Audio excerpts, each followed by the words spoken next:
Chapter 561. After treating Bai Mo and Nguyen Yang's repeated assurances that Bai Xing would not be harmed or bullied, Bai Mo finally let them leave, promising to arrive at Han Qingqing's base in half an hour. With the future leadership of the base resolved, all innocent soldiers and civilians at the base had hope of survival. Nguyen Yang could confront Han Qingqing without fear, even unleashing a bloody massacre. But what caught Nguyen Yang off guard was that the people protecting Han Qingqing were actually the search team led by Chen Jun, and his daughter was among them. "Miss Nguyen, we're so glad you're okay. When we knew the earthquake was coming, we looked for you, but there was no one at home. We were so worried about your safety. Thankfully, God has mercy on us." "Yes, Miss Nguyen, we were just discussing how to get together a team to look for you. I always said Miss Nguyen was blessed with a long life, and there was no way she met with such misfortune." After Chen Jun finished speaking, the search team members began to chatter, reminding Nguyen Yang of their past experiences. He was deeply moved, yet his emotions were mixed. He wanted to know if they knew about the human experiments, but he didn't dare to ask because of their shared life and death relationship. "Miss Nguyen, you don't look well. Are you frightened?" Chen Jun said, sternly dismissing everyone. He then stepped aside and gestured, "Come to my tent and rest for a while. The captain is thinking of you. You can meet him after you rested." "Okay. Zhao Rou, stay here. I talk to you later." Chen Jun still treated Zhao Rou as his own subordinate. Zhao Rou glanced at Nguyen Yang, who nodded gently, signaling her not to act rashly. Han Qingqing, after all, was the captain and base commander. He not only had the most advanced equipment for the escape, but also had numerous guards. Besides Chen Jun's search team, he also had a legion of psychics. A head-on confrontation would be difficult. Besides, what made Nguyen Yang reluctant to confront them directly was the ordinary people who had fled with Han Qingqing. Having survived the difficult apocalypse until now, it would be a tragedy for them to die from accidental injuries. Chen Jun's tent could only accommodate 3 or 4 people. When they entered, Chen Haitang was asleep, so Chen Jun woke her up and sent her to sleep in the next tent. Nguyen Yang tried to stop him, but it was no use. Chen Jun was a stubborn man. Even during this period of refugee camp, he insisted on treating Nguyen Yang with the best of standards. "Captain Chen, I'm so embarrassed by your behavior." "What's the big deal? Without Miss Nguyen's space, this earthquake would have been a fatal blow, and there would be no hope for reconstruction. Miss Nguyen, you are our lucky star. I would feel guilty if I didn't treat you well." Chen Jun said with a smile, then fetched a basin of coal, refilled the brazier, and left to report to Han Qingqing. After everyone left, Nguyen Yang stood up and zipped the door curtain shut. He glanced around through his tactical scope, confirming no one was listening nearby. He breathed a sigh of relief and sat back down next to Wei Mingyi. "Wei Mingyi, can I ask you a favor? Do you want me to find out if Chen Jun and the others know about the human experiments?" "Huh? How did you guess that? You looked grumpy the moment you met Chen Jun." "I could have guessed it with a little thought." "Ah, I really envy you smart people." Wei Mingyi simply laughed and didn't respond. He pulled 2 sweet potatoes from his spaceship, wrapped them in tin foil, and roasted them on the brazier. "Hungry? I have steamed buns here. You can eat them straight away." "No need. I was planning to use the sweet potatoes as a starting point for a conversation. I'm not familiar with them, so I need a way to start a conversation." "Yeah, I understand," Nguyen Yang said, lying down and staring blankly at the tent ceiling. After a while, Nguyen Yang closed his eyes in melancholy, only to be patted on the calf by Wei Mingyi. "What's wrong? I'm reminding you not to sleep. You're going to see Han Qingqing soon.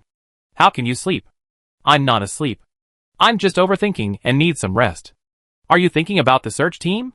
Being guessed again, Nguyen Yang realized that Wei Mingyi couldn't hide his thoughts from him, so he decided to stop and sat up to ask her. "Wei Mingyi, if it were you, knowing the search team was also involved in human experiments, what would you do? Kill them? Without hesitation?" From a holistic perspective, everyone involved should be eliminated to ensure the new military leadership is untainted. From a personal perspective, the search team treated me well because I had potential and was useful, but my family and friends could become victims of these human experiments. Under this premise, I will not show any mercy to them. Nguyen Yang smiled bitterly. "I wish I could be as insightful as Captain Wei. I'm talking without thinking. If anyone from the Rose team was involved, I wouldn't be able to kill them if you asked me to." "I understand. Thank you." After talking with Wei Mingyi, Nguyen Yang felt much better. She lay down again, feeling less troubled. About 10 minutes later, Chen Jun came to see Nguyen Yang, saying that Han Qingcheng wanted to see her. Nuan Yang stood up, quickly packed herself, and followed Chen Jun to Han Qingcheng's blue tent. Chen Jun only saw them off to the door, while Nuan Yang entered the tent alone. She clearly found this blue tent much warmer than ordinary tents, at least 5 degrees higher than Chen Jun's. The tent was large. Inside, there was a small living room-like area, furnished with a simple folding table and chairs and a brazier. Further inside, there was another thick curtain. As Nuan Yang approached, Han Qingcheng noticed and let her in. Pulling aside the curtain, he saw a small desk. Han Qingcheng was reading documents under the overhead searchlight. Noticing Nuan Yang's entry, he smiled and knocked on the desk opposite. "Miss Nuan, come and sit down." "Yes." Entering, Nuan Yang noticed a camp bed nearby, not only warmer, but also more comfortable. Such accommodations were unmatched by Chen Jun, not even Deputy Commander by Mo. Sitting down, Nuan Yang used her tactical scope to see that Han Qingcheng was holding some architectural designs. Han Qingcheng quickly put them aside and focused on talking with Nuan Yang. "I thought you were in trouble. I'm glad you're okay. I need your help later. Rebuilding the base is a lot of work, and it'd be quicker with your spatial abilities." "Well, Captain Han, aren't you curious about where I hid during the earthquake?" Han Qingcheng's smile froze, and he gave an unnatural laugh. "I was a little curious. I sent people to look for you, but all I had left was a room full of poultry. You ran away pretty quickly, didn't you?" "Actually, I didn't run away. I hid in Area A." Hearing Area A, Han Qingcheng's smile completely vanished. Nuan Yang ignored him and continued. "During the earthquake, my family and I were all in the car, so we weren't hurt.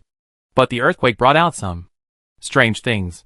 It was pretty scary, so we quickly drove out and ran, and that's how we met Captain Han." "Really? What strange things? Tell me about them." "It's hard to describe, but I took a video. I show it to Captain Han." Han Qingcheng's face changed drastically, and after Nuan Yang pulled out his phone and played the video, his expression became even uglier. Chapter 562. "Captain Han, can you explain what these are?" Han Qingcheng leaned back in his chair and sighed heavily. "Miss Nuan, these are accidents." "Accidents?" "Yes, after the sudden appearance of zombies, the Research Institute has been researching serum, but they used only lab mice. Later, some people were infected with the zombie virus, and the Institute, desperately trying to save them, used the serum they had developed. Unexpectedly, they turned out like this. Out of humanitarianism, they were kept at the Institute for drug testing, making a contribution to humanity." Nuan Yang hadn't expected Han Qingcheng to say this. After a few seconds of mental inactivity, she burst out laughing. "Captain Han, do you think I believe such a crude lie? Ah, this is the truth. I can't help it if you don't. I'm simply making the right choice for humanity. Nuan Yang, as long as we have the serum, we have a chance of survival even if attacked by zombies. Don't you want an extra layer of security?" "Of course I do, but Han Qingcheng, if that so-called security comes at the cost of countless lives, then I'd rather not have it." Han Qingcheng's eyes darkened, and his right hand quietly reached for his waistband, unbuttoning his holster. Nuan Yang saw everything clearly through his tactical scope, realizing there was no turning back. While releasing his gold power to protect himself, he returned his phone to his storage device. "Han Qingcheng, can you tell me why you're doing this? I don't believe it's for humanity. It's the end of the world, and there's no need for such lies. Nuan Yang, can't you just pretend this never happened? We need your help rebuilding the base. As soon as this is revealed, I promise to ban the Institute from conducting any further related research." "How can you guarantee that? If you build another underground research facility, I won't know about it. Captain Han, you have to be sincere. How about this? I give you privileged access to Area A. You can come and check it out at any time. How about that?" "I don't accept that. In my opinion, there's only one way to end the practice of using human lives for research. Execute those researchers." "No." Han Qingcheng pulled out his pistol and pointed it at Nuan Yang.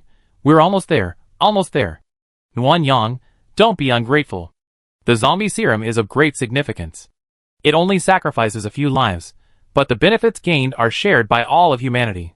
Don't you understand the importance of both? Haha, then you. Why not use the soldiers of the 95th Regiment for research? Why not use your family and friends for research? Can you label a cruel act as a crime committed by all of humanity, and thus conceal the filth and selfishness behind it? Han Qingcheng, if I had known you were this kind of person, I would never have helped you. That's not up to you." Han Qingcheng approached Nuan Yang with his gun raised, pressing the muzzle to his forehead. I advise you to be obedient and cooperate with us in rebuilding the base, otherwise I start with your friends. Too bad, you can't threaten me. Golden energy poured out, melting the bullets in the pistol into small pieces, which fell to the ground one by one. Han Qingcheng was horrified. You have 2 powers? No, I have 3. Nuan Yang extended his hand and released his mental energy. Ice quickly condensed and rose from the ground, freezing Han Qingcheng's feet. Seeing that the situation was not good, Han Qingcheng dropped his gun and released flames towards Nuan Yang with his hands. Nuan Yang turned around and came behind Han Qingcheng, using the gold system to tie up his arms. Come on! Han Qingcheng had barely uttered a single word when Nuan Yang immediately grasped his chin with her left hand, tilting it upward. With her right, she formed an ice cone and pierced his neck from right to left. Blood gushed out, and Han Qingcheng struggled violently. Nuan Yang used her ice element to solidify his blood bit by bit. In just half a minute, Han Qingcheng's blood had frozen to his heart, stopping it. Some blood splashed in front of Nuan Yang. She let go of Han Qingcheng, took off her coat, and put on a clean one. Just as she finished changing, she heard the sound of a car outside. It must be by Mo. Wei Mingy, I'm done here. How's yours? How's your investigation going? The search team shouldn't be aware of this. Should be? Well, Chen Jun knew the base was conducting human experiments. He didn't participate, but he didn't object. As for the others, they were unaware of their existence. In that case, let's leave the search team alone and just go and slaughter those psychopaths at the research institute. Okay, the 6 blue tents to the east are all occupied by researchers. I'd be there now. We do it as soon as possible. Okay. Nuan Yang quickly left the tent. Chen Jun was guarding the door. He was about to speak, but Nuan Yang ignored him and headed straight for the researchers' tent area. These people's tents were similar to Han Qingcheng's, but they had people inside and outside. Some of them were sitting on cots outside, drinking hot tea. Who are you? Why are you barging in? How rude. Nuan Yang scanned the area with his tactical scope. There were 3 people inside and 6 outside. The ones outside didn't look high-ranking.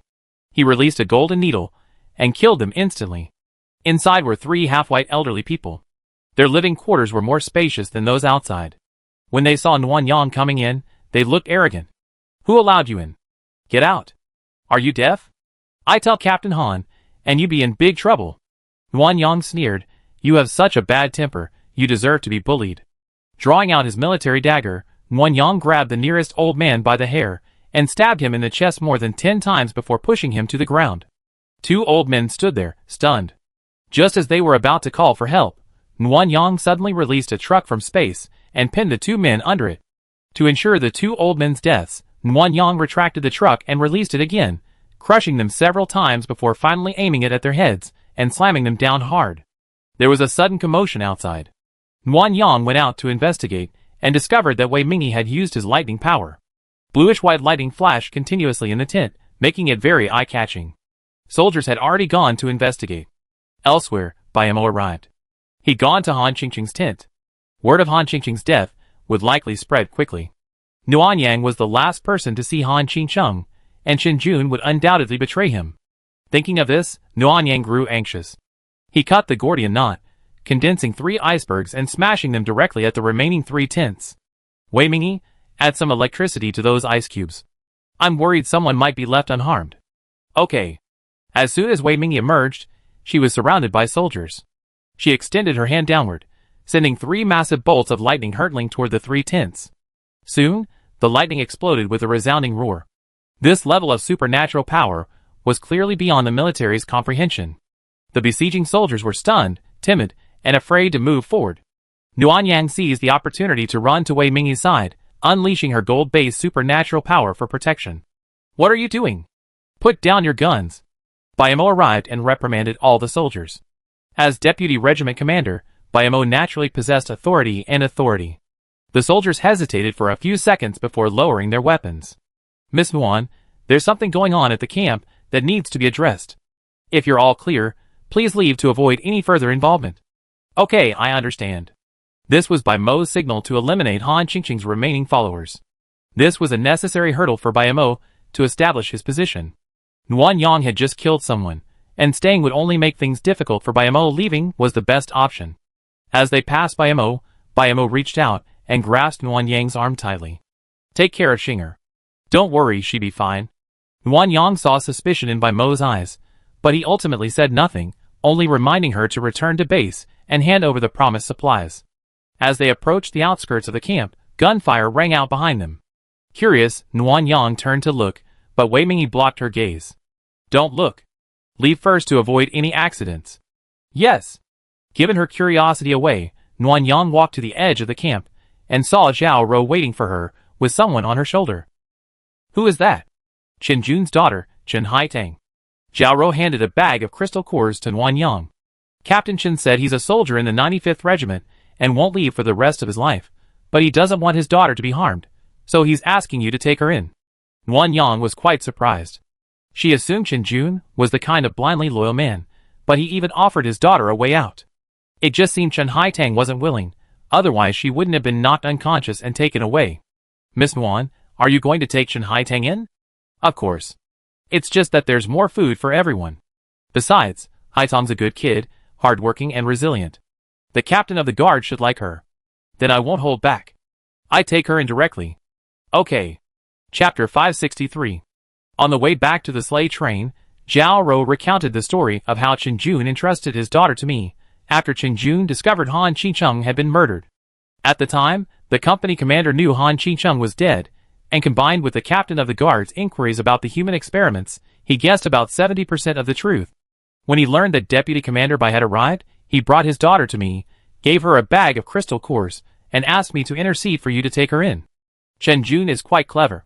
Nuan Yang sighed. It seems he's in great danger. What do you mean? Deputy Commander Bai wants to kill him? Well, Chen Jun and Han Qicheng were quite close, and he claimed he wasn't involved in the human experiments, yet he knew about it. Bai Mo was kept in the dark. If I were Bai Mo, I would have killed him too. Zhao Rou's face was filled with regret, and she looked at Chen Haitang, who was still unconscious, feeling even sadder. No wonder he'd rather knock his daughter unconscious than let me take her away. If Haitang stayed in the barracks, she'd most likely be affected. Let's leave it at that. Don't mention it in front of Haitang. Children are impulsive at that age. Don't sneak away and get into trouble. Understood. Nuan Yang felt terribly upset. In just half a day, she experienced a massive earthquake, uncovered the military's ugly, unspeakable secret, and now had to face the news that her former teammates might be dead. This weighed heavily on her. And things weren't over yet. Nuan Yang would return to the Sanyang mountain base tomorrow morning to hand over some supplies, and give Bai Mo a communicator to facilitate future contact regarding the delivery of supplies. At noon, she would take everyone to Shuxiu village to meet up with Wan Ningyan and the others. The situation in Shuxiu village was unknown. There had been more aftershocks than in Sanyang mountain, and the damage was likely even more severe. With limited manpower, rebuilding their homes might be quite difficult.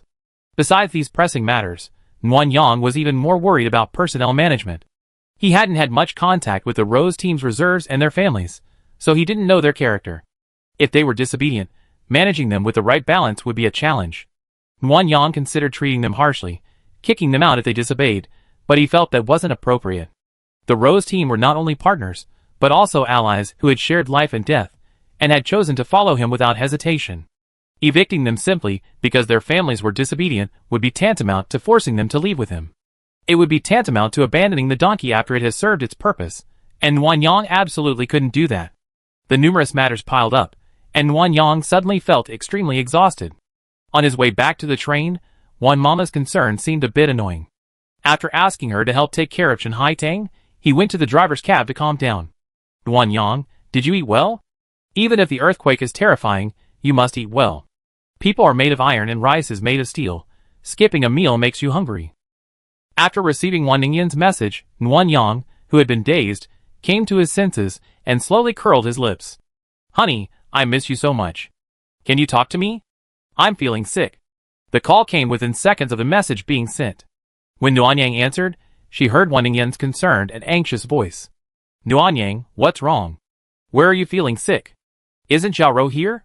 Why don't you let her treat you? I'm feeling sick, but she can't fix it. You're feeling sick? What happened? Tell me, I comfort you. Okay. Nuan Yang leaned back in her chair, recounting the day's events to Wan Ningyan bit by bit. She thought she had already digested everything, even the discovery of the human experimentation, which she could calmly share. But that wasn't the truth. By the time Nuan Yang finished her story, tears were streaming down her face. She was saddened by not noticing the military's anomaly sooner, hated herself for aiding the wolves and tigers, and regretted that her hesitation had led to the little girl's death. Emotions were like sand and gravel, seemingly small, but they could grind away a vast ache in her heart. Mimi, you done your best to consider everyone. You done a great job. Don't force perfection. After all, you're not a savior, and you don't have a clairvoyant eye. How can you blame everything on yourself? I understand the logic, but it's just so painful. I really want you to hug me, and let me cry my heart out. Wan Ningyan was silent for a long moment before offering solace in a clearly feigned tone. It's okay. We see each other tomorrow. You can hug me, and I won't call you a crybaby. Okay, sister, wait for me. After hanging up, Nuan Yang paused for a moment. Hearing someone approach, she quickly wiped away her tears. Nuan Yang, have you eaten yet? It was Wei Mingyi, holding a bowl of fried rice. Andy Wan made this. She's such a great cook. Even with such simple conditions, she can still make it so delicious.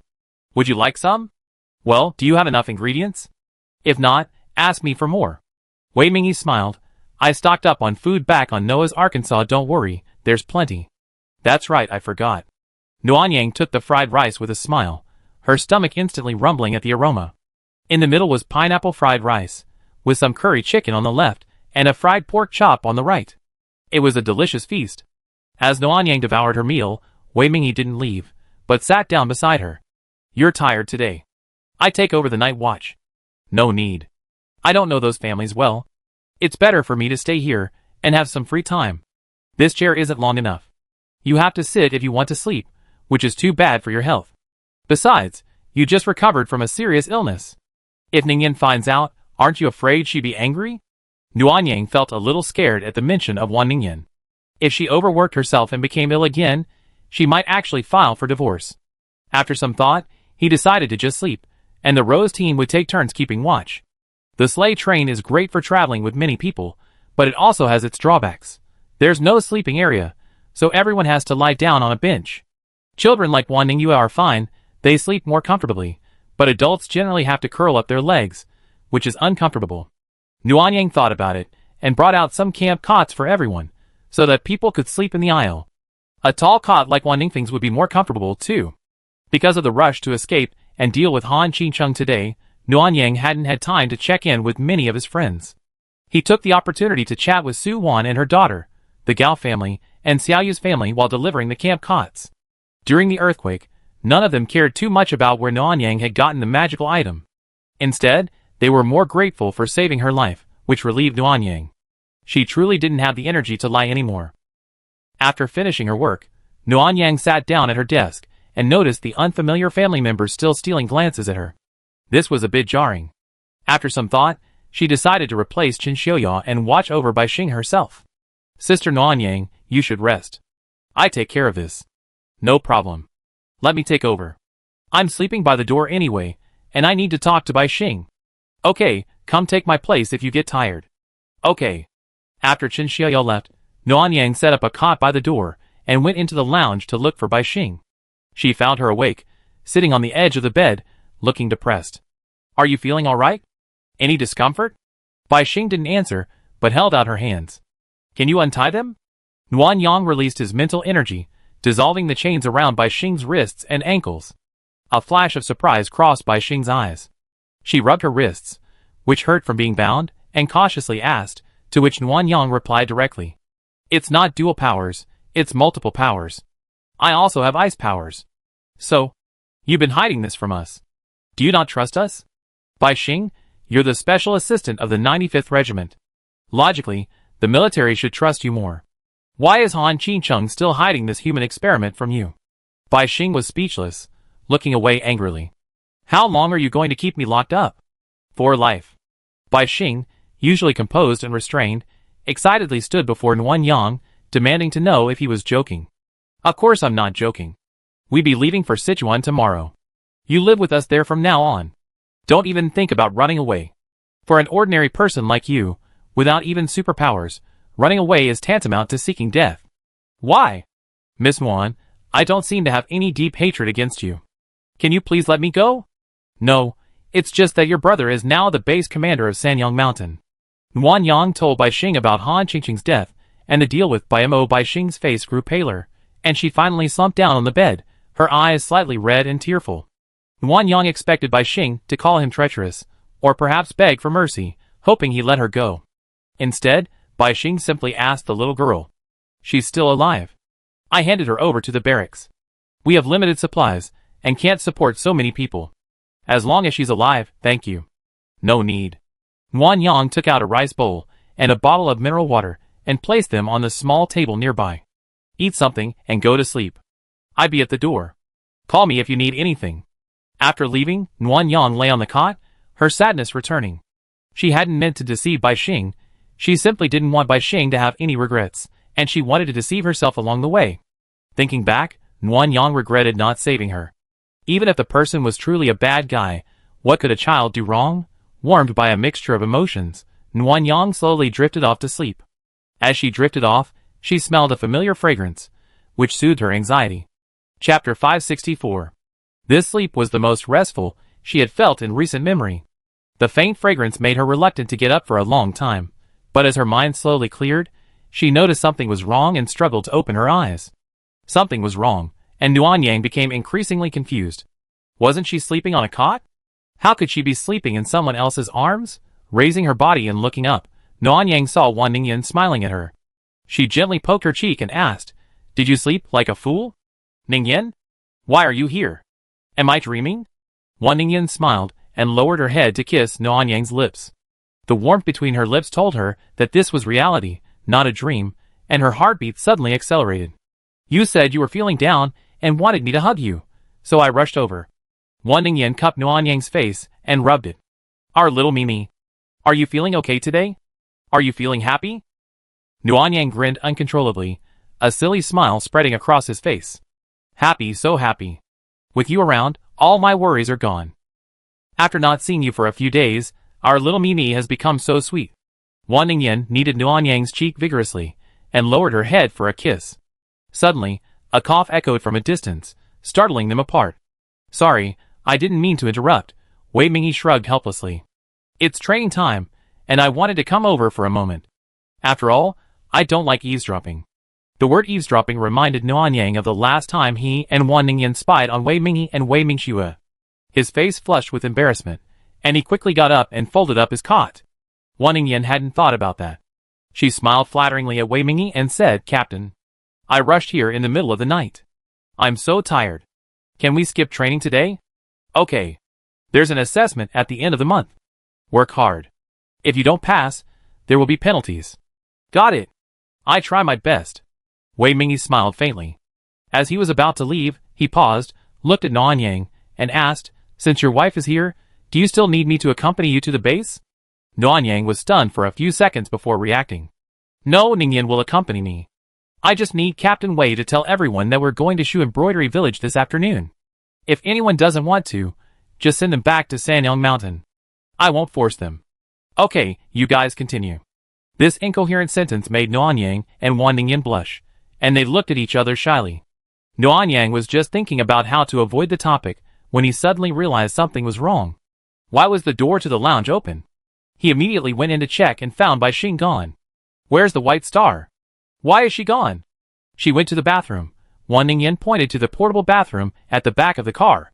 "You were asleep when she came out this morning to ask if there was a restroom, so you didn't know. She took too long to get out, didn't she?" "She didn't. I saw her face was a little dirty, so I gave her some toiletries and asked her to wash it off, so it took a while. Besides, once she left, Chen Xiaoya and Zhao Rou were already guarding nearby, so she couldn't have escaped." After hearing Wan Ningyan's explanation, Nuan Yang breathed a sigh of relief. "That's good. Although the polar night is over, the temperature is still very low. If she had really run away, she would have frozen to death. Alright, why keep worrying about others?" Wan Ningyan shook Nuan Yang's hand. "There's no one in the cab. Should we go over there?" Nuan Yang understood immediately, then feigned ignorance. "Go, why go there? What do you think?" Wan Ningyan winked, and Nuan Yang couldn't resist. She pulled her towards the cab, even spraying herself with mouthwash on the way. After settling into the cab seat, Wan Ningyan opened her arms and said, "Come here." Nuan Yang immediately sat over. Just as she was about to pout and kiss Wan Ningyan, she pulled her into a full embrace and kissed her neck. Mimi, don't be sad. None of this is your fault. Don't blame yourself. If you feel bad, just cry in my arms. I won't laugh at you. Wan Ningyan spoke, gently patting Nuan Yang's back as if soothing a child. Nuan Yang recalled what she had said to Wan Ningyan yesterday, her eyes welling up, and all the negative emotions within her slowly dissipated. Feeling so lucky to have someone who cared so deeply about her, Nuan Yang raised his head and kissed her chin. Don't worry, I'm not feeling bad anymore. Really? Listening to you talk last night, I felt like you were so down. I was so worried, afraid you might be imagining things. A lot happened yesterday, and since you weren't around, I had to pretend to be strong and optimistic, which was quite depressing. So you're really okay now? Wan Ningyan looked at Nuan Yang, worried brimming in her eyes. Nuan Yang smiled, tilted his head back, and kissed the corner of her mouth. Yeah, I'm really okay now, but I'm feeling a bit upset. Wan Ningyan, shouldn't we eat? Yes, then buy me some chicken noodle soup with pork ribs. Nuan Yang was puzzled. You want chicken noodle soup? Mom's here. She'd probably make breakfast for us. She'd be upset if I don't eat. What are you afraid of? We both have one bowl, just until we're half full. Hurry, hurry, I'm craving that right now. Nuan Yang, never one to refuse Wan Ningyan's requests, went to the mall and bought a bowl of chicken noodle soup. After adding a pork chop, he took out another bowl and shared it with her. You know, every time I eat chicken noodle soup, I think back to the time you took me to stock up on supplies in the early days of the apocalypse. I laugh at myself for being so weak back then, and at the same time, I'm thankful you were there. You always be there. Wan Ningyan looked at Nuan Yang in disbelief. You're so good at sweet talk now. Did you take some training? Nuan Yang was simply expressing his feelings, and he didn't expect Wan Ningyan to react this way. He silently turned his back on her. Hurry up, or the noodles will clump up. Oh. After finishing the noodles, but feeling half full was a torment, the two of them planned to ask Wan's mother for breakfast when they ran into Bai Xing returning to the lounge. She looked much better. After washing, she seemed to have returned to the way she had been when Nuan Yang had first met her, though she was a little thinner than in the extreme heat. Miss Wan, good morning. Good morning, Miss Bai. Nuan Yang remembered she had to meet Bai Mo later, and took out her phone. If you have anything to say to your brother, you can record a video and I show it to him. Bai Xing's eyes widened in surprise, and he took the phone with both hands. Thank you. You're welcome. Have you had breakfast? Yes. Well, then stay in the lounge. Don't get bored. We let you out for some fresh air when we get to Sichuan. Okay, thank you. Another thank you, and Nuan Yang felt very embarrassed. What kind of hostage would keep talking to the kidnapper? Say thank you. Entering the train compartment, Nuan Yang wrinkled his nose.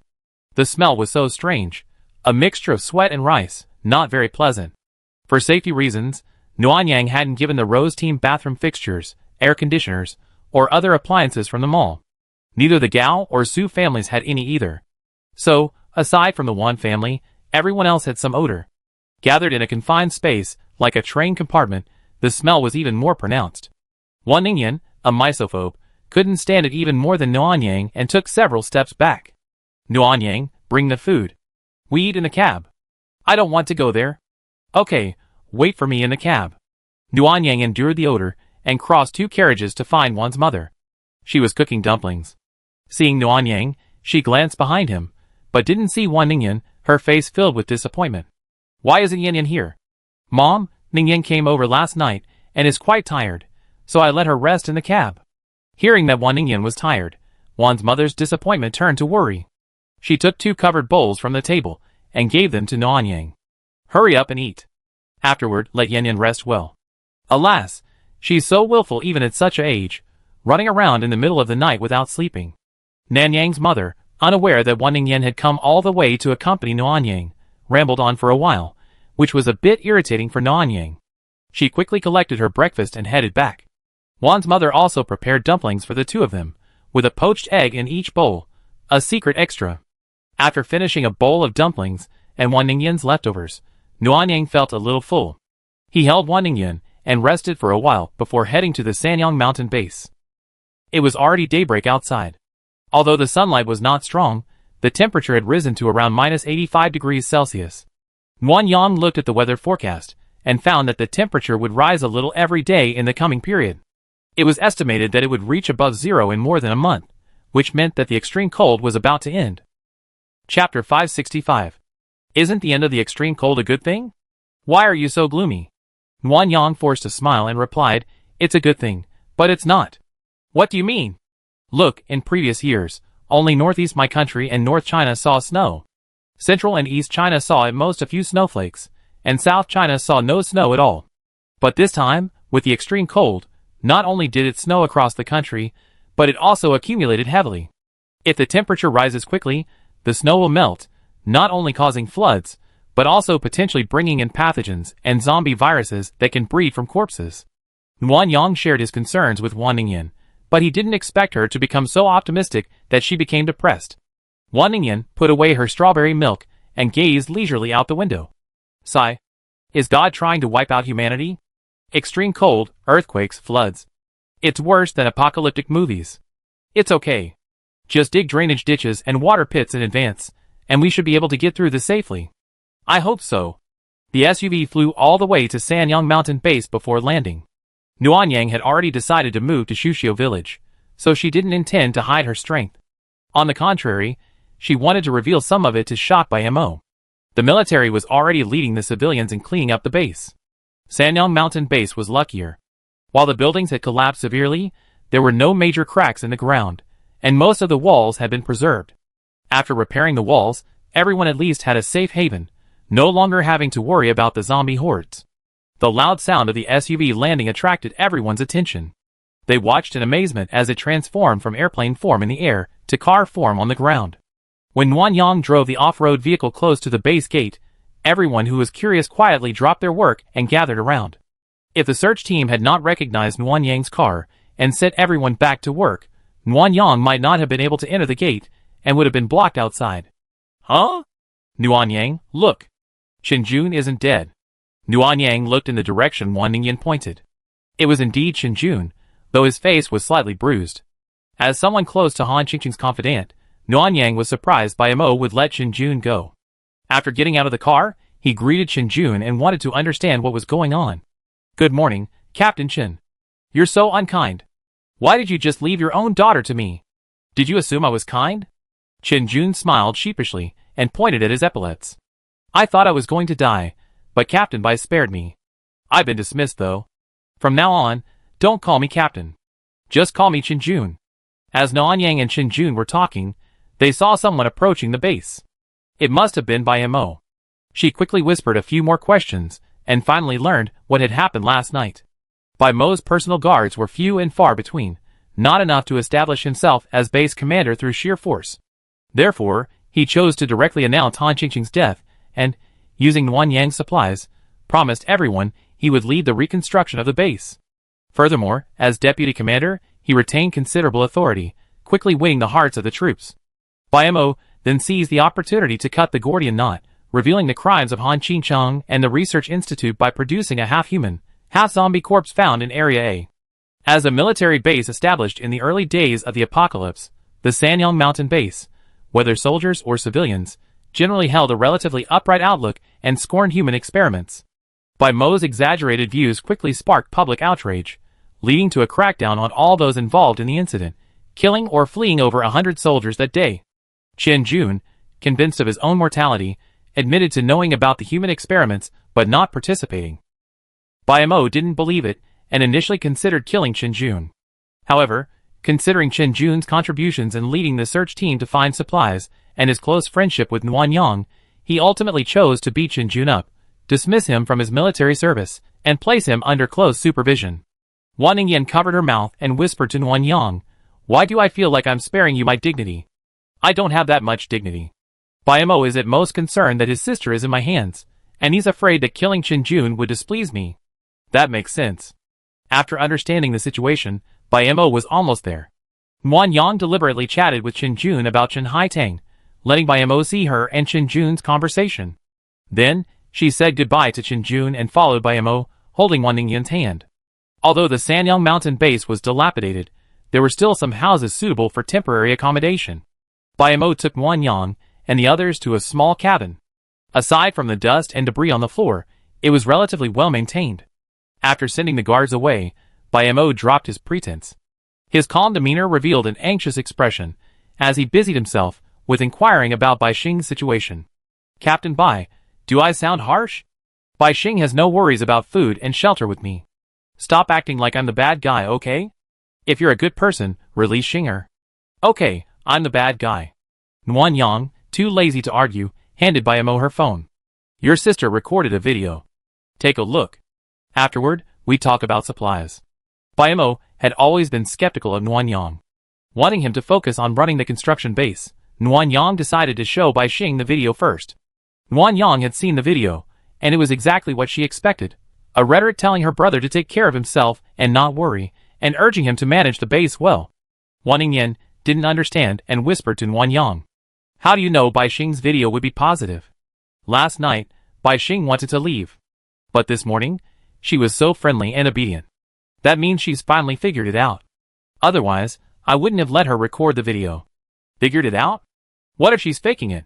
No, Bai Xing is so strict and rigid. She can't fake it.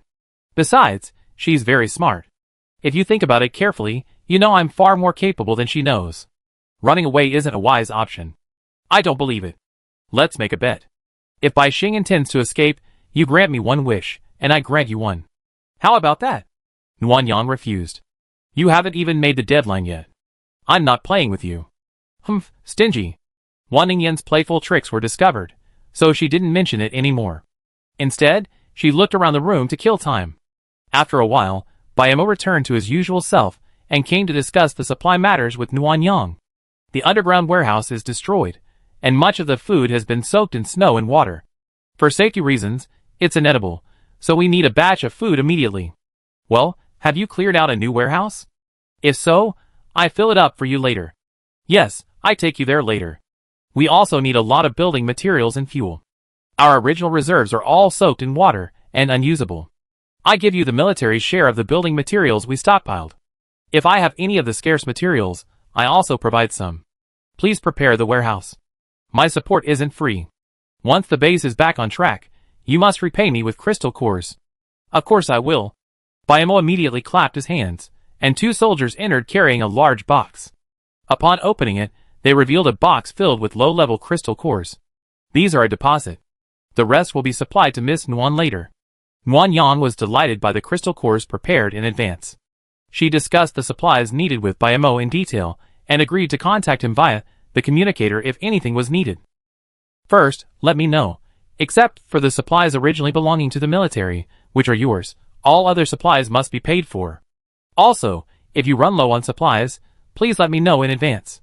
I'm not obligated to be available on call. Understood, Bai Mo asked, picking up the super communicator. Can this really contact you at any time? Yes, you can try it later. Then can I also contact Xinger?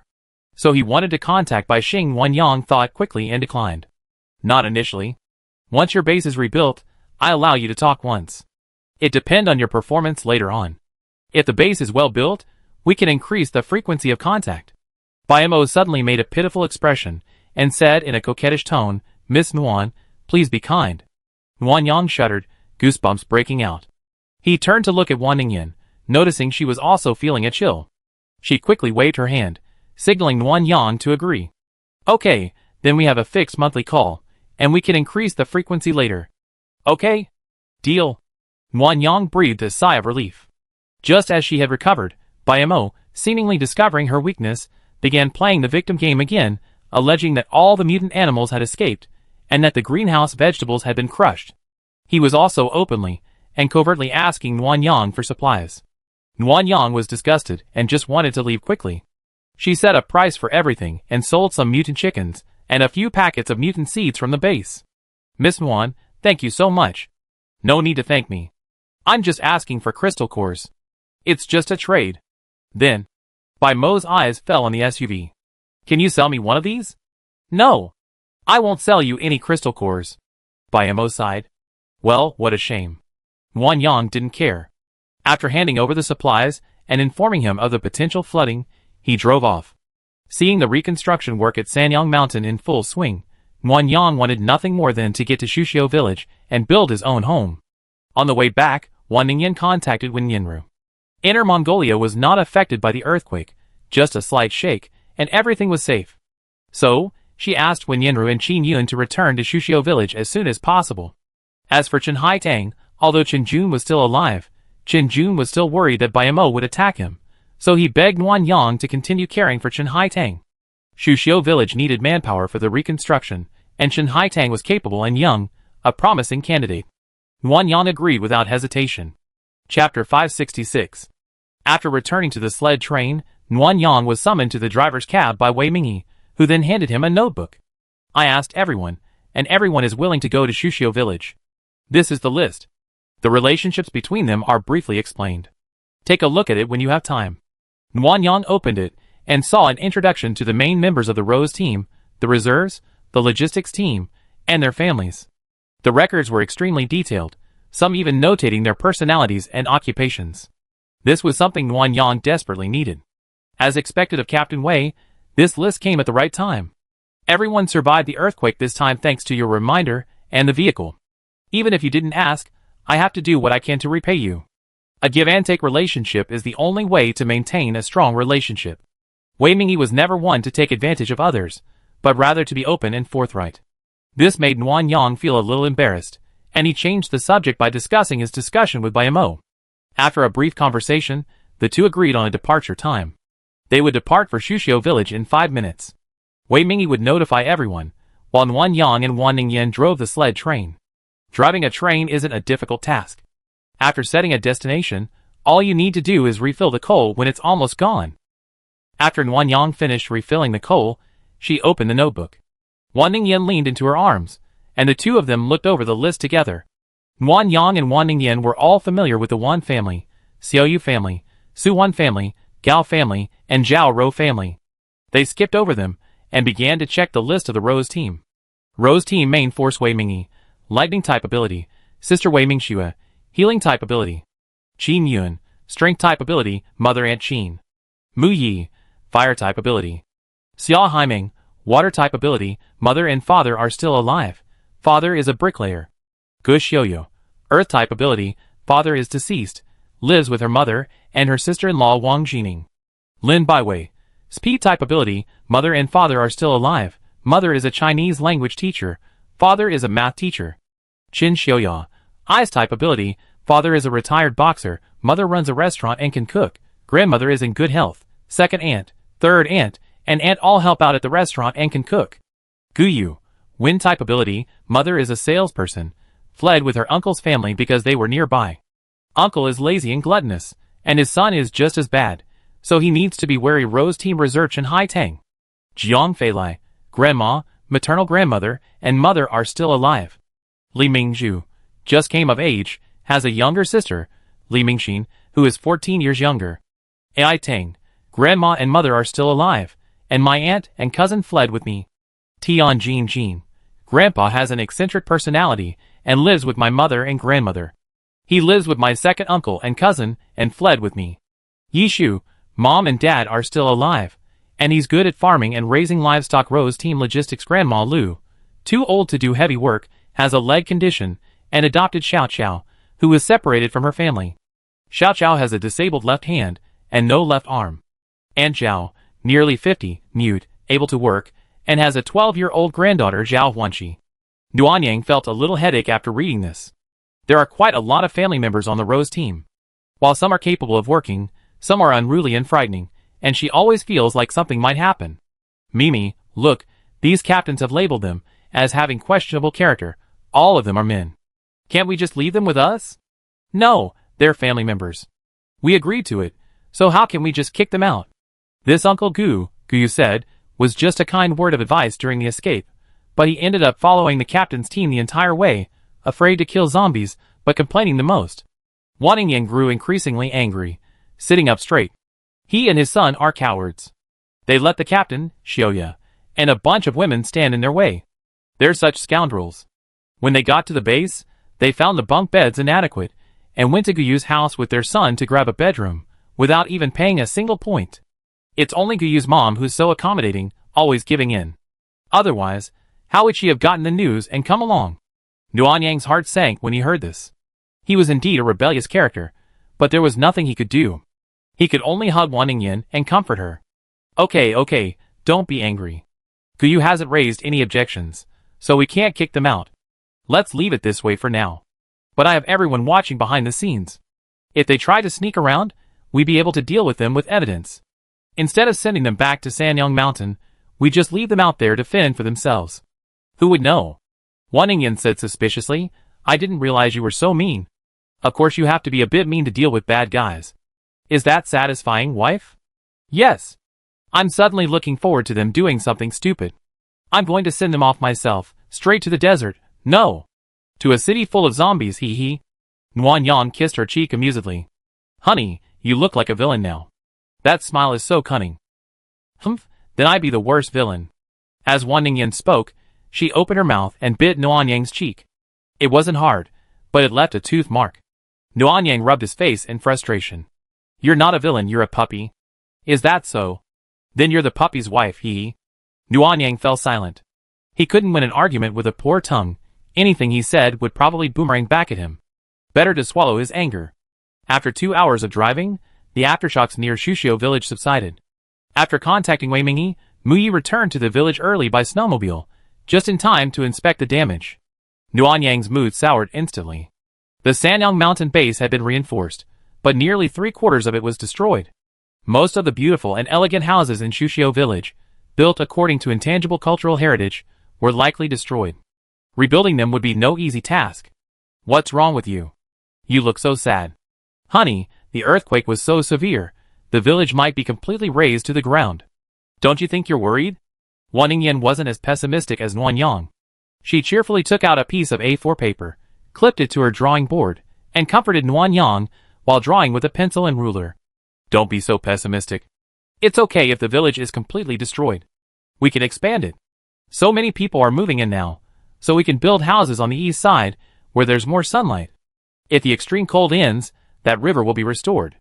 A small river would be perfect to separate the residential area from the adjacent aquaculture and farming areas. We could raise some fish and shrimp in the river and build a small wooden bridge. Then we could build a row of breeding greenhouses, sheep sheds, and cattle sheds on the west side. Wan Ningyan diligently drew the village design, completely without any trace of melancholy. Instead, her face was filled with excitement, and she frequently discussed the feasibility with Nguyen Yang. Nguyen Yang's negative emotions were gradually dissipated by the infection. As she pondered, she discussed with Wan Ningyan, revising and refining the design sketches. As they neared their destination, they finally completed the first draft and called Zhao Rou and Wei Mingyi over to review and address any gaps. Even after the second version of the design was completed, Nguyen Yang hadn't finalized it. She planned to gather everyone together and consult with a few more people. After all, without a construction team, if problems were discovered mid-construction, it would be too difficult to tear it down and rebuild. Arriving at Shushio village, Nguyen Yang was chilled by what she saw. She had expected extensive damage, but she hadn't anticipated the sheer amount of destruction. The village's walls were nearly completely destroyed, houses collapsed, and even the fields were in disarray due to cracks. The only thing remaining intact was the roof. The roof was heavy and massive, resting atop the ruins, and some tiles had slipped and shattered in two. Mu Yi and the others had already returned to Shu Embroidery Village. Although the sun had risen, the weather remained chilly. Nguyen Yang and Wan Ningyan saw the women of the village gathered outside, and were deeply concerned. They stopped the sled train and hurried over. As they approached, Nguyen Yang heard crying. The women of the village, upon seeing Nguyen Yang and the others approach, stepped aside. Nguyen Yang noticed that everyone looked worried. Inside, they saw Grandma Kong and Grandma Qian, sitting on a collapsed beam. Grandma Qian was comforting the tearful Grandma Kong. It's okay, everything will be fine. How can it be fine? Everything's gone. I might as well just die and not be a burden to everyone. Why do you think that? Grandma Qian slapped Grandma Kang's hand anxiously. If that's the case, I'm old enough to die, right? Talking about death, the women refused to remain silent. They surrounded Grandma Kong and began chattering and persuading her. Some sentimental people, like Xiao Sunlin and Zhu Yi, were already standing by, wiping away tears. Chapter 567. Nguyen Yang knew the post-earthquake reconstruction work would be difficult, but he never expected that Grandma Kong would despise him for being a burden to everyone and despairingly contemplate suicide. Nguyen Yang sighed and hooked his pinky finger with Wan Ningyan's. Even just by looking at her, before he could say anything, Wan Ningyan understood. She smiled brightly at Nguyen Yang, then, While calling Grandma Kong in a coquettish voice, she squeezed in and sat down next to her, hugging her shoulders and acting coquettishly. Grandma Kong, our base is gone, and we like to live in Shushio Village. Do you agree? Grandma Kong looked at Wan Ningyan with pity, tears welling up in her eyes again. If it were before, I would definitely agree, but now? Alas! Everything is gone, all gone. Grandma. It's better if it's gone. I didn't feel comfortable telling you before. There are so few houses in the village, and we wouldn't have room for all of us if we moved in. Besides, the fields and the livestock area are small. The mutant cattle can't even move in there. I'm so sad. Now it's all right. Just raise it to the ground. We can enclose a larger area. The left side of the river will be residential, and the right side will be farming and livestock. The poultry will be far away, so there's no smell or noise. How wonderful. Grandma Kong was persuaded by Wan Ningyan's words, and her tears retreated. But she was an old lady, knowledgeable, and after a while, she understood the situation and didn't let Wan Ningyan trick her into believing it. So we have to rebuild? Construction teams used to take a month or two, but where can we find workers and equipment now? You young people, all capable, why not take the train to an area safe from earthquakes, and find a ready-made house to live in? That would be great. Oh, Grandma Kong, only cities can accommodate so many people, but there are so many zombies. Even if we had space, we can't just hide indoors. Our village is so wonderful. Surrounded by mountains on 3 sides, it's beautiful, sparsely populated, and there are few zombies. Once the extreme cold passes, the river will become lively again. With mountains, water, and no zombies, wouldn't life be better than in the city? Wan Ningyan echoed Wan Yang's thoughts. Now, it's not just the one family, but nearly 100 people. They could save time and find a building in the city, but there would definitely be a lot of zombies. Wan Yang and the Chiangwei team have superpowers and weapons, so they're not afraid of zombies. But they can't keep all the middle-aged and elderly people at home.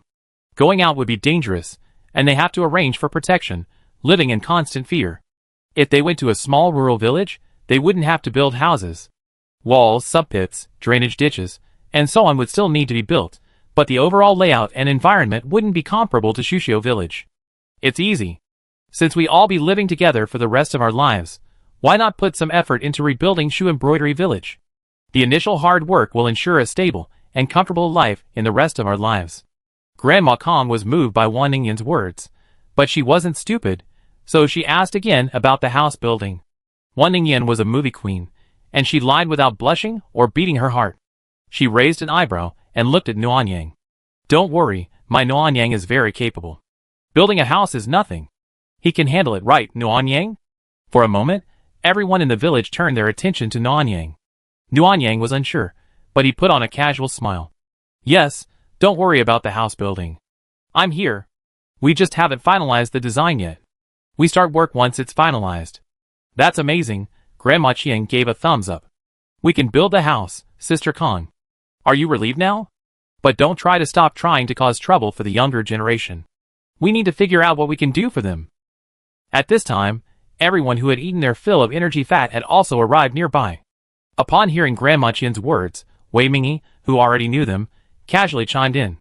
Young people need to build a house, and their lives will be a mess. We need your help and support with the logistics. Before Grandma Kong and Grandma Chiang could even respond, the women in the village were in an uproar. They were overjoyed to see Wei Mingyi, calling him Captain Wei, and showering him with respect and admiration. Seeing this, Wei Mingyi placed his hand on Wei Mingshua's shoulder and introduced his sister to everyone. Then, he introduced the newcomers to the village one by one, so they could get to know each other. Nuan Yang, curious, watched and took advantage of the time when everyone gathered around Wei Mingyi to introduce themselves to each other. He sat down next to Wan Ningyan and asked her about something. He then learned that when Wei Mingyi arrived to support Shushio Village, she had become a benefactor and heroine in everyone's hearts, earning them special respect and affection. Wasn't Mu Yi here that day? Why didn't you treat him like that? Mu Ye's image is so flamboyant, with her shaggy hair and tall stature, standing there with a broadsword. Everyone's a little scared of her. The captain is different. She exudes a powerful aura, speaks with a relaxed demeanor, and looks great. Wan Ningyan whispered, leaning close to Nuan Yang's ear like a thief. I'm telling you, I feel like several of the other sisters are in love with the captain, and Natalie Z, she blushes every time she sees the captain. Nuan Yang felt something was wrong the more he listened, and nearly rolled his eyes at the last part. Little ancestor, stop the CP ship. This is Wei Mingy, the backbone of your Rose team, not Zhao Rou, some soft persimmon you can't exploit. You and I know what I just said. Otherwise, if Wei Mingy gets to know us, we won't be able to beat her together. Think about it. Wan Ningyan pouted. Just gossiping, you're so boring. They could gossip, but that was Wei Mingy. Nuanyang had been through so much, and had long since recognized that she wasn't as smart as Wei Mingy. Besides, she suffered at her hands before, so how could she dare gossip about her? But before Nuanyang could explain herself to Wan Ningyan, she ignored her and joined the crowd, introducing herself. Nuanyang reluctantly stood up. Seeing Bai Xing standing not far away, staring blankly at the crumbling village buildings, she walked over. Bai Xing, what are you doing here? Come on, I introduce you to everyone. Bai Xing came to his senses and looked at Nuanyang. Captain Wei just gave me something to eat. After eating it, I noticed I wasn't cold anymore, and instead, I felt really warm. What was that? It's thermal fat. Nuanyang pulled a packet from his spaceship and showed Bai Xing the instructions on the back of the package, which made Bai Xing look solemn. How do you have such things?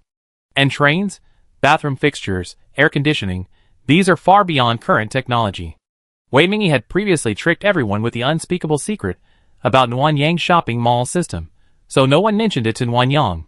Bai Xing's question now surprised and disgusted Nuanyang. It took a few seconds for her to remember that Bai Xing had been captured and confined to the lounge, having never heard Wei Mingy's explanation. It's an unspeakable secret.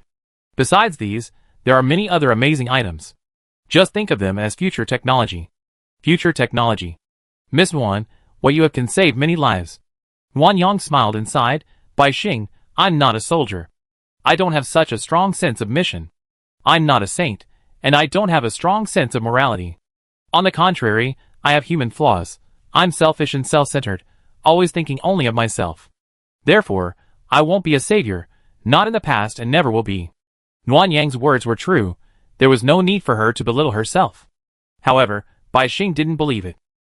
Miss Wan, if you were truly that kind of person, why would you kill the captain for human experiments? Why would you provide pesticides and mutant chickens when the base was under siege by mutant insects?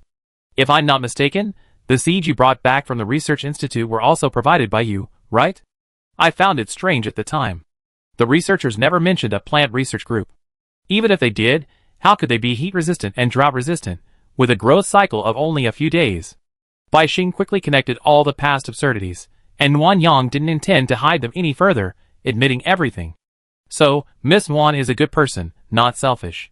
After a long detour, Bai Xing came to a conclusion that made Nuanyang feel a bit embarrassed.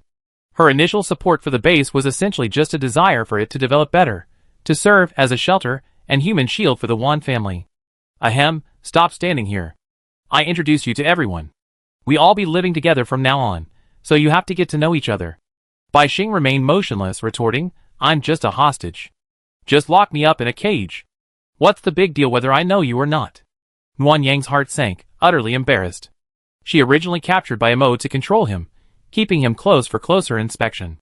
She hadn't intended to keep him locked up since he'd gotten so far away, but she hadn't expected Bai Xing to misunderstand her. Well, Bai Xing, as long as you don't run away, I won't keep you locked up. Aren't you afraid I just agree, and then find a chance to escape? Where can you go? Just go back to Sanyang Mountain. Then I embezzle all the military supplies. Then I find a way to empty the base. Many people will die. Assistant Bai, you can't bear to see everyone at the base suffer because of you, right?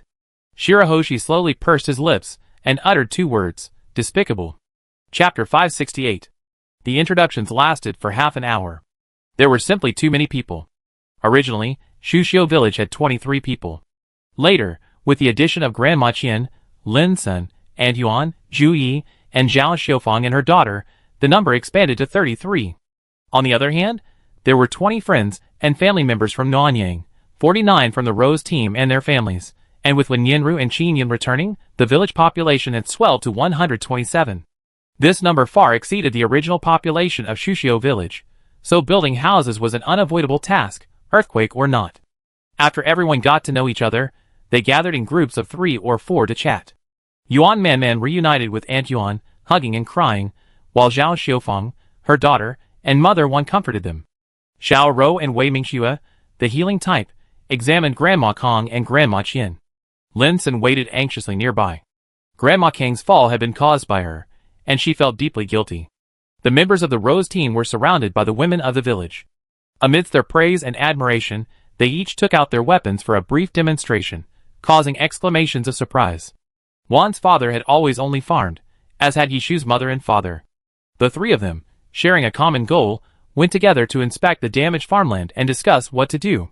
Wan Ningfeng followed behind, occasionally glancing at the sheds in the distance as he discussed farming tips with the adults. A few underage children gathered together. Initially shy, they then happily ran around, chasing each other, and soon engaged in a snowball fight. Bai Xing was deeply depressed by Nuan Yang's threats, so Wan Ningyan went to persuade her to stay in the village and to speak on Nuan Yang's behalf. The whole scene was quite heartwarming. After Nuan Yang pondered his immediate plans, he called Wen Yanru to inquire about her arrival time. Sorry, sister-in-law, I could have arrived earlier, but the Camus family was so welcoming and insisted on slaughtering a few sheep for me to bring back as a token of their gratitude. That's why I'm delayed. It's okay. We just arrived a short time ago.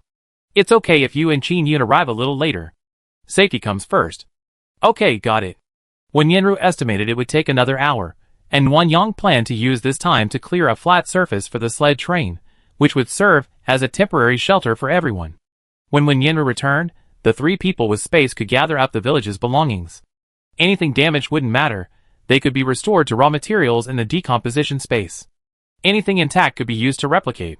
Just as she was thinking, Nuan Yang suddenly heard a bang, and then a cry of surprise from the crowd. She turned around and found Chen Haitang lying on the ground. Before Nuan Yang could fully grasp what was going on, she saw Chen Haitang stand up angrily, fists clenched, and run towards Wei Mingyi with a furious rage. Wei Mingyi dodged the blow easily by moving sideways, then raised her knee and struck Chen Haitang in the abdomen. Chen Haitang vomited water and fell to the ground again. What's going on? Nuan Yang trotted over to ask. Those around her who knew quickly told her, and after a while, Nuan Yang finally understood that Chen Haitang didn't want to stay in the village. She wanted to find Chen Jun. Chen Haitang had been seen on the train before, but she couldn't escape. Now, given the opportunity, she tried to slip away, but Wei Mingyi wouldn't let her, insisting she could only leave if she won. So the two of them started fighting. No, it should be said that Wei Mingyi was unilaterally crushing her. But Chen Haitang was stubborn. Every time she got up from the ground, she would continue fighting. Her clothes were soaked by the snow, and her face was covered in bruises. She refused to admit defeat, nor did she acknowledge Wei Mingyi as captain. You can't fight like this. Haitang is already vomiting blood. If you continue, she'd probably die. Yeah, why is she so stubborn? She should just admit her mistake and give in. She insists on fighting. She's overestimating herself. Captain Wei runs a martial arts school. She's just a rookie who's only learned a few moves. How can she defeat him? Nuan Yang listened to everyone's discussion and remained silent. Wan Ningyan squeezed over and bumped Nuan Yang's arm. Don't you want to persuade the captain? If he gets beaten to death, Chen Jun won't be able to explain himself. Nuan Yang shrugged. I don't care. Chen Haitang is now a member of the Rose team. Wei Mingyi is in charge of his own team. What right do I have to interfere? So what do you mean by that? If the captain bullies me in the future, you won't help me? That's different. You're my wife, and I'm the only one who can handle it. Nuan Yang quickly slid to his knees, taking Wan Ningyan's hand and squeezing and kneading it, fearing she might harbor a grudge. Beat me to death if you dare. Either let me go or I die. Chen Haitang was still stubborn, beaten so hard that she couldn't stand up. Blood was oozing from the corner of her mouth, but she was still swearing. How could Wei Mingyi be threatened like that? Smiling, he pulled out a 9-section whip from his waist and, with a crack, a mark several centimeters deep appeared on the ground. There are doctors and healing systems here. You won't die so easily. I beat you until you're barely alive, then have someone heal you, and then I keep beating you until you give in. What gives you the right to treat me like this? Because your father entrusted you to Nuan Yang, and Nuan Yang entrusted you to me, I have the right to discipline you. My father wouldn't do that to me. I'm going back to him. Chen Haitang endured the pain and stood up. One leg couldn't walk anymore, so she could only hop on one leg. After 2 jumps, the whip bound her waist.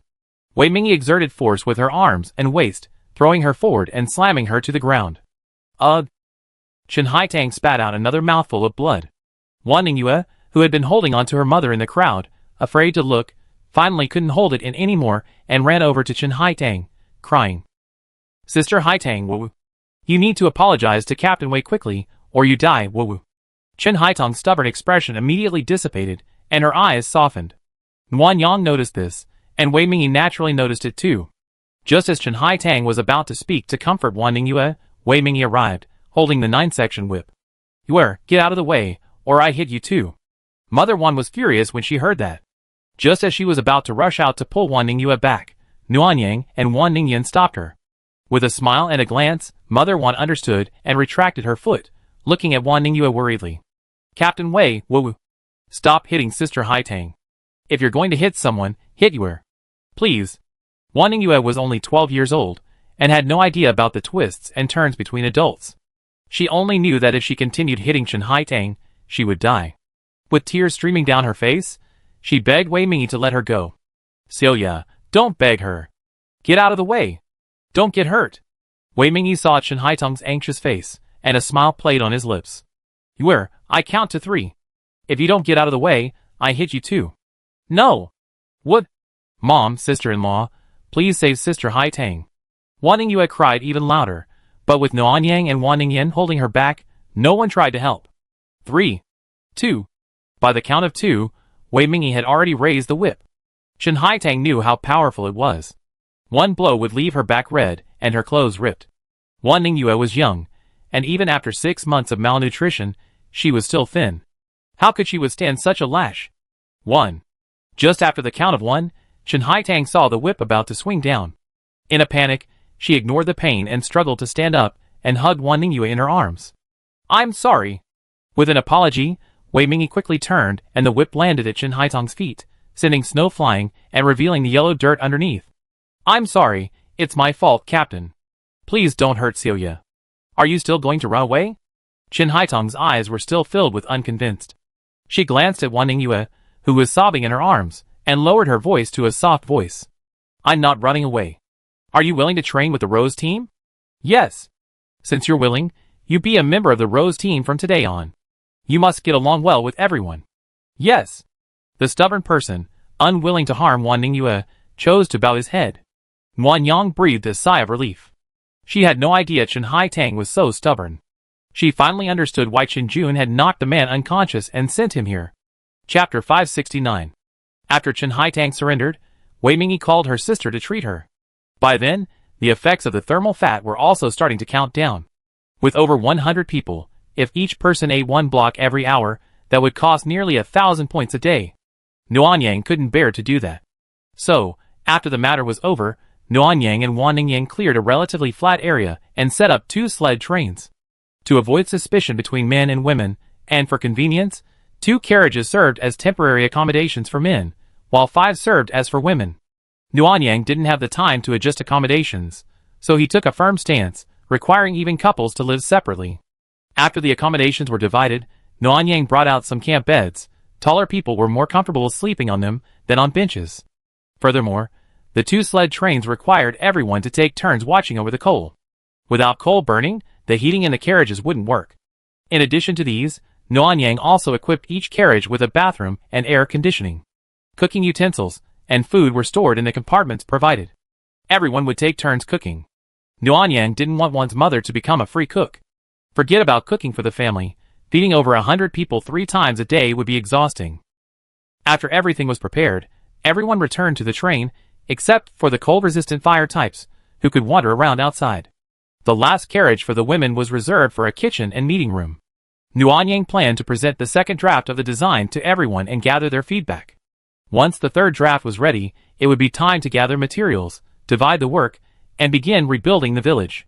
Nuan Yang was drawing the second draft on the blackboard, while Wan Ningyan sat beside him, looking at it with a melancholy look.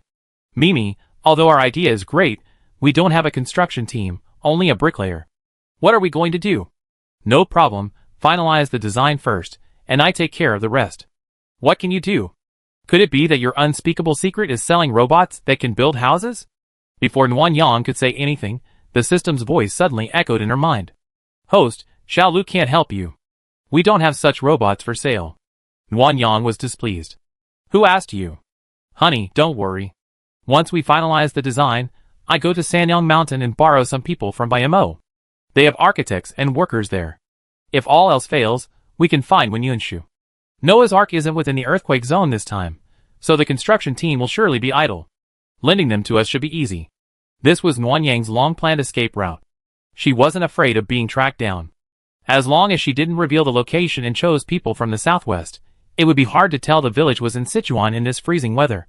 Yes, we can get help. Wan Ningyan immediately perked up, taking out a notebook and scribbling.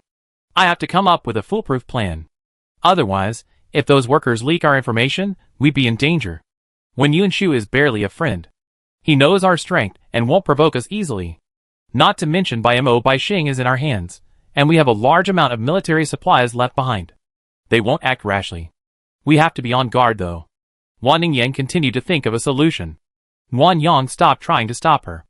It was good to have a plan, so she continued drawing on the blackboard. After enlarging the blueprint and drawing it on the blackboard, Xiaolu suddenly reappeared. Her voice was trembling, and she sounded guilty. Host, do you need help building a house? Asking proactively? That means the mall has a solution, Nguyen Yang responded. Tell me what you have planned. Host, here's the plan. We sell architectural blueprints. After purchasing the blueprints, simply gather the necessary materials according to the blueprints. Then, place the materials and blueprints in the designated building area. Spend a few points, and the building will automatically be built. Nguyen Yang understood and was overjoyed. However, fearing she might have misunderstood, she asked again for instructions. Simply put, place the blueprints and necessary building materials where you want to build, pay the construction fee, and the building will automatically be completed after a period of time. The waiting time depends on the complexity of the building. However, Nguyen Yang didn't get too excited. After so long, she knew the true nature of the mall system. How could they not take advantage of such a good opportunity? Tell me, how many points are needed? Hee. Xiaolu felt even more guilty. After an awkward smile, he tactfully said, this blueprint doesn't cost many points. It's mainly because it's expensive to activate. Host, you know, we're a shopping mall system, and this kind of feature isn't planned. I applied for it with great difficulty. Xiaolu rambled on, and Nguyen Yang was almost tired of it. Hurry up and tell me how many points it costs. Okay, host, activating the construction blueprint category requires 2 million points. Once activated, you can purchase blueprints with points. Each blueprint can be used to build one corresponding building and cannot be reused. Nguyen Yang suddenly felt bad. It was too expensive. Although he had saved up a lot of crystal cores recently and had the deposit from BMO, rebuilding the village required too many points. To save costs, Nguyen Yang had originally planned to buy a super energy station so he could use the standard appliances he scavenged. But now, opening a construction blueprint category required 2 million points, a total of 3 million. Nguyen Yang felt the pain, and he sat down on his chair, feeling a bit overwhelmed. Host, I can apply for a super spending gift package for you. You can get it if you spend over 3 million. Nguyen Yang's face darkened. 3 million? This Xiaolu had overheard him. How mean? Host, we're going to buy it anyway, so why not buy it all at once and get a gift package? How much better? Our blueprint construction is very efficient, and the quality is guaranteed. We have not only houses, but also warehouses, wooden bridges, farms, and everything else. These were all buildings in the second draft design. Xiaolu enthusiastically pitched Nguyen Yang on his needs, successfully convincing him. Nguyen Yang first checked his inventory of crystal cores. The crystal cores from the 2 zombie waves, plus those given by BMO, totaled over 1.9 million low-level crystal cores, leaving him with only 120,000 points in his store. Since they were living in the village, all the young people in the village had to awaken their superpowers to improve their combat effectiveness. Since random superpower pills were scarce, they could only drink superpower awakening fluids, which meant each person needed 5 crystal cores per day until they reached the maximum level. With the super energy station, it was like never having to pay for electricity. Besides a small amount for Camuse's family, who lived farther away, Nguyen Yang only had to pay for water and gasoline, significantly reducing his living expenses. In addition, he needed to purchase some military equipment and improve security. Nguyen Yang couldn't just think about it anymore, so he took out a notebook and wrote down everything. He finally decided to top up 100,000 low-level crystal cores, which corresponded to 10 million points. Ding! Congratulations, host! The blueprint construction category has been unlocked. Nguyen Yang immediately went to the mall, clicked on the blueprint construction category, and took a quick look. He was pleasantly surprised. The blueprints were very cheap, ranging from 50 to 10,000 points. The more complex and grand the building, the more expensive it was. For example, a 50,000 square meter palace cost 8,000 points and took 10 days to build. The blueprints weren't limited to complete buildings. There were also specialized room designs, such as bathrooms, each priced at 50 points. There were nearly 100 different designs to choose from, including Chinese, European, simple, and elegant styles. Nguyen Yang suppressed his joy and selected a warehouse blueprint worth 150 points. After purchasing it, he received an A4 size blueprint. The front of the blueprint was the warehouse design, with a color rendering of the overall effect in the upper left corner. In the upper right corner, it stated that the building occupied 200 square meters, was 2 stories high, and would take 8 hours to build. The back of the blueprint listed all the required materials, noting the quantity, weight, and quality requirements, but also a color diagram to prevent mistakes. Great! Nguyen Yang felt more hopeful about the future. Originally, considering the small population and lack of building skills, he chosen simple structures. Besides the necessary housing, he added a warehouse, a farm, and a wooden bridge. He also chosen a 1-bedroom, 1-living-room bungalow. Now that he had the blueprints, he could freely dream. Even if materials were limited, at least he could choose a beautiful house. A small, 1-bedroom house would be too cramped. Chapter 570. Nguyen Yang excitedly told Wan Ningyan about the blueprints. As expected, she was pleasantly surprised. Wan Ningyan grew increasingly excited as she examined them. She threw her arms around Nguyen Yang's neck, ready for a kiss. Suddenly, there was a noise outside. Nguyen Yang pouted, and just as she was about to kiss them, Wan Ningyan let go and ran away. It's Nguyen Yin and Qin Yun. They're back. Mimi! Come and meet them. Wan Ningyan hurriedly exited the car, leaving Nguyen Yang in tears. She'd been through so much lately, and it was a rare moment of intimacy with her wife, and to have it interrupted like this was a bittersweet experience. When they stepped outside, Wen Yinru and Qin Yun had just disembarked from their flying motorcycles. Both had visibly gained weight. Only Wei Mingyi and Mu Yi from the Rose team came out to greet them. Because they had to be frugal with their fat intake, the others, fearing they catch a cold, sat huddled at the car door, watching. Hey, Qin Xiaoyun, why have you gained weight? Your face is all round. Qin Yun had been talking to Wei Mingyi with a smile, but upon hearing Qin Xiaoya's teasing, he immediately retorted, What's wrong with being fat? I earned it bit by bit. Aren't you convinced? Come out and fight me. Hey, you gotten a bit more irritable after not seeing me for a few days. Today, I show you how powerful my fists are. Qin Yun immediately confronted Chen Xiaoya upon returning.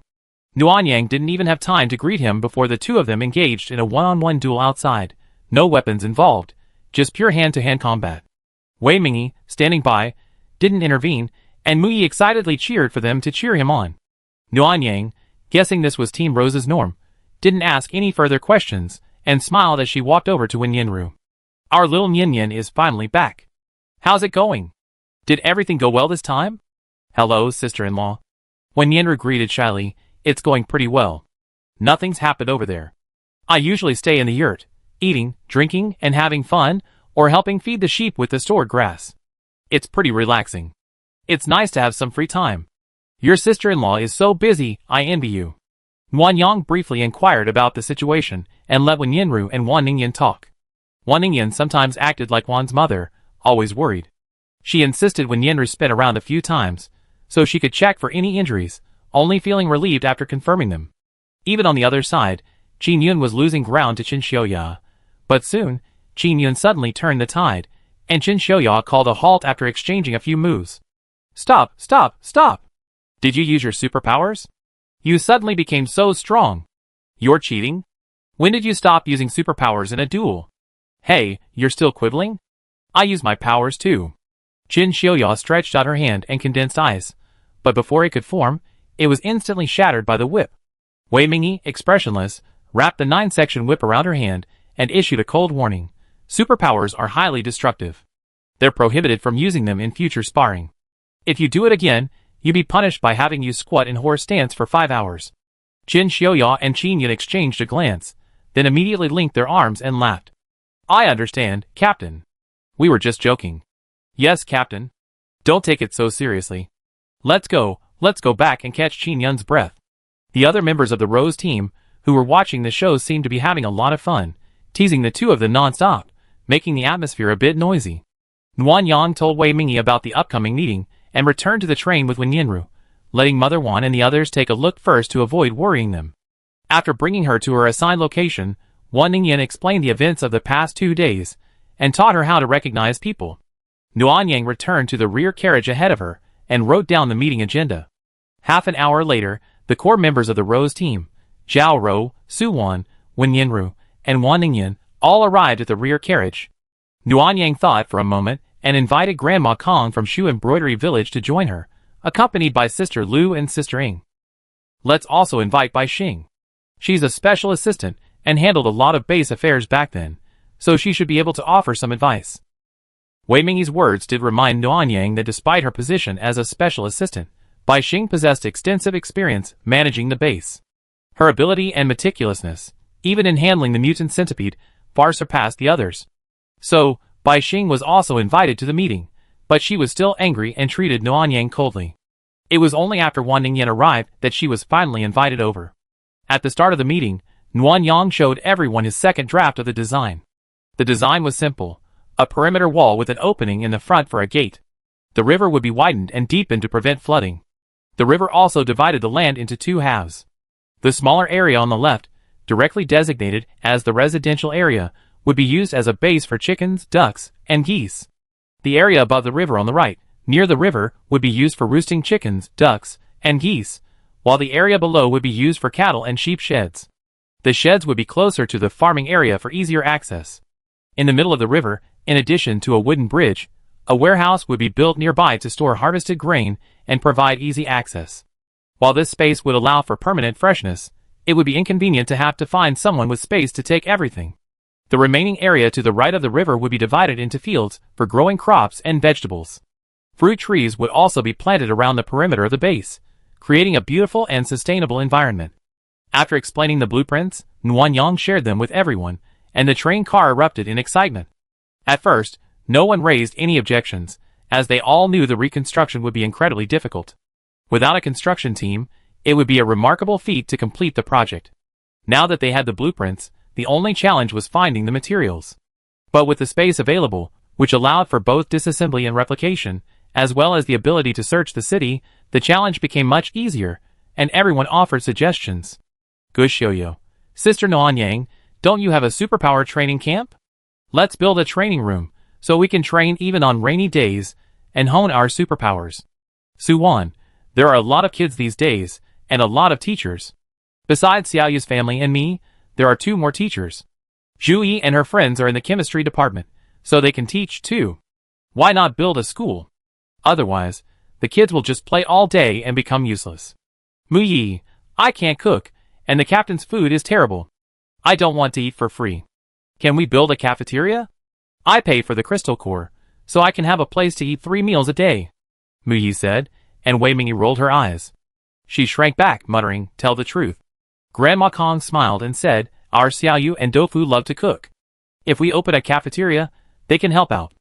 Nuan Yang took note of everyone's requests and, after some thought, decided to build 2 more rows of buildings beneath the warehouse. One row would house a classroom and training room, and the other would house an entertainment area and cafeteria. The cafeteria would double as a conference room, providing ample space and convenient for future meetings. If everyone has no objections, I prepare the blueprints and then inventory the materials. I may need to go out and look for supplies in the near future. Everyone was quite satisfied with this arrangement. Just as Nuan Yang was about to finalize it, Bai Xing raised his hand. Bai Xing, what suggestions do you have? Tell me. First, the river. To prevent flooding, we need drainage ditches. We could dig a drainage ditch outside the wall, connecting it to the river, and then dig another horizontal and vertical ditch that runs through the fields. This way, we don't have to go to the river to draw water for irrigation, which is convenient and safe. Second, there's the issue of deepening and widening the river. I suggest treating the river outside the village in this way. Just widen the river inside the village, but keep it no deeper than 2 meters. Everyone lives in the village, and too deep water can easily cause drowning. Finally, there's the gate. Do you have a blueprint for the gate? If you do, I suggest building it according to the specifications. That way, we can have people take turns to monitor it, and we can notify everyone immediately of any developments outside. You're worthy of being a special assistant, professional. Wan Ningyan began to praise her, and the others immediately followed suit, praising her non-stop. The constant praise made Bai Xing blush, and she nodded slightly and thanked everyone. Wan Yang also wanted to praise her, but thinking of Bai Xing's previous attitude towards him, she didn't dare to speak. She turned around and incorporated what Bai Xing had suggested into the design. At this point, the design for the village reconstruction has been finalized. The next step is to purchase the blueprints and determine the types and quantities of materials. Chapter 571. When choosing blueprints, Nguyen Yang spent some points to enable the large screen to display them, and a group of people gathered to select blueprints. Everyone had more or less seen Nguyen Yang's magical items, but Bai Xing was the only one seeing them for the first time. Nguyen Yang, sensing her awkwardness and curiosity, didn't bother explaining. Firstly, the items in the mall were beyond human imagination and difficult to explain. Secondly, the more goodies there were, the lower Bai Xing's chance of escaping. She might even persuade Bai Mo to cooperate with Nguyen Yang, killing 3 birds with 1 stone. The blueprints for the poultry nests, warehouses, and school were easy to finalize, but the blueprints for the housing were a source of constant debate. Wan Ningyan, accustomed to living in a mansion, preferred a 3-story villa. Meanwhile, his wife and him weren't very good at cooking, so they wanted Wan's mother to move in with them. But with Wan's mother coming, Wan's father, Yue, Xiaofeng, and Yin Yin all had to live together, and even the 3-story villa felt a bit cramped. The others, not having as many people as the Wan family, opted for smaller apartments for economic reasons. Those with larger families opted for 3-bedroom, 1-living-room apartments around 120 square meters, while those with smaller families, like Mu Yi, who lived alone, opted for a 1-bedroom, 1-living-room apartment at 30 square meters. After hearing everyone's choices, Nguyen Yang didn't notice anything was wrong until Wan Ningyan suddenly traded the small Western-style apartment for a standard 4-bedroom, 1-living-room apartment. That's when she realized something was amiss. The 3-story Western-style apartment totaled 320 square meters, and Wan Ningyan was already somewhat dissatisfied. How could she possibly be satisfied with a standard 150 square meter apartment? Furthermore, the apartment's unremarkable appearance was even more unappealing to her. Nguyen Yang asked everyone to continue choosing. Then he sat down next to Wan Ningyan, held her hand, and quietly asked what was going on. Wan Ningyan hesitated for a moment before explaining the reason. Everyone chooses a house that's simple enough to live in. If we choose a big one, it'd be a bit too expensive. What's the big deal? Our family has put in the money and effort, and with so many people, building a big house is normal. Besides, they just don't have enough resources, so they're embarrassed to choose a good house.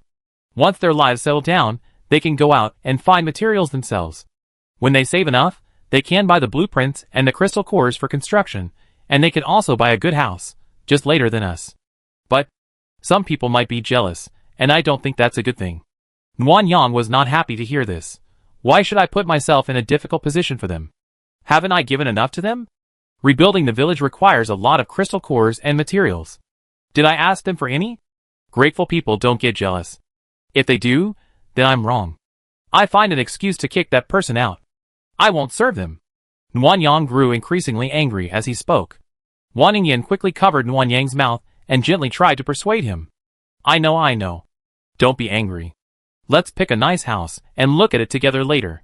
Nguyen Yang nodded, taking the opportunity to kiss the back of Wan Ningyan's hand. My wife has good taste. She choose. I ask Mom later. Maybe they don't want to live with us. Of course not.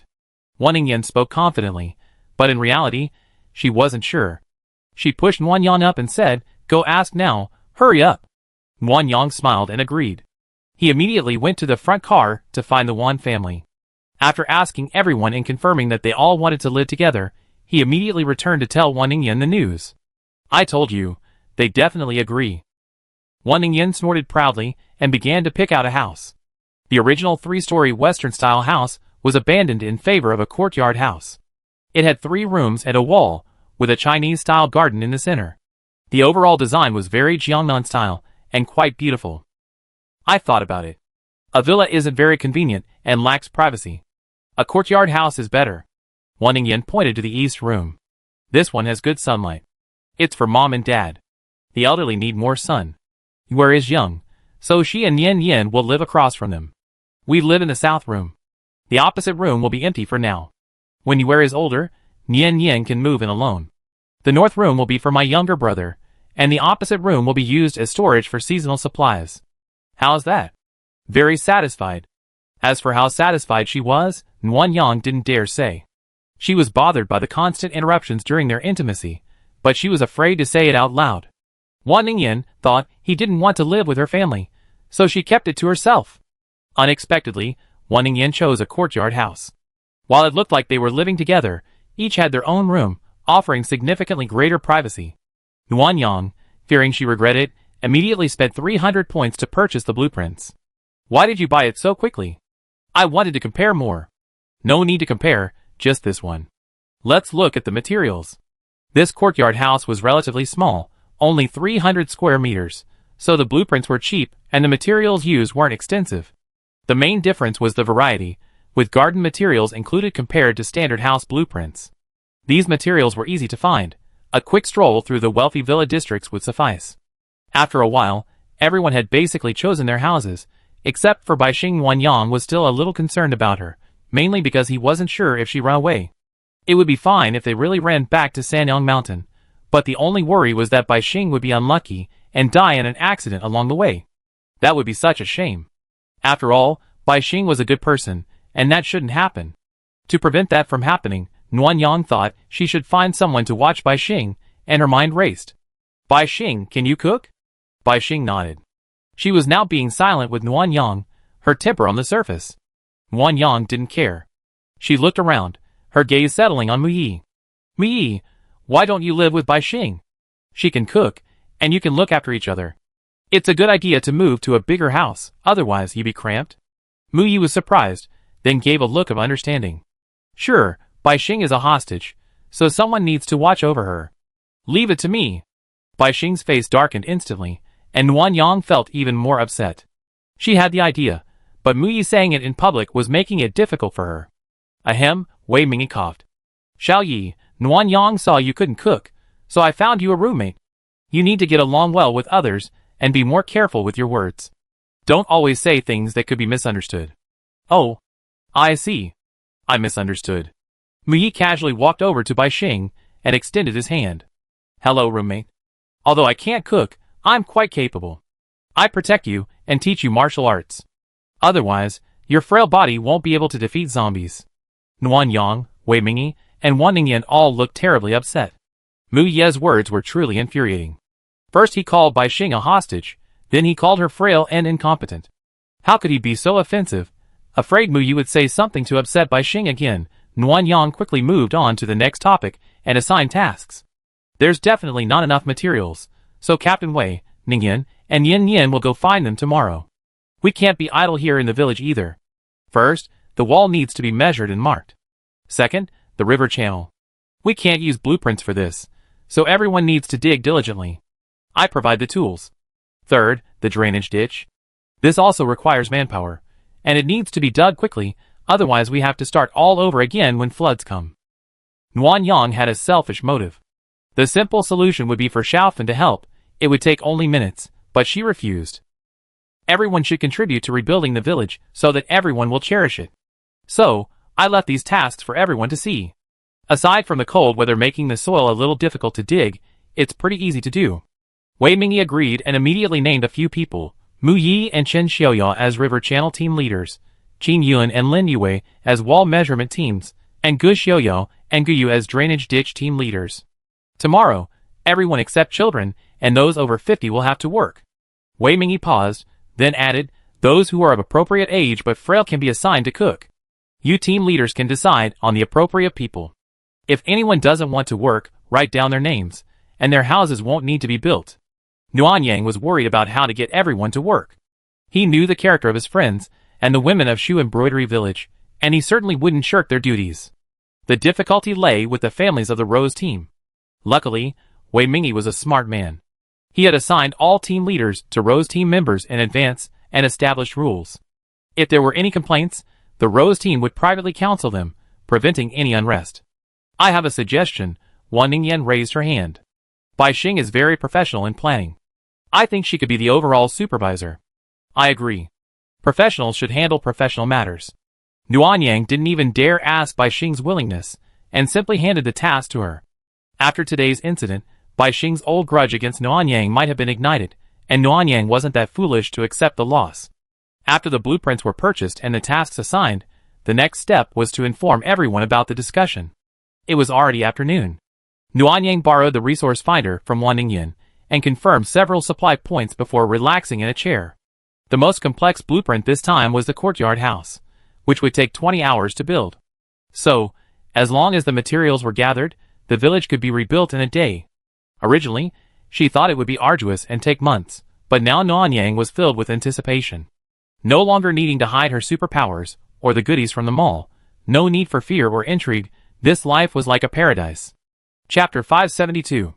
The last carriage was bustling with activity that evening. Mother Wan, Sister Xiaoyu, Sister Lu, Su Wan, and Mother Gao gathered to cook. Qin Xiaoya's mother, second aunt, third aunt, and aunt assisted in the preparations. Aunt Zhao, a mute, brought her granddaughter, Zhao Huanqi, to help clean up to prevent the carriage from getting too grimy. Nuanyang and Wan Ningyan couldn't help with the cooking, so they provided some seasonings and utensils.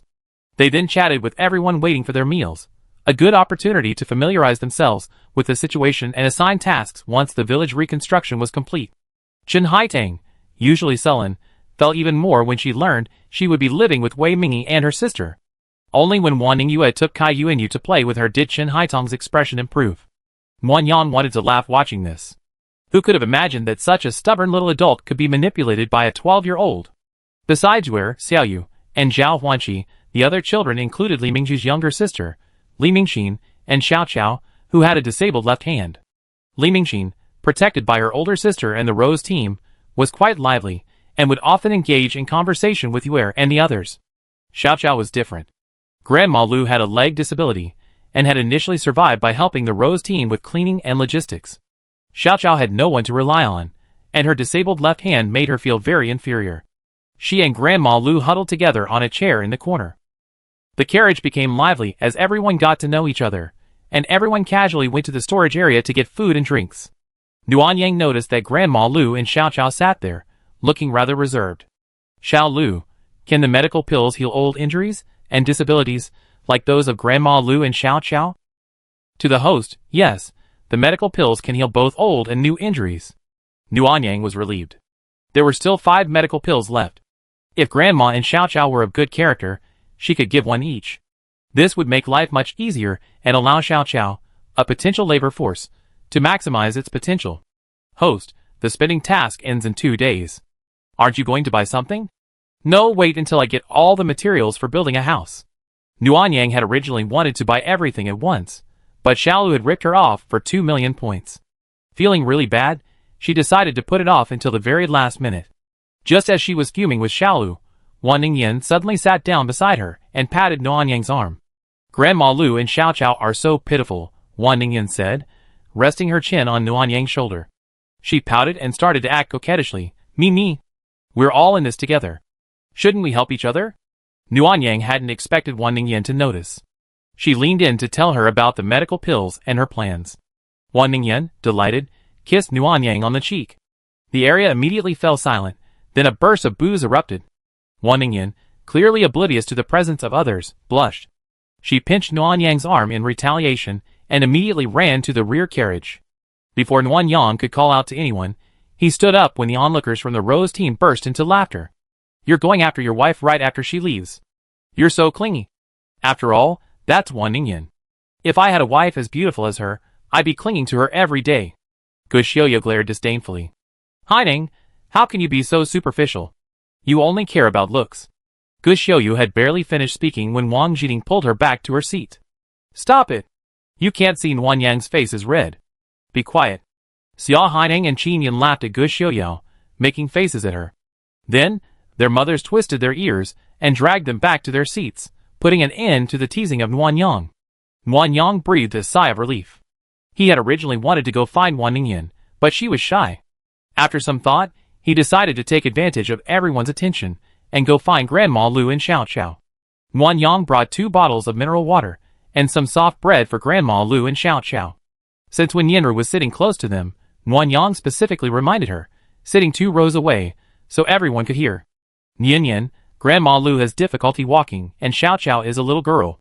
Please take care of them, and bring them food and drinks. I understand, sister-in-law. I take good care of Grandma Lu and Xiao Xiao. Not just them, but also Grandma Kong and Grandma Qian in the car ahead. Don't just ignore them, because Sister Ying and the others are taking care of them. The implication was that everyone should step outside their own social circles, pay more attention to others, and lend a hand to those in need. Sister-in-law. The clever Yue immediately came running over. I take care of Xiao Xiao too. I play with her more often. Nuan Yang was hoping for just that effect. Smiling, he squatted down and praised Wanning Yue, then called Xiao Xiao over and asked her to play with Yue. Xiao Xiao was a frail, self-conscious child, timid and cowardly. Only after seeing Grandma Lu nod to let her go did she dare to follow Yue. Children are innocent and don't mind Xiao Xiao's disability at all. On the contrary, they take special care of her. Grandma Lu, old and slow in speech and movement, held Nuan Yang's hand for a long time, only managing to squeeze out 2 thank yous. Nuan Yang understood her meaning and offered a few words of comfort before heading to the rear carriage to serve her food. Dinner was noodles with 4 toppings, mincemeat with mixed sauce, scrambled eggs with tomatoes, spicy meat and potatoes, and shredded pork with pickled mustard greens. For the elderly with weak teeth, they cooked the noodles in chicken broth and served them with a poached egg, which was both nutritious and easy on the teeth. Nuan Yang had space and was convenient for serving noodles, so he shared the task with Wan Ningyan. Only after everyone had been sent off did he have a chance to talk to Wan Ningyan. Let's go eat.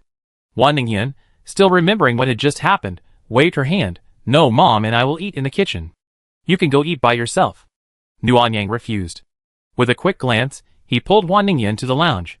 It was a single room, and since no one else was comfortable staying there, it was left empty. Nuan Yang locked the door. They could eat together without being disturbed, and without worrying about teasing if they got too intimate. At our rate, we probably have to stay in the carriage for 3 days. If you're not used to it, we can sleep in the SUV. Wan Ningyan disagreed. Mom can stay, Grandma Kong can stay, so why can't I?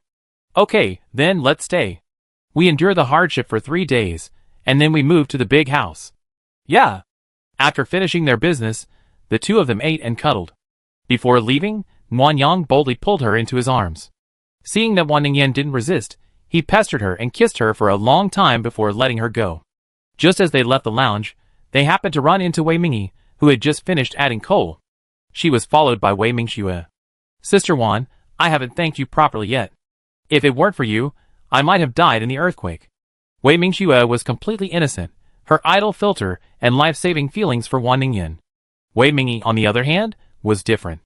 Her gaze clearly flicked between Nuan Yang and Wan Ningyan's lips, and the smile that curled her lips made Nuan Yang feel even more guilty. Hey, Captain Wei, have you eaten yet? Yes, and I have something to discuss with you. Let's go to the cab and talk. Wan Ningyan and Wei Mingxue were chatting, and it didn't look like they were going to finish anytime soon, so she and Wei Mingyi went to the cab. To improve efficiency, we'd probably be out looking for supplies all day tomorrow. We can't watch the coal tonight. Nuan Yang agreed. I get a box and fill it with a day's supply, and then a few young people will take turns. They can't do that either. Starting tomorrow, young people will do most of the physical work, and watching the coal at night won't help them get enough rest. That's right, and we can't have children either. The danger with fire is that children are curious and might accidentally light it, causing a fire or something. That's not worth the risk. Well, that's why I want the cooking ladies to watch over it and distribute it. They coordinate their schedules and responsibilities. The breakfast cooks could rest in the evening, while the lunch and dinner cooks would take turns watching over the coals. This way, the lunch and dinner cooks could catch up on their sleep during the day, and the breakfast cooks would have a good night's sleep, leaving them with the energy to watch over the coals. That's a great idea. Captain Wei will have to talk to them about this. Ningyan and I will go next door and arrange the same for the men. Okay, let's split up. After Wei Mingxue and Wan Ningyan finished their conversation, Nuan Yang led the group to the next car. There were few cooks there, just Wan's father and Xia Haiming's father, so Nuan Yang asked Wan Ningfeng to join them in making breakfast. A simple breakfast, like instant noodles with an egg, wasn't difficult, and the 3 of them could barely split their time. Back in the women's car, everyone began lining up to wash and get ready for bed. They wouldn't normally go to bed so early, but since they had to work the next day, they were consciously staying up late. Nuan Yang and Wan Ningyan, as husband and wife, washed together, not planning to shower to save time. However, Wan Ningyan was a germaphobe and hadn't showered in 2 days, so Wan Yang couldn't resist, so she quickly showered with her. But the torture didn't end there. Lying on the bench, Wan Yang, accustomed to sleeping on a large bed or a kong, felt uncomfortable. The bench was narrow, and turning over had to be done with great care. Wan Yang struggled to turn over and found Wan Ningyan asleep. The narrowness of the bench wasn't the main issue, her snoring was the real nuisance. She was surprised to find herself asleep so quickly in such an environment. Half lifting herself to take a look, she saw Wan Ningyan was indeed asleep. She saw earplugs in her ears, and Wan Yang realized what was happening. He immediately imitated his wife, and used them, too. The world suddenly became much quieter, and he quickly fell asleep. Chapter 573. It was barely 6 in the morning when the train car was buzzing with activity. First, the breakfast ladies were getting up to prepare meals, and second, the members of the Rose team were waking up and lining up to wash up before heading out for exercise. Wei Mingyi was extremely strict about training. Under her leadership, the Rose team, let alone slacking off, felt uncomfortable even without training for a day, including Wan Ningyan. When Noanyang was awakened by the smell of food, Wan Ningyan was long gone. After asking around, he finally spotted her hopping through the train window. It was only 2 days into the polar night, so it was still dark after 7, and daylight wouldn't come until 8 or 9. Therefore, the search for supplies was scheduled for 8, and those remaining in the village would go out to work at 9. For this reason, Noanyang could sleep in until this hour without any worries. He hadn't expected his wife to be so diligent, which made him feel a little ashamed, especially since her mermaid line had vanished and her abs were only a faint hint of 4-pack. Too lazy. Wan Yang cursed himself silently, deciding to start working out the next morning too. He wouldn't let Wan Ningyan outshine him. At 7:30, the members of the Rose team returned from practice, all drenched in sweat. However, they all let Wan Ningyan, Wei Mingyi, and Wen Yanru use the bathroom first, as the 3 of them had to leave at 8 o'clock. Wan Yang had already prepared breakfast for Wan Ningyan, braised green beans and noodles made by Sister Xiaoyu. As soon as Wan Ningyan finished her shower, Wan Yang immediately retrieved the noodles from her space and placed them on the table, along with a cup of soy milk. Have you eaten yet? Yeah, try it. Sister Xiaoyu's cooking is amazing. Even Mom ate a big bowl. Really? Wan Ningyan's eyes curved with a smile, and she immediately took a big bite. It's delicious. Can Sister Xiaoyu make me another portion to take away? I'm craving some for lunch. Okay, I asked Sister Xiaoyu to make another serving. Do you want some stir-fried vegetables? No, just noodles will do. Wan Ningyan didn't even look up as she spoke, completely immersed in the food. Noanyang smiled faintly, tucked her bangs behind her ear, and immediately stood up to find Sister Xiaoyu. Sister Xiaoyu had been busy and had eaten breakfast last. Upon hearing Noanyang's request, she put her bowl down. Since Sister Wan likes it, of course, I have to make it for her. Don't worry, I make sure it's ready before you leave. Sorry, Sister Xiaoyu, I'm sorry for keeping you company. Why apologize? It seems so awkward, Sister Xiaoyu said as she added the ribs to the pot. I make some pork ribs and noodles. These are from mutant pigs. I heard they can help you psychics. Yes, thank you, Sister Xiaoyu. You're welcome. Go and keep your wife company. Noanyang agreed and checked the food in the kitchen storage area. There was meat, vegetables, and eggs, but there was only pork left, which was a bit monotonous, so he added some chicken, duck, and lamb. When he returned to his seat, Wan Ningyan was already squinting, sipping soy milk. She had finished the bean noodles, leaving Noanyang with one of the rare occasions where he didn't have to deal with leftovers. It seemed like she really loved it. Noanyang couldn't help but wonder if he should learn to cook. He couldn't possibly bother Sister Xiaoyu every time his wife wanted noodles. Just as she was thinking, Wan Ningyan pulled out her supply finder, pulled up the 7 locations she marked yesterday, and discussed it with Noanyang. I want to go here. Wan Ningyan pointed at the small dot in CD City. It looks like there's a lot of supplies here. I'm not afraid of hard work, so leave it to me. Not afraid of hard work? Noanyang was instantly suspicious. Wan Ningyan was able to endure hardships, but she was also a hedonist. When she was tired, she wouldn't even take a single step. She either carry it on her back or take a car. Why would she choose a place with plenty of supplies? Besides, Noanyang glanced at it and realized CD City didn't have the most supplies. CQ City had the most, and it was a municipality. Miss Wan, what's your plan? Confess now, or I send Wei Mingyi to CD City. What plans do I have? I just want to take over a place with plenty of supplies. Your kindness is being taken for granted. The city with the most supplies is CQ City. Since my wife is so considerate, then you should go to CQ City. Wan Ningyan's eyes widened in surprise for a moment. She angrily shut off the supply finder, snorted, and turned to look out the car window, ignoring Nuan Yang. Nuan Yang chuckled secretly, and was about to offer some words of comfort when Wei Mingyi and Wen Yanru arrived, both ready. Nuan Yang spoke to them briefly, and Sister Xiaoyu and Sister Tofu arrived in a hurry, placing 4 bowls of braised noodles on the table. This is a combination of braised beans and pork ribs. It's dangerous out there, so don't go hungry. Otherwise, you won't be able to defeat the zombies. The women in the village had never experienced actual combat, and didn't know what it took to fight zombies. They assumed that a full stomach was the only way to have the strength to fight zombies. No one corrected them. After thanking the two, they collected their bowls of noodles, and assigned their respective supply points. Wan Ningyan was still fuming. After opening the supply finder, she said, "I follow everyone's instructions," and sat there in silence. Wen Yanru was simple-minded, and didn't notice Wan Ningyan's anger. Wei Mingyi, however, was different. She noticed something and raised an eyebrow at Nuan Yang, who silently nodded in acknowledgement. In that case, Wei Mingyi pushed the supply finder screen in front of Nuan Yang. "Then you decide." "I go anywhere." "Okay, then I make whatever arrangements I like." Nuan Yang stared at the screen, chin in his hand, thinking. Out of the corner of his eye, he could see Wan Ningyan occasionally stealing glances at him. He suppressed a smile as he selected 3 locations. CQ City has the most supplies, so leave it to me. I can drive the SUV quickly, and Yin Yin is with me, so we can be more efficient. Captain Wei, go to Pan City. There's a steel industrial base there, so we can give more supplies. Otherwise, it take too long to wait for the space to disintegrate. As for Ningyan, Nuan Yang paused deliberately, watching Wan Ningyan feign indifference, and couldn't help but laugh. Just go to CD City. Don't be angry. You're making a fool of yourself for Yin Yin and Captain Wei. Wan Ningyan couldn't suppress her grumbling, and snorted proudly. Who's angry? I just ate too much and feel a little uncomfortable. Yes, everyone, check and get ready to go. Nuan Yang was just about to send everyone a few coordinates, when Wen Yanru walked up to him, looking a little nervous. Sister-in-law, can I go to a city on my own to find supplies? On my own? Nuan Yang reacted, a little uncertain. You mean, you want to go to a supply point on your own? Yes. Wen Yanru nodded vigorously. I can control Xiefan now, and I can drive a flying motorcycle pretty well.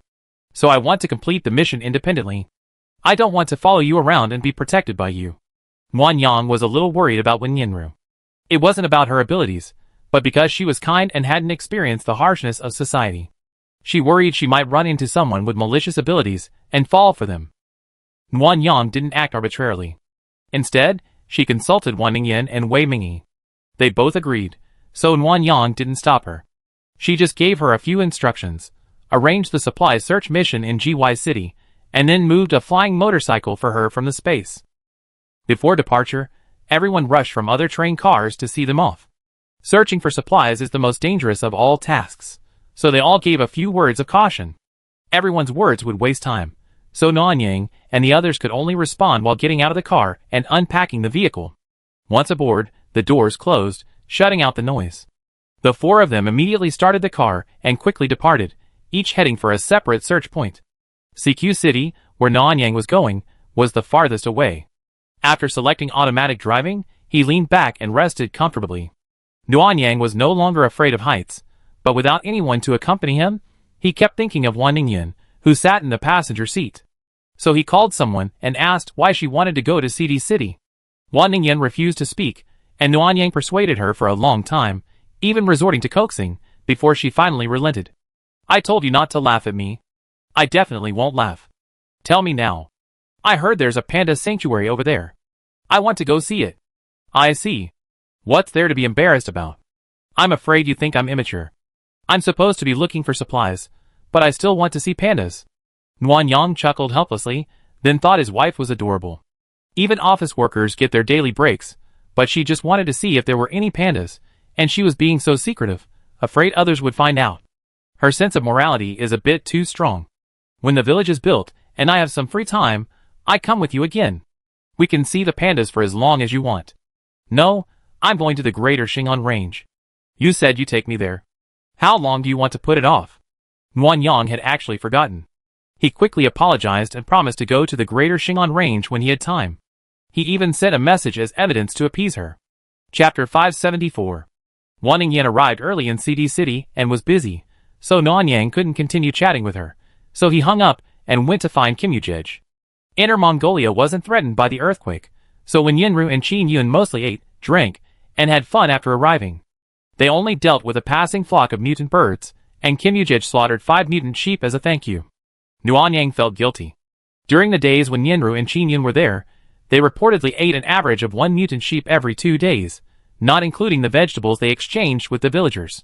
With all the food and money, Nguyen Yang felt insecure when talking to Kim Yujej. Fortunately, Kim Yujej was honest and only delighted to receive Nguyen Yang's call. He answered everything Nguyen Yang asked, but Kim Yujej also had something he cared about, the buffet. Sorry, there was an incident earlier. Polar Night returned just as I was finishing up. We need to rebuild the village first, so the buffet might have to wait. Kim Yu's hearty laughter echoed through the communicator. It's okay. I'm just practicing my powers. When my sister is free, I can check if I'm worthy of this buffet. Then you have to work hard. You're only level 2 now. If you're level 3 by the time I get there, not only will you get the buffet, but I also give you a mysterious gift. The enticement of the mysterious gift further motivated Kim Yu to practice his powers. Nguyen Yang also began searching his space and store, ultimately settling on Tiger Fist pills and Super Gatling guns as prizes. Inner Mongolia is vast and sparsely populated, with the most abundant mutated grass. While the Kim Yu family's chances of encountering bad guys there are low, the chances of encountering mutant animals are much higher. Additionally, many animals live in groups, so if they were in danger and needed help, Nguyen Yang wouldn't be able to reach them in time. Therefore, a Gatling gun, with its high-volume output, is a life-saving weapon. After a short rest in the car, Nguyen Yang finally arrived in CQ City. Located outside the earthquake zone, it wasn't severely affected, and most buildings remained intact, with only a few broken windows or peeling walls. Although CQ City is a municipality, it boasts abundant bauxite deposits, resulting in a large aluminum production base. Nguyen Yang had come here specifically for this purpose. Reinforced concrete, cement, and bricks are primarily used in building houses, but many less used materials, such as stone, tile, and sheet metal, are also crucial. Aluminum, due to its corrosion resistance, lightness, and resistance to deformation, is essential for roofs, railings, window sills, and other structures. Upon arriving in CQ City, Nguyen Yang chose to land directly at the aluminum production base. After collecting enough aluminum, she searched the base for other building materials. The aluminum production base, covering over 10,000 square meters, once housed a large workforce, but now there are no survivors, only a vast swarm of zombies. This kind of base, where all the staff live, has strict management. The main entrance is an electric iron gate, and the surrounding walls are 2 meters high, trapping all the zombies inside, preventing them from leaving. Over 1,000. I made a fortune. Nguyen Yang was excited. This zombie swarm was a windfall, and it was a fortune trapped and unable to escape, which made him even more delighted. After landing, the huge commotion attracted all the zombies. Nguyen Yang parked the car near the staff dormitory, opened the sunroof, and used his supernatural powers to kill the zombies.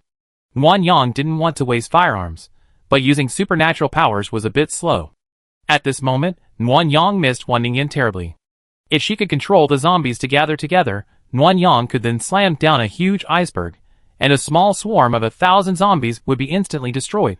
Unfortunately, with Wan Ningyan gone, zombies were swarming from all directions, and Nguyen Yang had to spend some time to kill them all. After dispatching the zombie horde, Nguyen Yang drove to the warehouse, where the aluminum was stored. The blueprints from the mall were very convenient. The building materials needed didn't necessarily have to be finished products. Processed, defective, and semi-finished products were acceptable, but used ones were not. So, after using the master key to enter the warehouse, Nguyen Yang effortlessly took all the aluminum. The amount of aluminum needed was small, and Nguyen Yang could easily have taken half a warehouse's worth of stock to build a house. But after making such a long trip, Nguyen Yang immediately took the entire stock from 3 warehouses. The village's current simple layout didn't mean there wouldn't be future additions or reconstruction. The more necessary materials, the better, as long as there was enough space. After securing the aluminum, Nguyen Yang ate a piece of energy fat and began searching the base. After exploring most of the base, Nuanyang realized she couldn't find any other building materials besides aluminum products, which frustrates her. She felt like she had wasted 2 hours. To avoid wasting time, Nuanyang went to Wanning during lunch and borrowed the supply finder. He discovered PVC pipes, paint, and tiles at a nearby factory, quickly finishing his noodles and rushing over. To Nuanyang's disappointment, these factories were all small, producing very little. Only the ceramics factory was larger, but the earthquake had shattered many of the tiles, leaving only a small portion usable. Something is better than nothing. Let's keep working. Nuanyang consoled himself, gathering all the materials from the factory. Then, he changed his strategy. Instead of an off-road vehicle, he took a flying motorcycle, allowing him to fly low and more easily search for supplies. After searching for a while, Nuanyang discovered a wealthy area. He had intended to go down and find some usable rockery and materials for the courtyard gate, but he wasn't expecting any survivors. 3 survivors were holding machetes and backpacks, one of them even holding a snakeskin bag, apparently out foraging for supplies. "Hey! Over here!" The 3 men spotted Nuanyang and immediately dropped their weapons and bags, raising their hands and gesturing frantically. Nuanyang glanced at him, raised his altitude, and flew away. Anyone who could forage for supplies in the extreme cold must be a psychic. Having survived for so long, they must have the necessary survival skills. There was no need for Nuanyang to interfere. After flying for a while, Nuanyang found a large stone factory. Located on the edge of CQ City, it was less affected by the earthquake, and most of the stone was intact, with only a small portion shattered. Nuanyang was overjoyed and immediately flew over. After dispatching a few zombies, he emptied the entire stone factory. Before leaving, Nuanyang encountered an unexpected guest, a mutant civet cat with 2 cubs, watching from a distance from the stone factory gate. The stone factory was located in the suburbs, with a mountain beyond. Nuanyang suspected the 3 civets had escaped from the mountain. Nuanyang had plenty of food and meat, and seeing they had no desire to kill or eat them, Nuanyang preferred a peaceful coexistence as long as they didn't attack anyone.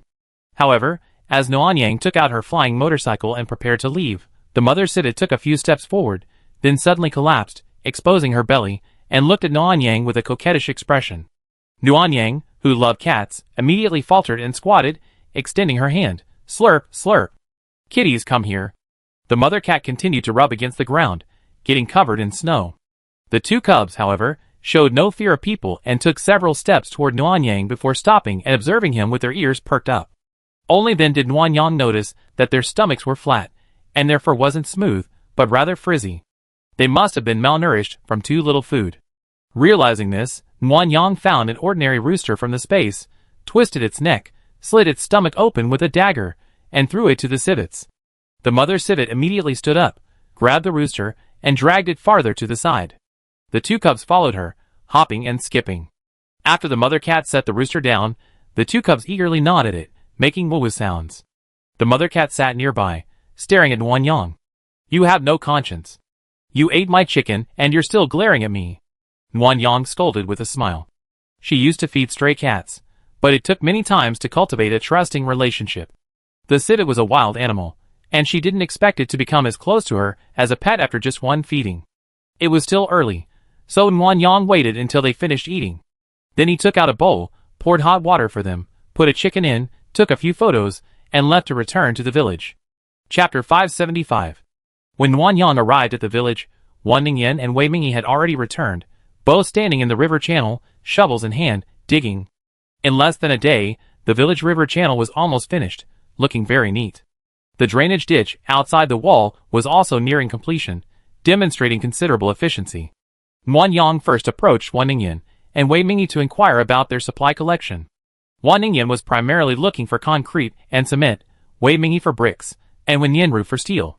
Both had a good harvest, collecting some lumber, plasterboard, and other building materials along the way. The journey was relatively smooth, encountering only small zombie waves, which they could handle. "Mimi, wait for Nian Nian to come back, and we check the quantities. If the missing materials are relatively small, you can take some time tomorrow to collect the crystal cores. It would be a waste of time for me to dig them one by one, and it would be a shame to lose them." Nuanyang naturally agreed. The mall currently had several expensive items, and there might be more in the future, so stockpiling crystal cores was essential. By the way, when will Nian Nian return? Logically, she's the closest, and the steel mills are all in the same industrial park, so it shouldn't take that long. Wei Mingyi replied. I asked, and she said something delayed her, and she's on her way back. Something? Nguyen Yang was a little worried. Didn't Yan Yan say what it was? Wei Mingyi shook her head. She couldn't explain it in a few words, but she explained it in detail when she returns. Wan Ningyan was more open-minded and immediately handed Nguyen Yang a shovel. All right, why are you frowning? Yan Yan is on her way back, which means she's fine. Come and help us. We want to dig this section of the river in the village today. Wan Ningyan's words made sense. Nguyen Yang took a deep breath and joined the digging team with a shovel. The excavated soil wasn't thrown away, but piled on either side of the river, bagged by older women and men. This dirt and gravel was also used as building materials. Nguyen Yang had taken so many strength pills that the hard soil was effortless for her. However, the constant bending over to dig had left her lower back muscles slightly sore after a while. Nguyen Yang was starting to feel a bit exhausted. As she straightened up to relax, she caught a glimpse of Zhao Rou digging a drainage ditch. She suddenly remembered that she had used her supernatural powers to heal her lower back many times, but it always recurred with the slightest exertion. It seemed this back injury was an old one, and she needed the help of Xiaoyu's family's traditional Chinese medicine. As she was rubbing her waist, a flying motorcycle approached nearby. It was Wen Yanru. Nguyen Yang didn't immediately look for Wen Yanru. She was glad she returned safely. She picked up her shovel and continued digging. The village river was almost complete, and as a strong woman, Nguyen Yang naturally wanted to help. Wan Ningyan and Wan's mother greeted Wen Yanru. The three of them chatted briefly, and Wan Ningyan gave Wen Yanru a shovel, adding a capable member to the digging team. However, it was Xiaofan who was the strongest, while Wen Yanru's efficiency was no different from that of an ordinary person. Nguyen Yang silently crossed out the description of a capable person. After everyone's hard work, the river channel was finally dug after a quarter of an hour. Although only 1/3 of the task was complete, there was no rush to dig the river channel outside the village. Nguyen Yang checked the weather forecast and knew that even if there was a flood, it would not be completed for 2 weeks, so there was plenty of time. Ningyan, do you have 12 tons of concrete? Yes. Wan Ningyan immediately placed 12 tons of concrete in the river channel according to Nguyen Yang's request. Nguyen Yang took the river channel blueprint and asked Wei Mingyi and Wen Yanru for some mortar stone, steel bars, and other materials. He then placed the blueprint on the river channel. At that moment, the blueprint suddenly glowed a fluorescent yellow, enveloping all the materials in its light. The Wan family was already accustomed to this. Zhao Rou, the women of the village, and the main force of the Rose team had seen many magical objects, so they remained relatively calm. The others, however, were more astonished, exclaiming in amazement. At that moment, a small orange box popped up on the blueprint, reading, "Materials will not be returned. Do you want to proceed with the river channel construction?" Nguyen Yang clicked yes, and another confirmation box popped up, reading, "This construction will take 2 hours. Do you want to start?" Nguyen Yang clicked yes again. Construction begins. Countdown 2 hours. The 2-hour countdown began, and this section of the river was bathed in a fluorescent yellow glow. All the materials vanished, and the hardened riverbed soil slowly began to be covered with gray concrete. Yin Yin, how's the steel collection going? Sister-in-law, I collected all the steel mill warehouses in the entire park, even the scrap steel. Nguyen Yang nodded in satisfaction. She could actually see the collection progress from her space, and she only asked so Wan Ningyan and Wei Mingyi could be updated on the progress. In that case, let's build what we can first and try to move in tomorrow. Everyone naturally agreed, but before that, Wei Mingyi suggested that the others return to the sled train. There was no need to eat calories and watch. Nguyen Yang always supported saving points.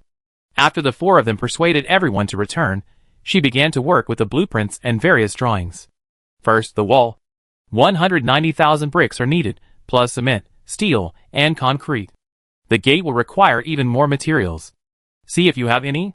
If not, we can look for them tomorrow. Nguyen Yang checked the blueprints with everyone.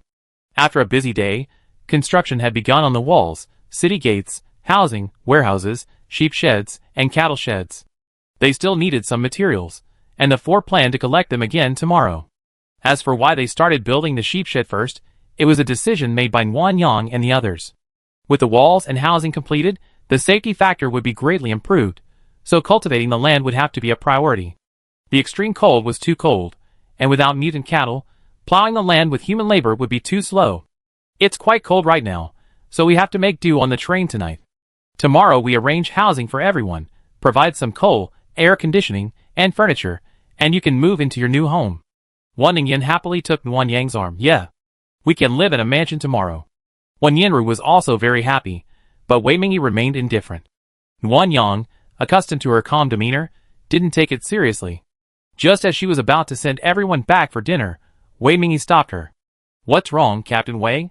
You already given enough. Isn't it time to clarify some things with everyone? Wan Yang didn't get the point across. What do you mean? Giving things away for free all the time makes people feel entitled. A little kindness, a little resentment. It's better to make the rules clear from the start. What Wei Mingyi was saying was exactly what Wan Yang hadn't yet figured out. While everyone could help rebuild the village, living there after moving in required a reasonable routine.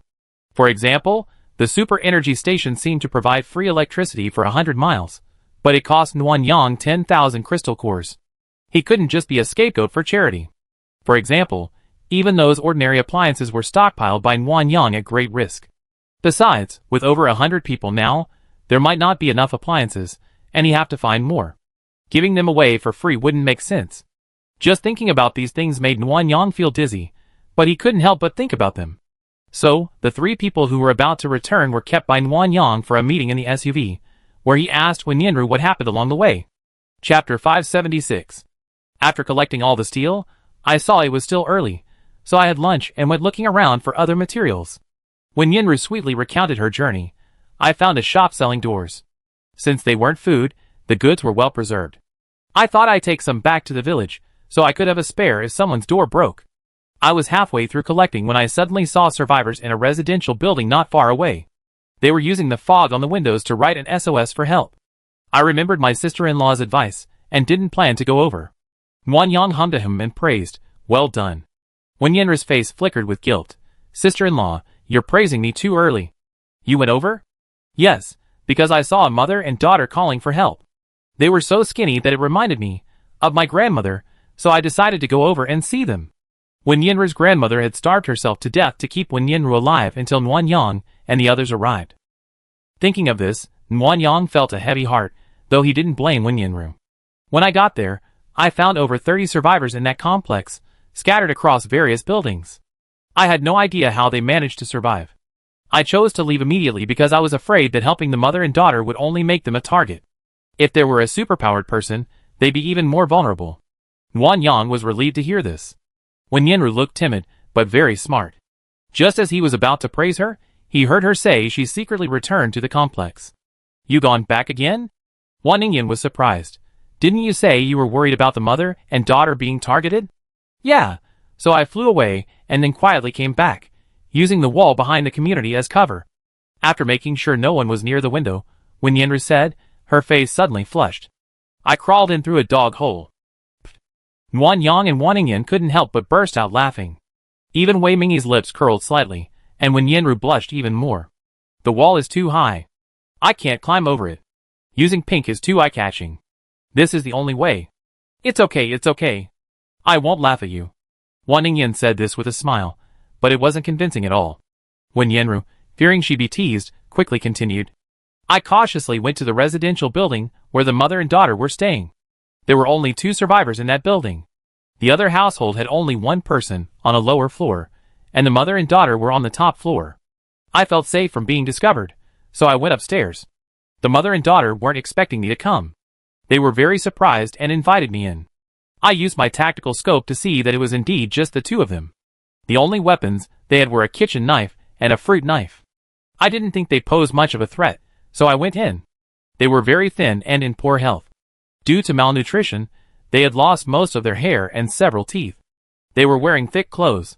Down jackets are as thick as bamboo poles." When Yinru paused and looked at Wan Yang. "Sister-in-law, I know I can't just bring anyone back, so I only gave them some food and coal for heating. Don't be angry." "I'm not angry, but this is too risky. You're alone. What if they're setting a trap to lure you in? Once you get inside, every survivor in the neighborhood comes to surround you. What will you do? Don't tell me you have mutants and firearms. Anyone who's survived until now either has ample supplies or possesses superpowers. Are you sure you have a good chance of winning?" Wan Yinru's mutant form was quite powerful, so Wan Yang wasn't worried much. However, Wan Yinru lacked experience, so she needed to be disciplined. Otherwise, she'd become too bold and might get into trouble the next time she went out alone. I understand, sister-in-law. I contact you next time and get your permission before taking any action. Well, you can contact the captain of the guards too. Anyway, don't take any more risks. If anything happens to you, I won't be able to face your grandmother after I die. After admonishing Wen Yinru, the matter came to an end, and the four of them began to discuss village matters. Regarding the initial construction of the village, Nanyang had 3 areas that cost a lot of points: the architectural blueprints, the super energy station, and the super water plant. These 3 items are particularly expensive, but they're necessary. First, they can save on electricity and water bills. Second, the ice and snow are melting, and the resulting water will undoubtedly be contaminated with pathogens. For safety, a water plant is essential. Wei Mingyi agreed. The village is relatively small now, but we might expand it in the future, providing access to water and electricity within 100 kilometers, saving a lot of trouble. Well, these 3 items alone will cost tens of thousands of crystal cores. Later, the village will need carrot soldiers, weapons, farm tools, seeds, and other supplies. To improve everyone's abilities, some ability awakening fluid must also be provided. All this added up isn't too much, but it's not too little either. Forcing everyone into debt, some elderly people and underage children simply can't pay it back, and it makes me look like I'm forcing them. This was Nanyang's biggest concern, and she hadn't figured it out yet. She grew up in an orphanage and never worked as a class leader in college. Her life was all about working in music, and she later became an entertainer. She had no management experience. After the apocalypse, I only seen Han Qingcheng and Wen Yunshu manage this part of Nanyang. As outsiders, they could even offer their critiques and point out any shortcomings.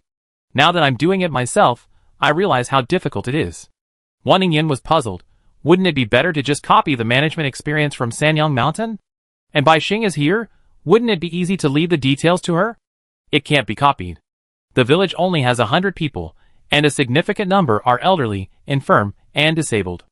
The specialized jobs are teachers, cooks, and doctors, and the rest are farming, breeding, and patrolling. There's no way to form a healthy economic chain.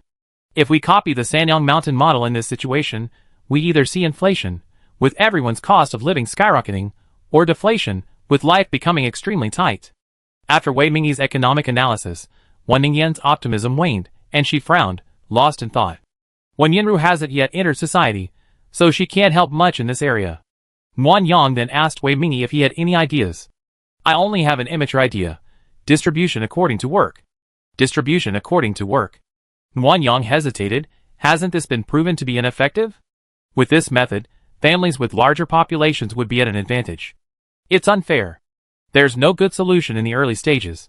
Distribution according to work can be a transitional approach. We have to get everyone to do their part and get things moving. Otherwise, until the village rules are finalized, you're just wasting your time supporting them. Wan Yang sighed silently. If nothing went wrong, he'd be able to move into the village tomorrow. Time was tight, and he really couldn't let the lack of village rules stall him. Don't worry. Didn't Ningyan just say Bai Xing is here? She has extensive management experience. Why not ask her tonight? Wan Yang's eyes lit up. I agree. Let's go back to dinner and discuss it tonight. Wei Mingyi shook her head in Wan Yang, then looked at Wan Ningyan. Then she told Wen Yinru to go back first, and Wan Yang understood what she meant. After the others left, Wan Ningyan immediately sat forward and asked, Captain, what did you mean by winking at me just now? Why did you send Nian Yin away? Is it because of that mother and daughter? Yes. Wei Mingyi confirmed Wan Yang's suspicion. That mother and daughter are so strange. Wan Ningyan looked at the two of them anxiously. What are you two talking about? Aren't they just lucky survivors? What's so strange about that? Wan Yang took Wan Ningyan's hand and patted it, calming her down. My dear, think about it carefully. The city has plenty of supplies, but there are also a lot of zombies. Add to that the extreme heat and the lack of water, and the extreme cold and the lack of fuel. How did they survive? Maybe there's enough food at home? That doesn't make sense. Wei Mingyi's eyes were filled with suspicion. Their emaciated appearance suggests chronic hunger. They live on a high floor. Going downstairs wouldn't be enough to fight zombies, let alone bring back the supplies they found. Furthermore, there are over 30 survivors in that complex. With such a high survival rate, they might even have resorted to cannibalism. Do you think they do nothing when they saw a skinny woman with supplies? Wei Mingyi's words made Wan Ningyan's face change.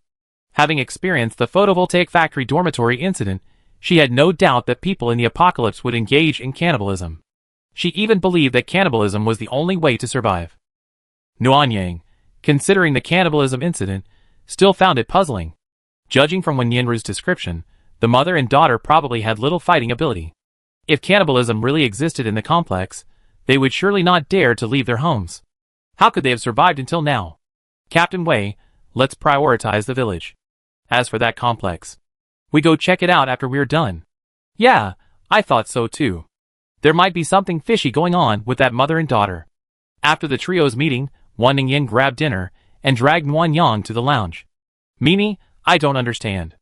If that mother and daughter are suspicious, why are you still going? Aren't you afraid of something happening? If they're bad people, Nian wouldn't have come back unscathed. There's no need to worry too much. But it's strange that someone who poses no threat, or even has no abilities, could survive the extreme cold. It's better to check it out. GY City is very close to us. Anything out of the ordinary happening nearby could affect us, so we must be on guard. Then I understand, Mimi. You're so steady. It's great to have you. Wan Ningyan's mood brightened. She hugged Nuanyang's neck and complimented him. Nuanyang kissed her, but before she could get enough, Wan Ningyan withdrew. One more kiss. No, I'm hungry. Oh. Nuanyang pulled out his phone and opened his photo album. Did you find any pandas? No, our national treasures aren't all dead, are they? I'd look for them next time. Look, I saw a little civet. Aren't they cute? Wow. It's a mother with her baby. They look so pitiful, their bellies bulging with hunger. There were so many photos. Wan Ningyan leaned into Nuanyang's arms and began to look at them. Nuanyang took the opportunity to hold her close and whispered seductively in her ear. Give me a kiss. When I'm done with this, I take you to see the kittens. Wan Ningyan immediately understood Nuanyang's intentions and snorted. You're using your tricks on me. How wicked. Kiss me or not. Kiss. Chapter 577.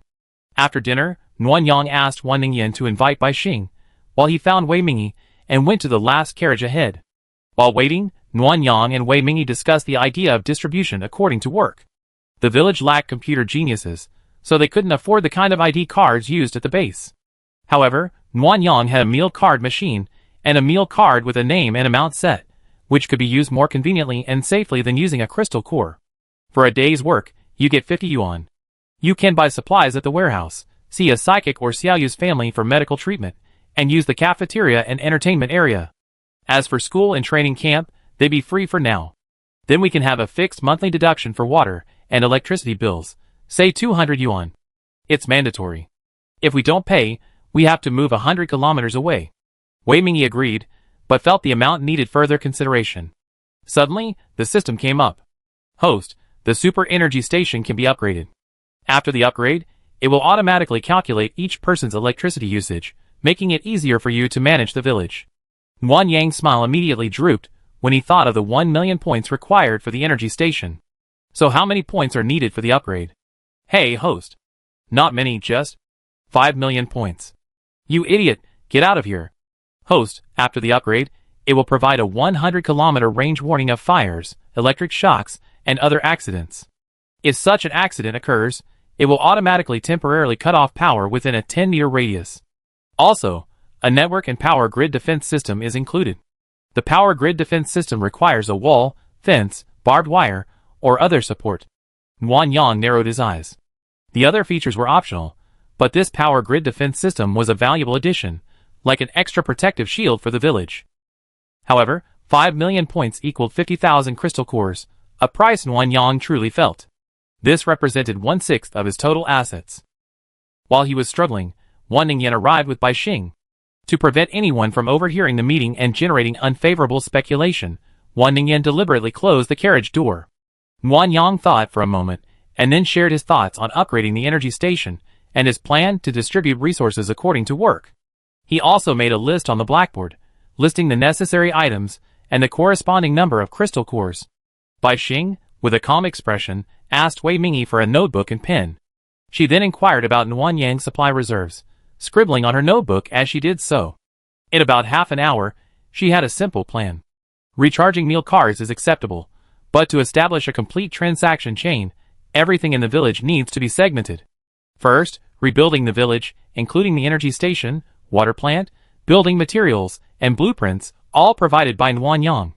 Assuming the total cost is 200,000 crystal cores, and with a total of 127 people currently settled in the village, each person will be required to incur a debt of 1,575 crystal cores, rounded up. Second, there's the supply trade. After moving in, they need appliances, food, kitchenware, and other supplies. These will be marked with prices and stored in the warehouse, and villagers can rent or purchase them using their meal cards. Of course, they'd be given funds in advance, which is equivalent to a loan and must be repaid.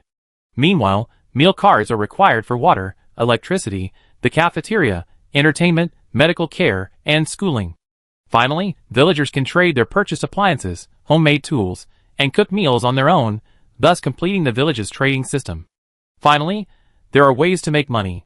Capable villagers can form teams and forage for supplies on their own. They can keep the supplies and crystal cores for themselves or exchange them for cash in the warehouse.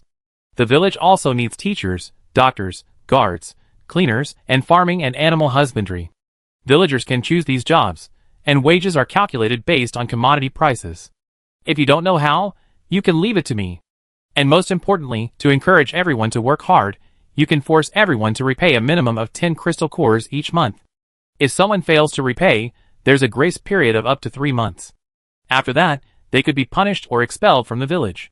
Nuanyang couldn't help but applaud Bai Xing. He was truly professional.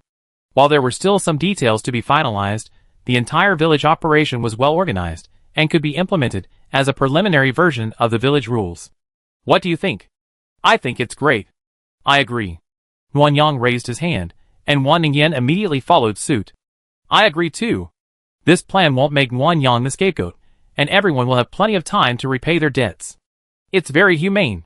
Wei Mingyi also raised his hand. Indeed, it's just the beginning anyway. We can adjust as circumstances change. Yes. Nuanyang looked at Bai Xing and asked sincerely, Miss Bai, I'd like you to help manage the village.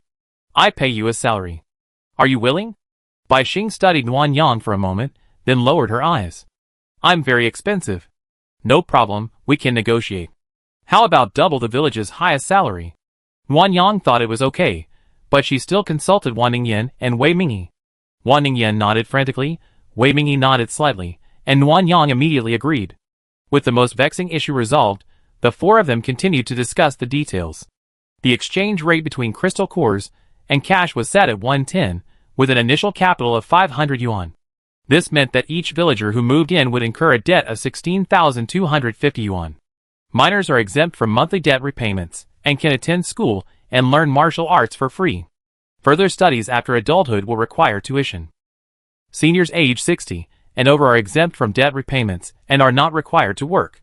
They receive a monthly subsidy of 200 yuan. The village's land is publicly owned.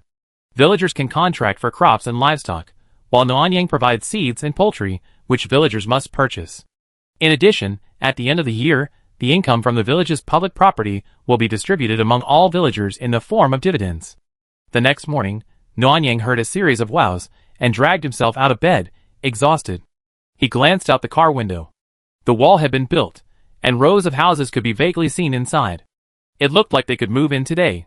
Nuanyang checked the weather forecast. The current temperature was minus 72 degrees Celsius, with a high of minus 67 degrees Celsius today. Although the temperature was still low, it would be around minus 55 degrees Celsius the day after tomorrow. By then, people could go out even without consuming calories or fat. He could stay home and clean up for the next 2 days. After thinking it all through, Nuanyang grabbed a quick bite of breakfast, and then Wan Ningyan. Wei Mingyi and Bai Xing headed to the village, where she needed to set up the energy station and water plant. The village gate was a heavy iron gate that could be opened and closed manually or electrically, but the village was currently without electricity, so Nuanyang and the others had to work together to push it open, a task even Nuanyang found difficult. The four of them, panting, opened the gate.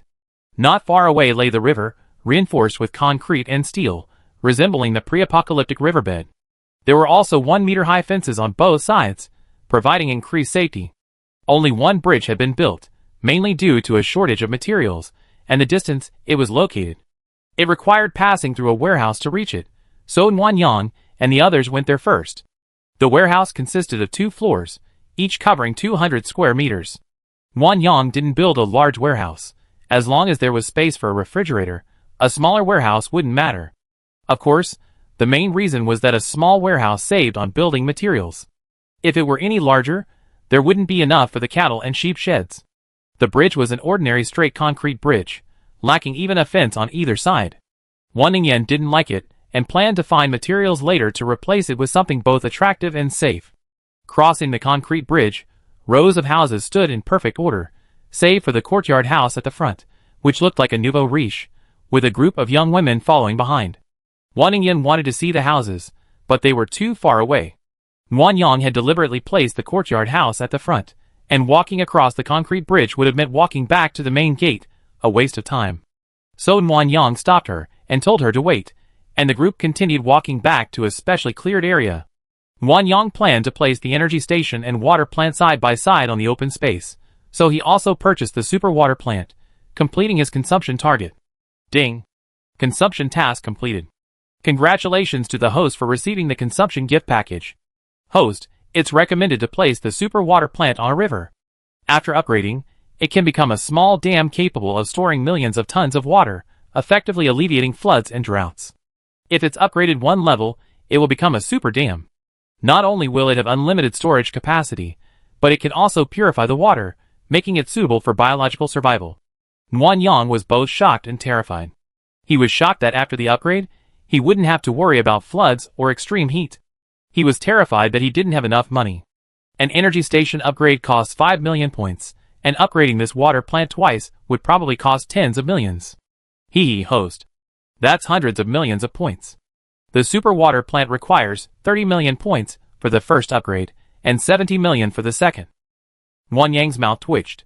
How expensive! The 1.8 million crystal cores on him weren't enough. This damn system was waiting for him. Chapter 578. Mimi, what's wrong with you? You're suddenly so serious. Wan Ningyan asked Wan Yang with a worried look on her face. Wei Mingyi and Bai Xing, who were standing nearby, also noticed Wan Yang's anomaly, and came over to ask about it. Wan Yang gave a wry smile, and told her about the upgrades available for the super water plant. 100 million. That's 1 million crystal cores. Wan Ningyan was astonished. That's too expensive.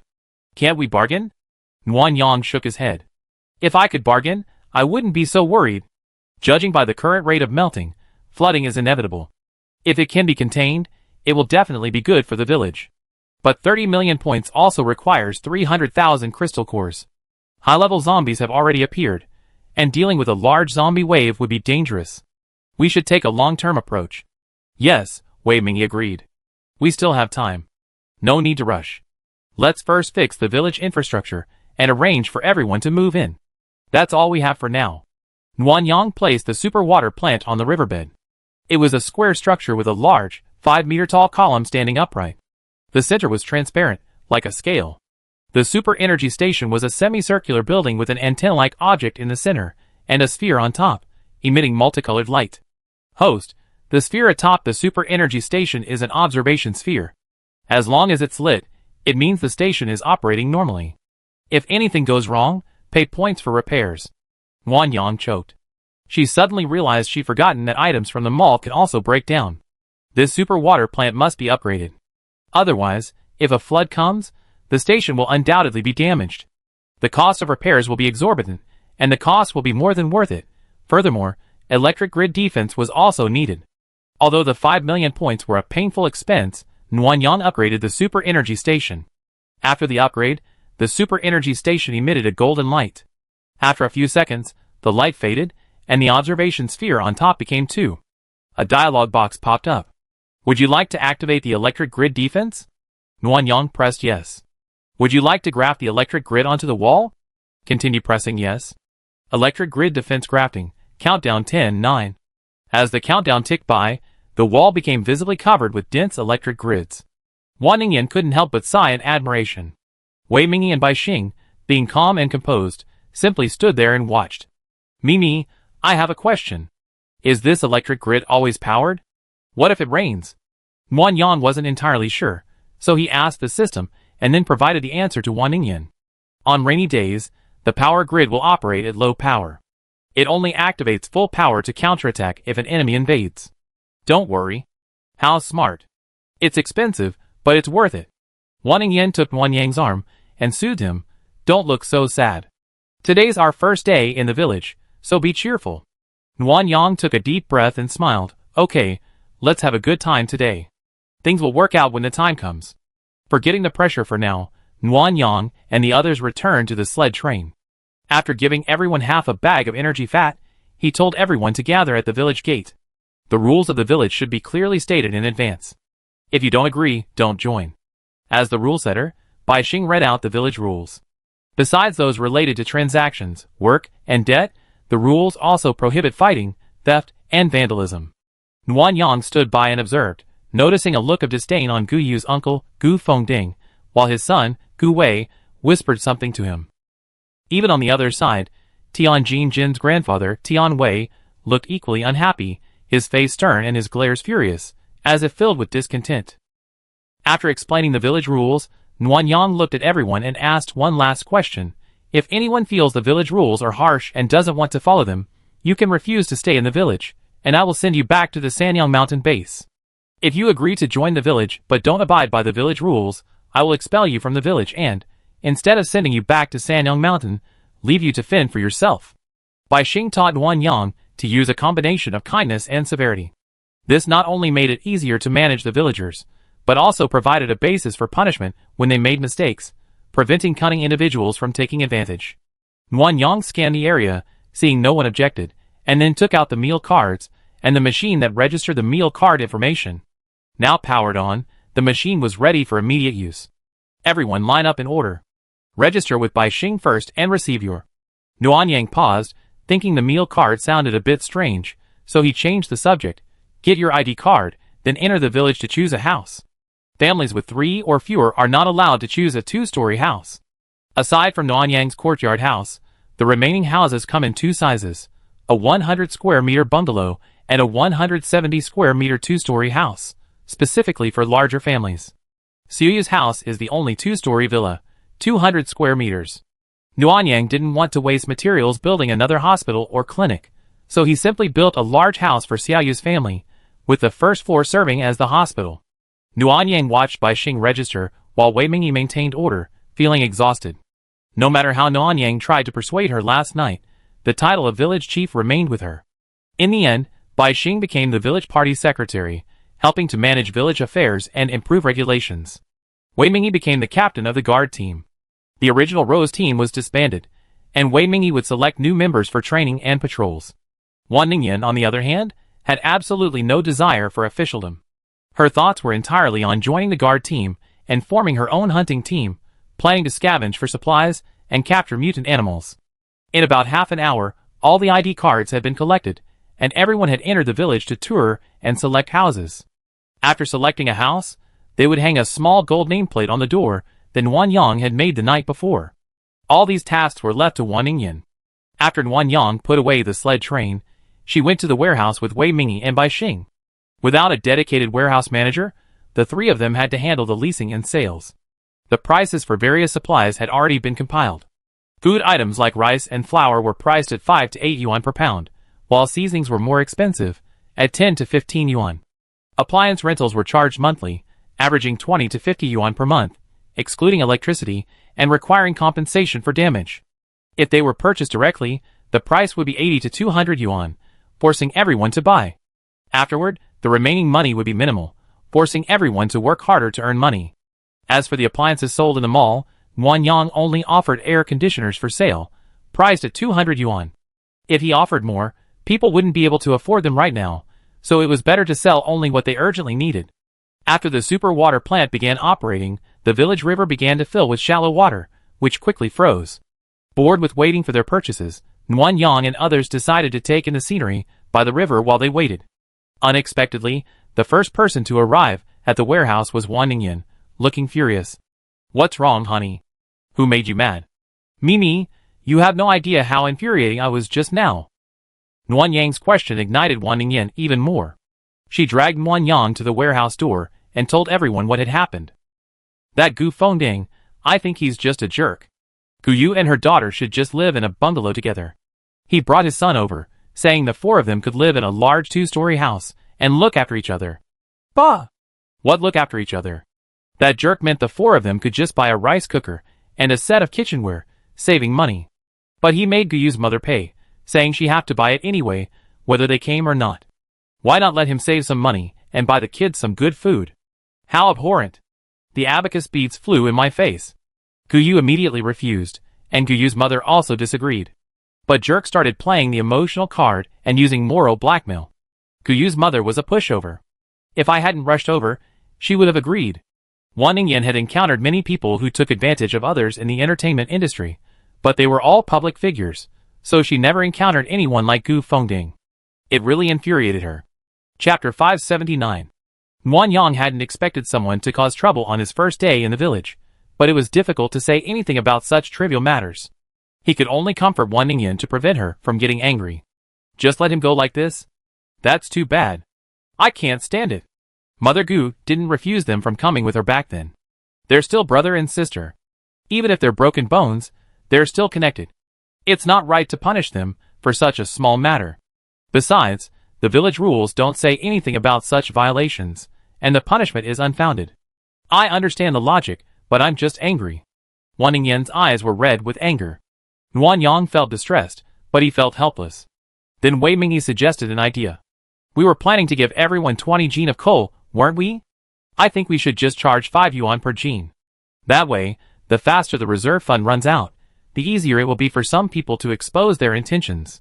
Nguyen Yang gave the 20 gene of coal as a free transitional supply, considering the temperatures would be suitable for outdoor activities starting the day after tomorrow. If they charged for it, even if they were economizing, they would still need 10 gene of coal for 2 days, otherwise it would still be a bit cold just relying on the air conditioning.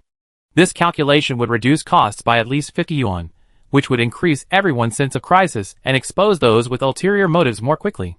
That's feasible. Fortunately, we didn't tell them the coal was free. Bai Xing, just sell it directly as the guard captain said. Bai Xing nodded and began to fiddle with her notebook. Nguyen Yang glanced at it. It was an Excel spreadsheet with the prices of various items, and she had just added the coal. Bai Xing was meticulous, had a broad perspective, and was very sociable. She approached every villager who came to buy supplies, regardless of whether she knew them or not, and offered friendly conversation and assistance with their purchases. Nguyen Yang and Wei Mingyi helped carry supplies. Those who bought more were provided with carts, and Wan Ningyan volunteered to help the less powerful villagers push the carts. After a busy morning, Nguyen Yang was sweating profusely. He sat down to drink some water and rest. Glancing at Bai Xing, still sitting upright, typing away, he felt like he was being wasted. We should hire a few people to manage the warehouse, handling incoming and outgoing goods, cashiering and organizing. Bai Xing can't handle it all by herself, and those of us with space can't spend all day here. Yes, but we have to choose carefully. They have to be decent people, and able to resist temptation. Wei Mingyi pointed to the rooftop. Just in case, let's install some surveillance cameras. Not only to prevent embezzlement, but also to prevent thieves. Okay, I install them and hide them. Don't tell anyone about the surveillance. This was a trap Nguyen Yang had set for those with ulterior motives. To make life easier for everyone, the warehouse would be filled with items and supplies. This was the village's fattest meat, and it was bound to be targeted by someone. Might as well use it as bait. At noon, Nguyen Yang brought food to Wei Mingyi and Bai Xing, asked them to look after the village that afternoon, and then returned home with Wan Ningyan. The courtyard is quite beautiful, with white walls, black tiles, and slate floors. The rockery in the central garden is vivid and full of jiang and charm. Unfortunately, the temperature was so low that the water in the small fish pond had long since frozen over, otherwise it would have been good for raising a few koi. The plants in the flower bed also froze to death, and I have to find time to transplant some mutant flowers and plants to help them withstand the strange weather. To the east was Mrs. Wan and Mr. Wan's house. The elderly couple had already tidied up most of the house, and were cleaning the rooms for Wen Yinru and Wan Ningyue. Nguyen Yang got them an air conditioner, bathroom fixtures, a multi-purpose juicer, a kettle, and other supplies. He also filled the space refrigerator with supplies before taking Wen Yinru out. The most scarce building materials right now are cement and sand and gravel, the rest are ingredients needed in smaller quantities. Nguyen Yang handed Wen Yinru the ingredient request form and resource finder. Yen, look for these materials in the nearby city. Don't stray too far. By 5 p.m., regardless of whether you found everything or not, you must return to the village. Do you understand? Understood. Then let's go. Be safe. Yes, sister-in-law, sister, you should be careful too. When Yenru said goodbye politely, and drove her flying motorcycle to the eastern town, Nguyen Yang took Wan Ningyan in an off-road vehicle to the cement factory they had just discovered using the resource finder. The cement factory is very dusty.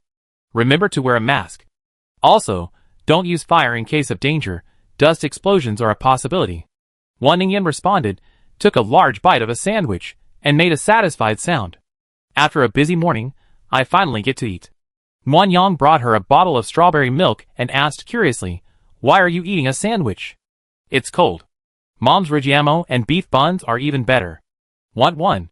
Wan Ningyan looked at the sizzling rigiamo and swallowed. No, I gained a lot of weight. I need to control my body fat. I eat it when I lose some weight. Huh? Losing weight again. Nguyen Yang remembered Wan Ningyan saying she wanted to lose weight at least 3 times, and she would just sigh. Unexpectedly, the speaker took it personally, and Wan Ningyan turned away in anger. Yes, I lost weight again, and it's getting heavier. Are you satisfied? Honey, this is a misunderstanding. I swear I didn't think that.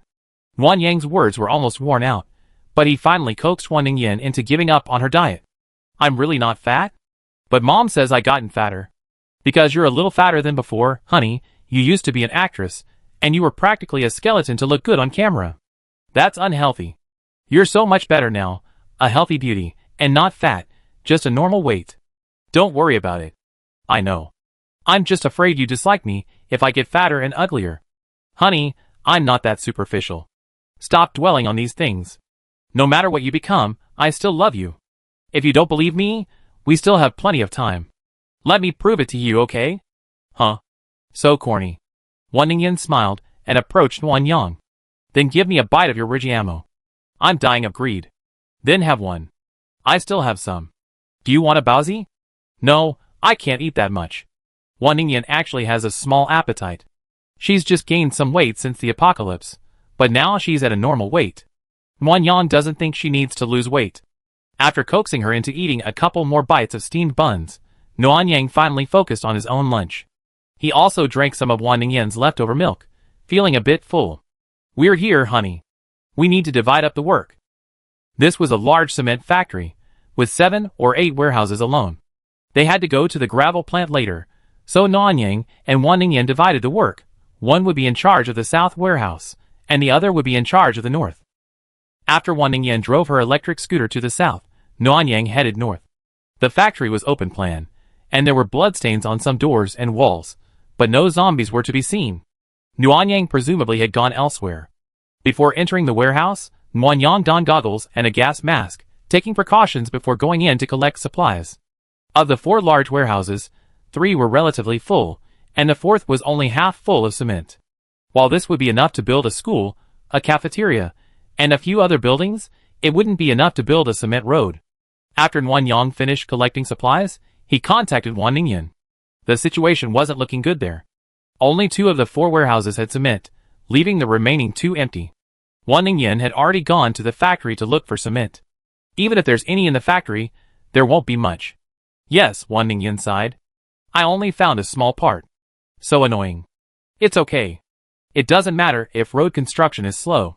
We can decompose the collapsed houses in the village and get a lot of building materials.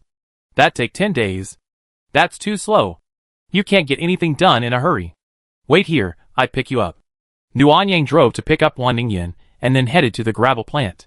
Gravel plants are usually built in hilly or mountainous areas, so upon arriving, Nguyen Yang noticed many mutant animals nearby. Mimi, look. It's so beautiful here. So many plants. Nguyen Yang glanced at the hills not far away. They were covered with mutated climbing shrubs, a lush green expanse, a rare sight in the extreme cold. Among the plants, a mutant civet cat was grazing on leaves. It looked very strong. It seemed that these hills were rich in resources, and the animals were thriving. Wow! I saw a pheasant. It must be delicious. Wan Ningyan had already taken out her mutant animal catching gun, but Nguyen Yang held her back. Gather the gravel first. After that, I give you the super hunting bow. Give it to me first, I study it. Nguyen Yang gave Wan Ningyan a hunting bow and an arrow. The bow looked powerful, and when Wan Ningyan drew the bow, she exuded an air of military prowess. Stop playing around and get back to work. We have to clean the house tonight. I know, I just thought it was cool and wanted to see more. Nguyen Yang laughed and led the group into the gravel plant. There was indeed a lot of gravel, but only a small amount was packaged. Most of it was piled up into small hills, covered in snow. Nguyen Yang tried it out.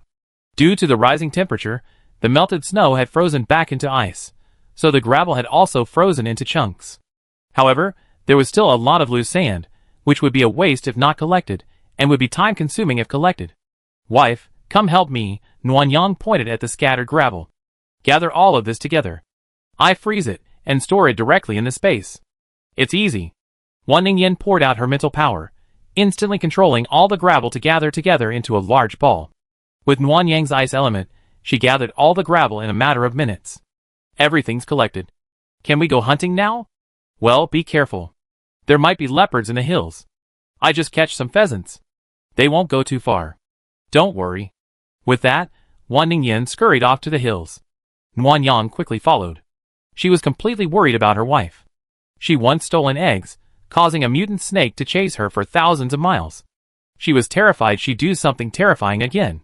Chapter 580. Nguyen Yang trotted into the hills. Just as he saw Wan Ningyan's back, he heard a scream.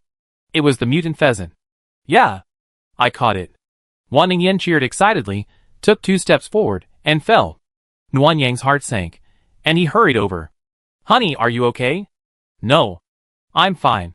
Wan Ningyan got up, brushed off the snow, and kicked at the branch that had tripped her. You bastard. Huh? What's that? Nguyen Yang looked in the direction Wan Ningyan had pointed and saw a nest with 4 eggs. Bad memories instantly flooded his mind. Honey, I don't think we can keep these eggs. They're just pheasant eggs. What's there to be afraid of? If we don't take them, they'd probably get eaten by other animals. Hurry, hurry, take them away. Nguyen Yang, worried, took out the mutant egg and compared it with the eggs in the nest. Finding they were about the same size and color, he dared to let Wan Ningyan take them. Put away the eggs. Let's go find the pheasant. Once we find it, let's hurry back. It's getting dark. But I only caught 1 chicken. There are 7 of us in our family, including Lucky and Xiaofan. It's not enough to feed them. Camus gave us 5 mutant sheep, so we have plenty of meat. Okay. Using the tracker on the arrow, the 2 quickly found the injured mutant pheasant. It was barely alive, so Nguyen Yang killed it with a quick death and then stored it in his memory. Fearing any accidents, Nguyen Yang and Wan Ningyan hurried back to the village. The village gate was already guarded by Mu Yi and Qin Yun. Sister Nguyen Yang, give me a ride. I'm just finishing up my shift and heading home. Okay, get in. Nguyen Yang picked up Mu Yi and passed by the warehouse on the way back. Everyone had finished their shopping for the day, and Bai Xing was closing up shop, so Nguyen Yang took her along. Originally, Mu Yi had been chatting with Wan Ningyan, but after a while, they ran out of topics and were quiet. After Bai Xing got in, Mu Yi started talking again, though Bai Xing didn't seem too keen on chatting. Bai Xing, you didn't buy any coal, did you? 1 air conditioner is enough for the 2 of us. I'm a fire element, and you be warm when you hold me in your arms at night. Sorry, I don't sleep well, so it might not be convenient for me to sleep with you. Anyone with a discerning eye could tell it was a polite refusal, but Mu Yi, careless as ever, didn't register and put his arm around Bai Xing's shoulders. Oh! What's the big deal? I'm not a good sleeper either. Let's not look down on each other. Sleeping together means we can save on a blanket, and we can use the remaining money to buy some meat. Using you as a heater, isn't that a bad idea? It's okay. I can use my powers when I sleep anyway, so using you as a heater is a win-win situation. A win! Shirahoshi looked embarrassed, moving out of Kino's arms while continuing to refuse. I already bought a quilt, and the captain of the guard sent it home for me. Let's sleep separately tonight. Why are you wasting your money? Kino, looking disappointed, leaned forward and asked, Sister Nguyen Yang, if this thing doesn't work, can I return it? Nguyen Yang suppressed a smile and nodded, sure. I can just take it to the warehouse tomorrow and return it. Okay. Kino raised an eyebrow at Bai Xing triumphantly done. Bai Xing pursed her lips and remained silent, her expression grim. Kino, acting as if she were carsick, chattered and consoled her, leaving Bai Xing feeling particularly frustrated. After the 2 got out of the car, Wan Ningyan burst into laughter. Mimi, did you see Bai Xing's face? Angry and helpless, Mu Yi is truly her nemesis. I saw it, Nuan Yang said, a smile playing on her lips, though a little worried. I hope we can get along well. I'm really worried Bai Xing will want to change roommates in a few days. Probably not. Mu Yi, aside from being a bit outspoken and impulsive, is incredibly kind and caring. I think Bai Xing will like her. I hope so. Back at the courtyard, Wan's mother was already cooking. Wan Yinru was on her way back, while Wan Ningyue and Wan Ningfeng were helping to pick vegetables and chop the lamb. Wan Ningyan handed the pheasant to Wan's mother, while Nuan Yang let Lucky out to let it get acquainted with its new surroundings. Suddenly, Lucky was dazed, having suddenly transformed from a villa into a courtyard. Seeing familiar people around him, he relaxed his anxiety and wandered around, quickly enjoying himself. The rockery in the yard became a Lucky toy, and they easily scaled the meter-high wall. After playing there, they returned home covered in snow and mud, leaving footprints everywhere, much to the anger of Wan's mother, who erupted in rage. Nuan Yang and Wan Ningyan were tidying up the house. From a distance, they could hear the commotion outside. They exchanged a smile and continued their work. Both of their bedrooms were decorated according to Wan Ningyan's ideas. She found a blueprint and divided the house into 3 areas. The first area served as a living room, with a small kitchen equipped with a juicer, coffee maker, and other utensils. In the middle were the bathroom and toilet. Nuan Yang replaced the bathtub in the bathroom with a jacuzzi from a store, and placed a portable toilet on the other side, effectively creating 2 bathrooms and a laundry room. At the back was the bedroom for 2, with a king-size bed and a commercial-made projector opposite. A long wardrobe lined one wall, and a carved windowsill flanked the other, beneath a built-in fireplace. Despite its modern furnishings, the room still retained a charmingly antique charm, which delighted Nuan Yang greatly. He turned on the air conditioner and lit the fireplace, and the temperature in the room slowly rose. "Honey, does it look like a newlywed?" Nuan Yang nodded with a silly smile. "Yes. If we had a she character on the headboard, it would look even more like one. Then let's get divorced and remarry, and then we can have the she character." Hearing this absurd suggestion, Nuan Yang immediately calmed down and pinched Wan Ningyan's cheek. "What a bad idea." Hee hee. As the two of them were arguing, Wan Yinru returned, signaling that dinner was about to begin. Nuan Yang, already hungry, hurried out, hand in hand, with Wan Ningyan. "Lucky, be good. Mom won't let you in until you're clean." Wan Ningyue was sitting on a bench bathing Lucky. When Wan Yinru returned, he started to stir and tried to go over, but Yue rebuked him, and he laid down again. "Little Yue, I help you." Wan Ningyan excitedly ran over with a brush. Lucky's eyes rolled, and he raised his tiger head to run, but Wan Ningyan smacked him hard on the head. "Lie down, or you sleep outside tonight." "Hoo-hoo." Lucky growled, defiant and fearful, lying on the ground, looking pitifully at Nuan Yang. Nuan Yang simply smiled and skipped Lucky to go to the east room to find Wan Yinru. Upon learning that all the ingredients were in, he praised her profusely. "Sister-in-law, are you still looking for ingredients tomorrow?" "No need. After dinner, we build the remaining houses. Tomorrow, I visit each household and recruit people for the various positions. The village needs to get moving starting the day after tomorrow. Farming and breeding can't stop, otherwise, we eventually run out of food." "Well then, can I farm?" "Farm?" Nuan Yang hadn't expected Wan Yinru to choose this option.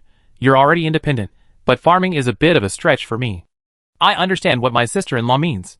The guard team will also join, and I train hard with the captain. But I also enjoy farming, and don't want to give it up." Wan Yinru has a wood-type ability. Besides training, she usually farms with Father Wan. Seeing that she genuinely enjoys it, Nuan Yang acquiesced. As long as they can balance it out, having multiple wood types farming wouldn't be bad. "Children, it's time for dinner." Mother Wan called out, and everyone ran into the east room. The room between the 2 bedrooms was used as a living room. It was spacious, so the family could eat without feeling crowded. Tonight's meal was a feast: a roasted mutant pheasant, a large plate of hand-pulled lamb, a large bowl of spicy lamb stew, 3 stir-fried vegetables, and a bowl of tomato and egg soup. It's almost Chinese New Year, so let's keep it simple today. I make something more substantial on New Year's Eve. Wan Ningyan was surprised and laughed. "Mom, you call it simple? Then how lavish would a New Year's Eve dinner be? A full-scale banquet?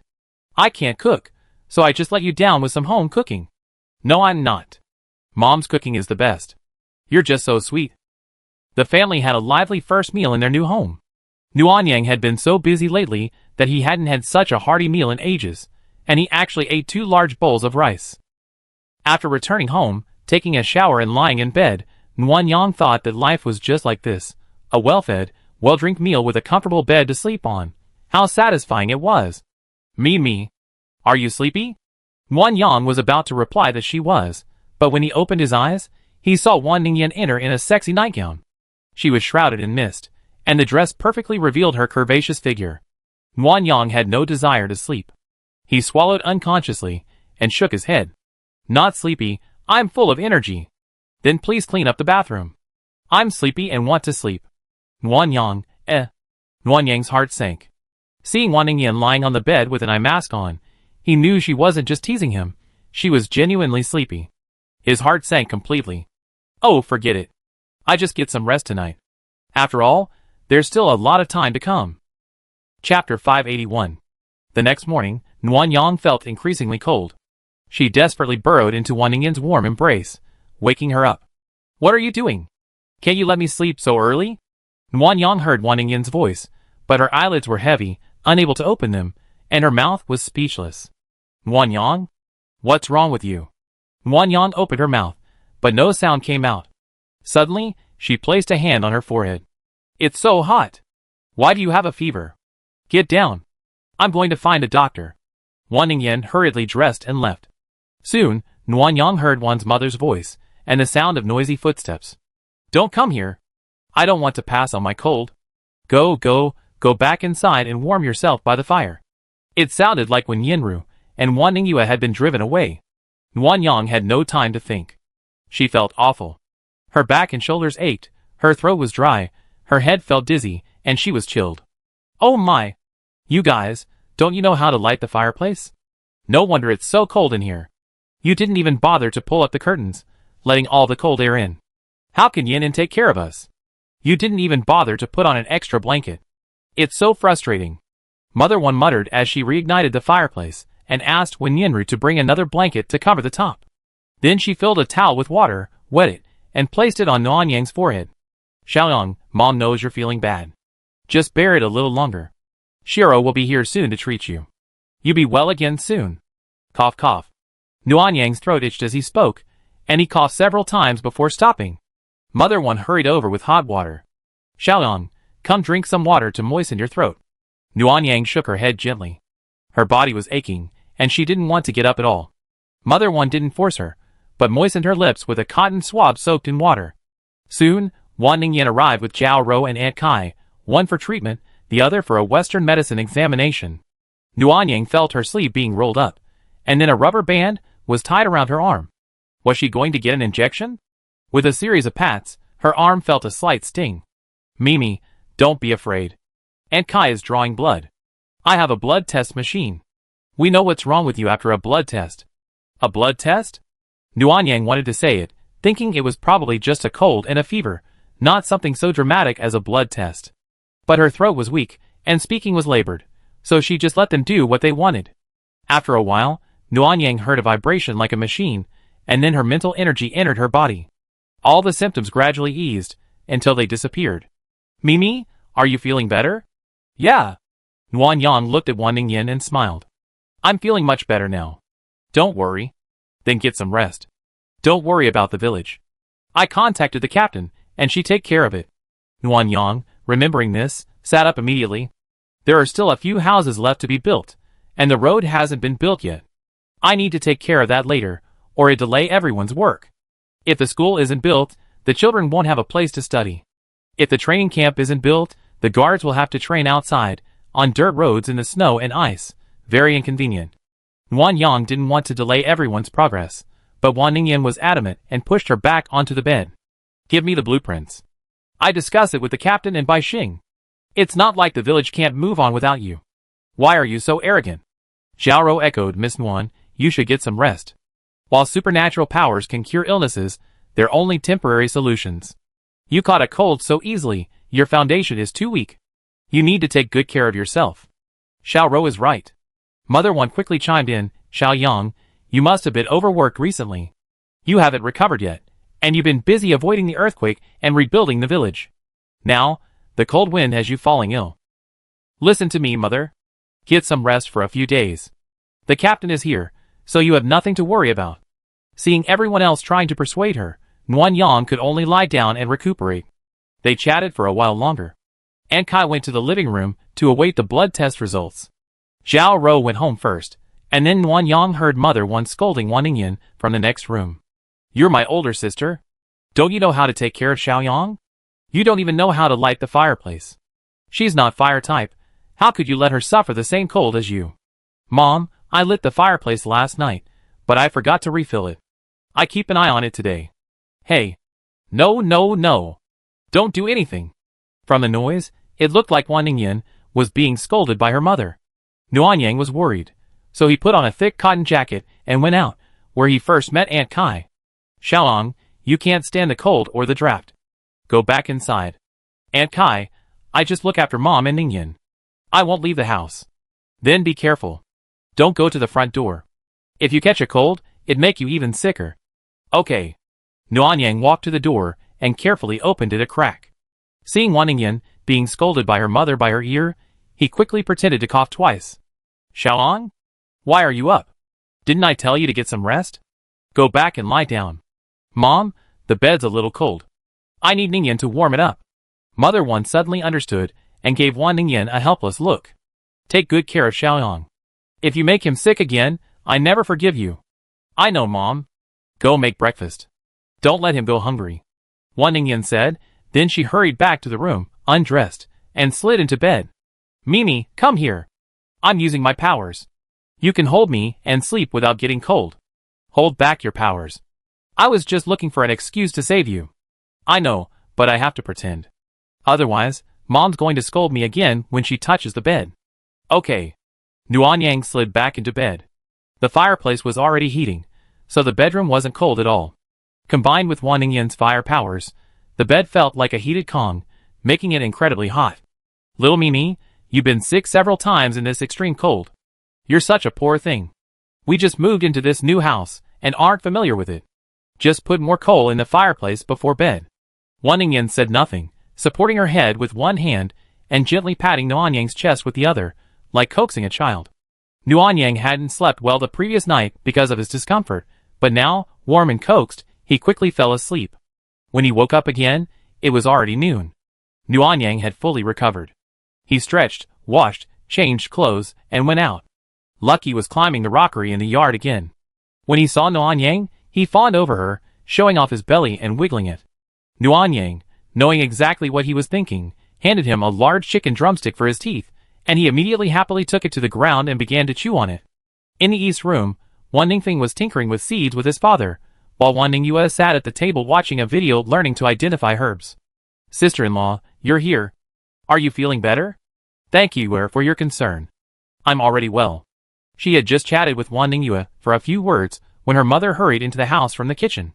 Seeing Nguyen Yang, her face was filled with anxiety. Xiaoyang, please don't come out. Go back inside and take good care of yourself. Auntie Kai said you have a viral cold. Although you've been treated, you need to rest for at least a day just to be safe. A viral cold? Nguyen Yang was confused. Didn't I catch a cold from the cold? How could it be caused by a virus? Then I don't know. The blood test results showed this. I don't understand, but the machine can't be wrong, right? Nguyen Yang was even more confused. This was strange, but Mother One had already wheeled her back inside. She couldn't say much, so she just went back inside, warmed by the fireplace, and ate the meal Mother One had prepared for patients. Just after dinner, Nguyen Yang heard someone coming. A moment later, Zhao Ro carried Wan Ningyan into the house, followed by Wei Mingi and Bai Xing. What happened? Miss Wan is feeling unwell and has a fever. She tried to hold it in, but didn't tell anyone and collapsed by the bridge. If Bai Xing hadn't seen her, she might have frozen to death. What? Nguyen Yang quickly checked on Wan Ningyan. Aside from a slightly low temperature, she seems fine. Wei Mingi patted Nguyen Yang's shoulder. Zhao Ro was treated on the way here. Please change her clothes later, they're soaked by the snow. And take good care of her. I'm here in the village, don't worry. Okay, Nguyen Yang said, immediately pulling out a mask and putting it on. Ningyan might have caught it from me. Remember to make some Isatis root tea when you get back. Aunt Kai said it's a viral cold, so it's highly contagious. Don't let anyone else collapse. Well, you should take care of yourself too. The three of them gave Nguyen Yang a few words of advice, and then left. They still had village affairs to attend to. Chapter 582. After Wan Ningyan also fell ill, Nuanyang took no chances. She didn't allow anyone in her family to come into contact with her, and she didn't even ask Wan's mother to cook for her. She simply bought some light porridge from the mall. She feared the infection would spread from one person to another, bringing disaster to the entire village. While caring for Wan Ningyan, Nuanyang reflected on the events of the past 2 days, and felt that there might be something wrong with the factory or the hill she had visited yesterday afternoon. Wei Mingyi and Wen Yanru were both out. If Wen Yanru was protected by a mutant, then Wei Mingyi would be a good comparison group. The only difference between her and her was that she had gone out once more. If there was something wrong with the aluminum factory, the incubation period of 2 days would have been enough for them all to be infected. However, only she and Wan Ningyan were sick, indicating that the problem wasn't solely caused by the first day outside. Also, Wan Ningyan wasn't looking well last night. She fell asleep early, which might have been a sign of trouble. After figuring all this out, Nuanyang frowned. Catching a viral cold after just one trip meant the outside world, in the early stages of the thaw, was already polluted, breeding grounds for various pathogens, and the situation was likely to worsen. Nuanyang thought about the upgraded super water plant, which would purify the water. He decided not to wait any longer, and went to upgrade it tomorrow. He had to spend the necessary crystal cores, otherwise, if over 100 people fell ill, 2 healing psychics wouldn't be able to save them in time. He only had 5 pills left, and Nuanyang was reluctant to use them carelessly. Nuanyang immediately opened his space to calculate the crystal cores. He had obtained over 1.6 million crystal cores from the previous million-strong zombie wave, and with the remaining 200,000, 1.8 million would be enough. But the prices of items in the mall were getting higher and higher, and Nuanyang felt he couldn't afford to sit back and relax. If something needed urgently later, not having enough crystal cores would be a huge waste of time. Host, you still have a gift pack to open. Do you want to open it? I almost forgot. Open it now. Ding. The gift pack has been opened. Congratulations to the host for unlocking the zombie virus blocking serum, a full range of combat potions, and a full range of massage and health products. Purchase with points. Serum? Nuanyang's eyes lit up, and he immediately went to the mall to check. His heart sank at the sight, and he counted the price at least 3 times before finally accepting the price of the serum, which was a whopping 10 billion points. 10 billion points equals 100 million low-level crystal cores equals 100 million low-level zombies. Nuanyang sighed and exited the mall, feeling incredibly grateful for the serum he received when he upgraded. Otherwise, he didn't know when he'd be able to afford it. Ugh, hiss, it hurts. Wan Ningyan woke up, and Nuanyang immediately sat down beside her bed, looking at her nervously. How's it going, Ningyan? Are you feeling unwell? Wan Ningyan opened her eyes, looking unwell, and rubbed her head. My head hurts a bit, and my throat is dry. You have a fever, and you hit your head when you fainted, so it might be causing some discomfort. Come, drink some water first. If it still hurts later, I send Zhao Ro over. Nuanyang helped Wan Ningyan sit up, letting her lean against his chest, and slowly fed her warm water. After a while, Wan Ningyan regained consciousness. She looked at Nuanyang, then at her pajamas, a bewildered expression on her face. I remember I was building a road by the river. How did you end up here? So you didn't hear what I just said? Huh? What? Nuanyang recounted the story, and Wan Ningyan's mouth dropped open in disbelief. No way, I have a fever. I'm a fire-type esper. Max level. So what if it's fire? Everyone gets sick. Drink some more water, then lie down and rest. Hasn't Zhao Ro been treated? I'm already well, why should I rest? I'm almost done with the road to the right of the river, and I'm going to go put the finishing touches on it. Wan Ningyan! Nuanyang feigned anger, his face stern. Behave yourself, or you won't be able to leave the house for a week. You? You're being overbearing. Am I not recuperating at home too? If you behave, take your temperature tomorrow morning. If it's normal, you can go out. If you don't, I have mom watch you and lock you up for a week. Wan Ningyan's eyes were filled with dissatisfaction, but seeing Nuanyang's cold face, she didn't dare to argue. She slowly pursed her lips, looking aggrieved. I understand. Don't be so harsh. I'm a patient. After saying this, she pretended to cough twice. Nuanyang almost laughed out loud, but after trying hard to hold it back, he got up to a coal to the fireplace, then took off his coat and got into bed. Come on, let's rest together, 2 patients. Nuanyang opened his left arm, and Wan Ningyan immediately slid in. She wrapped her arms around Nuan Yang's waist and found a comfortable position, ready to sleep. Ningyan, I don't mean to be mean to you. This is a viral cold.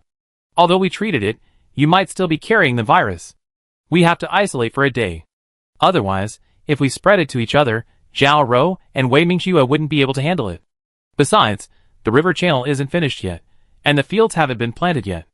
A lot of things will be delayed. I understand, but this illness was too severe. I remember suddenly feeling dizzy and weak all over. I thought I was using too much mental energy, but I didn't expect to faint. Next time you feel unwell, be sure to tell me, or contact me. Fainting outside in this weather would freeze you to death in no time. Oh, go to sleep. Sleep for a bit, and then have dinner. Nuan Yang hadn't told Wan Ningyan about the possible virus outside. Since she was sick, she should rest well and wait until she was back to normal. The next morning, Wan Ningyan, who had been sleeping for a long time, couldn't help herself. She held a thermometer between her armpits and waved it in front of Nuan Yang. Mimi, if my temperature is normal, let me out. I'm going moldy. Nuan Yang glanced at her and ignored her. He took out the thermometer to measure his own temperature while going to the mall to sort out breakfast items. Mimi, why aren't you talking? You're not trying to drive me crazy, are you? Do you want porridge or noodles? No greasy food. Wan Ningyan's happy face immediately fell. Millet and pumpkin porridge, please. Nuan Yang simply bought 2 bowls and placed them on the coffee table.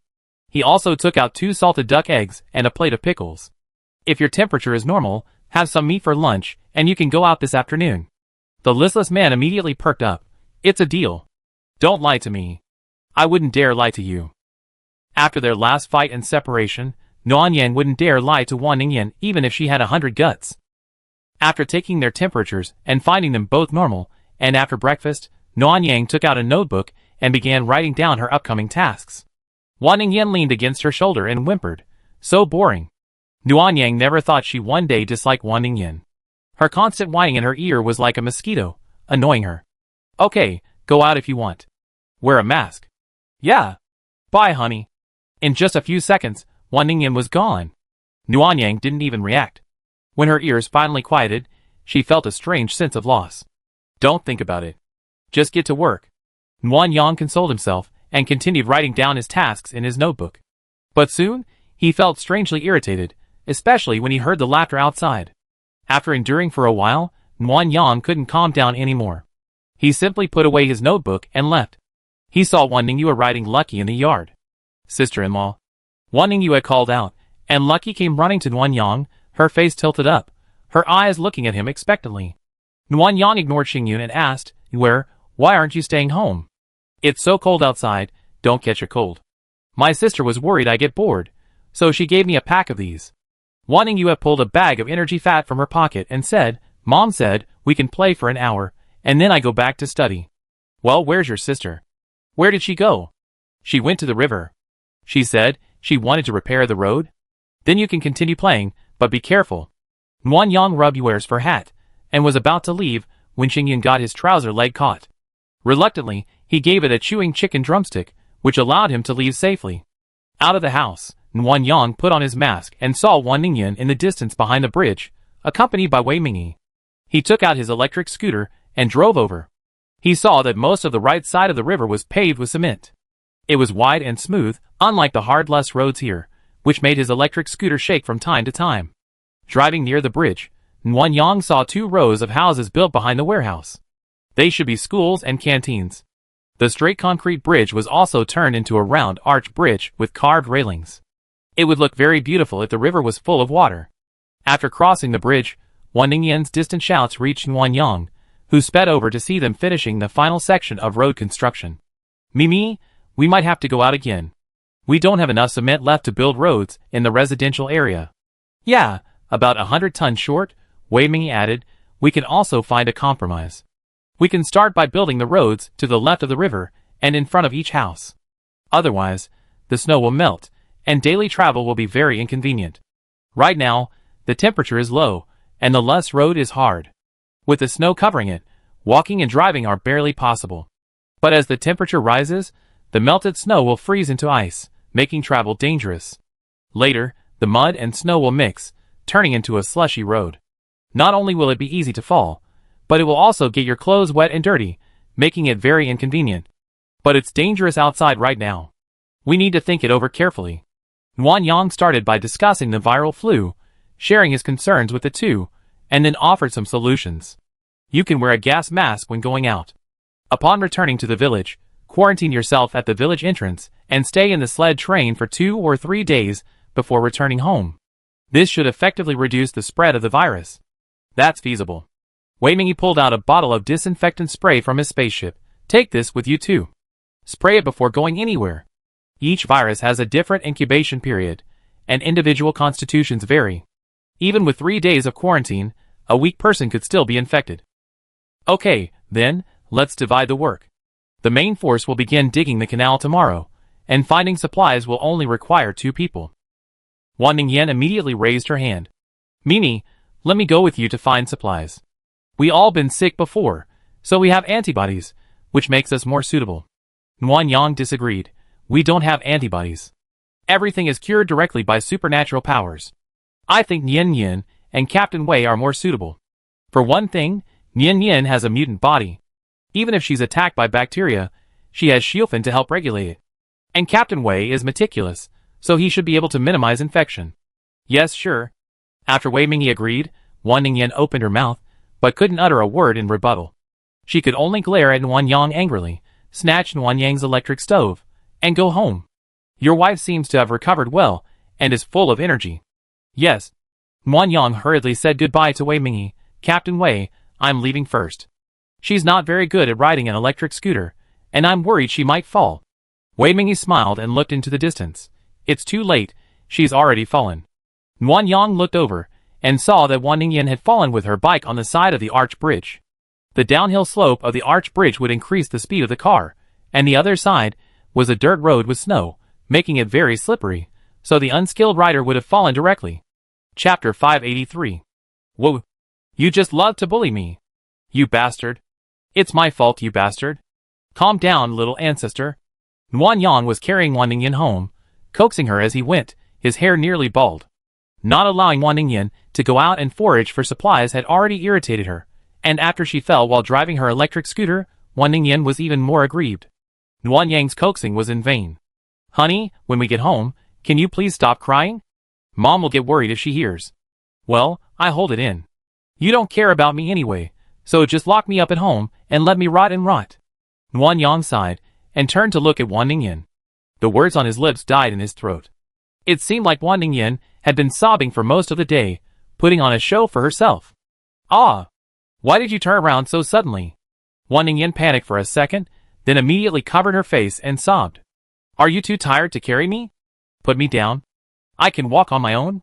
Wan Yang didn't refuse, and actually put her down. Wan Ningyan looked at him in disbelief, but couldn't get angry. So, she dragged her left leg and hobbled towards the door. Wan Ningyan paused every few steps to wipe her tears.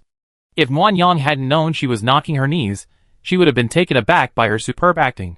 Okay, honey, don't be angry. Wan Yang watched the show for a while, then trotted over to her. Once the canal is dug, I take you to see the civets and the giant pandas, okay? Wan Ningyan's eyelashes fluttered, but she still refused to forgive him. However, her expression showed she was moved, so Wan Yang continued to seduce her. You haven't tried my new weapons yet, like the mortar, right? Don't you want to play with it? You're just talking big. Put it in my space first, or I won't believe you. Wan Yang immediately moved the mortar to Wan Ningyan's space, but meanly left it without any ammunition. Here you are, honey. Can you forgive me? Just barely, Wan Ningyan said, leaning into Wan Yang's arms and acting coquettishly. My knee is injured, and you're so cruel to let me walk alone. Don't you think that's too much? Yes, I carry you back. Wan Yang carried her home. As they passed the east room, when Yinra came out to tell them that Mama Wan wanted them to come inside for dinner that night. Got it. Tell me not to cook anything too greasy. We're not suited to heavy meats. Okay. When Yinru looked away awkwardly as she answered. Seeing that Wan Yang had nothing more to say, she immediately returned inside. Nian Yin is so easily shy, just like you. Wan Ningyan snorted. Everyone's like you, shameless. Okay, you dare to scold me. Wan Yang carried her directly to the sofa, grasping her wrists and pressing them against her head. With his free hand, he went to the mall and bought a bottle of body-softening potion. What do you want? I'm a patient. You're so shameless bullying me. What do you think I want? Nguyen Yang held out the potion with a sly grin. Do you admit your mistake? If not, I can use it.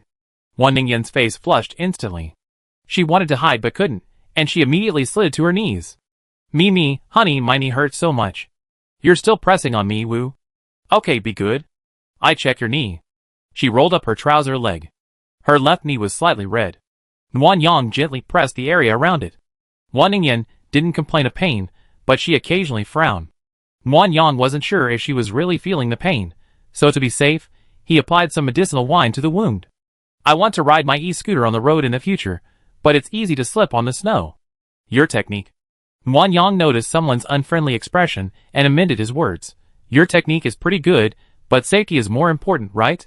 Okay, I get it. Given the assurance, Nguyen Yang massaged her knee for a while, and then continued writing down what he needed to do.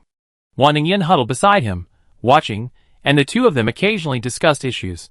Since there's danger, should we alert Mo and Wen Yunshu? Okay, I contact Mo, and you contact Wen Yunshu. I don't want to talk to her. Nguyen Yang had complicated feelings for Wen Yunshu, a mixture of hate and love. He tried to avoid contact if possible, fearing she'd say something shocking and anger him. Wan Ningyan went to the bedroom to make a phone call, while Nguyen Yang stayed in the living room, explaining in detail to Mo the potential for flooding and infectious diseases. You guys should think about the specific response measures. If there are any urgently needed supplies, please let me know in advance. I may not be available in the next few days. Okay, I understand, Miss Nguyen. I have something to ask you. Please go ahead. Can Xinger talk to me? I haven't spoken to her in a while. Nguyen Yang was speechless.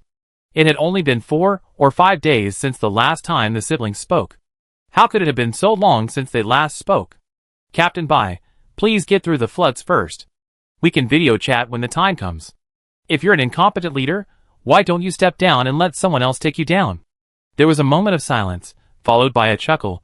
Miss Nguyen, I hope you keep your word and don't try to make excuses later. Don't worry, once you said something, it's hard to take it back. After hanging up, Nguyen Yang leaned back on the sofa, feeling exhausted. Wen Yunshu was difficult to deal with, and this sister Khan was quite annoying. Nguyen Yang, I finished notifying. Well, did Wen Yunshu say anything? She said that if our village gets flooded, we can take refuge at her place. She has plenty of empty rooms, free of charge. Nguyen Yang scoffed. You can't say ivory, but our village won't get flooded. After scolding Nguyen Yang, not satisfied, she stood up, put on her combat uniform, and pulled out a thick cotton jacket. Honey, I'm going to upgrade the water plant. Do you want to come with me? Okay, then I take you in my electric scooter. No, we drive. Try it. I got the hang of it. Nguyen Yang didn't dare try. He drove his SUV to the water plant. There was a small amount of water at the bottom of the large cylinder next to it, which resembled a scale. Xiao Lu, what does this cylinder mean? Why is there water in it? Host, this shows the water level in the river. No water means the river is completely dry. As the snow melts, the water level will slowly increase. Be careful. If the water level exceeds halfway up the cylinder, it means there's a risk of rising water, flooding, or something like that. Alas, there's no way around it now. If the dormitory is upgraded to level 3, the automatic water level adjustment function can be enabled. There's no need to worry about droughts or floods. Nguyen Yang knew from Xiao Lu's sarcastic tone that he was urging her to upgrade quickly. Xiao Lu, we're spending 100 million this time, and there's no gift package. Host, this gift package is random, and there's none right now. For some reason, Nguyen Yang felt like the system had set him up. It didn't make sense that spending a few million would get a gift package, but spending 100 million wouldn't. Chapter 584. Upgrading the super water plant by 2 levels requires 1 million low-level crystal cores. Nguyen Yang directly topped up 1.1 million low-level crystal cores, keeping the rest as reserve funds. Once the river channel is dug, everyone will start working, earning income, and wanting to buy more things. So Nguyen Yang needs to buy some home appliances from the mall, and store them in the warehouse for everyone to rent or purchase. Also, Nguyen Yang plans to equip the guards with some firearms. Since we're all in this together, there's no need to hide some good stuff. While thinking, Nguyen Yang saw the super water plant radiate a golden-orange light. After a moment, the light faded, and the cylindrical water level scale became higher, its overall shape resembling that of a dam. At this moment, a virtual screen popped up in front of Nguyen Yang, asking about the function. Would you like to activate the smart water pipe system? Nuan Yang clicked yes, and the virtual screen disappeared. Then, a small display appeared in the center of the water plant, displaying an analysis of the river's conditions. Temperature, minus 48 degrees Celsius. Water level, low, suspected dry up. Water flow, frozen. Water quality, slightly polluted, contains particulate matter, non-toxic. Actions taken, wait for temperatures to rise, then purify and store the water. Wow! So smart. Indeed. Nuan Yang agreed. And it can detect water pollution and purify it. At least we don't have to worry about viruses spreading through the water. Well, honey, what are we doing next? We're not just going home, are we? Nuan Yang laughed. Do you really like being outside? Not that I like it, it's just that staying home is boring. The videos are all from before the apocalypse. I can't even find teammates for games, so I can only play single player. It feels so lonely. Nuan Yang understood Wan Ningyan's feelings. Although the mall had provided many incredible items, making life much the same as before the apocalypse, these couldn't change the reality of the impending apocalypse. I'm not going home. I have a few things to take care of. You should come with me. Okay. What else do you want to do? Nuan Yang opened his notebook and first released the carrot soldiers. Led by number 1, they began the village's intelligent patrol. Then he led Wan Ningyan to the cattle and sheep shed. Wife, let the 3 mutant cows out. Tomorrow's canal digging will be quite a bit of work. Feed them some food and water today, so they can help with the work tomorrow and make it easier. Okay. Wan Ningyan placed the 3 mutant cows in the newly built barn. The troughs were large and spacious. The feeders were filled with feed and some fresh fruits and vegetables, and the water troughs had intelligent temperature control to prevent the water from freezing. Moo. The 3 mutant cows clearly didn't understand the situation, especially the calf, who looked a little uneasy. Stop yelling. Come here. I give you a boiled egg. Wan Ningyan took out the egg and shook it. Look, it's a mutant egg. Little calf is in for a treat. Nuan Yang couldn't help but frown. Can cows eat eggs? As she spoke, the calf had already devoured the peeled mutant egg. It looked much happier, licking Wan Ningyan's palm repeatedly. Look, cows love it. They're omnivores, and eggs are protein. Eating a little is fine. How do you know? Nuan Yang was curious. You didn't go out of your way to learn how to raise cattle?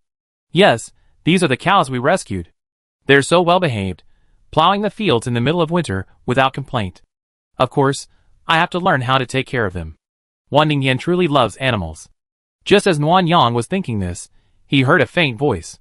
But beef is delicious too. I'm craving some tomato brisket. Instantly, the cows, both munching on their feed, widened their eyes. The calf, with a thump, thumped its way to its side. A single head emerged from between their bodies, staring warily at Wan Ningyan. Don't be afraid. I won't eat you. If I do eat you, I eat other cows. Moo moo. It was the first time Nuan Yang had ever seen such docile cows mooing non-stop, louder than a dog's barking. He quickly soothed the cows, and then led Wan Ningyan away. Little ancestor, how could you say beef is delicious in front of cows? You deserve a beating. I haven't eaten meat for the past 2 days. Just looking at them made me crave them. Wan Ningyan curled her lips. It wasn't intentional. Besides, I forgot that mutant animals are more humane. I won't say that next time. I swear. Nuan Yang was speechless. What's the point of swearing to me? You, don't scare them next time. A desperate dog will jump over the wall. I know, Nuan Yang, you're really nagging. Nuan Yang gave Wan Ningyan a deep look, sighed helplessly, and drove her to the school. Once the canal digging was completed, the school would officially open. Nuan Yang and Wan Ningyan would work together to check for any gaps and purchase teaching supplies. After that, there were still the cafeteria, training room, and recreation area to inspect. This recreation area was a place for relaxation, mainly housing massage and sports equipment, such as badminton rackets and ping-pong tables. The two of them worked for a long time, and were sweating in the warm sun, but it was still early, so they took Wan Ningyan to the poultry coop at the village gate. Let's release the poultry now. Who take care of them then? My brother is a laborer, and should be working with Dad. We can't let him come over here again. I plan to let Grandma Lu and Xiao Xiao take care of them. These mutant chickens only need 2 meals a day. When we get mutant ducks and geese later, we can add more people to help. That's great. The work isn't too hard. What about Aunt Xiao? Although she's mute, she works very hard. Her granddaughter is also very cute and will help out. Let's take care of the cows first. We see what she wants later. I think she's a good cook and might prefer to work in the cafeteria. Well, are we going to go find them later? Yes. Wait a moment. Guyu is on duty today. I bring her some hot drinks. The chicken coop was close to the main gate. Even though Wan Ningyan took out her electric scooter, Nuanyang said nothing. He walked slowly towards the gate and watched Wan Ningyan go up to the gate and chat affectionately with Guyu. This city gate isn't the fully open-air kind of gate from ancient times. There's a small room on the right. While the facilities are simple, with only a bed for resting and a small table for dining, it at least provides some protection from the wind. After a while, the two finished their conversation, and Wan Ningyan came downstairs, smiling. Mimi, I have good news for you. Guyu's mother has finally stood up again. Oh! Has she broken up with her brother? Not really, but Lao Ding has been asking to borrow some appliances from Guyu's mother these past few days, and she's been evasive and refused. Guyu is so happy. That's great. If they do cause any trouble later, it'd be much easier to deal with as long as Guyu's mother doesn't object or interfere. Yes, that's worth celebrating. Nuanyang smiled and put the electric scooter into his space. I don't want to celebrate by riding it. Hurry up and get in the car. Wan Ningyan's face fell. The fall was an accident. Hurry up and get in the car, little ancestor. After coaxing her into the car, Nuanyang first went to Aunt Zhao's house. Aunt Zhao couldn't read, so she usually spoke in sign language, with her granddaughter Zhao Huanqi translating. Nuanyang explained the cattle-raising job to her. The salary and duties had been previously arranged by Bai Xing. He also explained that this was a transitional period, and if she wanted to change jobs, she could ask. Aunt Zhao was delighted, repeatedly signaling thank you, while Zhao Huanqi repeatedly translated thank you. Both of them were so sincere that Nuanyang felt a little overwhelmed and made an excuse to leave. Wan Ningyan went to talk to Grandma Lu, and Nuanyang parked the car at the door, waiting. It took a while for Wan Ningyan to emerge, while Grandma Lu and Xiao Xiao stood at the door, watching them leave. Looks like you had a good chat? Yeah. Wan Ningyan fastened her seatbelt and clasped her hands together. Nuanyang, I'm guilty. Nuanyang was confused. Guilty? What's wrong with you? I felt so sorry for them, so I secretly gave them some food. It wasn't much, just 5 pounds of rice, some vegetables, and pork. I know the village is just starting out, and you want everyone to earn their living through labor. I'm holding you back, but I really can't bear it. Xiaozuo's skinny arms aren't even as thick as my wrists, and Grandma Lu isn't in good health either. I just want them to eat.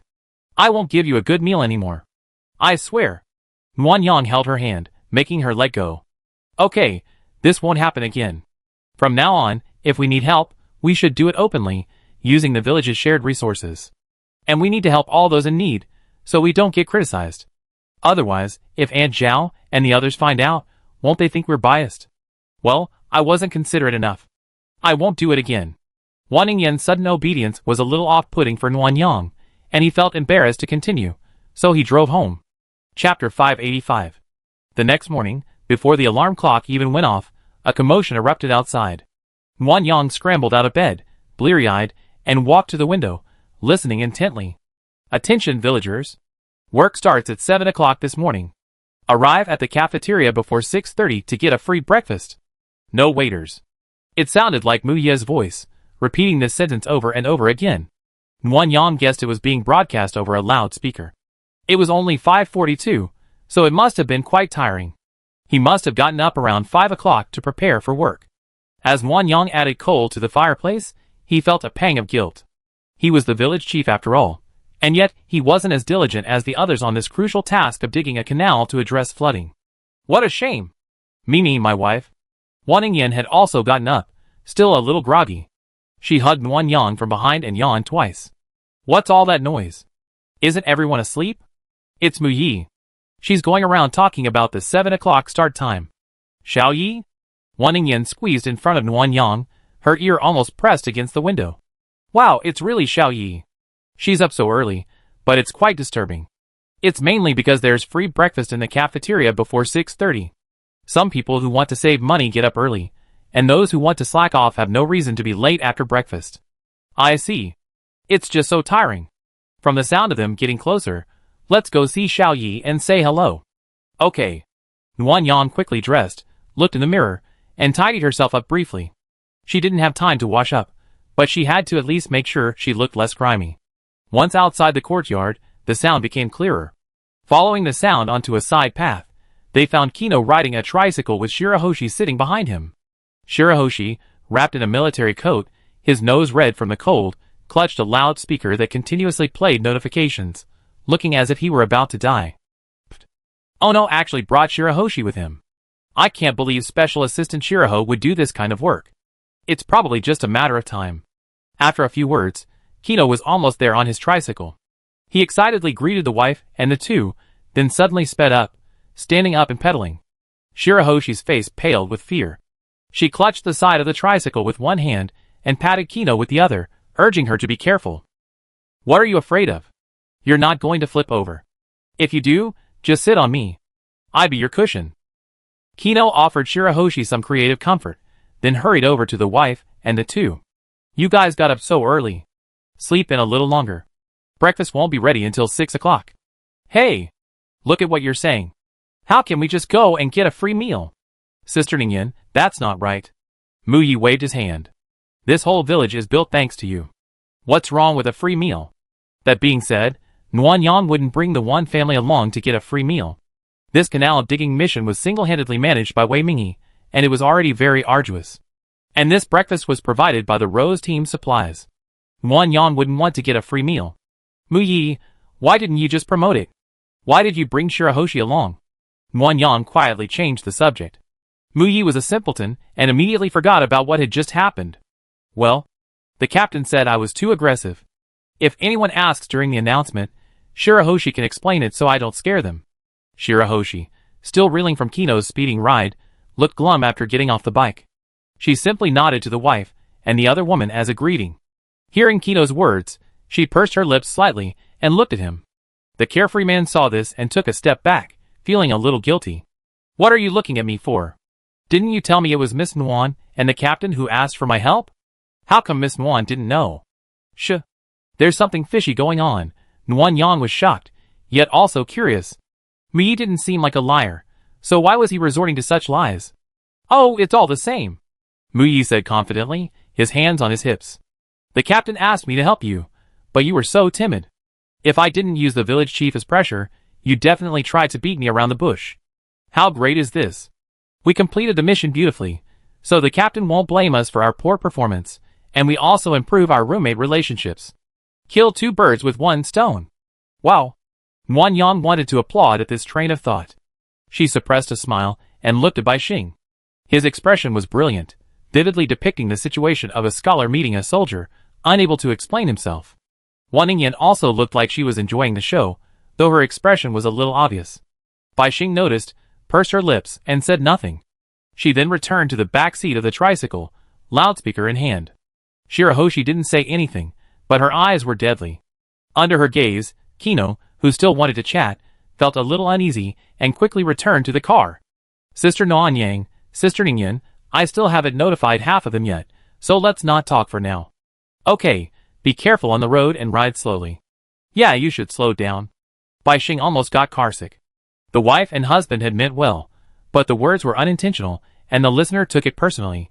A faint blush crossed Bai Xing's face, and she reached out to pat Muyi on the back. Why aren't you leaving yet? Watch out, or I report you for slacking off in front of the guard captain. Huh? You're really scared. Muyi continued pedaling his tricycle forward, then turned and headed to the lane ahead to continue distributing the notice. Ha ha ha. Muyi is amazing.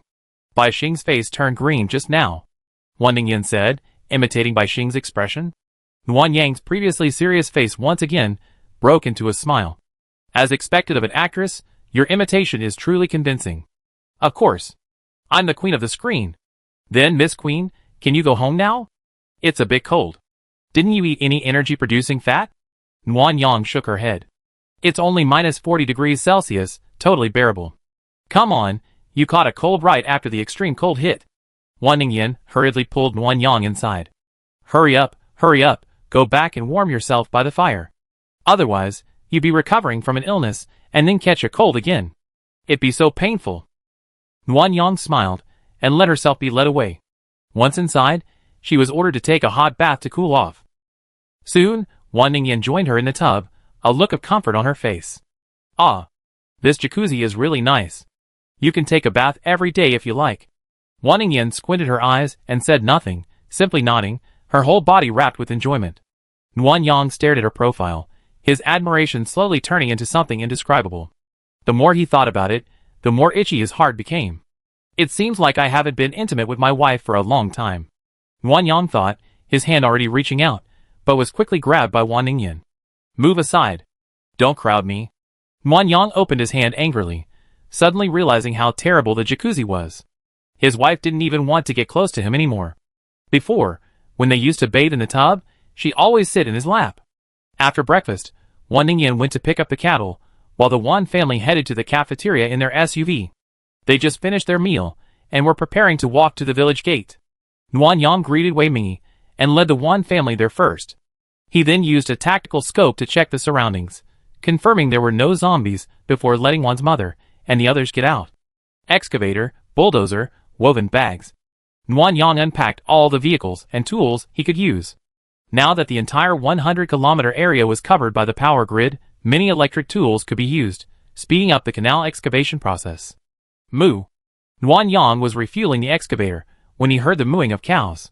He turned and saw the man leading the cow sitting on the calf's back, with its mother and father guarding it on either side. The calf won't be used, so why did you bring it with you? Its mother and father are here. It would be pitiful to leave it alone there. Why not let it wander around and graze a little? That's your responsibility. If it runs away, you be responsible for catching it. Don't worry, if it dares to run away, I make beef skewers out of its father. Moo. 3 mutant cows immediately began to moo. Nuan Yang sighed silently. Never mind, a large group of people were still waiting to be assigned tasks.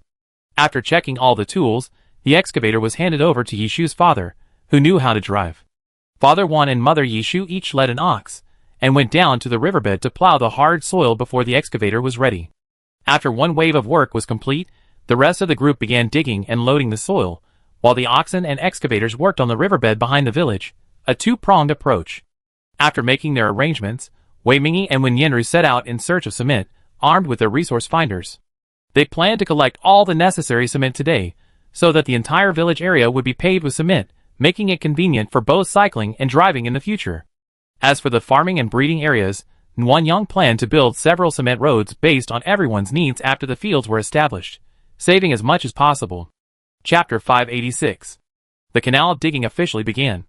Nuan Yang and Wan Ningyan were both working with shovels.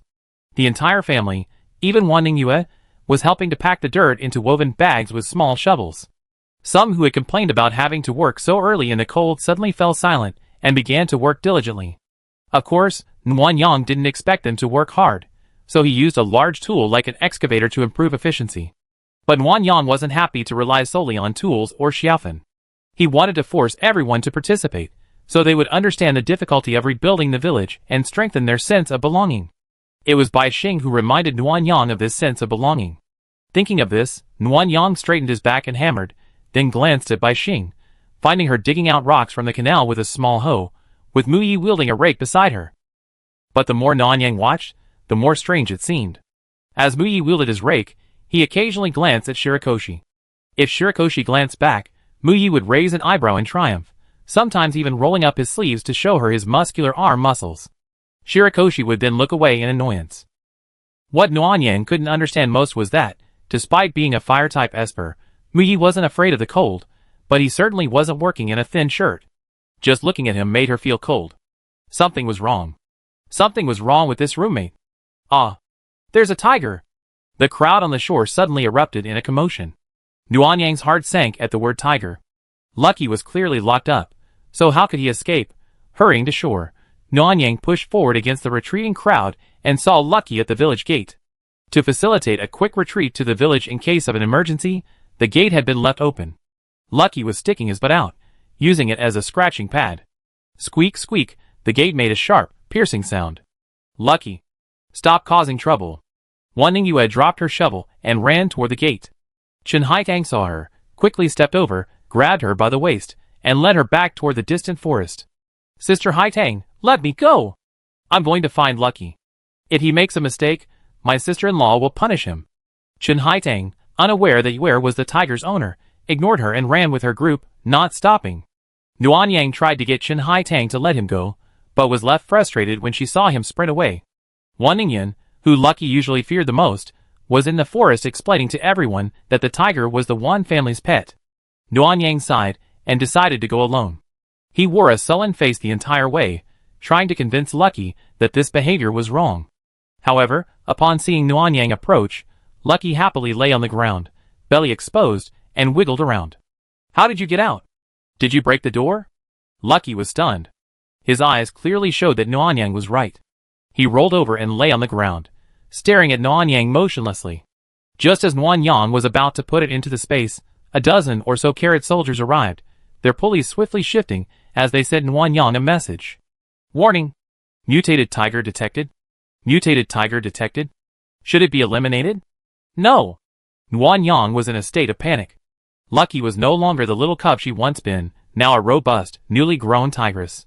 The carrot soldiers' identification system hadn't been updated, so they immediately mistook it for an invading enemy. Grabbing Lucky's head, Nuan Yang had the carrot soldiers record Lucky's appearance, preventing them from beating him to a pulp the next time. After the carrot soldiers returned from their emergency response, Nuan Yang raised his hand and slapped the tiger's head twice, sending it snarling and retreating. "You're still afraid? When you sneaked out of the house, you should have expected a beating. You know people are afraid of you, yet you're still making a scene at the door? Isn't the village big enough for you to wander around?" Nuan Yang was furious and raised his hand to hit it again. Someone who'd taken a powerful pill had a strong hand, and even the mutant tiger felt the pain. Ouch! Lucky ducked into the corner of the gate, straightening up, his back pressed against the wall. He stood a good 2 meters tall, so Nuan Yang couldn't hit him on the head. "You idiot." Nuan Yang didn't know whether to laugh or cry. Mutated animals are truly clever. Never mind, he decided to close the space. Just as he was thinking, Wan Ningyan ran over. "Nuan Yang, stop hitting Lucky." "Huh? It's trying to scare me, so I have to give it a good beating." Wan Ningyan took a few deep breaths, and when she stopped, she pointed behind her. "I'm here for you." Yuer said, "Sister-in-law, please be kind and don't hit Lucky. Lucky is just a grown-up baby. She told you not to bother with the child." "Baby?" Nuan Yang looked at the mutant tiger, which stood taller than him, and laughed. "Yuer calls it a baby. She's really doting on it. According to the age, Lucky is indeed a baby. He's only a little over 6 months old." Wan Ningyan extended her left hand toward Lucky. "Lucky, are you a baby? If so, extend your paw here for me to shake." Luck immediately sat on the ground and extended his front paw. "So good." Wan Ningyan pointed at the gate again. "Go in and play in the village. No damaging buildings or catching chickens, or you never get out again." Hearing Wan Ningyan's words, Nuan Yang hesitated. "Are you going to let Lucky out?" "Well, Mom said Lucky isn't a cat. His size and strength will only get more terrifying. It's better to let him play in the village, so he doesn't wreak havoc at home all the time. He can help with patrols." This reminded Nuan Yang that Lucky was indeed no longer the little tiger cub he once was. His size had mutated, and even a courtyard house wouldn't be enough for him to move around. And Lucky wasn't a cat either. Constantly being locked up wouldn't be a big deal. The destructive effects would be minor, but if he developed depression, that would be a real problem. "I think it's feasible, but it's a tiger after all. Some people might be afraid. Just letting Lucky wander around the village would be frightening for them too. After my explanation, everyone's not so scared anymore. Look, everyone's coming back one after another. Besides, if we really can't get along, wouldn't it be okay to let Lucky go out and play every day once things return to normal outside?" "Well, we discuss this when Wei Mingy comes back." Nuan Yang patted Lucky's head. "Why are you still sitting there? If you don't come back to the village, I put you in a space." At that, Lucky ran back, deliberately baring his teeth at the chickens as he passed by them, startling them into a continuous cluck, cluck, cluck sound. Nuan Yang narrowed his eyes slightly. This brat is truly lawless. It's better to let him play outside from now on, otherwise, the ducks and geese he raises will be tormented by him. Not far away, everyone who had hidden in the mountains slowly returned. Nuan Yang and Wan Ningyan also slowly walked over, intending to explain things to everyone again. "Why didn't you come forward just now? Didn't I explain that Lucky was a pet? Could it be that Chen Haitang still wouldn't let her go?" Wan Ningyan nodded helplessly. "Haitang is stubborn. I told her she's a family pet, but she still won't let you go. How do you think Chen Jun raises his daughter? He's so stubborn. Care can lead to confusion. That girl used to take good care of you. If she weren't so stubborn and needed Wei Mingyi to smooth things over, she could have been Yuer's companion. The two walked and talked until they finally reunited with the others. This time, Nuan Yang explained things personally, and with Zhao Rou and the members of the Rose team agreeing that Lucky was well behaved, everyone finally felt less fearful. However, when the tiger needed exercise outside, some people became restless. Gu Fengding was the first to speak up. That's a tiger. What if it hurts someone? The second person to agree was Tian Jinjin's grandfather. Yes, that tiger can kill people. We come all this way to escape, and we can't die at its hands. Successful questions gradually multiplied. Even though those familiar with Lucky tried to explain, many still refused to believe that tigers wouldn't hurt people. Nuan Yang wasn't worried about Lucky hurting anyone. Lucky had been raised since childhood, and he was a mutant tiger, smarter than ordinary tigers. He also recognized Wan Ningyue as his master. Without his master's orders, he wouldn't hurt anyone, let alone kill anyone. Quiet! Nuan Yang shouted, Lucky is our pet. I can guarantee he won't hurt anyone. But if someone is hurt, we cover the medical expenses, lost wages, and compensation. Of course, I respect everyone's opinion. Lucky will be playing in the village for the next few days. You can get along with him, and consider whether you want to accept him. After the river channel is dug, we hold a vote. If everyone agrees, Lucky will be allowed to roam around the village. If anyone objects, I build a dedicated area for Lucky to play in, and he won't be allowed to roam freely in the village. This was the best compromise Nuan Yang could come up with. Lucky was getting bigger, and it was impossible to keep him locked up forever. At worst, we could build a tiger park for him to play in, and then take him out for fun when we had time. Chapter 587. The work, which had been temporarily interrupted by Lucky's appearance, was resolved with Nuan Yang's promise, and everyone picked up their tools and began working again. Today's temperature reached a high of -37 degrees Celsius, becoming increasingly suitable for human survival. Nuan Yang even began to sweat slightly after working for a while. By the time lunch was almost over, Nuan Yang's underwear was soaked through, and she sat on a small stool, sipping mineral water. Sister-in-law. Wan Ningyue trotted over and hugged Nuan Yang's waist. Sister-in-law, thank you for not punishing Lucky and letting him roam freely. He must be very happy. Who said I won't punish him? Nuan Yang immediately scowled and threatened, I'm just busy widening the river and don't have time to fix him. When I get back tonight, I give him a good beating. Wan Ningyue's face turned pale with fear, and she hurriedly explained, Sister-in-law, Lucky didn't mean to do that. Don't hit him. If you want to hit him, hit me. I'm its owner. I failed to discipline him properly, so I should be punished. Oh, so Lucky's mischief is Yuer's fault? Yes.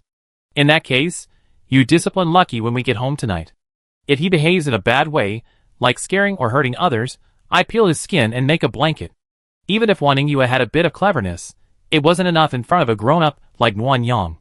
Nuan Yang gave her a slap and a date, and she quickly agreed, promising to discipline Lucky in the future. This was Nuan Yang's purpose. Mutated animals that recognize their masters are most obedient to their owners.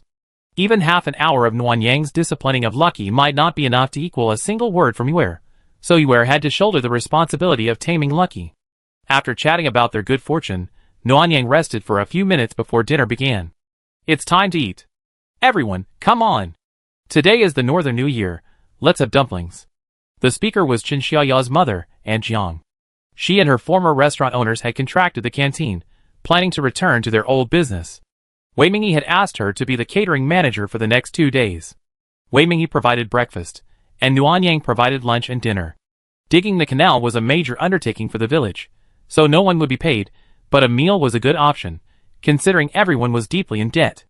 Aunt Zhang's dumpling-making technique differed from Aunt Wan's. Her wrappers were exceptionally thin, revealing the pink filling when cooked. A bite into the dumplings was juicy, hot, and fragrant. Nuan Yang immediately hummed, then chewed twice more. The assorted filling was truly rich in flavor. The uncrushed corn kernels not only had a nice chewiness, but also balanced the greasy texture of the meat. It was quite delicious. As expected of a restaurant owner, even the small dumplings are delicious. Nuan Yang's appetite was voracious, and she quickly finished the entire bowl of dumplings. She wanted to get more, but thinking Wan Ningyan might have leftovers, she held back, drinking water while waiting for her to finish. Delicious, delicious. Wan Ningyan finished the last dumpling and sighed with satisfaction. Aunt Zhang's cooking is amazing. I can't wait for dinner. Nuan Yang looked at Wan Ningyan's empty bowl, surprised, then smiled. More food? No, Wan Ningyan said, regretting her decision. She held up 2 fingers. No, I think I can still eat 2 more. Nguyen Yang took her bowl, and went to Aunt Jiang to get another half bowl of dumplings. Eat it. Give me any leftovers. I still have to do some hard work all afternoon, so I have to eat my fill. I know. While waiting for Wan Ningyan to eat, the crowd nearby let out a small exclamation, peering towards the river. Nguyen Yang walked over and asked, and Sister Lu pointed to the intersection of the river and the village wall. There, your pet is rolling around. Nguyen Yang looked in that direction, and found Xingyun lying in the river below the wall. Remembering no one was home, he figured he might be hungry. Walking over, Nguyen Yang took out a large basin and filled Xingyun with half a pig. The newly adult mutant tigers have an astonishing appetite. If it weren't for the mutant pig she gotten from Noah's Ark, Nguyen Yang would have been worried Xingyun would have gone broke. After watching for a while, as she stood up to go back, Nguyen Yang suddenly turned her head again. The river has been deepened and widened, so a barrier should be built under the wall. Otherwise, zombies and enemies could sneak in from the water and evade the electric fence. Thinking of this, Nguyen Yang quickly took out his notebook and wrote it down. He was terrified. He had left such a huge loophole in the village.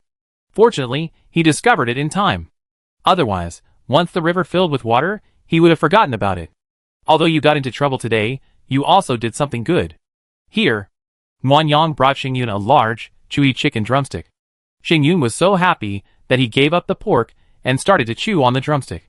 Returning to Wan Ningyan, Nguyen Yang ate her leftovers while explaining the security vulnerability he had just discovered. After discussing it, the two decided to gather all the gold-type psychics to build railings after the river was dug. They would leave enough space between the railings for fish and shrimp to pass through. At the same time, Nguyen Yang bought a tactical scope and a communicator combining them. He would install one at the entrance and exit of the river, and a surveillance camera on top of the wall to ensure maximum security. After a satisfying meal and an hour's rest, Nguyen Yang urged everyone to resume their work. If they worked quickly, they could complete 1/3 of the task today. It was impossible to completely renovate the river channel outside the village. Not to mention that the village only had a population of just over 100. Even a pre-apocalyptic engineering team equipped with advanced, specialized equipment would have taken months, far from enough. According to Bai Xing's professional plan, the river channel in front of the village would be renovated for 100 meters, and the section behind would be shorter, only 30 to 40 meters, until it reached the dry riverbed. This way, when a flood arrives, there will be a 100-meter buffer in front, a large riverbed to discharge water in the back, and a super water plant for intelligent management in between. Surviving the flood should be no problem. As long as they could hold out and wait for nature to cleanse the virus, there would be hope. Thinking of this, Nguyen Yang suddenly became worried.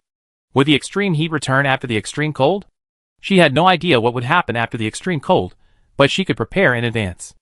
After the flood, she could use the water plant to store and purify more water for emergency use. Nguyen Yang had so much to think about regarding the village's construction. It was a headache, but also a source of happiness. When she was first reborn, her only concern was to stockpile enough supplies, so she and Wan Ningyan could survive. Now, with so many friends and having experienced so much, how could a peaceful place like this not be considered happiness? The more she thought about it, the more motivated she became. Especially after Wei Mingyi, and when Yenru returned and paved the entire residential area with cement roads, her sense of accomplishment deepened. We have enough cement. I just have to ask you to stay on the train for the next 3 days. Nguyen Yang, wearing a protective suit and a mask, spoke to Wei Mingyi and Wen Yenru. They were optimistic, showing no reluctance. You're digging the canal while we're resting. Actually, we're winning. Captain Wei, you can't say that. We're safer here than in the city, while you're risking your life to find supplies and facing all sorts of pathogens. If you're unlucky, you might not be able to come back. How can we win? Just a word of comfort. Go back quickly, and don't spend too much time with us. Okay, my mom will cook all 3 meals. I put you in your space, so you can have something warm. If anything doesn't suit your taste, just contact me. Don't be shy, especially you. Nguyen Yang looked at Wen Yenru. I know you're sensible, but you can't let yourself suffer. Do you understand? I understand, sister-in-law. Chapter 588. For 3 days straight, Nguyen Yang led everyone in digging the canal, finally completing it on the afternoon of the 3rd day. Amidst the frenzy of celebration, someone suggested a meal. Celebrating with a meal is a traditional way of celebrating in Country Z. From a few scattered voices, it grew into a widespread agreement. With Wei Mingyi and Wen Yanren now free from quarantine, Nuanyang thought for a moment and decided to treat everyone to a buffet. The celebration took place in the cafeteria, a spacious place with school-style tables for 4 and 6. Everyone gathered and began ordering their favorites from the buffet. Only Team Rose, Xiao Rou and the others, had ever had this before. The rest of the group had never seen it before, so Team Rose closed up shop first. Wow! A menu appeared out of nowhere. It's meat. I haven't seen meat this fresh in ages. What a nice smell. It really smells like hot pot base. And seafood? Oh my god, it's seafood. After everyone had ordered their favorites from the buffet, the cafeteria bustled with activity, like Chinese New Year, a joyous atmosphere. However, some voices of dissent arose, expressing disapproval. They felt that Nuanyang was being selfish by hoarding such goodies from everyone. They could all just eat at the buffet, so why force everyone to work? How dare you let Nuanyang support you forever? Are you her father or grandfather? Giving you food is a favor, and not giving it is also my duty. If you keep nagging, I throw you out. Muyi didn't mention any names, but she was addressing Gu Fengdang and Gu Wei. The two men were sitting with the Tian family men, and the Tian family members were also quite critical. Muyi was making an example of them. You little girl, what are you saying so vulgarly? We're celebrating. What are you yelling about? It's just a casual chat, but you're making a big deal out of it. What? Showing it to the village chief? You're making a big deal out of it. The Gu family father and son acted like a double act. They didn't mention what happened to Nuanyang, but instead blamed Muyi for making a fuss and flattering him. Muyi was so angry that he wanted to hit him, but Bai Xing held him back. Okay, let's not make things awkward on such a happy day. Let's eat. But they eat. Bai Xing pulled Muyi back to her seat and let her eat first. The quiet atmosphere slowly became lively again after this interlude. Nuanyang knew all this, of course, but she didn't care and focused on her meal. Wan Ningyan lost her temper and punched her arm. How can you still eat? Those two from the Gu family are so annoying, aren't you trying to get rid of them? Don't worry. Building and improving the village is the most important thing right now. As for them, we can wait until they're exposed. Rushing to deal with them now will only give them something to blame. What kind of excuse? They're the ones with the problem, okay? The Wan family members stopped what they were doing and looked at Nuanyang. Just because they hadn't said anything earlier didn't mean they weren't angry about the Gu father and son's actions. Nuanyang knew she had to explain herself, so she put down her chopsticks. Did anyone hear what the Gu father and son just said? Everyone shook their heads. Wan Ningyan, sensing Nuanyang's intention, asked, Didn't we hear it? Their table was close, so they couldn't be witnesses? Muyi is a member of the Rose team. The people at her table aren't either members of the Rose team, but her roommate, Bai Xing. If they all come together to testify, the Gu family can argue that they're being framed. Without the audio recording, their case won't hold water. Wan Ningyu had propped up her head, bewildered. My sister-in-law is the village chief. She can kick people out even without a reason. Why would she care about their expressions? Then have you ever thought about how everyone would view me if I casually kicked out the Gu family father and son today? Putting aside the fact that I broke my promise to Wei Mingyi, everyone would be worried they'd be the next to be kicked out. They'd be wary of offending me, and sooner or later, something bad would happen. Wan Ningyu shook her head. It's so complicated. I don't understand. I better eat. It's normal for children to not understand. Nuanyang touched the back of Wan Ningyan's hand. Are you still angry? Yes, but you have a point. Without concrete evidence, there's no need to alienate everyone because of them. Okay, let's continue eating. After dinner, Nuanyang and Wei Mingyi went to a small room in the corner of the cafeteria to discuss matters. Besides all that, there's something else the captain needs to arrange. What is it? Awakening superpowers. Besides the Rose Team reserves, all the original villagers of Shuxiu Village, regardless of age, should awaken their powers. There are too few superpowered individuals right now. Now that the village is largely rebuilt, let's put this on the agenda. As for training, since their mental energy is low in the early stages, they can just set aside half an hour to an hour for training every day. Okay, I take care of that. Wei Mingyi had the superpower awakening fluid she tricked out of Wen Yanshu. It would be a waste if she didn't use it, so it could be used to boost the village's strength. Afterwards, Nuanyang escorted the Wan family back to the courtyard, then went to work on the railings at the junction of the river and the village. Wan Ningyan, restless as she was, tagged along. Nuanyang was quite frustrated. She thought there were other gold-type psychics, but she was the only one, so she urged Wei Mingyi to arrange for their awakening. After descending the canal, Wan Ningyan held a searchlight to illuminate Nuanyang. Nuanyang used gold-type vertical railings, leaving a gap of 2 fists in the middle. Because the only surviving animals were mutants and larger, Nuanyang had left them space, so they could both fish and catch seafood. After finishing the work ahead, they had to deal with the work behind. As they headed towards the village's back junction, Lucky joined them. He was quite clever. These past few days, when the villagers were leaving to dig the canal, he appear and act cute, acting coquettishly, lying on the ground, exposing his belly, and even allowing pets. That's why the vote was unanimous. Now Lucky was completely free-range. The courtyard gate couldn't contain him. He simply jump over the wall and wander out, returning only to eat and use the restroom. Mimi, does Lucky need to find a partner when he grows up?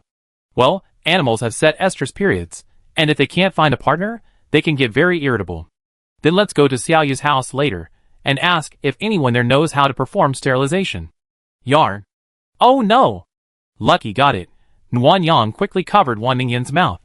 Behind her, Lucky was like a raging kitten, darting back and forth in the river, baring his teeth and snarling at the two of them. Lucky, I was just kidding. Don't take it seriously. We respect your wishes. Ouch. Don't get angry. It's not worth it to get yourself hurt. Nuanyang tried to persuade him, but it didn't seem to work. However, Lucky did leave on his own initiative, which made her sigh in relief and let go of her hand. How can you be so careless? You're either asking for beef in front of the cows or neutering Lucky right in front of them. Aren't you afraid of being attacked by the animals? Wan Ningyan stuck out her tongue. I just said whatever was on my mind. Who knew Lucky would get angry? Don't say that anymore. He's very smart. Besides, Lucky is yours pet. We can't make the decision. Okay, I get it. Nuanyang saw Wan Ningyan's careless expression and knew she was annoyed by his nagging. He stopped talking and began adding railings to the river. The two of them worked until 9 p.m. before returning home. Since they'd done so much physical work, they fell asleep quickly after showering. Neither of them had any other thoughts, and even if they had, they wouldn't have the energy. In the middle of the night, Nuanyang, still half asleep, suddenly received a weather forecast alert. Attention! Severe flood warning. Chapter 589. Attention! Major flood warning. Nuanyang instantly woke up and checked the weather forecast. He discovered that a major flood would occur on the 15th day. In fact, the extreme cold officially ended on the 12th day, and the temperature returned to 0 degrees Celsius. Because it takes time for ice and snow to melt, the temperature reached 12 degrees Celsius 3 days later, accelerating the melting of the ice and snow. This, combined with the previously accumulated water, resulted in a major flood. Knowing the specific time of the flood, Nuanyang's sleepiness dissipated considerably. He cautiously got up and went to the living room, lit a desk lamp, and took out a notebook to start writing his plan. The next morning, Wan Ningyan's alarm went off. She was going to exercise with the guards. Nuanyang, who had only slept for 3 or 4 hours, also got up with a yawn. Wait for me, I go with you. You going too? Yes, the flood time is confirmed, and I just happened to notify Wei Mingyi. Ah? Is there really going to be a flood? Yes, not only will it happen. Nuanyang looked at Wan Ningyan seriously. And it's going to be a major flood. We have to prepare for the worst. Hearing about the major flood, Wan Ningyan suddenly became serious. She quickened her pace and followed Nuanyang to the training room entrance across the river. Although it was quite early in the morning, many people were already up and working. Grandma Lu and Xiao Chao were feeding the mutant cattle and cleaning up their manure. Aunt Zhao's granddaughter, Zhao Huanqi, was returning from the chicken coop. The mutant chickens had laid many eggs, and she wanted to borrow a basket from the warehouse. The mutant chickens were public property of the village, and the eggs had to be delivered to the warehouse. After being counted by the village party secretary Bai Xing, they were distributed according to a staggered distribution system of 10 eggs per person, starting with the oldest and ending with the youngest. In addition, there were villagers who had joined the guard or were interested in joining. They gathered at the entrance to the training room. With the exception of Wan Ningfeng and Gu Wei, all the others were women. The guard's captain was Wei Mingyi, and his 2 vice-captains were Zhao Rou and Yuan Manman. Their different approaches divided everyone into 3 groups. The first group consisted of former core members of the Rose team and Sister Lu, who had taken the Snake Fist pills and had a basic martial arts background. Zhao Rou conducted intensive training in the style of Special Forces soldiers. The second group included members with some training experience, though not much. Wan Ningyan was among them. Wei Mingyi personally supervised them, leading them in physical training and martial arts training.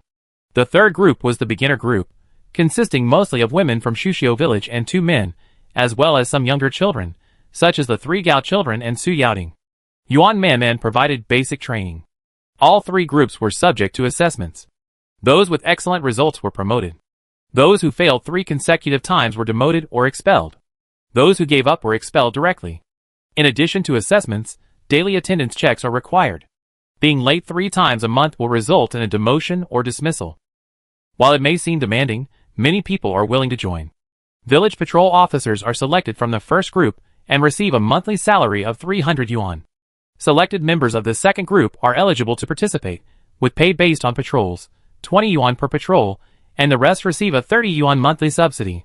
Patrol is the highest paying position in the village, so everyone wants it. There aren't many jobs available in the village. Besides doctors, teachers, security guards, and cooks, there are only animal husbandry, farming, and cleaning. This is also Bai Xing's plan. First, assign everyone to complete the tasks needed by the village, and then, based on their individual abilities, work preferences, and character, add finance, warehouse management, and other tasks. There are pros and cons. The downside is that Bai Xing is incredibly busy. She's essentially in charge of the warehouse, and she also has to do the data and accounting. She make a cup of coffee early in the morning and start working in the warehouse. Nuan Yang tried to persuade her, but she was completely persuasive. Village chief, the village is just getting started, and I haven't fully understood the workflow and difficulty levels. How can I break down the tasks and recruit people?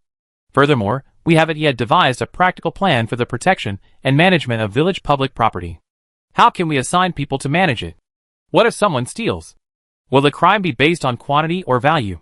If it's based on value, should the value of each item be determined by the village's selling price or its actual use? Nuan Yang's long list of questions gave her a headache. She agreed immediately and provided her with a coffee machine, milk, and other supplies, fearing she would collapse from exhaustion. Everyone line up. At Wei Mingyi's command, everyone quickly divided into 3 groups. Nuan Yang joined Zhao Rou's group. Starting today, she also wanted to undergo systematic training. If Nuan Yang had found the Rose team's initial training tiring, then Zhao Rou's training was incredibly intense. They started with a 10-minute warm-up, followed by a 20-lap run around the village. After a 10-minute break, they began shooting practice. Wei Mingyi provided 2 rifles and 2 pistols, and everyone took turns shooting while Zhao Rou explained and demonstrated. There were no dedicated shooting targets, so they used stones instead. If a stone missed, they had to do 50 push-ups. If they missed within a minute, they had to do 30 push-ups. After shooting practice, it was time for close combat instruction and practice. Nuan Yang, a recent addition, joined Zhao Rou, but was thrown 5 times in a row by Zhao Rou, and he simply gave up. I can't do it anymore, my back can't take it. Nuan Yang had never experienced such intense training in her life. Her hair was soaked with heat, and her body ached everywhere. The reason she couldn't continue was a suspected relapse of her back pain. Miss Wan, you should go to Captain Wei's group. They're a little more gentle. My group is too intense. It's okay. Once my back is fully healed, a little training will be no problem. Zhao Rou hesitated, reaching out to treat Nuan Yang's back. After the treatment was complete, Zhao Rou offered another piece of advice. The captain of the guard wants to train one group of members, like special forces. It's just the beginning, so it's a bit easier. Later, the lap training alone will start at 50 laps. Are you sure you can keep up? That's just part of it. The training is currently 5 hours in the morning, and it will be extended to 4 p.m. There are no days off except for duty. As the village chief, how can you train all day? Also, there will be field training later. Not only will we have to fight zombies, but we also test our survival skills in the wild. This involves eating insects and drinking animal blood. Can you handle that? Nuan Yang's face flushed with shock. Is the training going to be that intense? Well, although it's not long-term, you need to train this way for the first year. After that, just maintain 2 or 3 hours of training daily.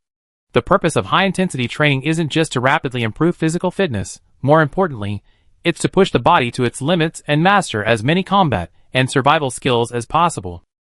Once these experiences are ingrained, even after a long hiatus from training, you have a higher survival rate than the average person in the face of danger. Zhao Rou hadn't said a word yet, but Nuan Yang could already guess. She was the one with the incredible cheat. She could train at a lower intensity, even lying flat on her back, but they couldn't. They had to push themselves to the limit. After all, who can guarantee that everyone will always get along and not quarrel? Who can guarantee that Nuan Yang's cheat will be there to help them every time they encounter danger? I understand. Then you guys continue. I go find Wei Mingyi. Okay. Chapter 590. Wei Mingyi's training was indeed much gentler.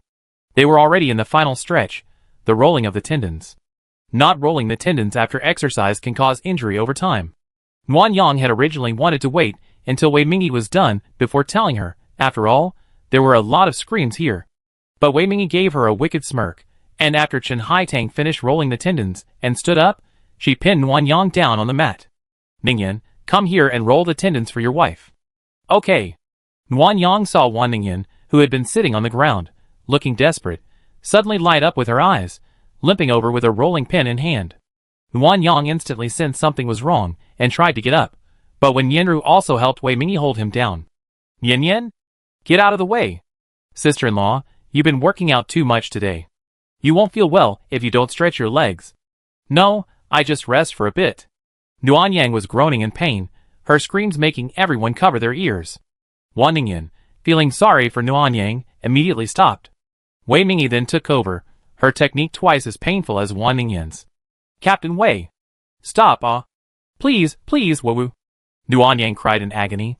She felt like even being bitten by a zombie in her previous life hadn't hurt this much. Was Wei Mingyi doing this on purpose? The torture lasted nearly 10 minutes. After Nuan Yang had stretched both legs, her face was covered with natural tears. Wan Ningyan and Wen Yanru carefully helped Nuan Yang up, or rather, carried her to a nearby chair and sat down. Huh, you too, I remember this. Wife, we're all doing this too. We're not doing it on purpose. Yes, sister-in-law. Wait until Xiaowan finishes, and I be next. Nuan Yang turned her head to look at Xiaowan, who was screaming in pain from rolling the tendons. She felt a little relieved. Since everyone was rolling the tendons, it was fair. By the way, what about Wei Mingyi? Did she roll the tendons? The captain was the first to demonstrate, when Yanru said, adding, the captain didn't make a sound, didn't even show any expression, just a slight frown. Nuan Yang was silent. Wei Mingyi was even more formidable than she had imagined. She could endure such pain. I admire her. About half an hour later, all the members of Group 2 had finished rolling the tendons and limped home. Nuan Yang stood up to look for Wei Mingyi, but sat back down in pain. Captain Wei, come here. I need you for something. Wei Mingyi's gaze moved from Nuan Yang's face down to her legs, the corners of her mouth slowly curling up, making Nuan Yang feel embarrassed. Come here. I'm coming. Wei Mingyi walked over to Nuan Yang, pulled out a chair, and sat down across from her. Wan Ningyan also pulled out a chair and sat beside her, the three of them forming a triangle. Tell me, what's going on? Floods are coming, and they're going to be major ones. Nuan Yang pulled out some information she researched. I looked up information on several major national floods and compared them. I realized we're not prepared enough. The main issue is that the walls are too low, allowing floodwaters to flow right through. Even with the intelligent management of the super water plant, because it's at the end of the village, most areas will still be affected. So, we have to go out and find building materials. The walls have to be built as high as possible, otherwise the floodwaters could wash away houses and fields, carrying potentially deadly pathogens. Wei Mingyi's face darkened, and he looked out at the village. There's a mountain in front of the village. A flood could trigger flash floods and mudslides, which are even more dangerous than a flood. We might not only need to reinforce and raise the walls, but also find a large boat in advance. We can board the boat before the flood arrives, or we won't be able to rescue them in time. Wan Ningyan immediately looked at Nuan Yang. Mimi, don't you have a lot of boats? Yes, I collected a few at the port. They're quite large, so we don't need to look for them. That's great. It saves us a lot of work. Wei Mingyi continued. There's a large riverbed behind our village. Let's go check it out after dinner. If it connects to a larger river or the sea, we can widen and deepen the diversion channel in advance. That might save the village. If not, be prepared for the village to be flooded. The terrain here is not high. Even if the wall keeps getting higher, there's a limit. If it's too high, it might burst, becoming even more dangerous. Nuan Yang sighed, this is the only way. Also, the drainage ditch outside the wall needs to be widened and deepened, and treated with cement, otherwise a mudslide will simply fill it up. Wan Ningyan, who had been listening silently, raised her hand. I have a question. Can't we just wait out the flood on the boat? If the village can't be saved, we can just rebuild it later. It's not that simple. Wan Yang flipped through 2 pages of his notebook. Look, these are the flood hazards I researched. We have no experience in post-flood disinfection, nor do we have the chemicals or tools. We can only use pesticides and disinfectants. Secondly, the fields. The flood carries sand, gravel, and mud with it. The soil in our fields might be altered, or even poisonous enough to prevent crops from growing. Then, there's the issue of how long it takes for the flood to recede. Localized floods sometimes take half a month to recede, and particularly severe floods can last even longer. If we can keep the village safe, we can continue our normal lives and wait for the flood to recede. Otherwise, we have to live on the boat, which is inconvenient. Wei Mingyi added, another dangerous possibility is the zombie hordes that arrive with the flood. Mid to high-level zombies would be even more troublesome and difficult to deal with. To prepare for the worst-case scenario, we might need more flying motorcycles and train at least half the crew to operate them. If we can't defeat them, we have no choice but to abandon the boat and flee. Wan Yang scratched her hair vigorously. She thought she considered everything, but she realized there were still many problems. Her head ached. Let's go! Let's talk to Bai Xing again. She might have a solution. Wei Mingyi stood up, standing between Wan Yang and Wan Ningyan. Do you need me to help you? No, the wife and her husband said in unison. However, upon standing, their faces instantly turned pale with pain. Undeterred, they linked arms and supported each other as they walked towards the warehouse. Bai Xing was writing regulations regarding village public property, sorting out the scope of coverage and the responsibilities for accidental damage, theft, and intentional vandalism. Seeing Wan Yang approach, he wanted to discuss the regulations together. There's no rush, Secretary Bai. Take a look at this first. Wan Yang gave Bai Xing the flood news and the planned measures. Bai Xing spent several minutes reading through them, and then pulled out a hand-drawn map from his drawer. I studied the surrounding terrain. It's high in the north and low in the south. So, if a flood does occur, it will likely spread from north to south. Bai Xing drew a circle behind the mountain. You can check here. If there's flat land behind the mountain, or if it's lower than this mountainous area, we can build a water plant there for the initial round of flood control. This way, the floodwaters that could pass through the water plant, and then overwhelm the mountains, and reach the village should be significantly less powerful. As long as we implement the arrangements you noted and pile some sandbags outside the wall to stabilize and protect it, we might be able to get through safely. Wan Yang's heart sank after hearing this. This method was a good one, breaking it down into smaller pieces, but it cost a lot of crystal cores. To implement intelligent management at the water plant, they had to upgrade 2 levels. A full 100 million points. Chapter 591. After discussing the preliminary plan, Wan Yang and Wan Ningyan didn't go home for dinner. Instead, they grabbed a bite at the warehouse with Wei Mingyi and Bai Xing, then the 4 of them headed for the mountain across from the village. After a period of rest, Wan Yang's leg pain had mostly subsided, but he still limped a bit, so he chose to drive. The mountains here aren't very high. They were originally planted with mulberry trees. After experiencing extreme heat and cold, only some of the trees have mutated, leaving a lack of greenery, making floods highly likely to trigger mudslides. Beyond the hills, there are more hills. After driving past 3 hills, there's a low-lying area. Judging from the edge, it looks like a dry riverbed, the source of the river that once flowed through the village. It seems we can indeed build a water plant, utilizing the terrain to disperse the floodwaters. The village has a good chance of being saved. Wan Yang didn't respond to Wei Mingyi's words. Her heart was bleeding. She only had 500,000 or 600,000 crystal cores left, not nearly enough. So, to save the village and find a place to live untouched by the flood, they had to find not only building materials, but also zombie hordes. It's not just about saving the village. Now that I looked it over, I have a new idea. Bai Xing took out his hand-drawn map. Look, if we build a water plant here, we widen and deepen the original waterway connecting to the village river on the left, and simultaneously open another waterway connecting to the river behind the village. We then use the blueprint to build a solid waterway. The same goes for the right side. Bai Xing diverted the 2 channels on the left and right sides of the riverbed around the mountain. The left channel connected to the river in front of the village, branching off into a channel that connected to the river behind the village. The right channel connected to the river behind the village. The mountain and the village would then be completely surrounded by the waterways. That way, we might be able to save this mountain. When the flood comes, the mutant animals will surely flee to the mountains, and this mountain will be home to a complete range of flora and fauna. Both river channels have been constructed using blueprints. We've chosen the 1.5 to 2 meter railings. As long as there aren't too many zombies, they can serve as a barrier.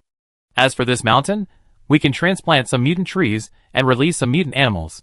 This will not only provide backup rations in the future, but also allow the new guards to practice hunting.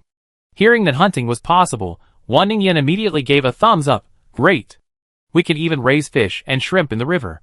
We can hunt and fish in the future. Wan Yang's eyes darkened. The plan was indeed brilliant, but it also cost a lot of materials and points. These 15 days, which had seemed ample, suddenly seemed insufficient. Mimi, what do you think? Why haven't you said anything? Wan Yang pursed her lips, looked at the three of them, and sighed heavily. The plan is beautiful, but there are so many things we're missing. First, there are crystal cores. We need at least 400,000 low-level ones. Secondly, there's the building materials, the river channel, the fence, and the sandbags. We need them for days. Finally, there's the sheer amount of work. With such a long distance, even an excavator would take nearly half a month, not to mention digging a waterway. Wan Yang was worried, her head nearly balding. Naturally, she wanted to complete Bai Xing's plan. Since the extreme cold affected all regions, the floods would also affect the entire country, even the entire world. Since that meant they would have to rebuild wherever they went, it would be better to focus on preserving the village and this small hillside, at least a clean living area. But completing such a large project in just 2 weeks was a stretch. Everyone was silent for a moment. Bai Xing took out a notebook and began scribbling, while Wei Mingyi and Wan Ningyan were lost in thought. After a moment, Wan Ningyan feigned a casual laugh. What are you doing? You're all so depressed. Let's just do our best, and leave it to fate. At worst, we can start over, or stay on Noah's Ark for a while. Didn't Wen Yunshu reserve a room for us? It's a waste not to use it. Wei Mingyi smiled bitterly. You're optimistic. What can I do, if I'm not optimistic? A day of sadness is a day, and a day of finding joy in misery is also a day. I'd rather be happy. Wan Yang forced a smile and agreed. Right. Let's break down the tasks, and complete as much as we can. At worst, we can start over again. Lazy optimism is suicide. We still need to find a solution. Bai Xing's words froze Wan Yang's smile, but now he had no choice but to be optimistic. I just did some calculations. If we divide the plan into 2 steps, it should be feasible to save the village. Bai Xing held the notebook in the middle. The first step is to build a water plant, and widen and deepen the left channel of the river to the front of the village. If we work slowly, it can be completed in 7 or 8 days. The second step is the previous plan. If we work day and night, the project can be barely completed. The biggest difficulty is the difficulty in finding building materials. But what if we try a different approach? For example, we can delay the first step and first copy all the building materials we find in the space. Then, we can collect and decompose any scrap materials we encounter along the way. This can greatly reduce the time spent searching for supplies. Wan Yang's eyes lit up. With 15 days left, whether it was a copy or a decomposition, it was more than enough. As long as they could find as many supplies as possible in these 2 days, they might not have to go again later. Also, this time we can use wages to incentivize hard work. Previously, working only for free meals tempted people to slack off. But what if we offer wages and bonuses? Bai Xing flipped to the next page, 6 a.m. to 6 p.m., with a 1-hour lunch break. The daily wage is 30 yuan. We also use a metering system to record the top 10 people working each day, giving them an additional 20 yuan bonus. The record-keeping duties will be assigned to the village's elderly grandmothers. They're not good at heavy work, so they should be able to handle this. We can also set up a night shift from 7 p.m. to 11 p.m. The pay will also be 30 yuan, but it's more cost-effective than daytime work, so many people should be willing to do it. This, combined with the help of heavy machinery, will significantly increase the overall speed of the project. Wow! As expected of Special Assistant Bai, you're incredibly capable. Wan Yang and Wei Mingyi immediately echoed Wan Ningyan. It's not like they haven't considered what Bai Xing said, but it's difficult for them to translate their ideas into effective solutions in such a short time like Bai Xing did. Ahem, alright, stop praising me. Let's go back to the meeting to assign tasks, and get started as soon as possible. Yes. After returning, according to Bai Xing's plan, the village held an emergency meeting and assigned the project to Zhao Rou, Sister Ying, and Mu Yi. Nguyen Yang and the other 4 who had space needed to work day and night to find supplies for 2 days. After finding them, they would directly copy them, and then return to quarantine. They would join the construction team 3 days later. A large amount of building materials were needed here, so the 4 of them searched in 4 directions, with Nguyen Yang helping them. Everyone took turns using the resource finder. Before leaving, Grandpa Kong and Grandma Yuan, supported by Aunt Kai and Uncle Yuan, hurried over and handed each person a bag. This is the Chinese medicine we brewed. You guys are always out and about, sometimes staying up late. Drinking some Chinese medicine is good for your health, so you don't overwork yourself. Each bag contained 5 bags of brown liquid medicine, each labeled with the order in which they should be taken. A candy bar was also included, to sweeten the bitterness. Nguyen Yang and the others were deeply moved. They expressed their gratitude to Xiao Yu's family several times before departing with the medicine. On the flight, Nguyen Yang sent a message to Wen Yunshu and Bai Mo, urging them to prepare for the flood. As for Kamujina, Nguyen Yang planned to bring them along on her trip north. She couldn't spare the energy to deal with the floods in Inner Mongolia, so she could only wait for the water to recede. This would also free up 3 more people to help with village work. Chapter 592. Nguyen Yang traveled north, searching for supplies, passing through Gansu and Ningxia provinces before finally reaching Inner Mongolia. On his return trip, he could pick up Camus's family and take all the mutant sheep with him. While the plan was beautiful, the execution proved quite tedious. To get as many supplies as possible, Nguyen Yang searched everywhere, from factories and industrial bases to urban building materials and hardware markets. One advantage of these places was that there were fewer zombies, requiring less time to kill them. Furthermore, they could be dismantled, so even if a store collapsed due to an earthquake, Nguyen Yang could take everything, including the buildings and goods. Time was resources, and more resources meant a higher chance of saving the village. For the first time, Nguyen Yang took the initiative to drink black coffee. Unlike his usual coffee drinks, the bitterness of black coffee spread from his tongue all the way to his stomach, leaving no sweetness, but a sour aftertaste. After finishing the cup with a grimace, Nguyen Yang felt not only refreshed but also taut. She couldn't understand how Wan Ningyan and Bai Xing managed to drink it. It was too bitter. After dinner, it was Nguyen Yang's turn to use the resource finder. To increase efficiency, everyone took turns using it. First, they located the nearest large building materials factory, then each spent 5 hours on it, searching for every building material along the way. Nguyen Yang pulled out a bag of Chinese medicine. It tasted even more bitter than black coffee and pungent, but for the sake of her health, she held her breath and drank it all in one gulp. If she hadn't quickly stuffed a candy into her mouth, Nguyen Yang would have nearly vomited. This Chinese medicine was too bitter. Too bitter. Huh? Finally recovering, Nguyen Yang wiped away the tears that had welled up, then opened the resource finder and began scavenging for supplies along the way. As for sleep, these 2 days were crucial. Not only Nguyen Yang, but the other 3 also stayed up all night searching for supplies. After all, they could rest for 3 days after returning to quarantine, so a few days of hard work wouldn't hurt. The city was more dangerous at night than during the day. With the temperature rising, not only did the zombie swarms accelerate, but a group of survivors, who had barely managed to survive, also began to roam the streets in search of supplies. Nguyen Yang wanted to collect more building materials, so he couldn't avoid them. Whenever he encountered a survivor nearby, he could only pray they wouldn't think of provoking him. Luckily, the night passed without incident. Nguyen Yang breathed a sigh of relief. After placing the search device in Wen Yenru's space, he located the large cement plant in the distance and activated autopilot. What made Nguyen Yang slightly more comfortable than the others was that he could take a nap while driving in autopilot. To avoid oversleeping, he not only set an alarm, but also had Xiaolu wake him at the appointed time. Ding ding ding. Host. Wake up. Xiaolu's electric hum was truly deafening. Nguyen Yang wasn't woken by the alarm, but by the fright. His heart was pounding. You're being too loud? Be gentler next time. Okay, host, Private Marseille. Nguyen Yang frowned. For some reason, every time Xiaolu spoke Japanese, she felt like he was being mean to her. No, host, Xiaolu is just learning global languages, and I think mixing 2 foreign languages into Chinese is pretty cool. It had learned all the bad workplace habits in Shanghai. Nguyen Yang was speechless. This system couldn't tell good from bad, it learned everything. After pouring herself a cup of black coffee, Nguyen Yang looked down. This cement plant was truly massive, covering nearly 400 acres. Even an off-road vehicle would take quite a while to circle it. The drawbacks were obvious. There were a ton of zombies in the factory, nearly 20,000, including one intermediate-level, power-type zombie.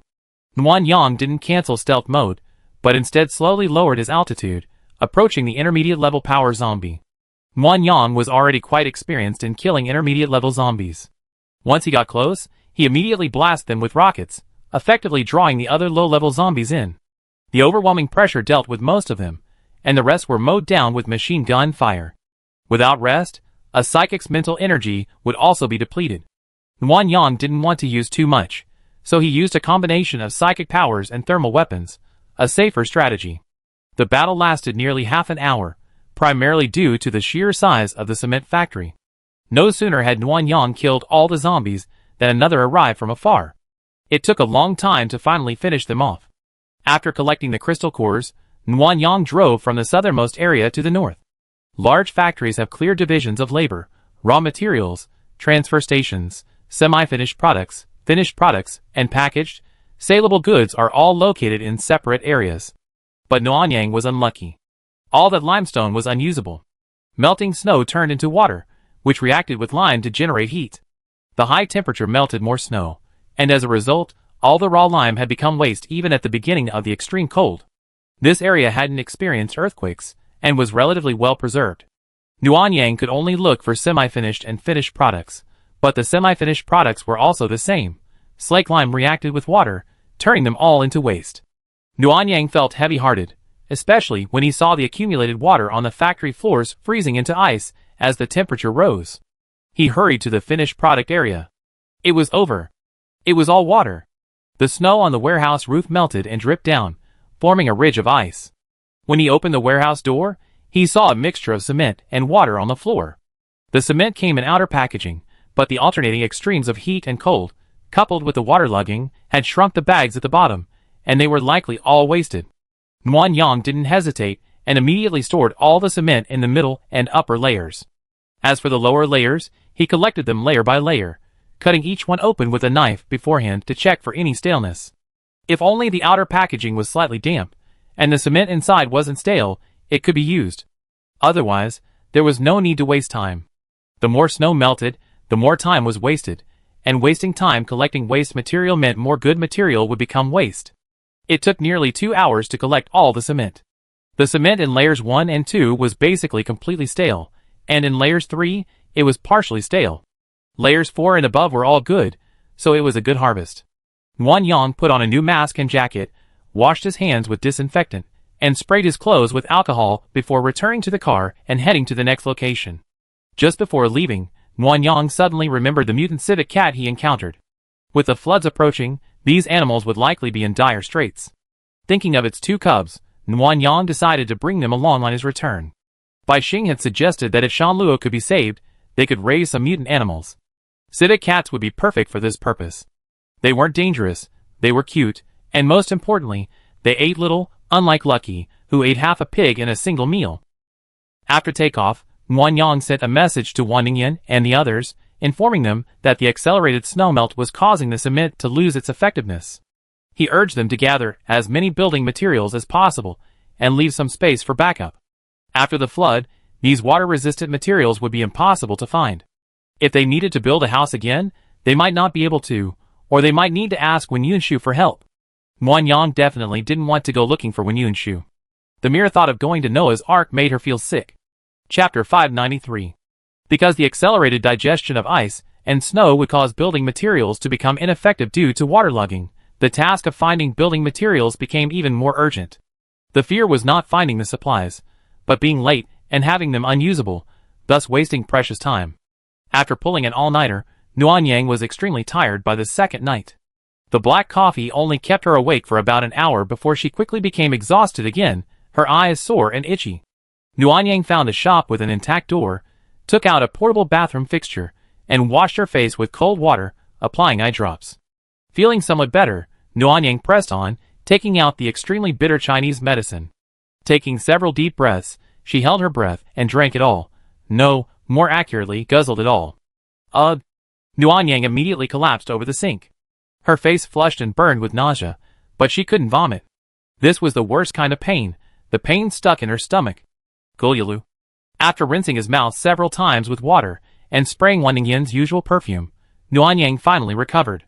He opened a piece of chocolate and popped it in his mouth, preparing to continue driving to the next supply point. Warning! SUV under attack. Wan Yang put away the bathroom fixtures and carefully walked to the store entrance, hiding in the darkness and watching outside. Because he was extremely sleepy and tired, Wan Yang was in a hurry to get out of the car and didn't take the SUV, leaving the interior lights on. If this were pre-apocalyptic, a car like this would have been stolen without the keys removed. Behind the SUV, a figure was fiddling with something, apparently trying to open the trunk and steal supplies. Wan Yang checked with his tactical scope. He found no firearms, just a kitchen knife, a screwdriver, and a screwdriver. So he took out his pistol and flashlight, approached the man, raised his gun, and turned on the flashlight. Don't move, or I shoot. The man was a girl, about 15 or 16, pale and thin. She was using tools to pry open the trunk. She panicked and tried to run when she saw Wan Yang shaking the gun in his hand, so she stopped. Wan Yang didn't get too close to her. She wasn't dressed particularly warmly, so he assumed she was a psychic. He kept his distance and shone the flashlight carefully. What are you doing here? Trying to steal my car? No. I just wanted to see if there was anything to eat in the trunk. The little girl spoke with both a fierce and confident voice. Isn't that stealing too? What stealing? I was just finding supplies based on my own abilities. Besides, it's the end of the world, there's no such thing as petty theft. Whoever survives is the winner. The logic is correct. In the end times, society has collapsed, laws are ineffective, and talking about morality and honor is ridiculous. Survival is the most important thing. Wan Yang saw her, as if seeing himself in a past life. He felt pity, and didn't bother her. Go ahead, I let you go. Wan Yang put away his gun, but the girl didn't leave. Instead, she stared at him, her mind unsettled. Didn't you hear me tell you to get out? I did. Then get out. I'm not leaving. I need food. The girl stretched out her right hand. Give it to me. I can help you. Wan Yang laughed angrily. It's the end of the world. No one has anything to eat. What makes you say I have food? Even if I do, what gives you the right to ask for it? You must have food. I smell something sweet, like chocolate. I'm not taking your stuff for nothing. I know this place well. You must be here for a reason. I can help you. Help me. That's quite boastful. Wan Yang thought about the building materials and casually said, I need cement. Unspoiled cement, the kind you can build a house with. If you have other building materials, I like them too. Can you find them? The girl lowered her head and thought for a few seconds. Then, with a firm gaze, she looked at Wan Yang. Yes. Go down Hua Avenue on the right, and follow the signs to Hua Logistics Park. There are 5 cement trucks there. Since they're parked in a warehouse, the cement hasn't gotten wet, so it should still be usable. Wan Yang didn't expect the girl to actually find cement, but she wasn't sure if it was true. So she shone her flashlight on the shop she had just visited. It's safe here. Go inside and wait for me. If the logistics park actually has usable cement, I give you food as compensation. No. The girl held out her right hand again. I have to give you some first. Who knows if you run away with the supplies? Wan Yang smiled. If you're afraid I won't keep my word, why did you tell me the location in advance? You lost the initiative from the start, little girl. You have no right to bargain with me. The girl's face darkened instantly, but she still held out her hand and insisted, chocolate. At least give me a piece of chocolate, and my work won't be in vain. She actually compromised, asking for a guarantee. Wan Yang was helpless. She dug into her pockets for cover and pulled out a bar of chocolate from her space. Okay? The girl immediately snatched the chocolate and hugged it tightly. Okay. Thank you.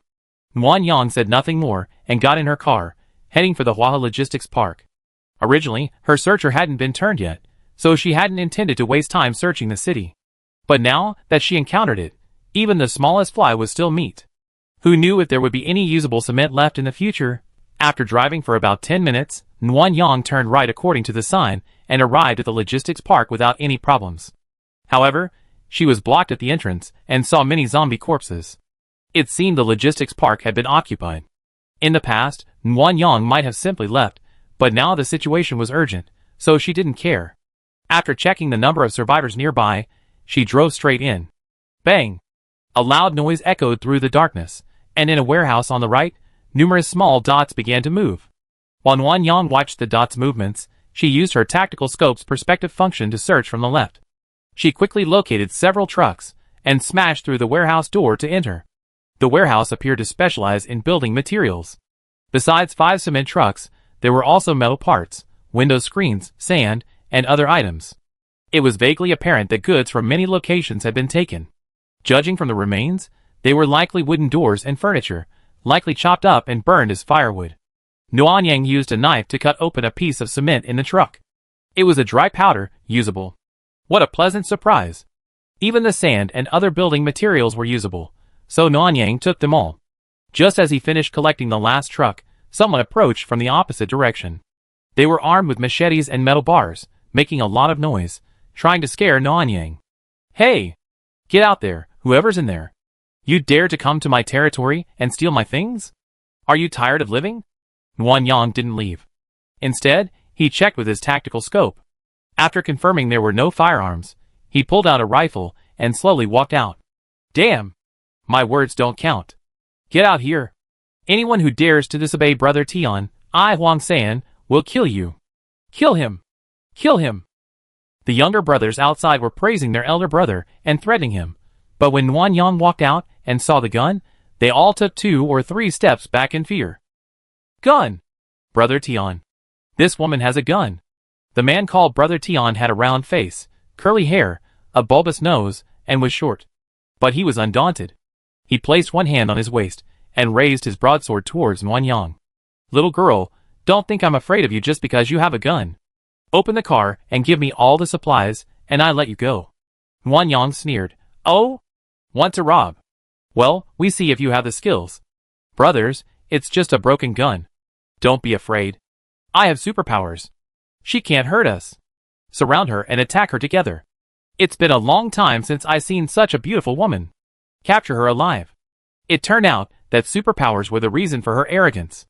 Nuanyang looked at the men surrounding her and slung her gun across her back. "Since you're looking for death, I give you a ride. You little girl, you're so arrogant." Nuanyang didn't want to waste time. She opened her hands and quickly formed several ice cones. The men saw them and exclaimed, "A high-level superpower user," and tried to run away.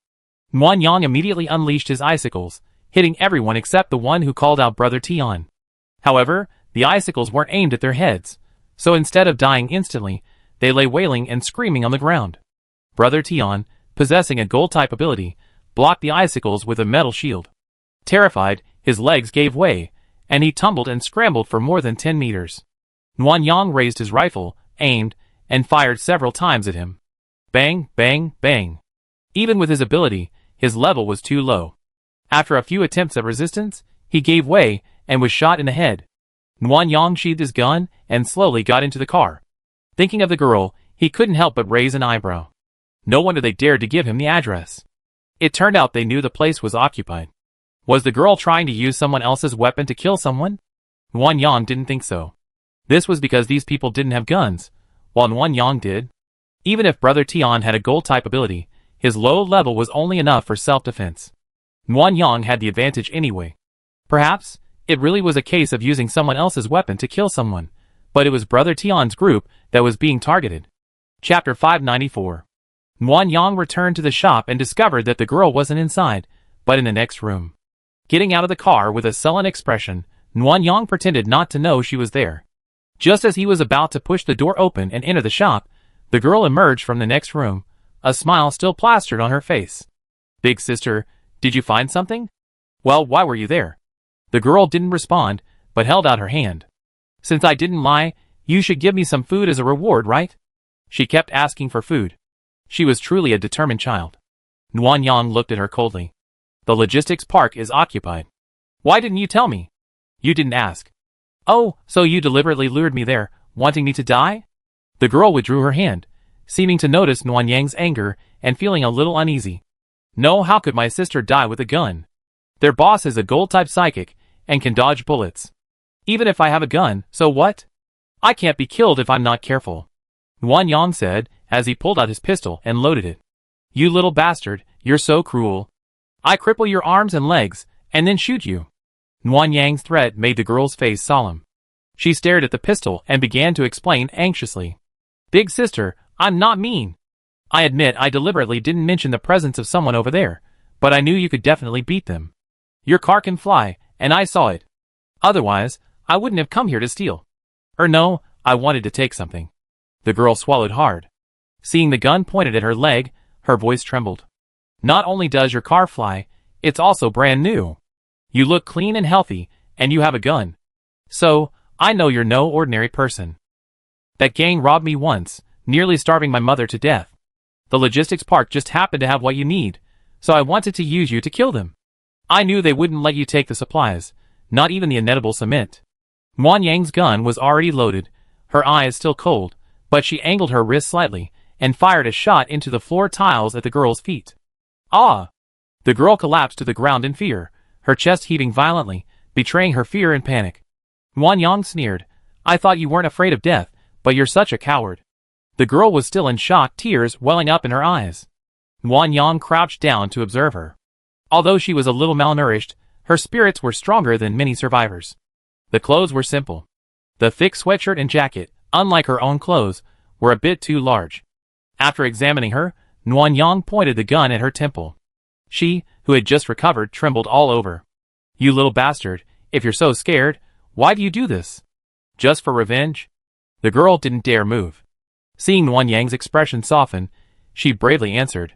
It's a mutually beneficial relationship. You want cement, I want food. Revenge is just incidental. If you mind, you can deduct a little from my reward. You're quite generous. You're still thinking about reward at this critical moment? I die without food, so why not? Staying alive is the most important thing. I agree. Nguyen Yang retracted the gun and toyed with it in his hands. One more question. Why were you hiding in the shop next door? Answer the truth. If I catch you lying, I kill you. Threats and intimidation are quite effective against children who have no social experience, and the girl immediately expressed her thoughts. I decided to hide in the shop next door, after considering many factors. First, if you can't defeat them, you might think I tricked you and tell them my location. Then I die hiding there. Second, even if you win, you'd be injured. You'd definitely be resentful of me, and will probably kill me to vent your anger. Third, you returned unharmed, which means those people were no problem for you. Whether I told you there were people in the logistics park or not, you could easily deal with them. In that case, I come looking for you, betting you wouldn't mind my concealment. If you do, I play the victim and try to gain sympathy. Fourth, Nguyen Yang's face darkened as he listened. Seeing her pause, he snapped, keep going. Fourth, if you come back seriously injured, I could find a way to steal your supplies, or even offer to take care of you in exchange for food. Nguyen Yang hadn't expected this girl to be so scheming. He had previously thought she was too young to reveal her address, but it turned out she had a plan, even a plan for escape. Hasn't it occurred to you that even if I return safe and sound, I still ignore your pity and kill you? The girl sighed, it's just bad luck. Food's running low anyway. Rather than starve to death, I might as well take a gamble. What if you're willing to let me go, and keep your promise of food? Nguyen Yang was a little impressed by this girl. She was so brave and careful at such a young age, willing to do anything to achieve her goals, even risking her life. A bit like Wen Yunshu. You're lucky. Nguyen Yang's words turned the girl's sadness into joy. She quickly got up and reached for food again. Nguyen Yang looked at the dirty little hand and smiled speechlessly. Have you ever thought about this? Even if I gave you some food, enough for 3 or 4 days, what would happen after that? Would you continue to steal, rob, and take things? There are fewer and fewer survivors now, so I'm afraid it's hard to find anyone. The girl pursed her lips, thought for a few seconds, then raised her hand a little higher. We talk about the future later. You have to pay me the reward you promised me. She was really stubborn. Nguyen Yang stopped talking. She understood her mentality. No matter how much she said, there was no sense of security like holding food in your arms. She turned and went to the car. Nguyen Yang got into the back seat and took out a box of instant noodles and a box of orange juice. They were full, and the vitamin C was enough. Thank you, sister. The girl turned and left with the 2 boxes of food, as if she was afraid Nguyen Yang would regret it. Nguyen Yang found it funny, and thinking of the coming flood, she called her back. There's a base in the capital. Their base commander is a woman, and they have preferential policies for women. If you can get there within 13 days, your future will be 1,000 times better than it is now. The girl stopped and, after listening, asked, Are you also at that base? I wasn't there, but I lived there for a while. There are abundant supplies there, and the safety factor is high. If you go there, you not only have enough food and water, but you also receive an education and become a soldier who survives on your own merits, instead of relying on fraud like you do now. From a distance, Nguyen Yang couldn't see her expression clearly.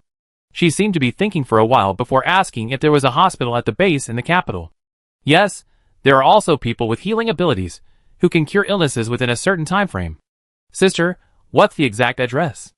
Nguyen Yang took out a notebook, wrote down the address, and described the characteristics of the nearby buildings, then tore off the page and handed it to her.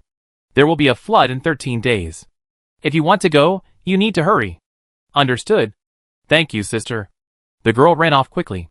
Nguyen Yang saw her go to a building behind, where there was another survivor, presumably her mother. Ning province wasn't particularly far from the capital, but in the uncertain apocalypse, it wasn't easy for the two of them to reach it safely. On her way to the next supply point, Nguyen Yang kept thinking of that girl and herself in her previous life. Both were people trying to survive, but Nguyen Yang and Wan Ningyan died in the extreme cold, and that girl, who was almost through the cold, might die in the flood. Nguyen Yang, she left it to her luck. Nguyen Yang pulled up her communicator and sent a message to Wen Yunshu. Wen Yunshu called soon after. Xiaoang, are you serious? You look like me? Yeah, just like you, ruthless. Ha ha, then why didn't you send her here? If she died on the way, I might have no one to take over. Captain Wen is incredibly resourceful. How could he let her die on the way? If she did, that's your incompetence. TSK. Thanks. After hanging up, Wen Yunshu asked Nguyen Yang for the girl's location. After Nguyen Yang sent it, he couldn't help but smile. That girl was indeed lucky. Chapter 595. After another all-nighter, Nguyen Yang felt his head spinning. Fortunately, all their efforts had paid off. The four of them had found far more building materials than they had anticipated. Nguyen Yang held a voice conference with everyone and decided to end their search for building materials early. Wan Ningyan and the other two would return to the village first, while Nguyen Yang would pick up Kim Yu's family before returning. Sister-in-law, Sister Yin, Captain of the Guards, I have something to discuss with you. What is it? Little Nyan Yin. Wan Ningyan's voice was cheerful. You're almost an adult. Don't be so cautious. Are you going to eat me? New Year's Day was just a few days away. After that, Wen Yinru would be 18, legally an adult. Wen Yinru was shy, but with encouragement, she would grow up. So, encouraged by Wan Ningyan, her voice softened as before, and she spoke her thoughts with a confident and open voice. I want to meet the mother and daughter I met earlier and ask them how they survived. If there's nothing wrong with them, I can at least send them to the Sanyang mountain base. It's better than just waiting for them to die there. I'm sorry, I know this idea is a bit naive and kind, but I met that mother and daughter, and I don't think they're bad people. I can't bear to watch them die from floods or viral infections. After Wen Yinru finished speaking, everyone fell silent. Nguyen Yang didn't know what the other two were thinking, but she didn't mean to scold her or call her childish. Nguyen Yang understood Wen Yinru's personality. She was a gentle and kind young person who hadn't been subjected to the harshness of society. Knowing the disaster was imminent, it was difficult for Wen Yinru to disregard other people's lives. Even for Nguyen Yang herself, it was difficult to do so. In that case, why not let Wen Yinru make her own decision and treat it as a training exercise? Although Nguyen Yang thought so, she didn't want to be the first to speak, lest she overlook something and end up hurting Wen Yinru.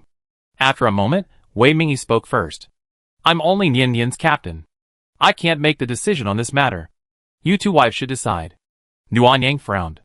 Wei Mingyi was actually quitting? Then, Wan Ningyan spoke. Since little Nyan Yan is about to become an adult, make your own decision. Children eventually grow up. How can I, as your older sister, control you forever? Nguyen Yang was surprised. She didn't expect Wan Ningyan to share her opinion, but she was also very happy. This showed that they were on the same page and had a tacit understanding. Mimi, what do you think? I agree with you. The younger generation must eventually become independent and learn to accept the consequences. Yin Yin, do as you please with this matter. Remember to report back every day and come back early. Yes. I will, sister-in-law. Thank you, sister-in-law. Thank you, Sister Yin. Wen Yinru's voice curled upwards, a rare hint of coquettishness. Nguyen Yang and Wan Ningyan smiled knowingly. It seemed that letting go was the right decision. Wen Yinru's situation reminded Nguyen Yang of the three women of the Song family. He had never used the communicators he had given them, and he had no idea what was happening to them. Believing that chance encounters are fate, Nuan Yang handed the matter over to Wan Ningyan. If they were still alive, he would respect their wishes and send them to Sanyang Mountain or live in the village. After hanging up, Nuan Yang rushed to Camus's home in Inner Mongolia as quickly as possible. They had already packed most of their belongings and were waiting for Nuan Yang to pick them up. "Sister Nuan Yang, can we take the yurt? I'm afraid it'd be damaged by the flood." "Sure, I take everything I can, otherwise there won't be anything left when the flood comes." "Okay, thank you, Sister Nuan Yang." Camus's politeness was tinged with gratitude. She looked much healthier now than when they first met, and had even grown a bit taller. The lack of sunlight in the extreme cold had made her skin paler, even more bronze-colored. Paired with her distinctive ethnic clothing, she looked like a little adult. Narain and Saren were busy herding the mutant sheep together so that Nuan Yang could store them in the space later. The 4 mutant dogs were also helping. Everyone was busy, but Tana was the happiest. She ran around the doorway, carefree, holding the giant lollipop Nuan Yang had given her. Packing Camus's family's luggage wasn't difficult. The hard part was collecting the sheep. Thousands of mutant sheep had to be stored one by one in the space.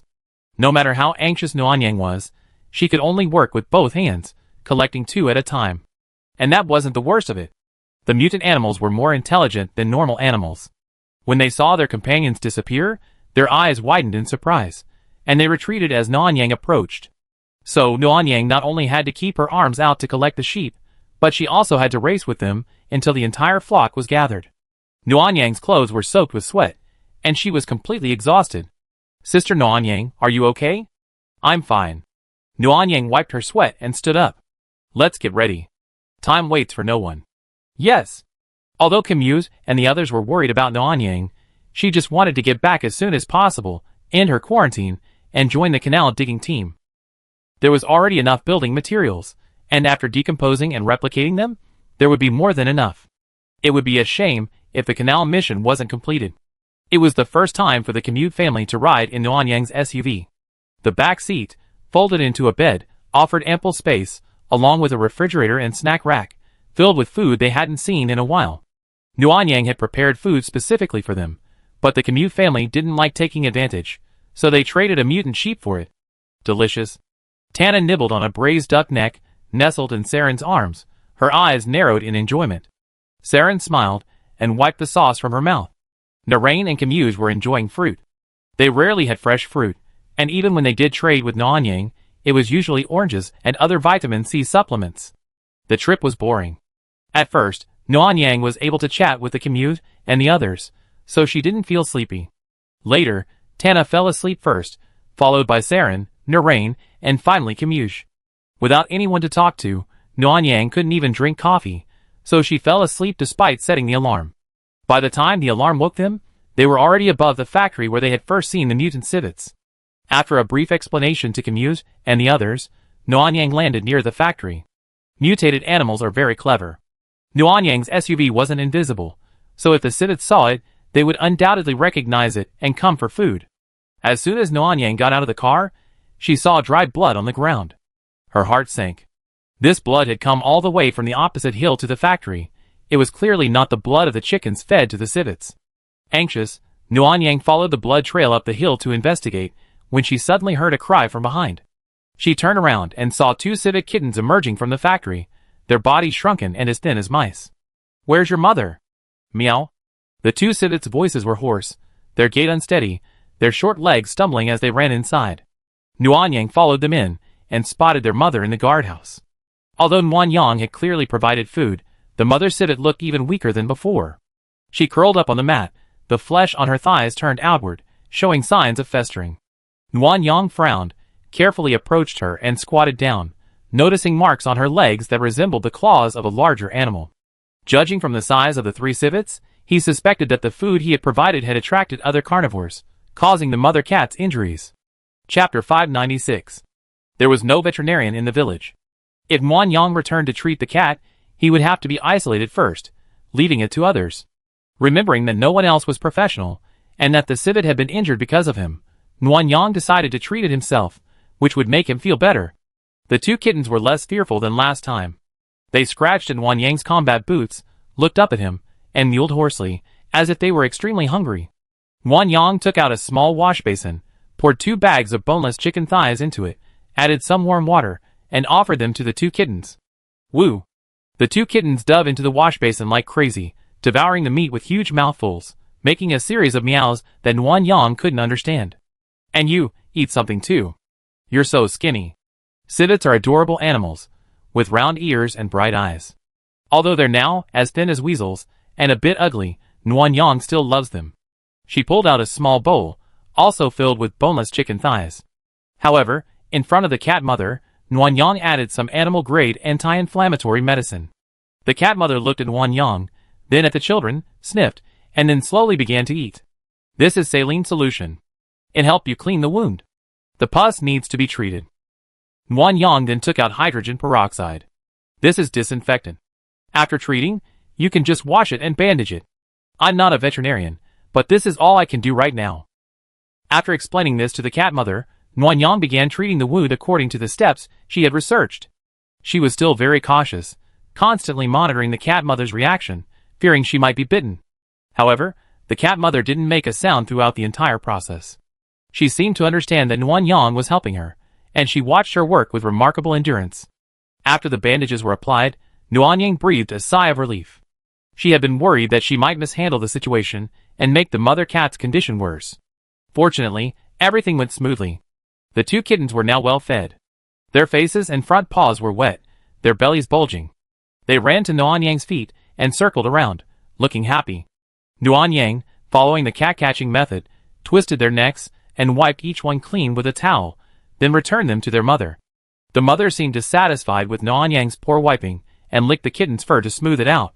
You still despise me? You have no conscience. As Nuan Yang spoke, she boldly reached out to touch the mother's head. The mother didn't resist and licked Nuan Yang's hand. Since you won't resist, come with me. I won't let you go hungry. Nuan Yang put the two kittens into the storage compartment, sprayed herself with disinfectant, and then returned to the car. Sister Nuan Yang, where's the cat you were talking about? Camus asked eagerly, as soon as they got in the car. Nuan Yang replied with a smile. It's in a space. I let it out for you to see when we get back to the village. Okay. I never seen a cat in my life. I'm curious. Don't you have wild cats on your grassland? No, we do have spotted cats, but they're rare and protected species. You can't find them, and even if you do, you can't keep them. No wonder. Nuan Yang chatted with Camus intermittently. Since this place was close to the village, Nuan Yang didn't plan to sleep. She had to be quarantined for 3 days anyway, so she could get some sleep later. When they reached the sky above the village, Nuan Yang saw that the river channel on the left side of the mountain had been mostly dug. The progress was quite good. To speed things up, Father Yi taught the others how to use the excavators. Now, 4 excavators were working to clear the river channel, making it much more efficient than before. Nuan Yang landed near the sled train. Gu Xiaoyao, a member of the guard team on duty today, rushed over, donning protective gear and a mask on the way. Sister Nuan Yang, you're back. Well, where are the guard captain and the others? Are they back? They're all back, and they brought back 5 survivors. I heard one is incredibly regenerative. She can regenerate. Huh? Nuan Yang paused in surprise. Regenerate? What does that mean? It means she can regrow. For example, if this finger is cut off, she can grow a new one. Gu Xiaoyu shuddered. Just thinking about it is incredible. It's incredible. Nuan Yang nodded. Indeed, I go see them later. By the way, these are our friends from Inner Mongolia. Nuan Yang introduced the Camus family to Gu Xiaoyao, who took notes in a small notebook. This was Bai Xing's requirement. The basic information and changes in the village population must be recorded in real time for easier management. All noted down. Go get some rest on the train now. You've been working hard these past few days. You worked hard too. See you in 3 days. Nuan Yang led the Camus family onto the sled train. They had never seen it before, so Nuan Yang briefly introduced it. Before he could finish, Wan Ningyan's voice interrupted him. Wow, long time no see, you're finally here. The few people, who had been rather reserved earlier, smiled at the sight of Wan Ningyan. Long time no see, Sister Wan. I missed you so much. Me too. Tana replied in a baby voice, which made Wan Ningyan smile even more. She pulled Tana into her arms and kissed her. Following Wan Ningyan was Wen Yanru. Having previously stayed at the Qi Muge household, they were familiar with each other, and a round of pleasantries ensued. Later, Wei Mingyi and the 3 survivors of the Song family arrived.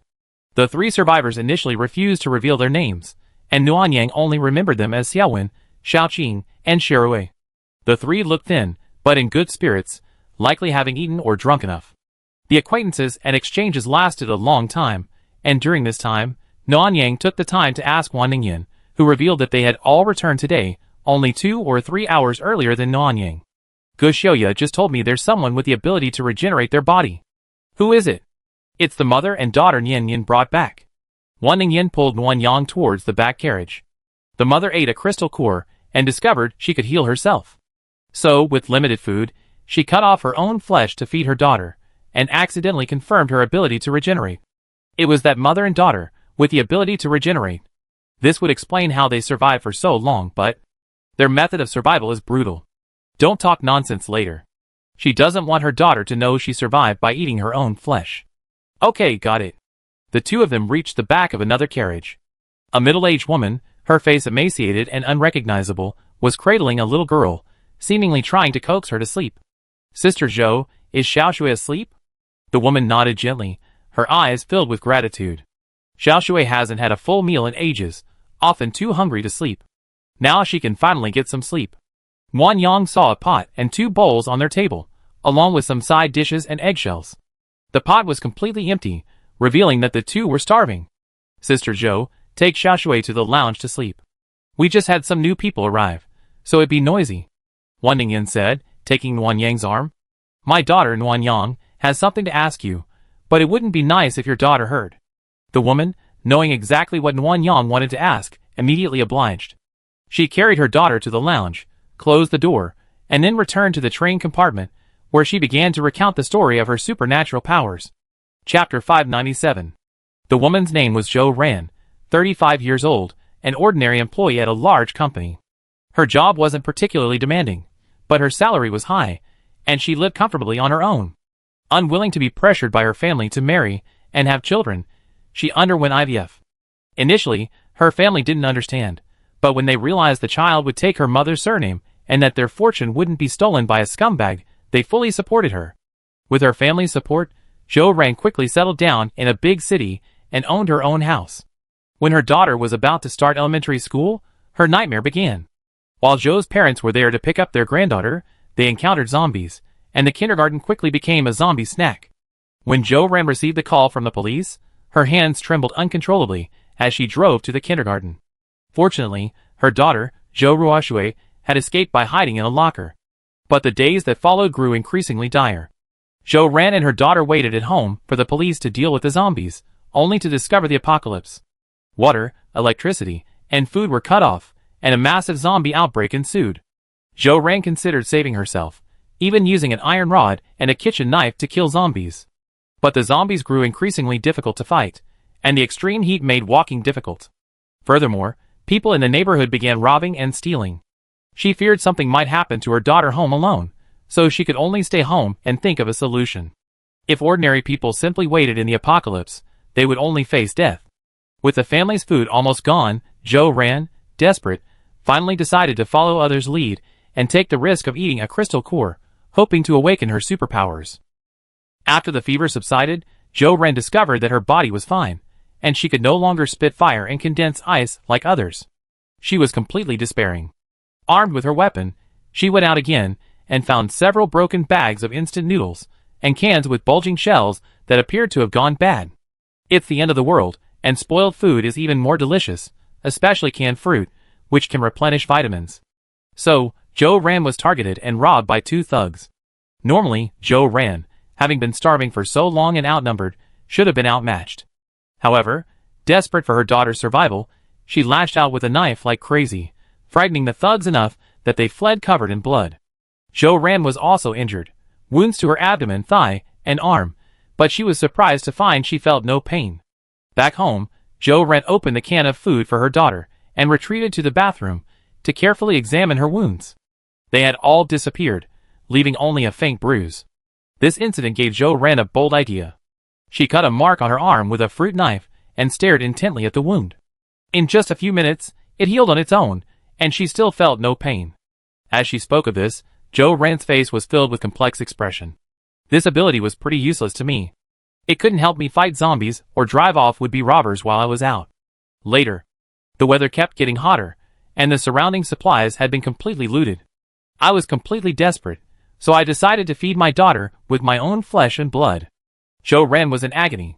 She had been forced to kill zombies and hack people in the apocalypse, and ultimately forced to eat human flesh and blood.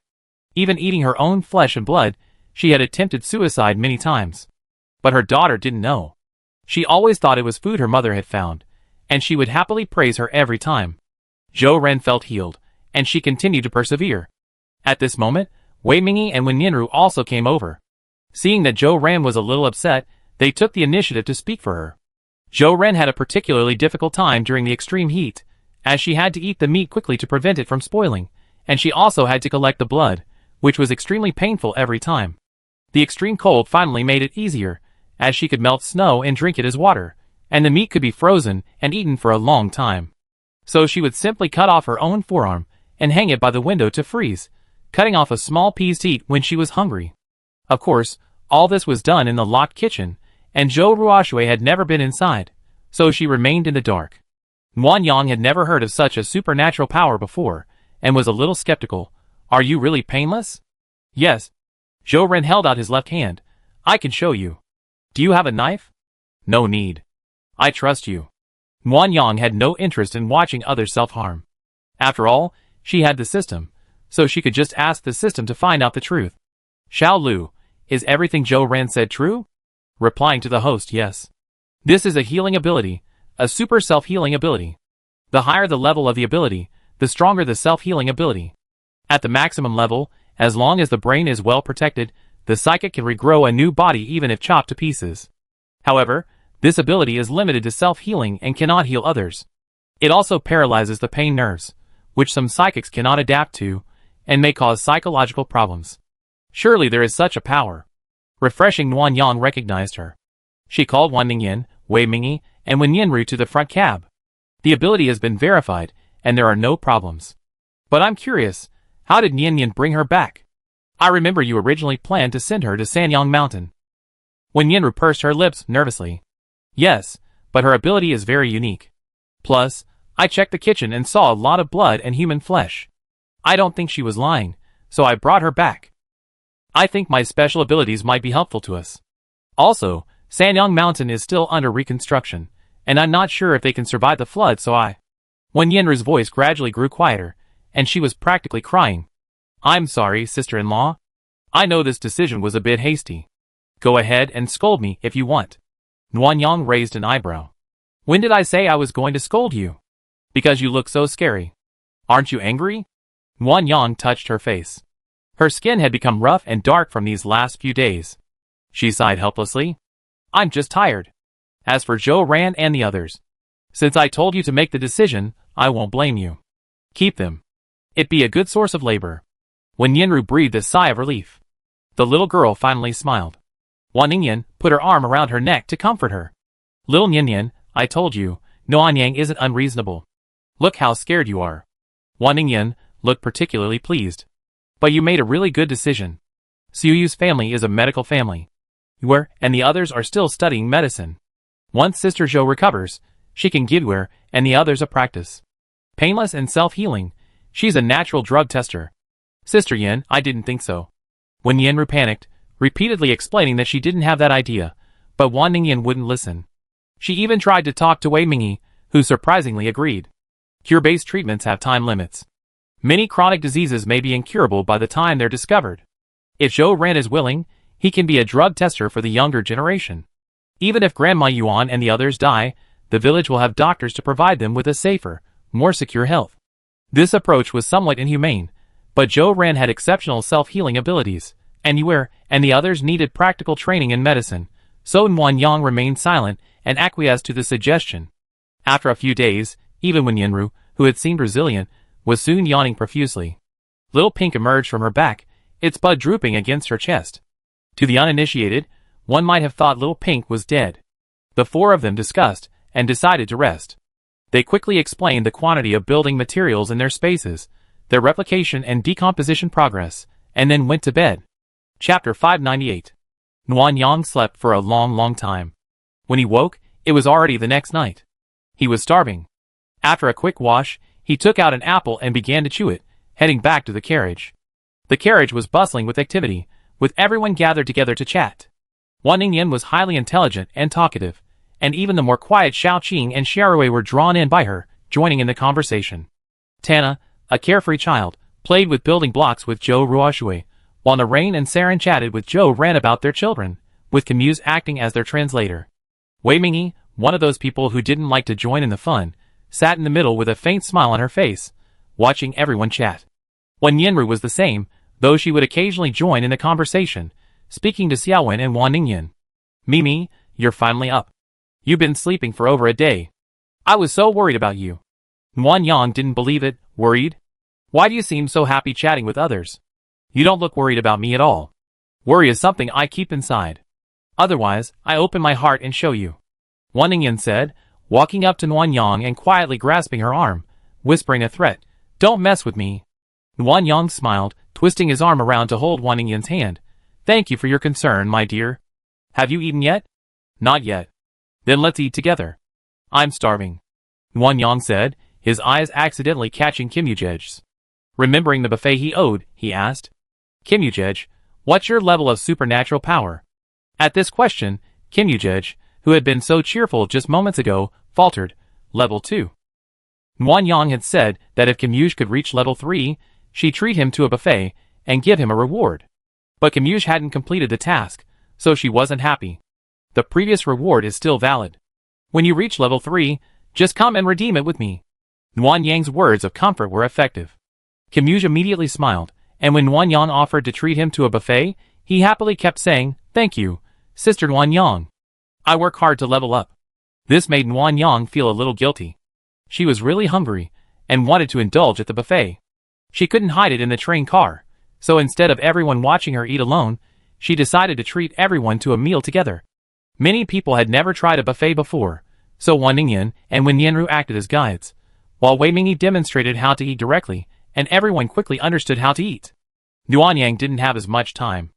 After helping everyone order the buffet, she began devouring shrimp dumplings. To eat quickly, she skipped hot pot or barbecue, opting instead for the Cantonese dim sum buffet. For a moment, the carriage was filled with the sounds of eating. After Yuan Yang finished 2 glutinous rice chicken dishes and a plate of black bean sauce chicken feet, her hunger was finally mostly gone. She settled down to a leisurely meal and conversation. Sister Zhou has agreed to be a drug test subject. Huh? After hearing Wan Ningyan's words, Yuan Yang immediately looked at Zhou Ran. Sister Zhou, please think carefully about this drug test subject matter. Don't agree so quickly. Even if you don't, it's okay. We won't force you. Zhou Ran smiled and shook his head. Don't think about it anymore. I agree. I'm happy to be able to help everyone. Also, I carefully researched possible jobs in the village. The only ones suitable for me are farming and animal husbandry, but I don't know either. I need time and effort to learn. Besides, I'm very weak now, and need some time to recuperate. Physical work isn't for me. It's better for me to be a drug tester, so I can support Xiaoshui and myself. Zhou Ran was very thoughtful. After listening, Yuan Yang said nothing more. After all, she selfishly wanted Zhou Ran to be a drug tester. Soon, everyone had eaten their fill and began chatting while eating. Wan Ningyan, in particular, was great at livening up the atmosphere with her chatter, and Yuan Yang listened intently. Xiaowen, Xiaoqing, and Shirui had lived at the Song family for a while. When they were about to leave and find a new place, they found the weather was getting colder. Even going out to the flower beds was difficult, let alone venturing out. So the 3 of them stayed at the Song family's house again, intending to wait for warmer weather before leaving. Unexpectedly, they waited until the polar night. During the polar night, they couldn't even go out. Then, an earthquake struck, and the Song family, being on the edge of the quake, was severely impacted, with bricks falling from the walls and roof. Tiles and tiles fell, and the furniture in the house was toppled. Though the 3 wanted to leave that sad place, they were afraid the earthquake hadn't ended yet, so they continued to hunker down at the Song family's house. Then, they discovered that the zombies locked behind the house had escaped. Because they had chickens in the house, and the mutant chickens loved to wander around, making quite a noise, the zombies surrounded the Song family's yard and refused to leave. This put the 3 in a dilemma, fearing they would encounter them if they went out. So day after day dragged on, until Wan Ningyan contacted them. Hearing about the flood, they decided to follow Wan Ningyan and live in the village. As Nuanyang listened to their stories, he observed their expressions. Shirui was the one who spoke the most, occasionally showing signs of sadness. Xiaowen was the quietest, with a faint smile on her face from time to time. Xiaoqing seemed to love food, adding only a few words throughout the entire process, busy grilling the meat with great pleasure. After all, the three of them were only in their 20s, Xiaoqing and Shirui were even still students. After going through so much, Nuanyang thought they had lost faith in life. Now, it seems they all recovered well. They're willing to change, willing to keep living. That's good. Perhaps the topic was a bit heavy. As they chatted, Camuge mentioned the civet cat Nuanyang had rescued and said he wanted to see it. Wan Ningyan immediately looked at Nuanyang with surprise. You brought the civet cat? Yes. With a slap sound, Wan Ningyan slapped Nuanyang on the arm. You? Why didn't you tell me? Hurry up, show it to me. It must be adorable. Nuanyang stood up and walked to the back of the car, rolling up his sleeves. Seeing his arm red from being slapped, he looked helpless. Does my wife know how strong she is? At the back of the car, Nuanyang took out a large plush doghouse and placed the civet cat and its family on it. Arriving suddenly in a strange place, the three cats were wary, their round ears twitching constantly. The kittens, even more timid, hid behind their mother, their front paws resting on her back, their heads peeking out to survey their surroundings. Nuanyang said a few words to soothe them, then took out a bowl filled with warm water. As for food, they hadn't given it yet, having just eaten before arriving. The little civets are shy, so let them stay at the back of the car to get familiar with the place. Returning to their seats, Nuanyang explained, but few listened. Everyone craned their necks to gaze at the little civets. Mimi, they're so ugly. They look nothing like the photos of civets I found. They mutated to a much larger size, and they've been starving for a long time, so they're incredibly thin. It's normal they don't look as pretty as in the photos. Yeah, but the kittens are so cute. Look at their little heads, swaying back and forth. The mother cat, injured, was resting in the doghouse. The two kittens, well-fed and well-fed, were constantly moving around, curiously watching. Not only did Wan Ningyan find them adorable, but Nuanyang even wanted to pet them. The buffet, the conversation, the civets, all created a harmonious atmosphere, bringing everyone closer. Nuanyang was delighted to see it all, but he couldn't live this easy forever. He calculated the days of quarantine and planned to review the mission progress with Wei Mingi, arrange housing for everyone as soon as possible, and then get everyone involved who could help, so that Bai Xing's plan could be completed as soon as possible. Chapter 599. During the 3 days of quarantine, the guard's duty officers will record the progress of the River Channel mission each day and report it to Wei Mingi, who will then inform everyone. At the current rate, we can begin excavating the right channel tomorrow at noon, and it should be completed in about 5 to 7 days. Wei Mingi pointed to the blueprint and wrote the number of days in pencil. Once the 2 main channels are dug, the villagers can be divided into 2 groups. One group will dig to connect the left channel with the channel behind the village, and the other group will widen and deepen the drainage ditch. They can complete as much as they can, leaving 1 day for construction. Well, before that, the left and right channels can be completed first, and the walls can be reinforced and raised. Nuanyang pointed to the large blank area on the right. Let's leave the boat here. The night before the flood, we boarded in advance, just in case. Okay. By the way, are all the villagers behaving well? Is anyone causing trouble or are they disobedient? With the lure of salary, everyone's working hard. It's just that the Gu family, father and son, aren't quite so obedient. They're mainly skeptical of Grandma Kong and Grandma Qian's calculations, believing their age and vision to be blurry. A few of the men chimed in. But there wasn't a commotion. After a few words of grumbling, they died down. It seems they're being cautious, knowing the flood is even more dangerous, and they're hesitant to go too far. Humph. Nuanyang's eyes were cold and fierce. It's just that I'm busy now, and don't have time to deal with them. Once the flood is over, if I catch them doing anything wrong, I won't show any mercy. In that case, it's better to deal with them sooner rather than later. It'd be a nuisance during the new year. Nuanyang's eyes lit up when he heard Wei Mingi say this. Captain Wei, do you have a plan? Well, after the quarantine is over, I have people install surveillance cameras throughout the village, and then we... After the two finished their discussion, Nuanyang returned from the cab to the train. Everyone chatted while waiting to go to the bathroom. The mutant civet cat was very clever. It only needed a little instruction to use the litter box next to it. After using the toilet, The little one would meow non-stop until someone praised it. Nuan Yang found it amusing, and sat down next to Wan Ningyan.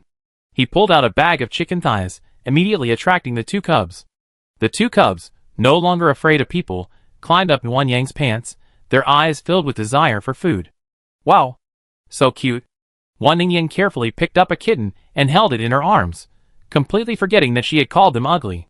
When Yenru, meanwhile, also looked at the kittens, and Nuan Yang gave her the other one. Help my sister-in-law watch them for a while. I get them some food. Okay. Nuan Yang had looked it up online. The two kittens were too thin. Besides vitamins, they might also be deficient in trace elements like calcium, phosphorus, and zinc. They needed to be supplemented promptly, otherwise they'd be prone to illness and death. So, in addition to the chicken thighs, he added some rabbit hearts, and chicken livers, sprinkled some peg-grade vitamin powder and calcium and phosphorus powder, and mixed them evenly. The two kittens, seemingly in Chao's camp, but with their hearts still with Han, kept clamoring for food from the Nuan Yang. When Yenru patiently coaxed them with gentle words. Wan Ningyan, on the other hand, was different. She simply held the cats under her armpits, then took out a bottle of milk and goat's milk powder, and made a bottle of goat's milk for the kittens. When Nuan Yang saw her, Wan Ningyan had just finished making the milk and was testing the temperature. They're all weaned and won't drink. Let them come over and eat. How do you know they're weaned? Could it be that the mother cat is too thin and has no milk, so the kittens are forced to eat meat? Nuan Yang thought Wan Ningyan's words made sense. As he was pondering them, he saw Wan Ningyan stuff the pacifier into the kitten's mouth. The kitten, who had just been impatient to go to Nuan Yang, immediately grasped the bottle with both front paws and began to drink rapidly. Hee hee. Look, little Mimi. Wan Ningyan raised her head proudly. I told you, they were forced to wean. Nuan Yang thought for a moment, then took the goat milk powder from Wan Ningyan's desk, soaked some in hot water, and poured it into the bowl, mixing it with the meat. Nyan, bring the kitten here. Here, sister-in-law. The kitten, eager to eat, dove frantically into the bowl the moment it was placed next to it, licking the milk and then the meat, its mouth adorned with a white beard. The other kitten, already sated with milk, calmed down considerably after being placed next to the bowl. It picked up a few pieces of meat, then climbed onto Wan Ningyan's body, curled up, and began yawning, feeling sleepy. Oh, so cute. I'm going to sleep with the little one in my arms tonight.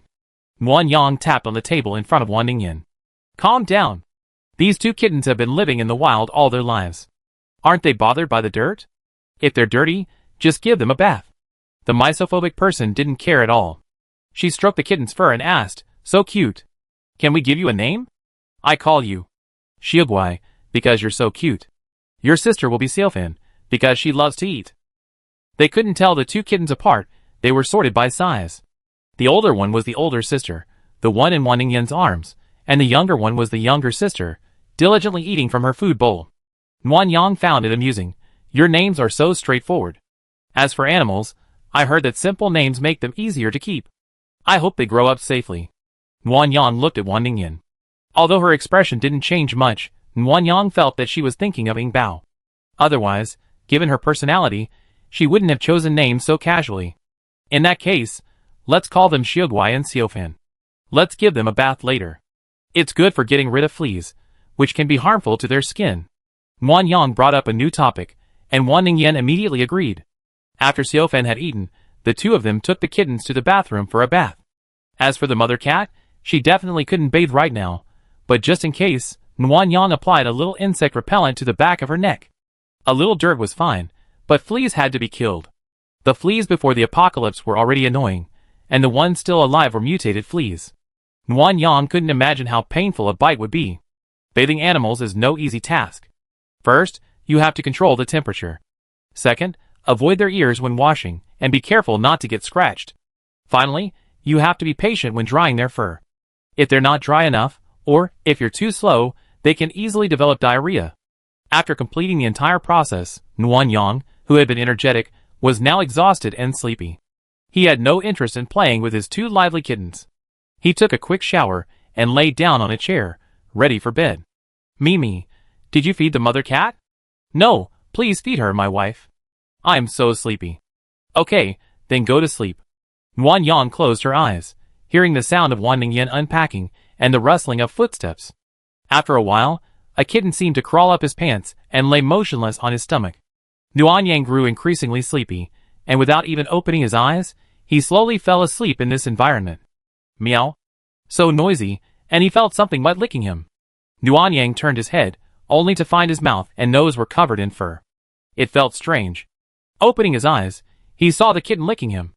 Another one was crouched beside Nuan Yang's head, its front paws extended, occasionally stroking his nose and mouth. Seeing Nuan Yang awake, the two kittens immediately cried for food. Nuan Yang quickly sat up, only to find Wan Ningyan was gone, and neither was Wen Yinru, who was sitting in the chair next to him. Standing up and looking around the car, he saw that everyone else had gotten up. They sat together, watching out the window, as everyone headed to the river to work. In the other car, Wei Mingyi, using the roof as a railing, was doing pull-ups with Wan Ningyan and Wen Yinru. No wonder the two kittens came to him for food. Wan Ningyan was busy, so he could only ask Nuan Yang. After getting food for the two kittens, Nuan Yang went to get everyone their breakfast before going to the bathroom to wash up. Today was the third day of quarantine. If everything was normal by evening, they could go out. As Nuan Yang brushed his teeth, he thought about evening's plans. First, he had to find 2 houses for Xiaowen and Zhou Ran. Then he had to talk to Bai Xing about New Year's plans. He also had to build a nest for the Civet family, and tell Lucky not to bully them. After thinking things through one by one, Nuan Yang quickly washed his face, and went to reapply medicine and bandage the mother cat. Animals generally have a strong ability to recover. The wound on the mother cat's leg had begun to heal, and there was no sign of festering. After Nuan Yang bandaged it, he prepared food for her, mixing in some medicine powder to help the wound heal quickly. Zhou Ran's daughter, Zhou Ruoshui, now feeling better and bolder after a regular 3 meals a day, walked over to Nuan Yang and watched her care for the cat mother. Xiaozhui, have you finished your breakfast? Do you like cats? Zhou Ruoshui looked at the small civet, nodded, then shook her head. It's different from a kitten. Yes, it's different. It's a small civet, both in the cat family, but larger than a cat. Sister, can I pet it? Sure, I help you. Be gentle, or the cat will get angry and bite if it gets hurt. Nuan Yang took Zhou Ruoshui's wrist, and gently stroked the cat mother's fur. The cat mother was respectful, and simply looked on, not scratching or biting. Wow. So soft. It feels like cat fur, doesn't it?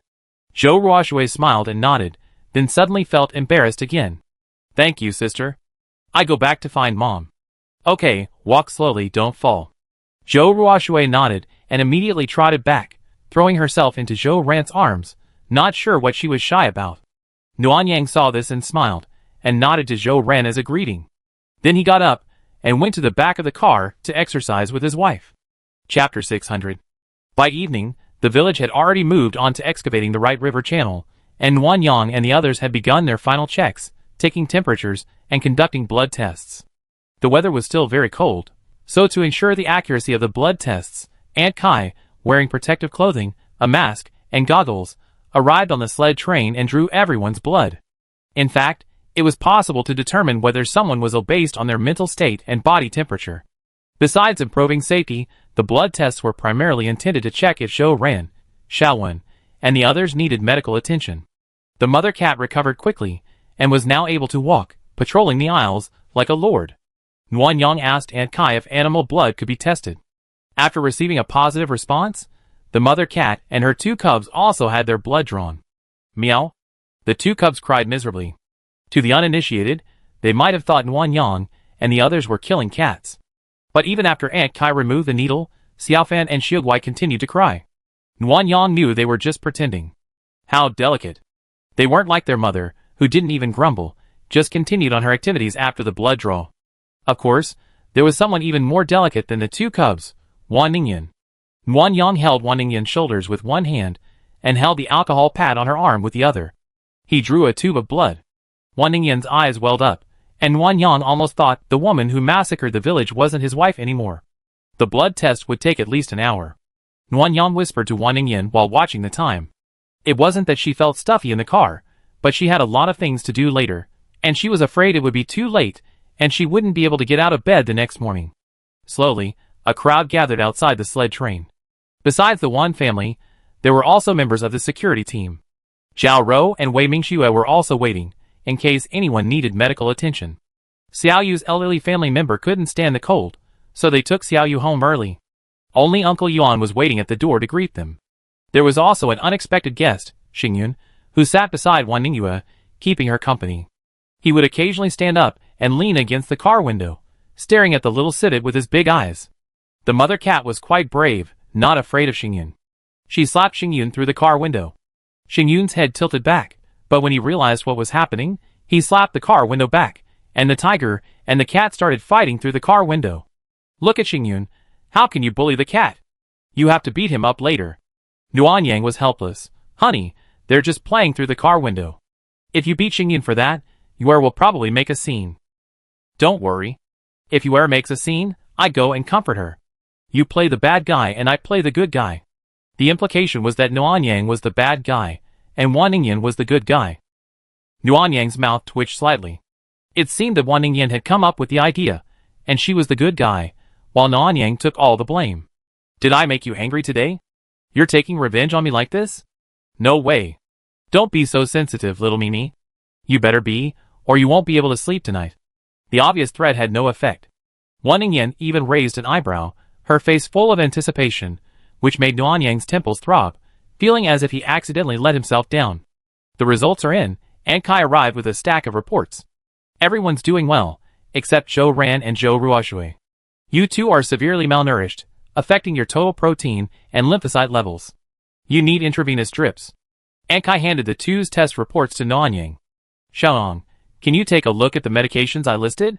If so, after 3 days of intravenous drips, your cells should be able to return to a normal minimum. Otherwise, you need long-term care. Some organs, like your liver, may have irreversible damage. Okay, I look for it now. Aunt Kai, please ask Xiao Rou and Wei Mingxue to come up and see if they can treat Zhou Ran and the others first. Yes. Nuan Yang consulted the system, while searching for the appropriate saline solution and potions in the space. Xiao Lu, doesn't Zhou Ran have super healing abilities? Logically, she shouldn't have these conditions, like fatty liver. Host, although super healing is a powerful self-healing ability, it can't prevent the body from developing diseases if the human body doesn't get the necessary nutrients. Nuan Yang initially thought that self-healing abilities could cure all illnesses and injuries, but it turns out that people also need to eat to replenish energy and maintain their functions. Zhou Ran stood across from Nuan Yang, holding her daughter's hand. Her face was filled with worry, especially when Zhao Rou and Wei Mingxue, after treating her, said that some conditions were too long to be cured. Her expression grew even more serious. Nuan Yang wasn't a doctor, so it took some time to find the saline solution. Once she found all the available ones, she handed them to Aunt Kai one by one, and then quickly comforted Zhou Ran. Sister Zhou, I have all the medicine. Don't worry. I get you on the floor soon. That's great. Thank you. If it weren't for you, we mother and daughter wouldn't have survived. Don't be so polite. It's fate that we met. Nuan Yang soothed them, and handed them over to Wen Yinru and Aunt Kai. Then he called Xiaowen and the other three over, and explained the arrangements.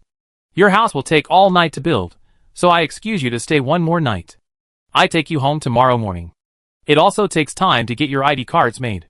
No one looked disappointed or unhappy. They were all very understanding.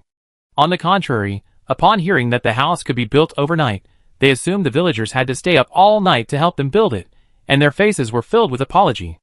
Nuan Yang could only briefly explain the principle to prevent them from overthinking it, then brought them dinner, some snacks, and mineral water. Auntie Kai would need to oversee the 4 drip to prevent any unexpected situations. Nuan Yang provided some medical supplies that might be needed, then left the car with everyone else. Xiaoang, Yin Yin, the quarantine is finally over. Let's go home. Mom made you something delicious. Hello, sister-in-law. Wan Ningyue threw herself into Wen Yinru's arms. Sister Yin Yin, I missed you so much. Has it been hard these past few days? I learned massage. I give you a massage when I get home. Wan Ningyan folded her arms and looked at Yue. Look at Nuanyang. You just greeted us and were more attentive. It seems Nyan is the most important thing. It's normal for them to have a stronger relationship since they live together every day. Let's go home and have dinner. Afterward, go out with me. I have some things to do. Okay. Since you asked me, I reluctantly helped my lovely wife. Nuanyang just smiled. She didn't care about Wan Ningyan's name for her. As long as her wife was happy, she was happy. The family slowly walked home, chatting about the fun things they'd done at work. Behind them, they could hear the jeers and complaints of the guards. If I'd known the captain only had eyes for Xiaoxua, why would we have waited here all day? We might as well have gone home. That's right, the captain is so biased. Shishu has been working so hard waiting for you, but we haven't even shown any concern. Nguyen Yang and Wan Ningyan smiled at each other. Everyone they knew how much Wei Mingyue doted on her sister. How could the guards not know this? They actually used this incident to revolt, and they were probably going to face Wei Mingyue's revenge. After dinner, Nguyen Yang and Wan Ningyan went out again on their electric scooters. They first went to the open space at the back of the residential area and selected 2 houses from the blueprints. I had previously asked Xiaowen about their living arrangements. Zhou Ren and her mother lived together, and Xiaowen and the other 2 had grown close and decided to move in together, so 2 small houses would suffice. As for the civet cat family, floods were imminent, and there were still few mutant animals in the mountains. Furthermore, with the mother cat injured, it was definitely not suitable to raise them in the wild. They would have to be kept in the village for now. The village already had mutant chickens and cows. The cows were definitely fine, but the chickens were less so. Therefore, Nguyen Yang didn't dare put the civet cat's nest right by the river. Instead, she chose a corner of the residential area and selected a spacious doghouse from the blueprints. She placed 2 large basins nearby, one for eating and one for drinking. Go back. You have to get up early tomorrow to help Sister Zhou, Xiaowen, and the others move and make ID cards. New Year's is coming soon, and I need to ask Bai Xing for some supplies to share with everyone later. Huh? Just some supplies? No celebration? Yes, we finish work 2 hours early that day, and then we all go to the cafeteria to cook and eat together. I provide the ingredients, so it'd be a celebration. After dinner, everyone will take home their New Year's gifts. It'd be New Year's Day, but you can't light firecrackers or anything like that. They attract zombies and take away the festive atmosphere. You're so stupid. If you can't light firecrackers, you can always have fireworks, right? Those little fairy wands. They don't make any noise. Do you have any in your space? After Wan Ningyan's reminder, Nguyen Yang quickly checked his space, and sure enough, there were some. There were quite a few handheld fireworks. Yes, then we each get some fireworks. I want a box. No, give it to me now. I want to choose first. Little ancestor, stop moving around, or you might overturn the car. Overturning means your driving skills aren't good enough. I let you drive next time. I give you the fireworks, and when we get home I let you choose first, so just be good. Wow. You're worthy of being my wife, so kind. The 2 of them bickered along the way, like any other couple, arguing over trivial matters. Not far away, a crescent moon peeked through the clouds, a cluster of stars clustered together, a quiet and beautiful scene. Chapter 601. When they arrived home, the 2 empty rooms had already been cleaned. Nguyen Yang and Wan Ningyan went to buy furniture. Once everything was settled, they could welcome Camus's family to live with them. The Camus family would return to Inner Mongolia after the flood receded, so there was no need to build a special house for them. They could just stay at the one family's house. It was New Year's Eve, so it would be fun to be together. Nguyen Yang had another reason for this arrangement. Every time she or Wen Yinru visited Camus's house, they were treated to a whole lamb. Nguyen Yang felt embarrassed about this, so this time, she could let them try one's mother's cooking as a gesture of return. Xiaoyang, tomorrow morning I steam some buns and boil some dumplings, with some pickles. Is it cold? Not bad, but it's a little choking. You can get some soy milk or juice. Okay, said Mother Wan, turning to leave. She returned a few steps later. Xiaoyang, how do they eat? I heard northerners eat a lot. Are my 200 dumplings enough? Before Nguyen could respond, Wan Ningyan impatiently pushed Mother Wan back into the house. Mom, if it's not enough, we still have buns. What are you worrying about? Go to bed early. What will people think if they see you busy with breakfast? Okay, I won't say anything. Don't push me. I have to wait for them. Be polite. Okay, then you sit inside and wait. Don't get cold. Nguyen and I will go pick them up. Wan Ningyan took Nguyen's hand and walked out. Once they were a little further away, she apologized to Nguyen. You know my mom, she's a bit fussy when things get tough, always worrying about this and that. Don't be annoyed. Nguyen smiled, paused, and looked at Wan Ningyan earnestly, answering, Honey, she's your mother, and now she's mine too.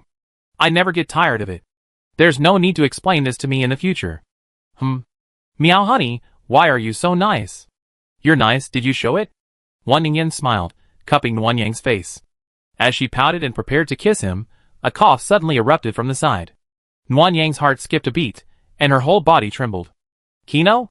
Bai Xing? What are you two doing here? Nuan Yang was truly utterly mortified. Their kiss had been interrupted. If there wasn't a legitimate reason, she would retaliate against them. Bai Xing, embarrassed and reluctant, turned her head away silent. Mu Yi tugged at her sleeve, but she ignored him, so Mu Yi had to explain himself. Well, I didn't mean to see you kissing. I just happened to be passing by and wanted to see you. Looking for us? What's going on? Aren't we supposed to make ID cards for the new villagers? I figured I'd do it tonight when I had some free time, so I wouldn't waste time digging the canal tomorrow morning.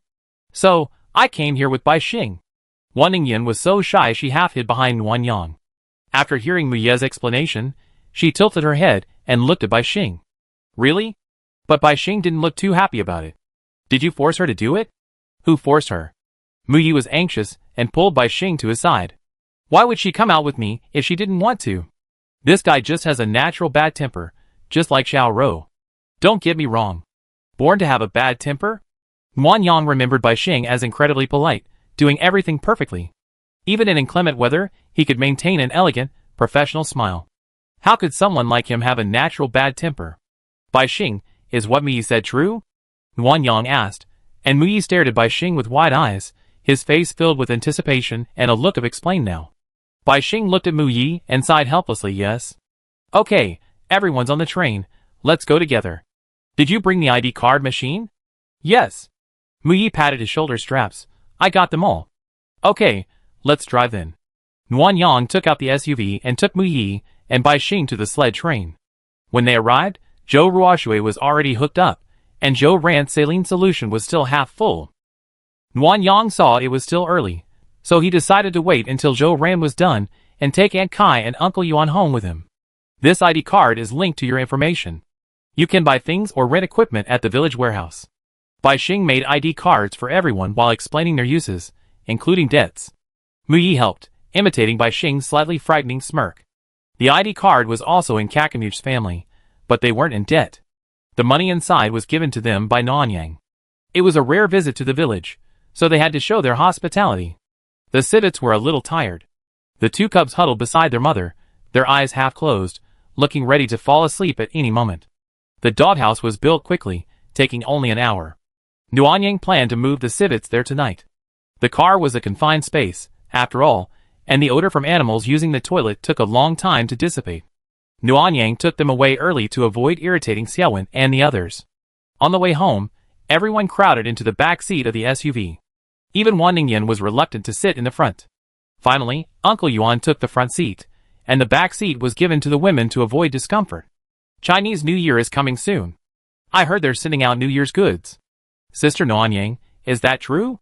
Yes, but the details haven't been finalized yet, as I discussed them with Secretary Bai tomorrow. Mu Yi excitedly put his arm around Bai Xing's shoulders. Secretary Bai, if you get any news, please tell me first. I know what to make for New Year's Eve dinner. Bai Xing glanced at her leisurely. Can you cook? Ahem, I can choose the dishes, and you cook them.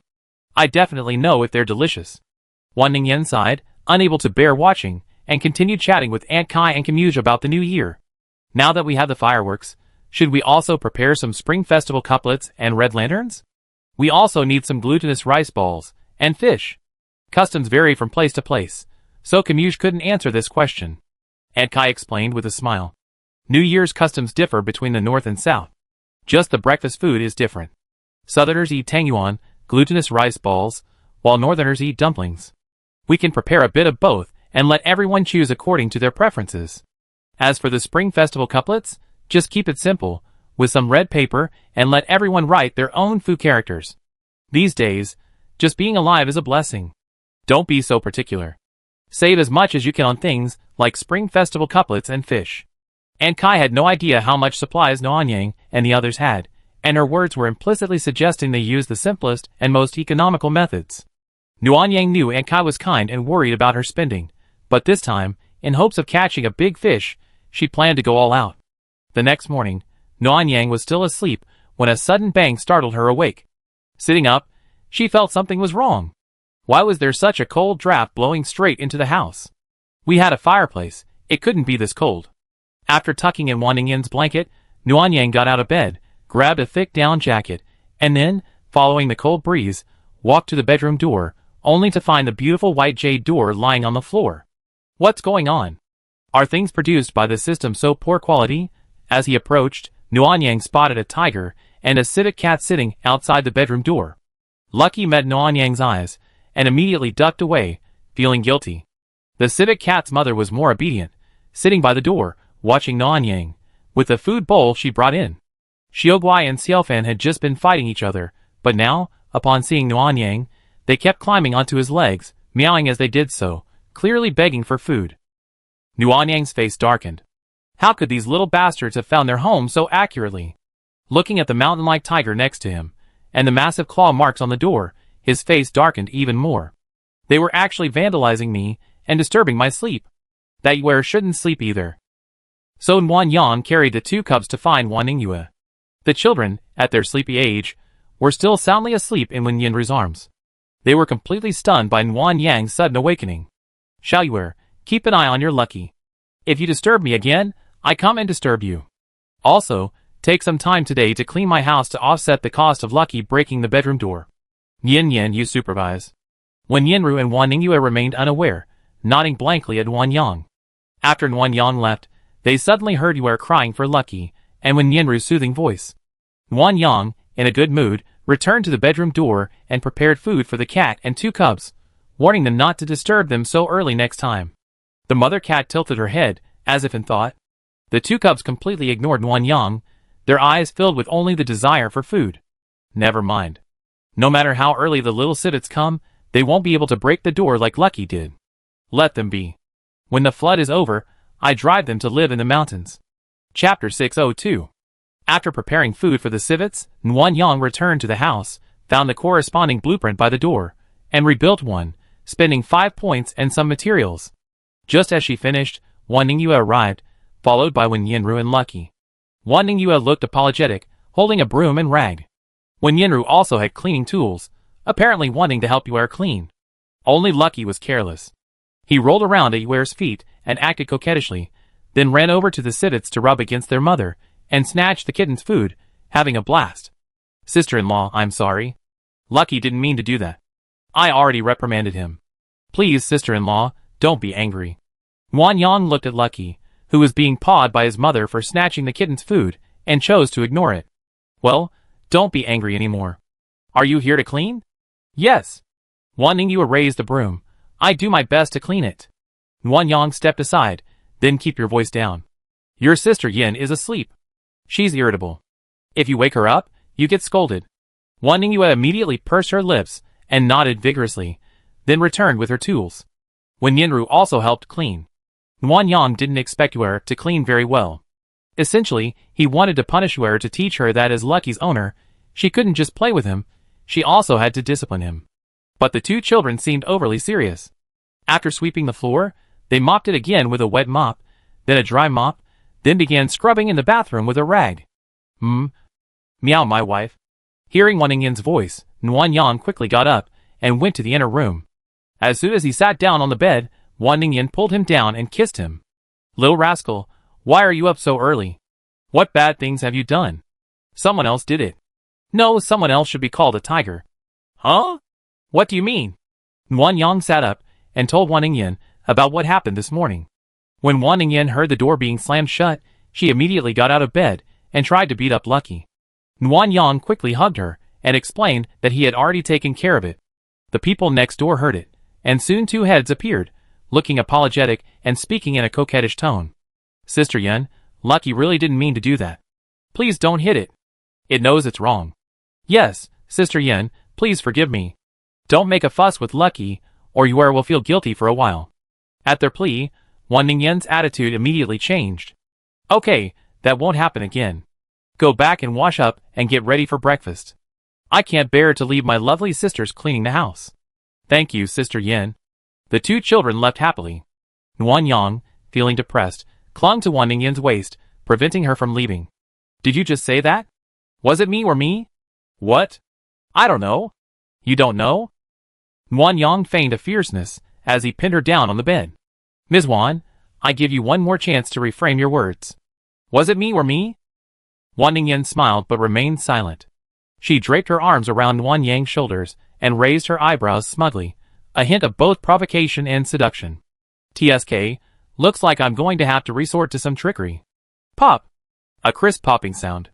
Wan Yang forgot about the trickery altogether.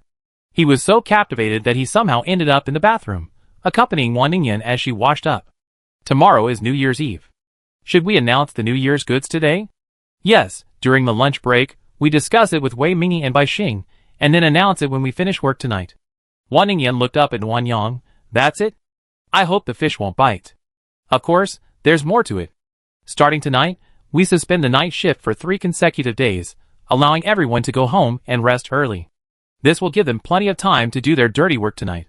Also, we pass by a warehouse on the way home. I place supplies at the entrance in advance for everyone to see. Seeing all those goodies in person will be hard not to be tempted. Wan Ningyan still felt uneasy. After stealing, they can only leave them at home. Won't they be found during a search? I don't think anyone would be that stupid. Let's try it. We got the bait. Whether they bite depends on their greed. Wan Yang wasn't worried about the temptation failing. The village was busy digging a canal to avoid flooding, and they hadn't officially entered a period of no aid. Breakfast and lunch were all supplies provided by Wan Yang or Wei Mingyi. But just cooking dinner for myself was enough to make everyone feel the difference. A good brunch, followed by a simple dinner, the disparity was stark.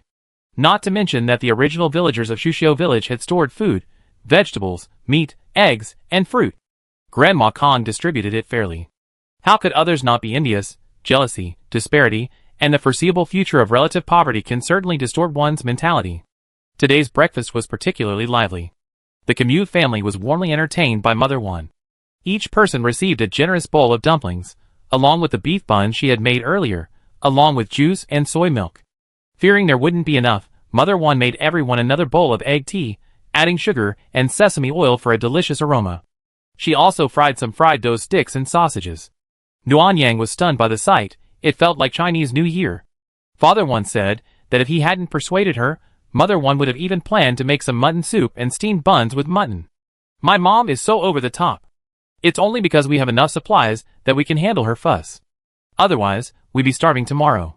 Wan Ningyan grumbled quietly to Nuan Yang, but despite her words, she kept talking, eating steamed buns, dumplings, and drinking juice, her eyebrows raised with joy. Nuan Yang only hummed twice. She wasn't so foolish as to agree with her wife's complaints about her own mother. Today's breakfast was sumptuous, and the Commute family enjoyed it very much.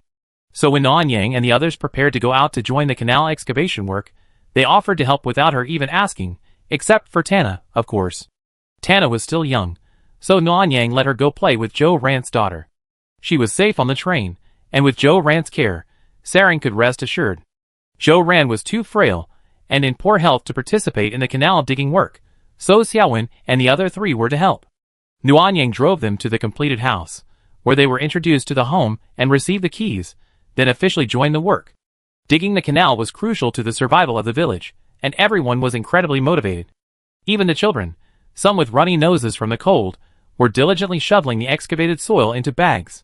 Nuan Yang couldn't bear to see this, so he called Grandpa Kong and Grandma Yuan and asked them to help make some medicine to share with everyone to prevent illness. At noon, everyone arrived in groups for lunch. Today, they had a simple rice bowl, stir-fried pork with chili peppers, sweet and sour pork tenderloin, and egg and seaweed soup. Nuan Yang, his back aching, sat on a small stool. He ate 2 or 3 mouthfuls of rice and a sip of soup, feeling so comfortable he wanted to lie down.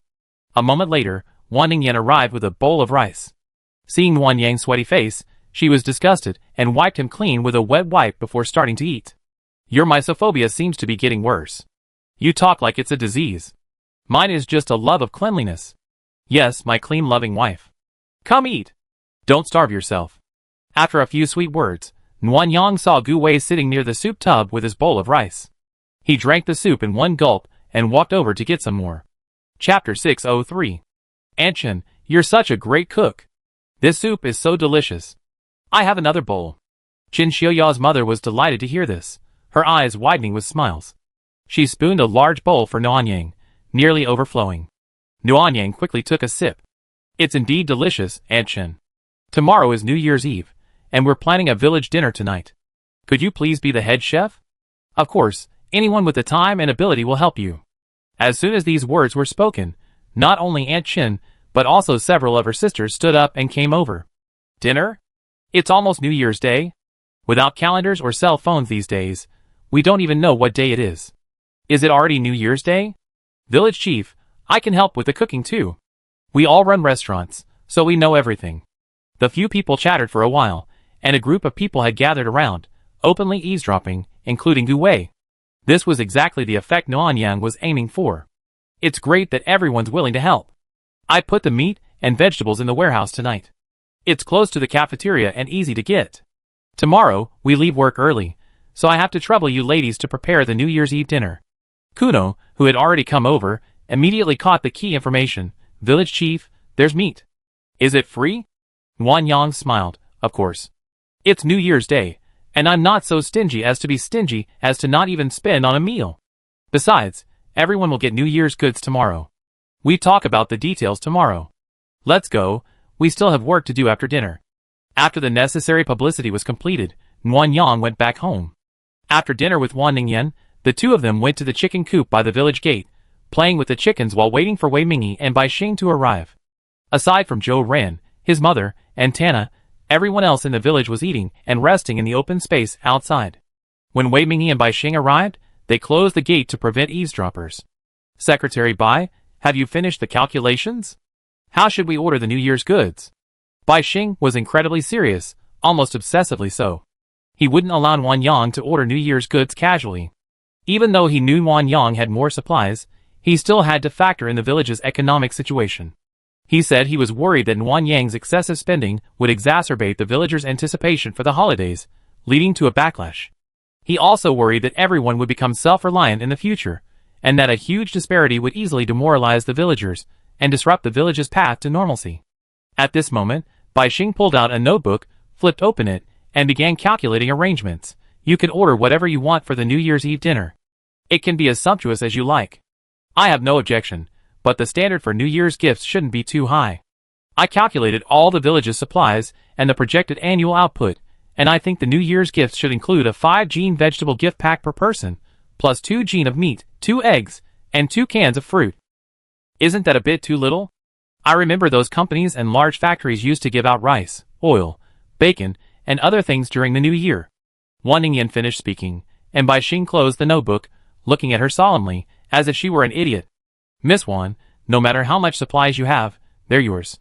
For a self-sufficient village economy to function properly, you can't give out too much New Year's goods. The village hasn't even started yet, and you've given each person hundreds of yuan, and so much food. The villagers can just stay home and survive. Who would brave the cold and work? Besides, if the villagers' appetites grow, what will they do during the new year?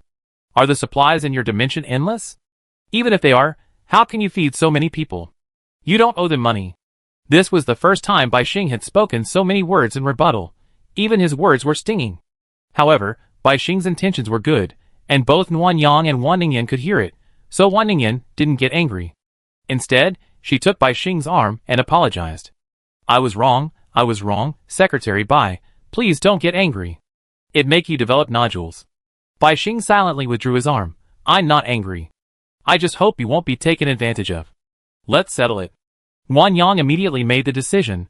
For vegetables, choose cabbage, potatoes, and radishes, things that can be used. Add some ginger and garlic as side dishes. We all have limited money, so we can't force them to eat boiled vegetables.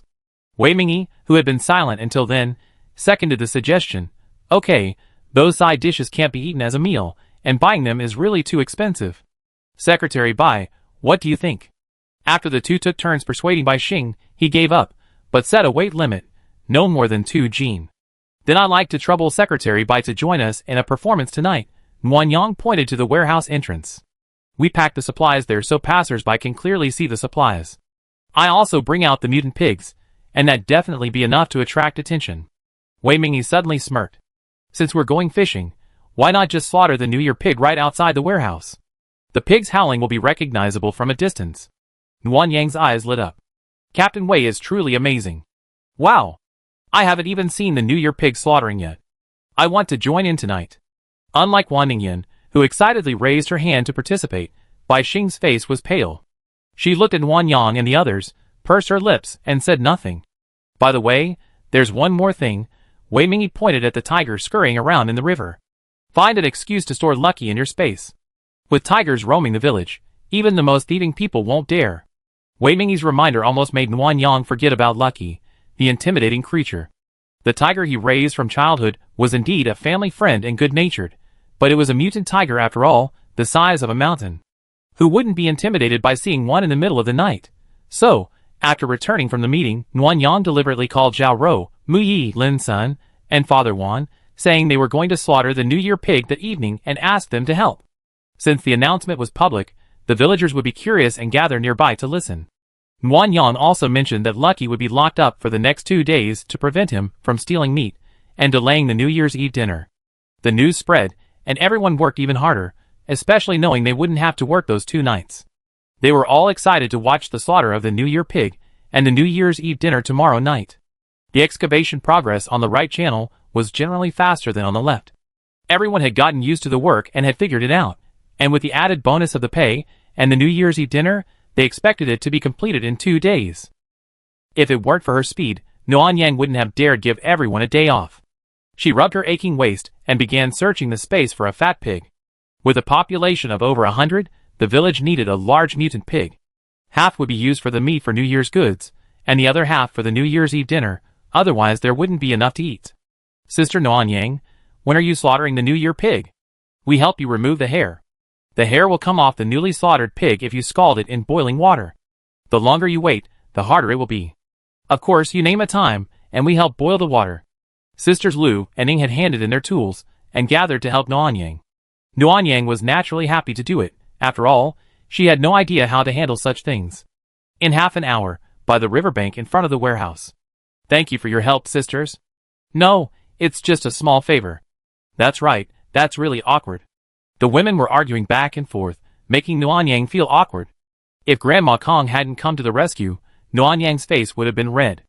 After handing in the tools and selecting the New Year pig, Wan Yang and Wan Ningyan waited for help. Wan's father was a skilled butcher, and the remaining few were strong enough to hold the pig down. Lin Sun wasn't on the original list, but Wan Yang remembered she'd taken a powerful pill, so she called them along. The mutant pig was much larger than a regular domestic pig. As soon as Wan Yang took it out alive, several people immediately pounced on it, almost unable to hold it down. Fortunately, Wei Mingyi and Wan Ningyan came to help, and they successfully tied the pig's feet. Huh? Wan Yang panted heavily. Just tying the pig's feet was tiring enough. Later, they had to lift the pig onto a long bench so they could place a bucket under its neck to collect the blood, which would become a delicious delicacy once it solidified. After get off work, the villagers weren't in a rush to get home to cook. Instead, they gathered around, curiously watching. Most of them were city dwellers, few of whom had ever seen the New Year pig slaughtered, and they all wanted to watch. Plus, many had barely eaten meat in the apocalypse, and with all the pork available, how could they not be excited to watch? Wan Yang glanced over during a break. Gu Fengding and Gu Wei, father and son, were also there. Lucky happened to come running over, smelling the meat. Wan Yang stored Lucky in front of everyone. Everyone, get ready. I call 3, 2, 1, and then we all lift it. Okay. After Wan Yang made the arrangements and called 3, 2, 1, everyone worked together to lift the pig onto a long bench, tied it with ropes, and waited for Father Wan to start. To prevent the pig from struggling too much and wasting blood, Wan Yang and Wan Ningyan held down its front legs, Mu Yi and Lin Sun held down its back legs, and Zhao Rou and Wei Mingyi pressed down on the pig's body, pinning it down so that it could only howl with its eyes open. Father Wan took the butcher knife, rinsed it with water, and moved the bucket. He reached out and felt the pig's neck for an artery. The pig was howling miserably. The children watching silently hid behind their parents. Were, too afraid to watch, threw herself into Wen Yanru's arms. Wen Yanru whispered soothing words and covered her ears. In the crowd, Chen Haitang stood upright, looking at Wen Yanru and Wan Ningyue from afar with a grim expression. Equally grim was Bai Xing. To avoid the bloody scene, she sat at her desk at the warehouse entrance, but she couldn't escape the pig's squeals, and her brows knitted into a frown. With a puff, Father Wan precisely stabbed the pig's aorta. Blood immediately gushed out. Wan Yang held the pig tightly, feeling its struggles gradually weaken. By the time they moved to the second bucket to collect the blood, The pig was already dead, but the blood still had to be drained, otherwise the meat would be unpalatable. Perhaps because the pig screamed so miserably before dying, the scene was completely silent. Sister Lu, carrying a second bucket of pig blood, joked with her sisters nearby as she walked towards the warehouse. There are over 2 buckets of pig blood, Sister Xiaoyu. You got to show off your cooking skills tomorrow. I've been dreaming of eating Malkshuang again. Don't worry, the spiciness will definitely make you sweat. Ha ha ha. Thanks to Sister Lu and Xiao Wanyu's banter, everyone's joy gradually returned. The pig had just finished bleeding, and now it was time to start scraping and carving it, so the discussion about how to cook the pork began. Aside from the Wan family, Zhao Rou's family, Kim Yu's family, and the indigenous people, the rest of the village didn't eat much meat, let alone fresh meat. Everyone was discussing how they wanted to cook it. Qin Xiuya's mother and her sisters were very serious about their work. Since Nuanyang had appointed her as head chef, they took it seriously, and worked with the sisters to collect everyone's menus and strive to prepare them all by tomorrow night. Nuanyang had been working hard all day, and now, after a long day of massaging the pigs, he was already exhausted. He sat on the ground and watched Sister Ying and the others shave the pigs. The streetlights were bright, making the night seem like daylight, and everything was clear. But Wan Ningyan didn't think it was close enough, so she squatted next to the large wooden basin to watch. Gradually, everyone gathered around, and the atmosphere was incredibly lively. Nuanyang felt like this wasn't the end of the world, but a place called Shu Embroidery Village, bustling with preparations for the new year. Chapter 604. Note: after scraping the pig's hair, the next step is to remove the skin. Then, what everyone wants to see most is the gutting and carving of the pork. Skinning is a delicate task. The peeled skin, properly processed and then fried, creates a delicious crispy meat skin, sometimes called ringing skin. However, no one had much experience with skinning, so Dad Wan had to do it. He toiled with his knife for over 10 minutes in the cold wind, finally completing the task without incident. To prevent Dad Wan from tiring himself, Nuan Yang and Zhao Rou took charge. They had both butchered pigs and cows, and had some experience. With one cut, the belly was split open, and the massive mutant pig lay spread out. The beautiful, fresh pork made the onlookers gasp in amazement, and many children, who hadn't eaten meat in a long time, were drooling. Nuan Yang was actually very tired today, even more so after slaughtering the pig. Carving the pork is still a physically demanding task. She was sweating profusely, but seeing everyone's happy faces, she felt a sense of pride and accomplishment, and realized that even the hard work was joyful. Wow! Such beautiful pork belly. The interlaced fat and lean pork belly was so appetizing just by looking at it. Hearing everyone's praises, Nuanyang couldn't help but take a closer look. He immediately remembered the taste of the pork belly Wan's mother had made, and his mouth watered. This pork tenderloin is also so beautiful. It looks so tender. Simply stir-frying it with green peppers makes it delicious. Look at that pork knuckle. It's twice as big as a regular pig's. If it were braised, it would be enough for 4 or 5 people. The onlookers chattered, and Nuanyang, far from being annoyed, felt a warm welcome, which invigorated him even more. Wan Ningyan seemed to know Nuanyang was tired. The excitement of watching the New Year pig slaughter faded from her eyes. She clung to Nuanyang, occasionally feeding him water or wiping his sweat, oblivious to the teasing from the Rose team. Nuanyang was delighted. Wan Ningyan was a bit of a bully at home, but shy outside of the public. She almost thought the sun had risen from the west after achieving this today. After a while, Nuanyang took out a digital scale and began cutting the meat into strips with Zhao Rou. Su Wan, Gao Huilan, and Sister Lu helped pack the meat into bags. 2 pounds per bag. Kim Yuj would take some to the warehouse to register with Bai Xing. Even the dumbest people around would have figured it out. The mountain of meat instantly became a new topic of conversation. Although some people tried to probe Nuanyang, she didn't respond, just smiled. But everyone acquiesced to the fact that there was meat in the New Year's shopping spree, and began discussing how to eat it. Gu Fengding and Gu Wei, father and son, stood at the back of the crowd, glancing at Nuanyang, then tiptoeing to peek into the warehouse. Soon, they were gone again. Nuanyang couldn't care less about them now. She just wanted to finish quickly, so she could relax in the bath, and sleep with her beloved wife. Just thinking about it filled Nuanyang with energy, so much so that she didn't even notice Wan Ningyan had disappeared. After finishing her work, Nuanyang collapsed unceremoniously on the steps at the warehouse entrance. She felt like her body was falling apart, aching everywhere. Grandma Yuan seemed to know Nuanyang would be feeling unwell, so she had Uncle Yuan and Aunt Kai bring 2 bags of boiled Chinese medicine, saying that drinking one before bed would help relieve fatigue. Nuanyang was extremely happy. It felt so blissful to be thought of. After thanking Aunt Kai and Uncle Yuan, Nuanyang went to the warehouse. Bai Xing had divided the pork into 2 parts. The left side was for New Year's goods, and the right side was for tomorrow night's dinner. The entire pig skeleton was also placed there. Aunt Chen said that these bones could be used for soup, pork bone stew, and braised pork bones, but there wasn't much meat, so Nuanyang gave her 2 extra thigh bones. Wei Mingyi was at the back of the warehouse. 3 large bamboo baskets filled with vegetables and ingredients. Seeing Nuanyang arrive, she asked him to check for any missing items. Almost done. There are still some perishable vegetables. We can pick them up tomorrow when Aunt Chen wants them. Okay, let's go. Wei Mingyi pulled out a stack of plastic bags. Get to work. Nuanyang was puzzled. Work? Aren't we all done yet? I still have 10 pounds of vegetables and 2 pounds of ingredients to prepare. I can't wait until I get off work tomorrow. Hearing that there were still New Year's vegetable packages to prepare, Nuanyang's face fell. This wasn't just New Year's celebration, it was a personal tribulation. By the time everything was finished, she probably wouldn't be able to lift her hands. Nuanyang sighed. At that moment, she was deeply impressed by Bai Xing. Even with sparks flying off his keyboard, he could still elegantly make himself a cup of black coffee. He truly lived up to his former job as a special assistant. Nuanyang. Wan Ningyan came back in a rage. I'm so pissed. I'm so pissed. Wan Ningyan was already rambling from the moment she arrived, her face brimming with anger. Nuanyang no longer had the energy to comfort her, so he simply bought her a cup of milk tea and handed it to her. Calm down, drink it, and then come help. I'm dying exhausted.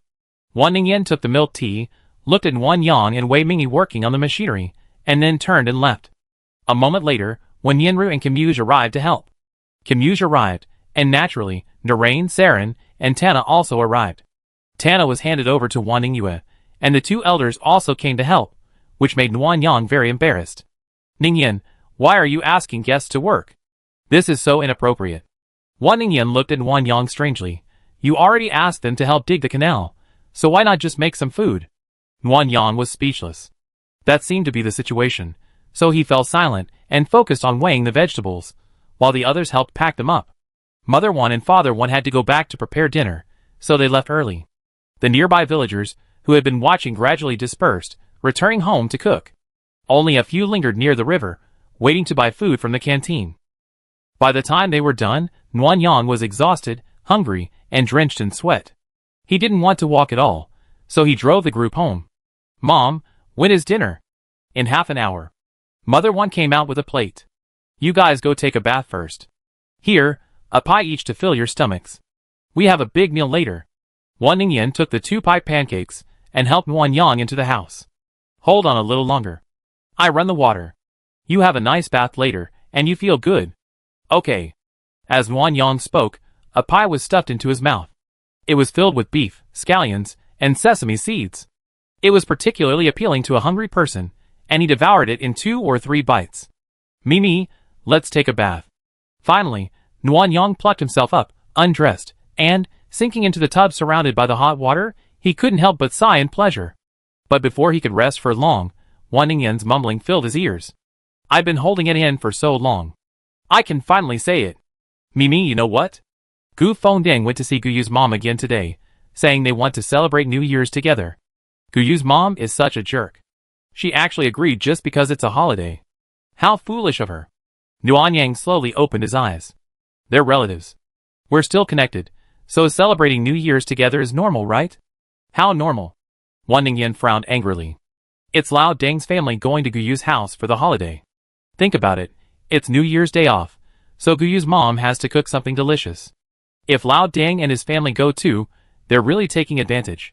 2 pounds of meat is not enough. How can Aunt Gu be so stupid? I'm so pissed. So that's what made her angry.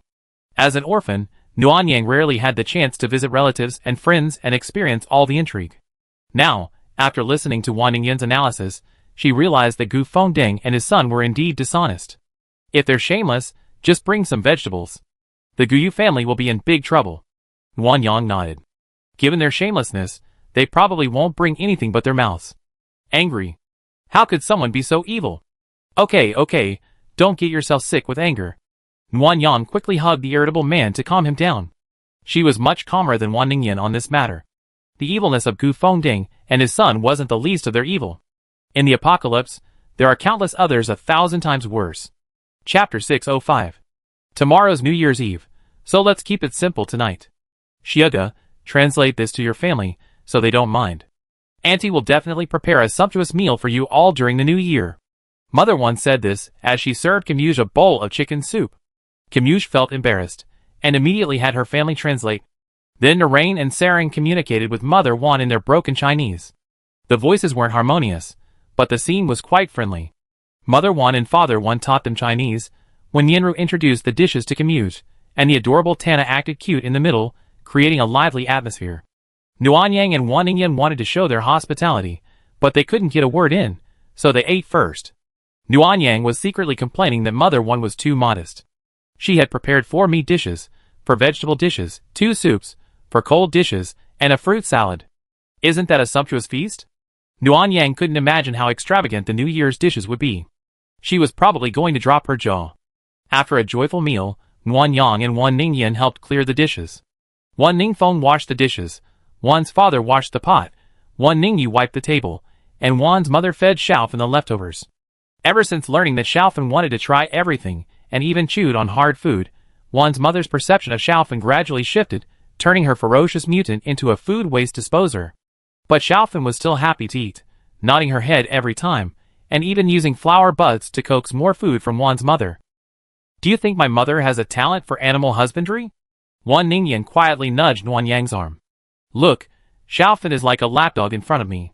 And Lucky, who was also raised by me with formula milk, now, besides you heir, she's closest to me. It's amazing. Nuanyang glanced over. Xiaofan was rubbing her flower bud against Wan Mama's arm, trying to please her. Wan Mama smiled, and took a river clam from the refrigerator for Xiaofan, who twisted the vines with delight. That's quite impressive.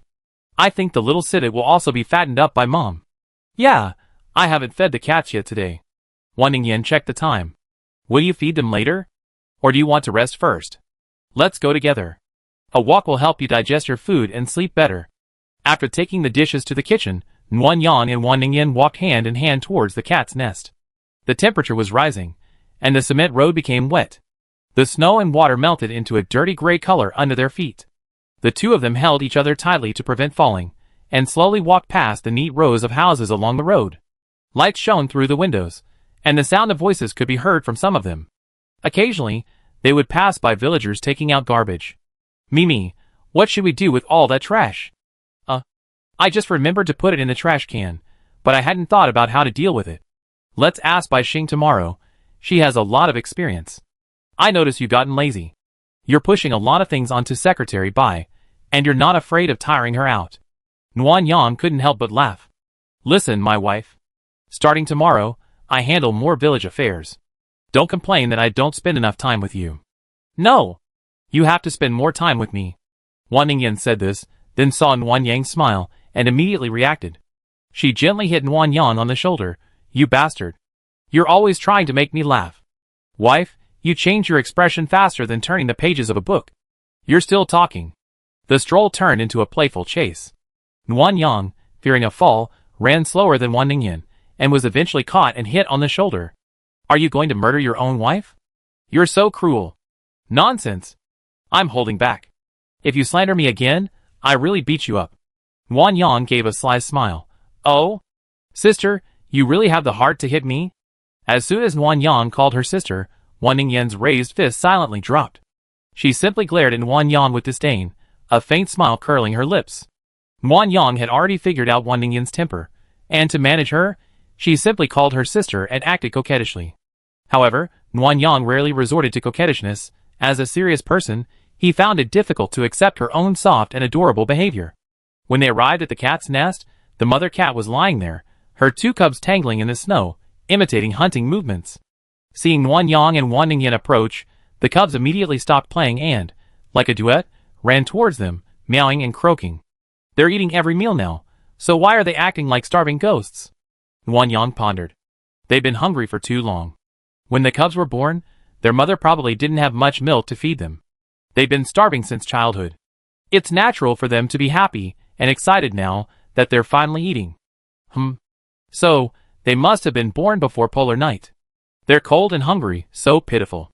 Wan Ningyan held the two cubs with a look of pity. Do you really want to release them back into the wild? They're not short of food at home, so it's okay to keep them, right? Nguyen Yang was soaking chicken in milk powder when he heard Wan Ningyan's words and immediately refused. They're wild animals. The wild is more suitable for them. We can't ignore their wishes just because we feel sorry for them. Besides, we already have a tiger at home, constantly causing trouble. If we add 3 cats, I don't know how upset Mom would be. Wan Ningyan snorted unhappily. Can't we just keep them in the village? Why do we have to drive them into the mountains? What if there's not enough food there, and they starve to death? These are 3 lives. Nguyen Yang listened to Wan Ningyan's words without stopping. He added some essential nutrients to the kittens' food and stirred them evenly. Let the kittens eat first. Seeing Nguyen Yang didn't respond, Wan Ningyan placed the kittens next to the food bowl with a stern face. Nguyen Yang ignored her and began changing the mother cat's dressing. Animals recover incredibly quickly, their wounds have completely healed. No bandages needed, so Nguyen Yang simply reapplied the dressing. Honey, let's go home. Wan Ningyan remained silent, unwilling to let Nguyen Yang hold her hand. Nguyen Yang didn't mind. From the moment she named the kittens, she knew she wouldn't actually send the civets into the wild and leave them there forever. She just kept silent, hoping to see someone's angry expression. The Cold War lasted for most of the journey. Nguyen Yang chuckled several times before reaching out and hooking her pinky finger. Don't be angry. They live on the opposite hill, not far away. I find the blueprints for a cat hole and build one in the wall. If they run out of food, they can come to us. They won't starve to death. What if they're willing to stay in the village? Sure, just don't steal the village poultry. Wan Ningyan looked at Nguyen Yang in confusion. Isn't that free range? Why did you refuse before? Because you can't just do what you want. Do the little civets really want to be pets? It's only because their mother is injured that they've been forced to accept our care. We have to give them a chance to choose. Oh, Wan Ningyan replied indifferently, but their interlocked fingers turned into holding hands, a sign of reconciliation from Wan Ningyan. Nguyen Yang moved his fingers and held hers tightly. When he passed by Gu Fingding's house, his smile faded a little. Chapter 606. The next morning, at first light, the villagers rose one after another and headed to the canteen to wait for their free breakfast. Some villagers with jobs began feeding the cows and chickens and cleaning up manure. Some people from Xiaoyu's family came to see the doctor. A few villagers with weaker constitutions caught a cold from working in the cold wind. Nguyen Yang also rose early. The Chinese medicine she had taken the previous night had worked well. She felt very energetic today, and her waist and arms weren't as sore as they had been the day before. But she didn't wash up first. There was a constant meowing outside the door. Nguyen Yang guessed it was a family of 3 civets begging for food, so she prepared some for them. Mimi. Here they come. Nguyen Yang quickly mixed the food, put it down for the 3 cats, and hurried back to the bedroom. What's wrong, honey? Hold. Nguyen Yang smiled and hugged Wan Ningyan tightly, thinking she was trying to stay in bed, but she got a bite on her cheek. Hiss. Why are you biting me so early in the morning? Because you're such a bad person. You always get up without waking me. What's your point? I saw you were sleeping so soundly that I couldn't bear to wake you. My kindness was taken for granted. Nguyen Yang feigned anger and was about to get up when Wan Ningyan, anxiously, kissed Nguyen Yang's cheek several times. Oh, how can you not tell good from bad? I was just joking. Oh, I was joking too. Ah, so annoying. Nguyen Yang was arguing with Wan Ningyan when there was a knock on the door. It was Yue. Sister-in-law, the captain of the guards is here. Are you guys up yet? Wei Mingy? You're here so early. Nguyen Yang guessed her purpose and patted Wan Ningyan's butt. Hurry up and wash up. It must be the Gu family father and son fighting. We go check it out later. Huh? How dare they steal? Wan Ningyan looked incredulous. Nguyen Yang had the exact opposite idea. He wasn't aware of the surveillance. Seeing so much supplies, it would be suspicious for someone with ulterior motives not to have any thoughts. Nguyen Yang told Yue to tell Wei Mingy that she'd be back shortly. Then, he and Wan Ningyan quickly washed up, changed their clothes, and hurried out the door. Wei Mingy was waiting in the courtyard, holding a pie, buns, and soy milk. Seeing Nguyen Yang and the others, a look of helplessness filled her face.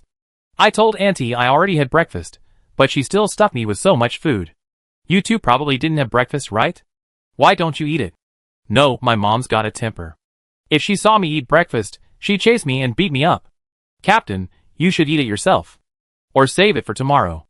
I wouldn't dare take it. Nuan Yang nodded in agreement. Wei Mingyi sighed softly, put all the food away, and returned the bowl. Then you guys should eat first, and then come with me to the warehouse. Did you lose something? Yes, keep quiet.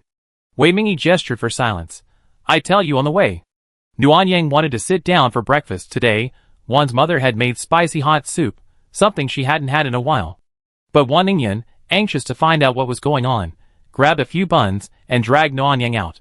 Nuan Yang had no choice but to take the bowl of spicy hot soup and walk behind his wife, sipping it as he went, otherwise it would get cold.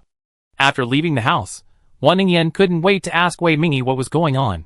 Wei Mingyi pulled out her tablet and pulled up the surveillance footage. The Gu family father and son went to the warehouse early last night to steal meat, about a pound of pork tenderloin and 2 pounds of pork belly. Stealing 3 pounds of meat? Wan Yang leaned over to check the surveillance footage. It was indeed the Gu father and son. They used some unknown tool to pry the lock open, then walked around, seemingly discussing something. In the 3-minute video, Gu Wei picked up a thigh bone and put it down again, then picked up a large piece of hind leg meat. Gu Fengding again waved him away. Finally, the two men picked up pork tenderloin and pork belly, then left and relocked the house. What? How audacious. Arrest him now. Wan Ningyan, like a firecracker, was about to arrest the Gu father and son and expel them from the village. Nuan Yang and Wei Mingyi, in tacit agreement, each grabbed one of her arms and pulled Wan Ningyan back. What are you doing? The evidence is solid, just arrest them. What's the rush? Wei Mingyi double-clicked the screen, zooming in. It's just 3 pounds of meat, not a large amount, and it's his first theft. Arresting and sending him away like that would seem inhumane. Nuan Yang hadn't considered this at first, but after thinking it over, he agreed. Although we haven't had much contact with the Gu family, they're quite good at making excuses. If they realize we're serious, they might just play it safe and put on a show for everyone.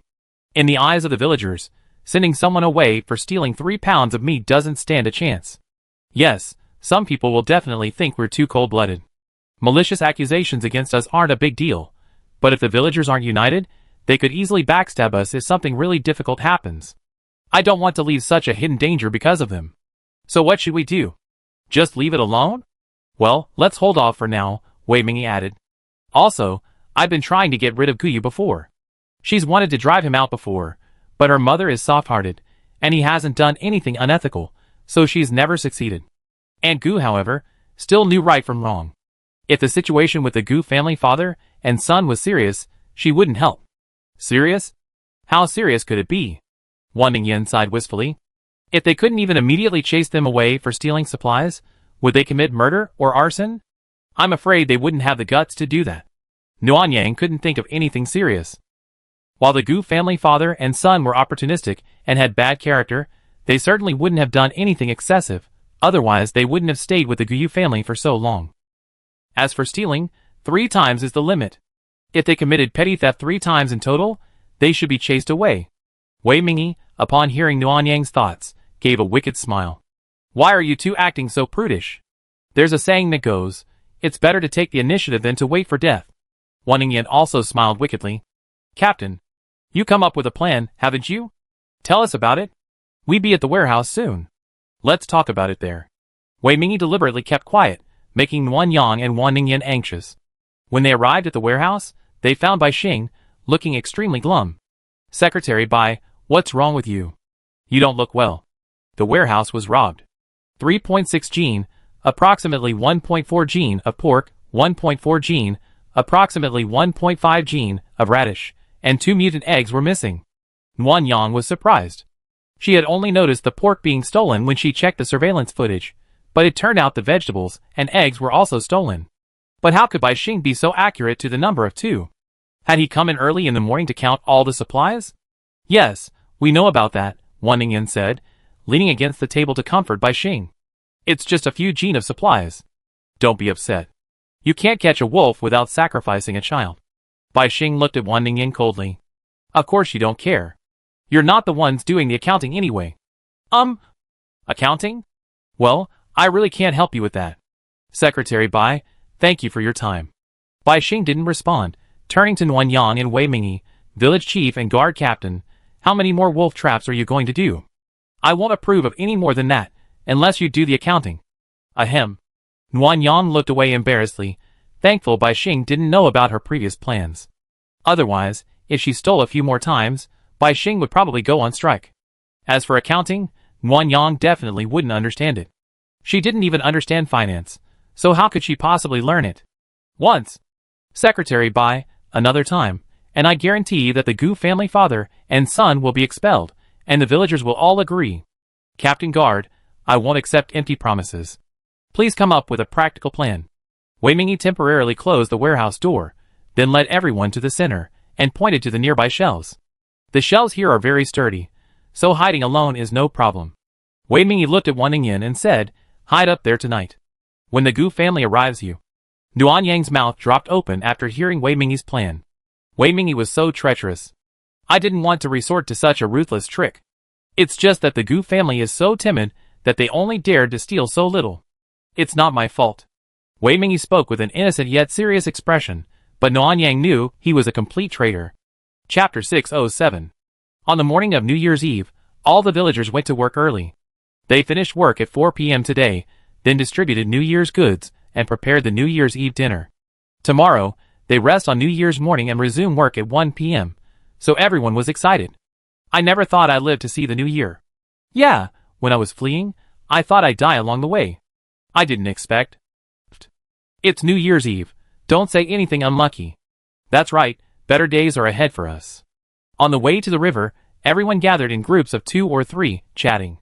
Zhou Ran, still recovering from his illness, brought his daughter to help. Nuan Yang and Wan Ningyan walked hand in hand. She casually looked ahead, her eyes furtively glancing to the left. The Gu family father and son had been stealing glances at Nuan Yang several times. Nuan Yang leaned over to Wan Ningyan and whispered, Wife, the Gu family father and son must be feeling guilty and are constantly observing us. Act naturally, don't let them notice anything and ruin our plan. Mind your own business.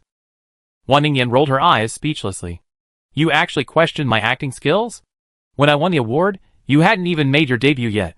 Yes, my wife is the best. The young couple strolled towards the riverbed. The excavator was already working, clearing the way ahead. Wan Ningyan and Xiaowan worked together, and once the hard soil was broken, everyone grabbed their tools and got to work. Their diligence startled Nuan Yang. Grandma Kong smiled and explained to Nuan Yang, everyone's been working so hard these past few days. We got our salaries, and it's New Year's Eve. We're all working so hard. Just keep working. The more we dig, the greater our hope of saving our village. Yes. Grandma Kong patted Nuan Yang's shoulder gently. The village is important, but your health is even more important. Don't overwork yourself. Grandma Qin echoed, yes, even if you're young and in good health, you still need to take care of yourself. Look at you, your complexion is worse than it was a while ago. Nuan Yang had been quite exhausted recently, but there was no other way. Could he just lie down and do nothing? So, after a few words with the 2 elders to reassure them, Nuan Yang took his hoe and headed down to the river. At 4 p.m., the alarm clock Nuan Yang had set rang, and everyone finished work on time. Someone started it, but the crowd cheered non-stop. Okay, everyone, be quiet for a while. Don't call the zombies. Got it, village chief, Gu Shiya asked with a smile. Are they distributing New Year's goods downstairs? Yes, everyone, line up at the warehouse. Wow. There was another round of cheers. Since there weren't many zombies near the village, Nuan Yang ignored them and drove to the warehouse with Wan Ningyan, Bai Xing, and Wei Mingyi. According to the plan, the New Year's goods were distributed in 2 batches. Today, they were vegetable gift packs, 2 pounds of pork, and a package of ingredients. Eggs and canned fruit would be distributed tomorrow at noon. Bai Xing was busy registering and getting ready on his computer. Nuan Yang and the others used the space to move the supplies to the entrance and wait for the villagers to line up. All villagers, listen up. Take your ID cards and line up in order. Everyone, use your cards to receive the New Year's goods. Everyone gets one. Don't push. Bai Xing shouted through the loudspeaker, and the chaotic line slowly formed into a neat dragon. Everyone began to receive their New Year's goods in turn. At the front of the line was Qin Xiuya's family, along with Aunt Qin's sisters. After their New Year's goods were delivered home, they had to prepare the New Year's Eve dinner, so everyone let them receive theirs first. Wow, there's meat, vegetables, and seasonings. We just bought some rice, so we can make a big pot of stewed rice. Even if we don't have enough vegetables, the broth will fill us up. Mom, there's so much cabbage. Can you make some vinegar braised cabbage? That require a bottle of vinegar. Wait while I buy one. The Chin family was beaming. Aunt Chin immediately bought a bottle of vinegar for her daughter. Second Aunt Chin, third Aunt Chin, and Chin Shioya's aunt all lived with them, so they bought some seasonings and flour. The whole family decided to cook a big meal for lunch tomorrow. The specifications for the New Year's goods quickly spread from the front of the line to the back, and the bustling procession became even more lively. Everyone discussed what dishes to cook, and what items to take home. However, there were also some who were nervous, like Grandma Lu and Xiao Xiao. One elderly, one young, they were given room by everyone, so they lined up at the front. When they were about to receive their New Year's goods, the grandmother pulled out her ID card and cautiously inquired about it. Secretary Bai, can Xiao Xiao get some too? Yes, everyone gets a share. Are the portions the same? Of course, Bai Xing answered, then, sensing Grandma Lu's concern, added, everyone gets the same New Year's gifts. Don't worry, Grandma, you won't be left out. Confirming the answer, Grandma Lu smiled, her wrinkled face looking kindly at Xiao Xiao. We Xiao Xiao get some too. The village chief is very fair. Lu Xiaocao's face, previously filled with nervous anticipation, now broke into a smile. Wan Yang, looking at Wei Mingyi, seemed confused and about to ask, but Wan Ningyan had already asked, so she pricked up her ears. When they were at the Sanyang mountain base, the two of them were often bullied. No matter what mission they were on, they were always paid the lowest. Sometimes the military mission pay was 20 points per day, but since they were both elderly and disabled, they deliberately only pay half. They didn't dare protest, fearing they wouldn't get work next time. Later, they joined the Rose team, and with our protection, they never had their wages deducted. How cruel! Don't you know how to respect the elderly and love the young? What a bunch of rubbish! Wan Ningyan was furious and cursed for a long time. Wan Yang followed suit and handed her a bottle of water. It's almost New Year's. Don't get yourself sick from anger. We should just take better care of them from now on. I know, but I just can't stand this kind of bullying. If I ever see them, I tear them apart. Don't fight on New Year's Day. Have something fun to talk about. Okay, get to work. After the little incident, everyone continued distributing New Year's goods. When it was the Gu family father and son's turn, everyone smiled, as if they were unaware of the theft. After all the New Year's goods were distributed, Noanyang drove Mother Wan and Father Wan home. The other children played by the river, waiting to write the Fu character and share fireworks. Mom, Dad, dinner starts around 7 o'clock. I pick you up at 6:30. No, we walk there. You go get busy. Okay, I be leaving then. After Noanyang put away the Spring Festival couplets and New Year decorations that Mother Wan had requested, he hurried off in his car. He had important things to do while waiting for the New Year's Eve dinner. The extreme cold hadn't yet ended, and the nights had arrived early. It was only 5 p.m., but it was already dark, and the streetlights had already come on. Noanyang set up 3 long tables under the streetlights, on which were stacks of red square paper, brushes, inkstones, and asked everyone to write their own Fu characters. Calligraphy. There are many educated people among the villagers. One comes from a family of doctors. Grandma Yuan and Grandpa Kong both have excellent handwriting. Even Xiao Yu can write, her brush strokes vigorous and powerful, which impressed Noanyang quite a bit. Other excellent calligraphers are Su Wan, Lin Baiwei's mother, and Wei Mingyi. Su Wan is a strong woman who practices calligraphy to cultivate her mind and body. Lin Baiwei's mother is a Chinese language teacher, so it's natural that she has beautiful handwriting. Wei Mingyi also has beautiful calligraphy skills, which really surprised Noanyang. What? You think we martial artists are all idiots with strong limbs, but simple minds, who can't read? Noanyang's expression faltered. Captain Wei, I didn't say that. You're trying to fool me. Wei Mingyi explained with a faint smile. For martial artists, the most important thing is to cultivate the mind. Only by cultivating both the inner and outer self can the body and mind be united. And the simplest way to cultivate the mind is to practice calligraphy. Brush calligraphy requires patience and perseverance, and even more so, a balance of firmness and flexibility. The strokes are all controlled by the wrist. Too light, and the strokes are petty, too heavy, and the ink is blurred. There are many different techniques. Wan Yang had never practiced calligraphy before, so he could only partially understand. His admiration for Wei Mingyi grew even stronger, But this initial admiration faded slightly due to Wan Ningyan's praise. Captain, you're truly amazing. You're both a master of literature and martial arts. Can you teach me how to write? I want to cultivate both my inner and outer abilities. Captain, please teach me. I promise to practice hard. Wan Yang grew increasingly jealous as he listened, and simply walked away.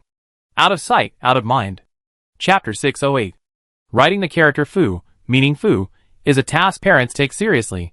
Everyone wants to have one on their doorstep. The children, however, paid little attention to it, instead gathering around Wan Yang to watch the fireworks he had just brought out.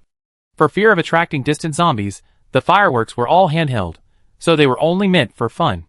Watching the fireworks explode in the air was out of the question. The children, however, had no such aspirations. They were simply delighted to have handheld fireworks. They lined up, calling him sister and village chief, prompting Wan Yang to give them a few more. Okay, everyone, go have fun. Remember to tell your parents that you can get New Year's benefits after work tomorrow. New Year's benefits? Zhao Huanqi's eyes were filled with confusion. Village head, what are those? Just like today, we be giving everyone some supplies. Li Mingxin immediately realized, is it food? Yes. Wow, more food. Li Mingxin excitedly ran to his sister, Li Mingzhu, in the distance. Then, several other children caught on and ran to their parents to share the news. Soon, all the villagers gathered near Nuanyang, wanting to ask about the New Year's benefits, but Nuanyang didn't mention it.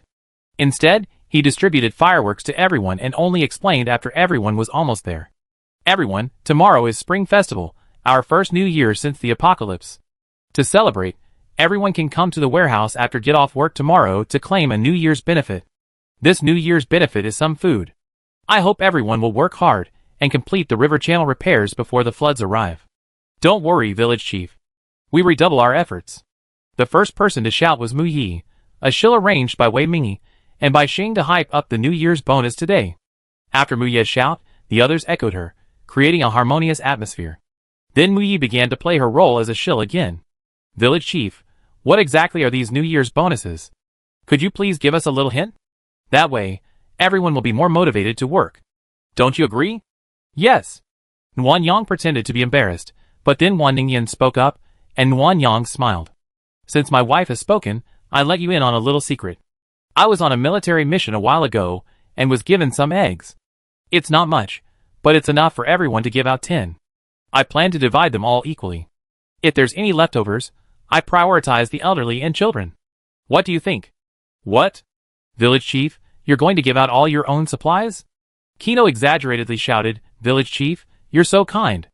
With Kino's reminder, the villagers erupted in gratitude, thanking Wan Yang for his donation. Some, accustomed to hardship, like Zhou Ran and her daughter, were even moved to tears. Wan Yang was delighted, but she wasn't used to being surrounded by so many people, showering them with gratitude. After a few words, she excused herself to go to the warehouse to store New Year's gifts, and went to take shelter. Bai Xing was sitting at the warehouse entrance.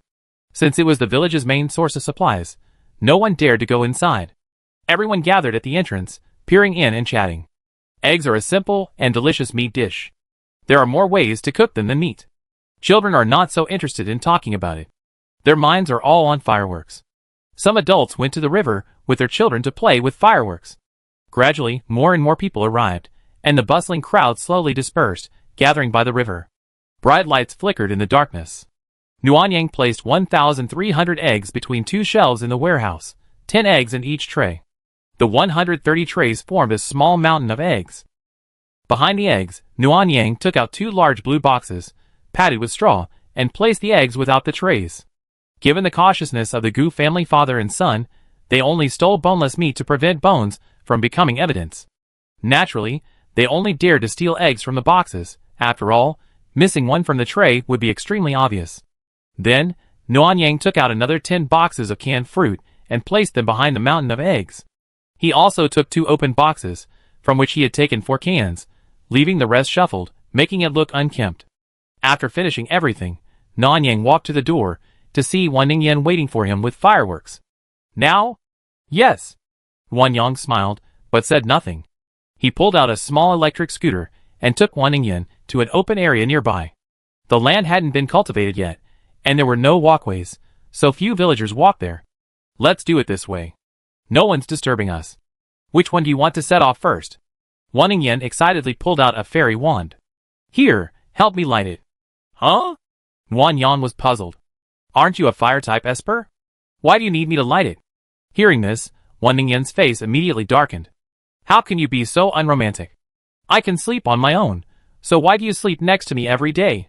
I can bathe on my own, so why do you keep coming in to help? Why don't we just separate? I'd be able to support myself from now on, and I won't need your help with anything. No, no, no. Wan Yang immediately pulled out his lighter and tried to appease Wan Ningyan. Honey, it was just too cold and my brain froze. Come on, hold it up while I light the fuse. Humph. Wan Ningyan was still a little annoyed, pouting, but she obediently raised her sparkler, and Wan Yang immediately lit the fuse. Soon, beautiful fireworks began to erupt.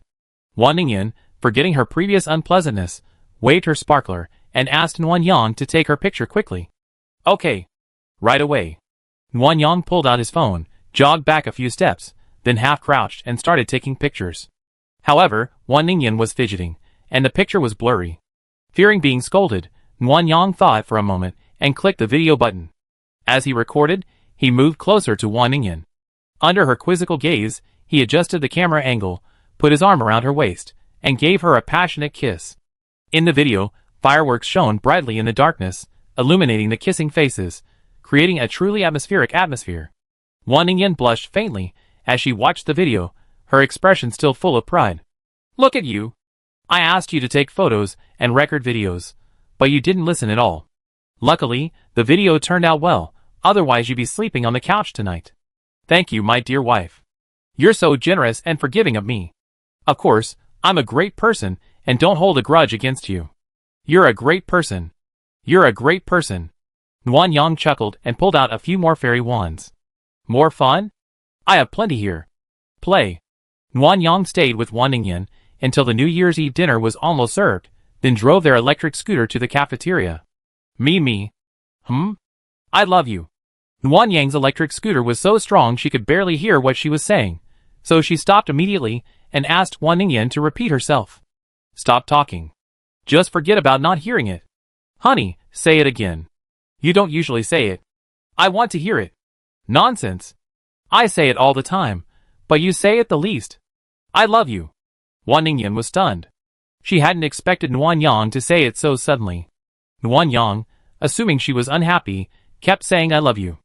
After talking for almost half a minute, Wan Ningyan stood up and kissed Wan Yang on the lips.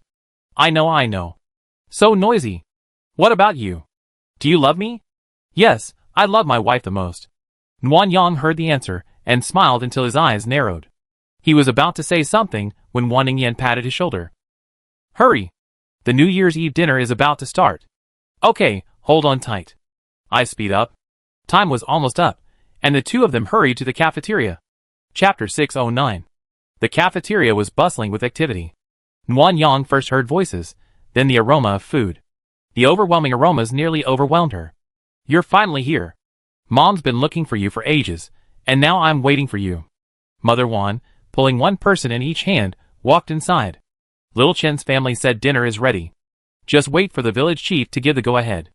I've been looking everywhere, but I can't find you. You two are such idiots. You said dinner starts at 7, and you showed up right on time. Can't you just arrive earlier? Wan Yang listened to Mother Wan's nagging, but didn't dare to say a word. Wan Ningyan, however, was not pleased. She muttered, It's not even 7 yet, and I'm not late. Mother Wan overheard her, and glared at her. You have so many excuses. Mom, don't be angry on New Year's Day. It's unlucky. Wan Yang quickly tried to dissuade her. As expected, the older generation was quite superstitious, and she immediately stopped talking. Following Mother Wan all the way to the table in the middle of the cafeteria, the Wan family and Camuse's family were all there. Seeing Wan Yang and Wan Ningyan, the children greeted them politely. The nearby villagers heard them and turned to greet them, joining in the greetings, smiling and shouting, Hello, village chief and his wife are back. This made the two feel a little embarrassed. Village chief Qin Xiuya emerged from the kitchen and asked with a smile, The dishes are ready. Shall we start? Yes, let's start. Okay. Qin Xiuya hurried into the kitchen. A moment later, Aunt Qin and her sisters, in pairs, came out with food carts. The first dish was braised pork ribs, and it was delicious. The villagers, having previously been chatting, sat down at the assembled tables, awaiting their food. Some who were close to the Chen family joined in serving the dishes. This time, the meat dishes were primarily pork, and they were also prepared in a variety of ways.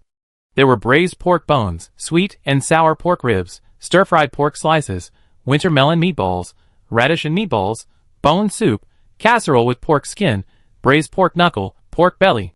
Of course, there were vegetables too, but for everyone in the apocalypse, meat dishes were more fragrant and therefore more appealing. Nuan Yang and Wan Ningyan were discussing what to eat first when Father Wan called out to Nuan Yang with an embarrassed look on his face. "What's wrong, Dad?" Xiao Yang, it's New Year's Eve, can you drink less?" It turned out to be alcohol. Nuan Yang subconsciously glanced at Mother Wan, who nodded with a look of disappointment. "Give me less. Didn't you have a bottle left over from last time?" "That do." "Okay, Mom." Nuan Yang obediently handed the remaining bottle of baijiu to Father Wan. Father Wan didn't care about the amount, he was happy to drink. Speaking of alcohol, Nuan Yang, thinking it was a rare holiday and another day off the following morning, pulled out 5 cases of low-alcohol beer to cheer everyone up. He also picked up some coconut water and juice for those who couldn't drink. As for strong liquor like baijiu, Nuan Yang didn't give out a single bottle. Everyone's health isn't as good as it was before the apocalypse, and strong alcohol can easily cause problems. "Village Chief, you're so kind. You even have beer." The Rose team members, who were closest to Nuan Yang, were thrilled.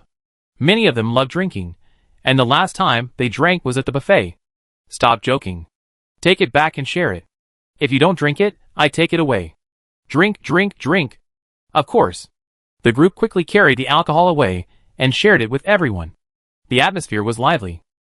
When Nuan Yang yelled for the meal to begin, the cafeteria was bustling with activity. People ate, chatted, and drank. Even though it was freezing outside, the warmth inside was so intense that they had to take off their coats. Nuan Yang unzipped his down jacket and added 2 more ice cubes to the juice. He took a sip. "Delicious. Wife, I want some too." "Okay." Nuan Yang also added 2 ice cubes to Wan Ningyan's glass, and then a few more cups appeared before him. "Sister-in-law, I want some too." "Sister Nuan Yang, I want some too." Nuan Yang laughed and acted as an ice maker for everyone. Once everything was ready, he took out a large bowl, filled it with ice, and placed it on the open space next to him, letting anyone who wanted some help themselves. "Wow! Our Mimi is so thoughtful." Nuan Yang raised an eyebrow proudly. "Of course, don't you see whose wife she is?" "Oh! Whose?" "Wan Ningyan's." Hee. Wan Ningyan was delighted and handed a meatball to Nuan Yang. "Open your mouth. Delicious. Aunt Chen's cooking is truly amazing. She's a real restaurant owner. So how about our mom's cooking?" Nuan Yang's alarm bells went off. This was a life-or-death question. Thinking quickly, he picked up the glass. "Wife, our mom's cooking is worthy of a state banquet. Look at me, I gained weight. Let's toast Mom and thank her for all her hard work." Nuan Yang's persuasion convinced Wan Ningyan that she agreed and followed him to toast Wan's mother. However, one shouldn't be partial to one person over another. Wan's father also worked hard farming, so she toasted him as well. In this way, Wan Ningfeng had to be praised for his breeding, when Yenru had to be praised for her help, Wan Ningyue had to be rewarded for her hard work, and Qi Muge had to be encouraged for his rapid progress in his supernatural powers. After everyone at the table had talked, Nuan Yang and Wan Ningyan were tired, but it had triggered a wave of toasts, and people from other tables came to toast Nuan Yang. "Village Chief, if it weren't for you, we might have died in the earthquake." "Thank you, I drink it, it's up to you." Kino was the generous type, downing a glass of beer straight away. Nuan Yang had no choice but to force herself to drink the juice to appear less petty. Then the other members of the Rose team arrived with their families. Their primary purpose was to express gratitude, and secondly, the elders thanked Nuan Yang for taking care of their children. Nuan Yang drank almost half her drink from all this back and forth. Then, Xiao Yu's family, Su Wan and her daughter, the Gao family, Zhao Xiufang's family. Everyone took turns to thank Nuan Yang, and Nuan Yang, whose stomach had just rested, began to drink juice again. Towards the end, Nuan Yang didn't care about pettiness. She only took a sip from each toast, but she still managed to finish several more, completely stuffed. Just after a short break, Zhou Ran arrived with her daughter. They were now the sickest villagers in the village, emaciated. After a few days of recuperation, they only looked a bit better. But Zhou Ran was very observant. She knew Wan Yang had drunk too much, so she didn't bring any alcohol. Instead, she had her daughter say a few auspicious New Year's greetings she had taught her. Wan Yang's heart warmed, and she took out a bag of candy as a gift in return. The surrounding villagers had witnessed the candy-giving event, and Wan Yang wasn't so stingy as to refuse a few packets. So she announced that any child who could say a few auspicious phrases could come to her and receive a bag of candy. As a result, everyone started teaching their children to say auspicious phrases, and no one came to toast, allowing Wan Yang to hide for a while. Wishing the village chief a happy new year and abundant prosperity. Village chief, happy new year. Here are the red envelopes. May you be blessed with blessings as vast as the East Sea, and as long-lived as the southern mountains. Wan Yang was practically dying of laughter. Some children were so eager to say nice things, even saying things like live as long as the southern mountains. Those who didn't know would think Wan Yang was celebrating his birthday. There's candy! Line up and come one by one. Wan Yang distributed candy to everyone, praising each child. Some were more clever, like Li Mingxin and Zhao Huanqi. Some were more shy and reserved, like Xiao Qiao and Zhou Ruoshui. Their thank yous were whispered like mosquitoes, and they would shyly lower their heads. And Kai Yuanyu and Su Yaoting, who were clearly well-mannered, even bowed when they said thank you. After the candy was distributed, Wan Yang was truly exhausted and quietly sought out Wan Ningyan. Honey, is there any way I can hide? There are still several families who haven't come to toast, and I see they're getting ready to join in. I really don't want to drink anymore. Yes, just do this later. After the two of them discussed it, Wan Ningyan began to act, opening a bottle of beer and pretending to drink. Mother Wan and the others were busy entertaining Camuse's family, and had no time to look at Wan Yang. So when Wan Ningyan pretended to be drunk and passed out on the table, Mother Wan was both anxious and angry. You know you can't hold your liquor, so why do you insist on drinking? Xiaoang, you too, why don't you try to talk her down? What if she gets drunk? It's okay, Mom. It's a holiday, so if she gets drunk, then so be it. I take her home first. We almost finished eating anyway. No, you're the village chief. How can you leave early? I come, you stay. Things were going the other way. Wan Yang, unwilling to give up, said a few more words, and Father Wan joined Mother Wan's side. This back and forth ended with Mother Wan and Wen Yanru sending Wan Ningyan home together. Wan Yang, I want to cry, but I have no tears. My wife is gone. Chapter 610. It was already 9:30 p.m. when the New Year's Eve dinner ended. Everyone spent half an hour helping to clean up. Once everything was back in order, they slowly made their way home. Wan Yang had drunk a bellyful of drink, and the water in her stomach sloshed as she walked. She had gone to the bathroom twice, but she was still bloated. Wan Ningyue was talking to Chen Haitang. When she saw Wan Yang emerge, she trotted over and tugged on her sleeve, acting coquettishly. Sister-in-law, sister-in-law. Tomorrow is New Year's Day. Can you let Lucky out? Lucky is family too. We should celebrate together. Coincidentally, the Gu family father and son emerged behind Wan Yang. Wan Yang smiled and replied, Okay, I let Lucky out tomorrow morning. Yeah. Sister-in-law is the best. Wan Ningyue returned to Chen Haitang with a smile, and Wan Yang heard her say to her, Sister Haitang is the best. Oh. Where's the best? Turns out it meant wholesale. Everyone is good. Wan Yang ignored the children and hurried over to Wan's mother and father.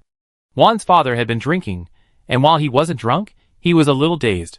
Wan Yang and Wan's mother helped him back home. The Camus family followed them. Camus had tried drinking for the first time today and was a little tipsy. Narain and Sarin supported her, while Tana was held in Wen Yanru's arms. Mom, I'm really not drunk. It's just that my legs are so weak, like I'm stepping on cotton. Camus' nonsense made Wan's mother laugh, saying that Wan Ningyan used to be just as adorable when drunk as Camus. Mom, what did Ningyan look like when she first drank? I didn't see it. I just know she was at a celebration party and got drunk, so her assistant sent her home. It was even on the news the next day. But she was at home one time and ate some of the drunken crab I made with Huadio wine, and she got drunk too. She can't hold her liquor. Even drunken crabs always make you drunk. Now you can drink 3 cups, which is progress. That's worthy of your praise. Mother Wan's smile widened. It's still good to be newlywed. Look at us too. When he drinks, I want to throw him on the side of the road. Dad rarely drinks anymore. Then I don't like it either. Mother Wan said, calling Wan Ningfeng over. Hold me while I talk to Xiaoang. Wan Yang thought Mother Wan wanted to tell him something private, but she just wanted some fresh tofu. We have tofu. Soft tofu, egg tofu, dried tofu, and firm tofu. Mom, which kind do you want? Just give me a piece of soft tofu. I make some hangover soup for everyone later. Hangover soup? Doesn't that use honey? Why do you need tofu? There are several ways to make hangover soup. The one you mentioned isn't tasty. I'm planning to make tomato tofu soup and beef bean sprout soup. They're much better for your stomach than honey and ginger water. Nuanyang didn't know much about this either. She gave Mama One whatever she asked for and, at her request, restocked the refrigerator. Mama One took out the ingredients to make the hangover soup, but seeing Nuanyang still standing there, she told her to go back. The soup's ready. I have Nian Nian bring it to you. Go back and take a shower. Okay, thank you, Mom. It's okay. I just have to ask you to take good care of Yin Yin. Sigh, this child, she's obviously my older sister. Why does she always need someone to take care of her? Mother One started nagging about Wan Ningyan's crimes again. Nuanyang smiled and said nothing, quickly returning to the bedroom. Mimi, my dear, you're finally back. I've been waiting for you for so long. Wan Ningyan had already finished her shower, and was lying in bed. She was watching a movie before Nuanyang returned, so comfortable. Nuanyang felt a little depressed when he thought about how much juice he drank in the cafeteria while Wan Ningyan was comfortably lying at home. You're so comfortable. You're home, well-fed and well-drinking, and Mom made you some hangover soup. And me? I came back with a belly full of water. Wan Ningyan giggled, pulling at the quilt. Nuanyang felt even more depressed, and got up to go to the bathroom. Wait a minute. What's wrong? Wan Ningyan flirted at Nuanyang. Honey, I'm resting tomorrow morning. Do you want to do something exciting? Exciting? Nuanyang seemed to understand Wan Ningyan's meaning, but he wasn't sure, so he feigned confusion. What exciting? Wan Ningyan slowly pulled back the quilt, smiling charmingly. The pajamas were as thin as a cicada's wing, and below the towering peaks, only 2 round pink bras were visible. This. Nuanyang's eyes widened in shock. Can that even be called a bra? Just as she took 2 steps forward, wanting to get a closer look, Wan Ningyan pulled the covers up and extended a leg to step on Nuanyang's abdomen. You haven't even showered yet, you stink. Don't get in bed. TSK, that misophobia is taking over again. Nuanyang, adhering to the principle of not taking advantage of an opportunity, first touched Wan Ningyan's feet to satisfy her desire, but the stingy person quickly hid her feet, leaving only her head exposed outside the covers. Honey, wait for me, I shower quickly. Wash yourself well, it's still early. Hee, okay. Nuanyang agreed, but in reality, she had to run to the bathroom. With her wife already wearing sexy lingerie to seduce her, there was no way she could slow down. She had to shower quickly. Nuanyang showered quickly from head to toe, not even bothering to wait for his hair to be blown dry. He changed 4 or 5 towels to dry his hair, then emerged wrapped in a bathrobe and hurried to the inner room. Huh? Nuanyang was stunned. Wan Ningyan was wearing a tight black outfit and a black fascikini. What are you doing? Getting ready. I'm going to the warehouse tonight. Have you forgotten? Nuanyang shuddered as if struck by lightning. He took a step back, leaning against the wall and looking at Wan Ningyan with resentment. So you just seduced me just now, just to play a trick on me? What do you mean by playing a trick on you? You came back too late. Nuanyang was unhappy. He felt the new year was meaningless. He lay dejectedly on his bed, staring blankly at the chandelier. Oh, don't be like that. Wan Ningyan lay beside Nuanyang, soothing him. We rest tomorrow morning anyway. If everything goes well, we can continue when we get back in the morning. As she spoke, Wan Ningyan's hand traced Nuanyang's cheek all the way to her bulging belly.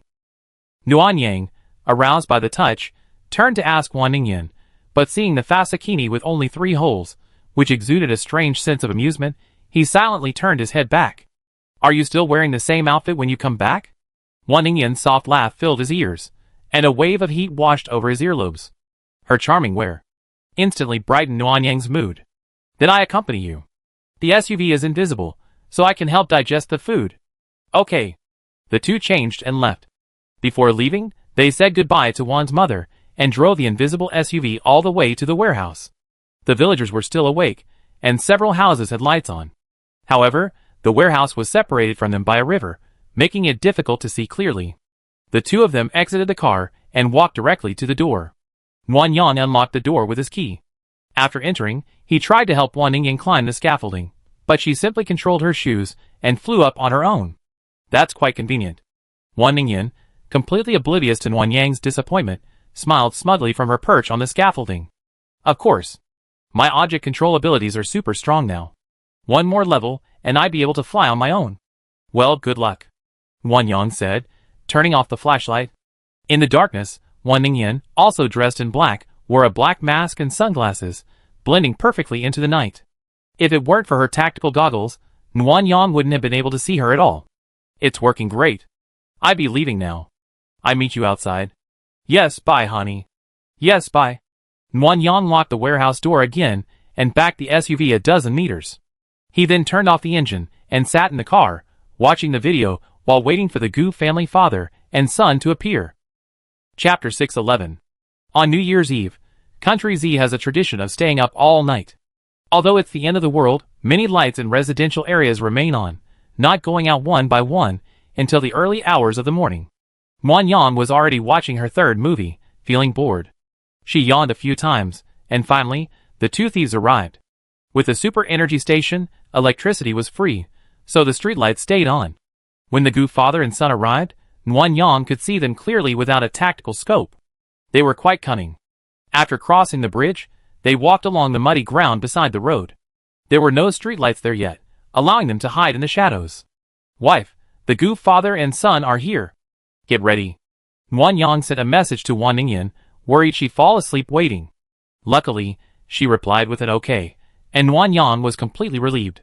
The Gu father and son sneaked up to the warehouse, each carrying a backpack and some tools. Nguyen Yang couldn't see them clearly. As they reached the door and began to pry the lock, Nguyen Yang realized that Gu Wei's tools consisted of a copper sheet and wire. Gu Wei was quite a talent. With just these two tools, he was able to pry the lock open. Nguyen Yang silently opened his notebook and made a note about replacing the lock with an electronic one. Ordinary locks weren't as secure as electronic ones, which had alarm notifications. Soon, the warehouse door opened, and the Gu father and son groped their way in. Unable to see what was going on inside, Nguyen Yang waited silently outside. About 5 minutes later, the Gu father and son emerged. They moved a bit hurriedly, quickly relocking the door and trotting back out. Wife, the Gu father and son are gone. You should come out now. Yes, right away. Nguyen Yang opened the lock, and soon Wan Ningyan emerged, hunched over, furious, calling the Gu father and son worthless. Get in the car first. The Gu family father and son could turn back at any moment. Once you're in, you can yell at me all you want, Nguyen Yang warned. Wan Ningyan trotted over to the car, but she couldn't see it. Nguyen Yang quickly locked it, then drove over and took Wan Ningyan inside. Huh? Nguyen Yang took a deep breath. Everything went well. Tell me, what happened? Why are you so angry? Wan Ningyan was taking off her fascikini. When she heard Nguyen Yang's words, she instantly transformed into a volatile, angry Yin Yin. Those two are so mean. They actually smashed all the eggs. Assholes. Smashed all? What happened? They came in to steal, looked around, and took 2 cans and a few loose eggs. When I saw them leaving, I grabbed a few of the egg trays and dropped them on the ground as Gu Wei passed by, making it look like he knocked them over on purpose. I thought I'd just frame them like that, but they discussed it for a while, and then just flipped the cans over and smashed the eggs, trying to make it look like the cans had fallen over on their own. Over 1,000 eggs, and they just smashed them like that. They even grabbed a few extra eggs before leaving, without even thinking of leaving any for the village. How could they be such scoundrels? I'm so pissed. I should have let the shelf fall down and crushed those 2 bastards. Nguyen Yang's face darkened. These 2 were even more ruthless than she imagined. To get away with it, they actually smashed all the eggs. If it weren't for the surveillance, the 2 of them might have shifted the blame, accusing Bai Xing of poor management, which caused the can to fall and smash the eggs. This tactic shifted the blame elsewhere. Without the surveillance, Bai Xing would have been unable to explain himself, and in the end, all the villagers' disappointment and complaints would have been solely Bai Xing's fault. Wan Ningyan's eyes widened. No way. They're both so mean. So shameless. So hateful. Don't be angry. We're under surveillance anyway. They can't get away this time. Send a message to Wei Mingyi and Bai Xing to let them know. I'm driving home. Let's go to bed early. It's almost 1 a.m. Okay. Wan Ningyan was texting, while Nguyen Yang was calculating the time. Tomorrow morning, if he woke up at 10 a.m., he could go to bed by 3 a.m. at the latest to get enough sleep.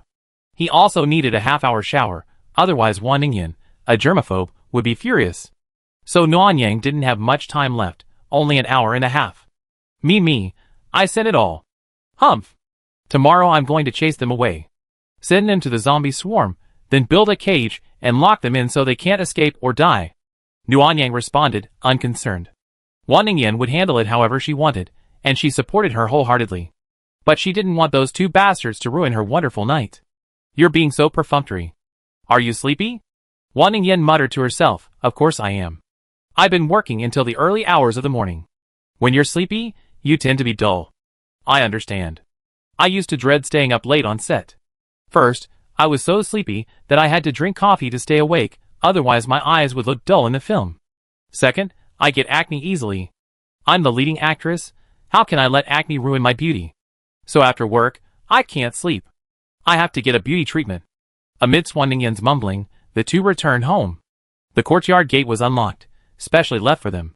Nuan Yang entered, locked the gate, and then, before Wan Ningyan could react, he hoisted her onto his shoulders. Ah, you? Wan Ningyan screamed, then immediately covered her mouth, cursing softly, what are you doing? You almost woke everyone up, you bastard. Put me down. Wan Yang didn't care. He was going to get his revenge for the revenge he deliberately seduced her with. Carrying her all the way back to her room, Wan Yang went straight into the inner room and laid her on the bed. What are you doing? Wan Ningyan pouted, rubbing her stomach in anger and frustration. Unfortunately, Nuan Yang knew she was faking it, so she ignored her and went back to her subspace to retrieve the sexy lingerie. Wife, isn't it time to fulfill your promise? Wan Ningyan looked at the lingerie, which was made of very little fabric, in Nuan Yang's hands and silently turned away. Aren't you sleepy? Why are you still thinking this way? You pervert. Nuan Yang leaned over, holding her in his arms, and deliberately dangled the lingerie in front of her. Miss Wan, are you planning on breaking your promise? Who's breaking my promise? I'm just worried you lose your energy and fall asleep mid-action. It be me who be miserable. TSK. So unreasonable yet so arrogant. Nuan Yang stuffed his underwear directly into Wan Ningyan's collar and patted her.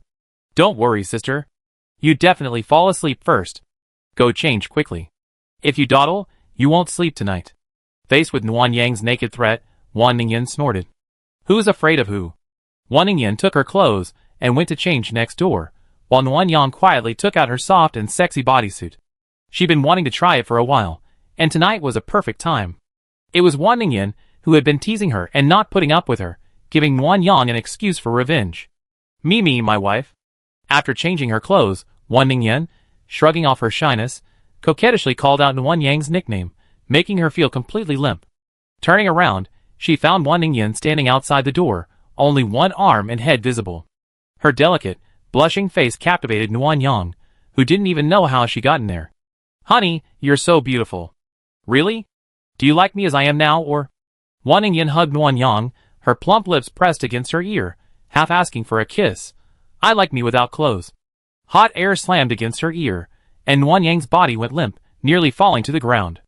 Fortunately, she reacted quickly, grabbing the doorframe and managing to steady herself.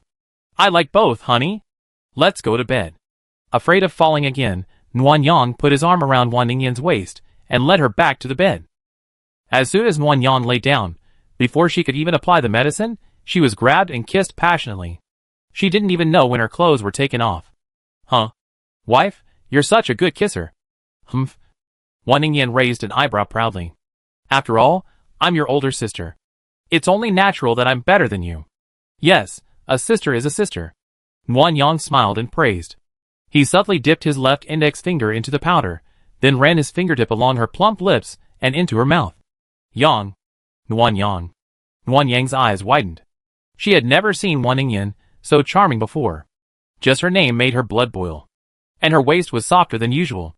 A gentle touch elicited a soft moan, and a slight pinch elicited moisture. The moisture was truly plentiful. This was the most juicy Wan Ningyan had ever been. Nuan Yang's stomach, which had finally felt better, seemed to be full again.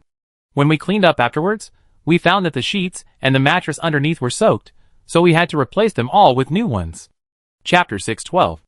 It was the morning of New Year's Day. Nuan Yang was still asleep when a knock on the door woke her.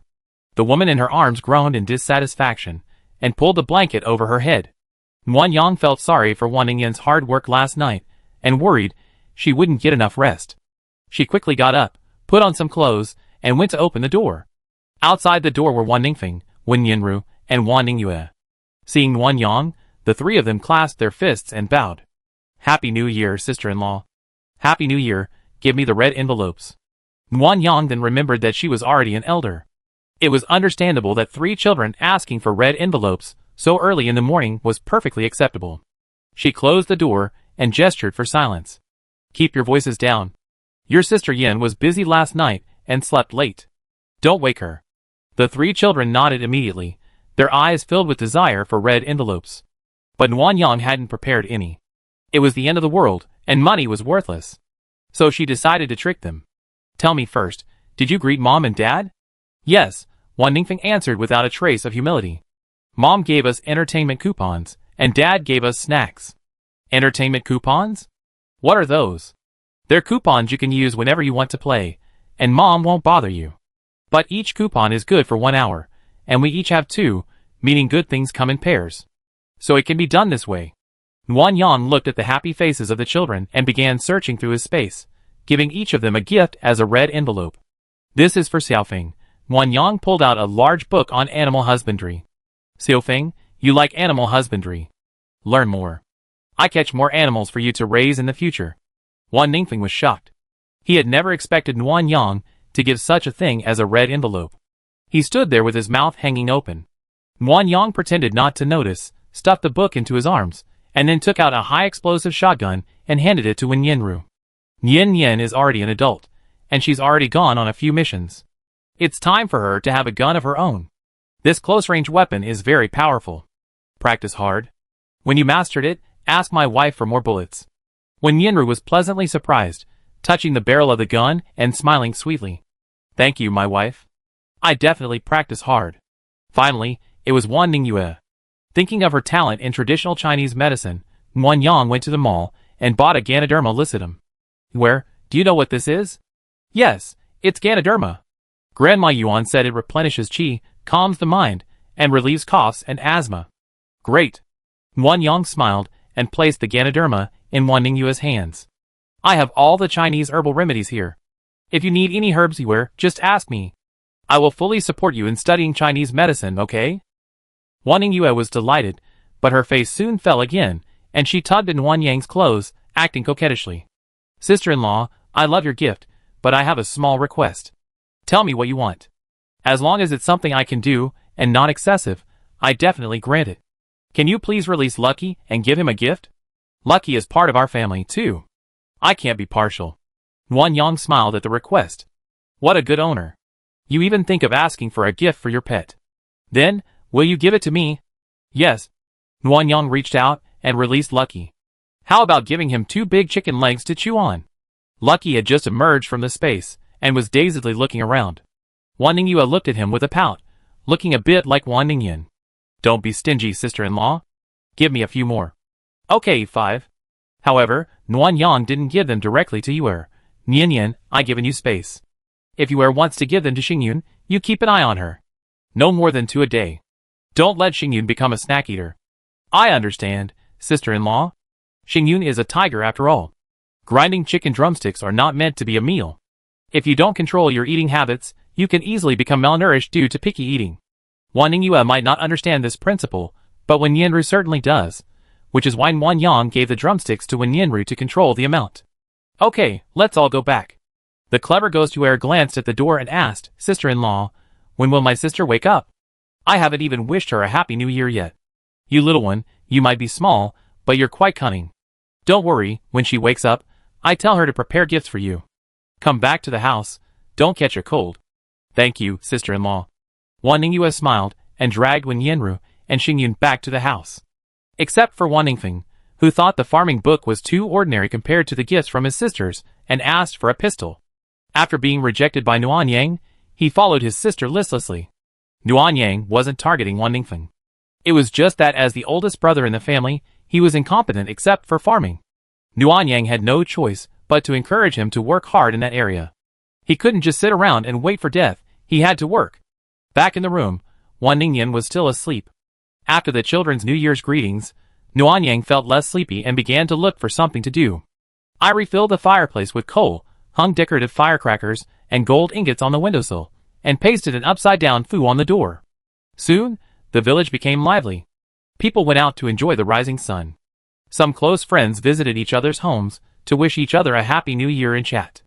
The Wan family's courtyard also became lively. After the Camus family woke up, they exchanged New Year greetings with Wan's mother and the others. The sound of children playing could be heard in the courtyard. Wan Ningyan awoke to the gradually increasing sounds. She was dazed for a while, then stretched out her body, and finally woke up completely. "Honey, Happy New Year." Wan Ningyan narrowed her eyes slightly, looking at the smiling Nuan Yang with disapproval. "I'm not happy. My back is sore and painful." "Did you bastard, use something weird last night?" "Ahem, honey, today is New Year's." No arguing. Nuan Yang silently took a step back. "If we argue today, we might argue all year long. It's unlucky." "Really?" Wan Ningyan suddenly folded her arms with a half-smile. "Okay, then we settle tomorrow. First, tell me if you used anything weird." Nuan Yang pursed her lips, thought for a moment, and decided to be honest. "I used a little bit, just the size of a fingernail." Nuan Yang saw Wan Ningyan's hands clutching the quilt, tightening their grip. He swallowed silently, feeling a chill on his back. "Get over here." "Oh." Wan Yang trembled as she walked to the bedside. Wan Ningyan patted the seat next to her. She glanced at her and nervously sat down. "Ah. You bastard. I was wondering why my back was so sore, and you just bullied me." Nuan Yang was restrained from behind by Wan Ningyan's hands and feet. Unsatisfied, Wan Ningyan pinched and rubbed Nuan Yang's cheeks. With her arms pressed against her neck, Nuan Yang could barely breathe, and her face still ached. She could only plead for mercy. However, Nuan Yang was only ravished for 2 or 3 minutes before Wan Ningyan, feeling aching and exhausted, let her go. She lay down on the bed to catch her breath and rest.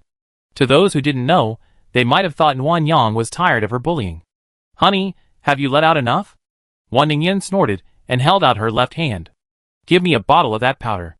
If you don't, we're not done." Nuan Yang, knowing he was in the wrong, obediently handed over a bottle.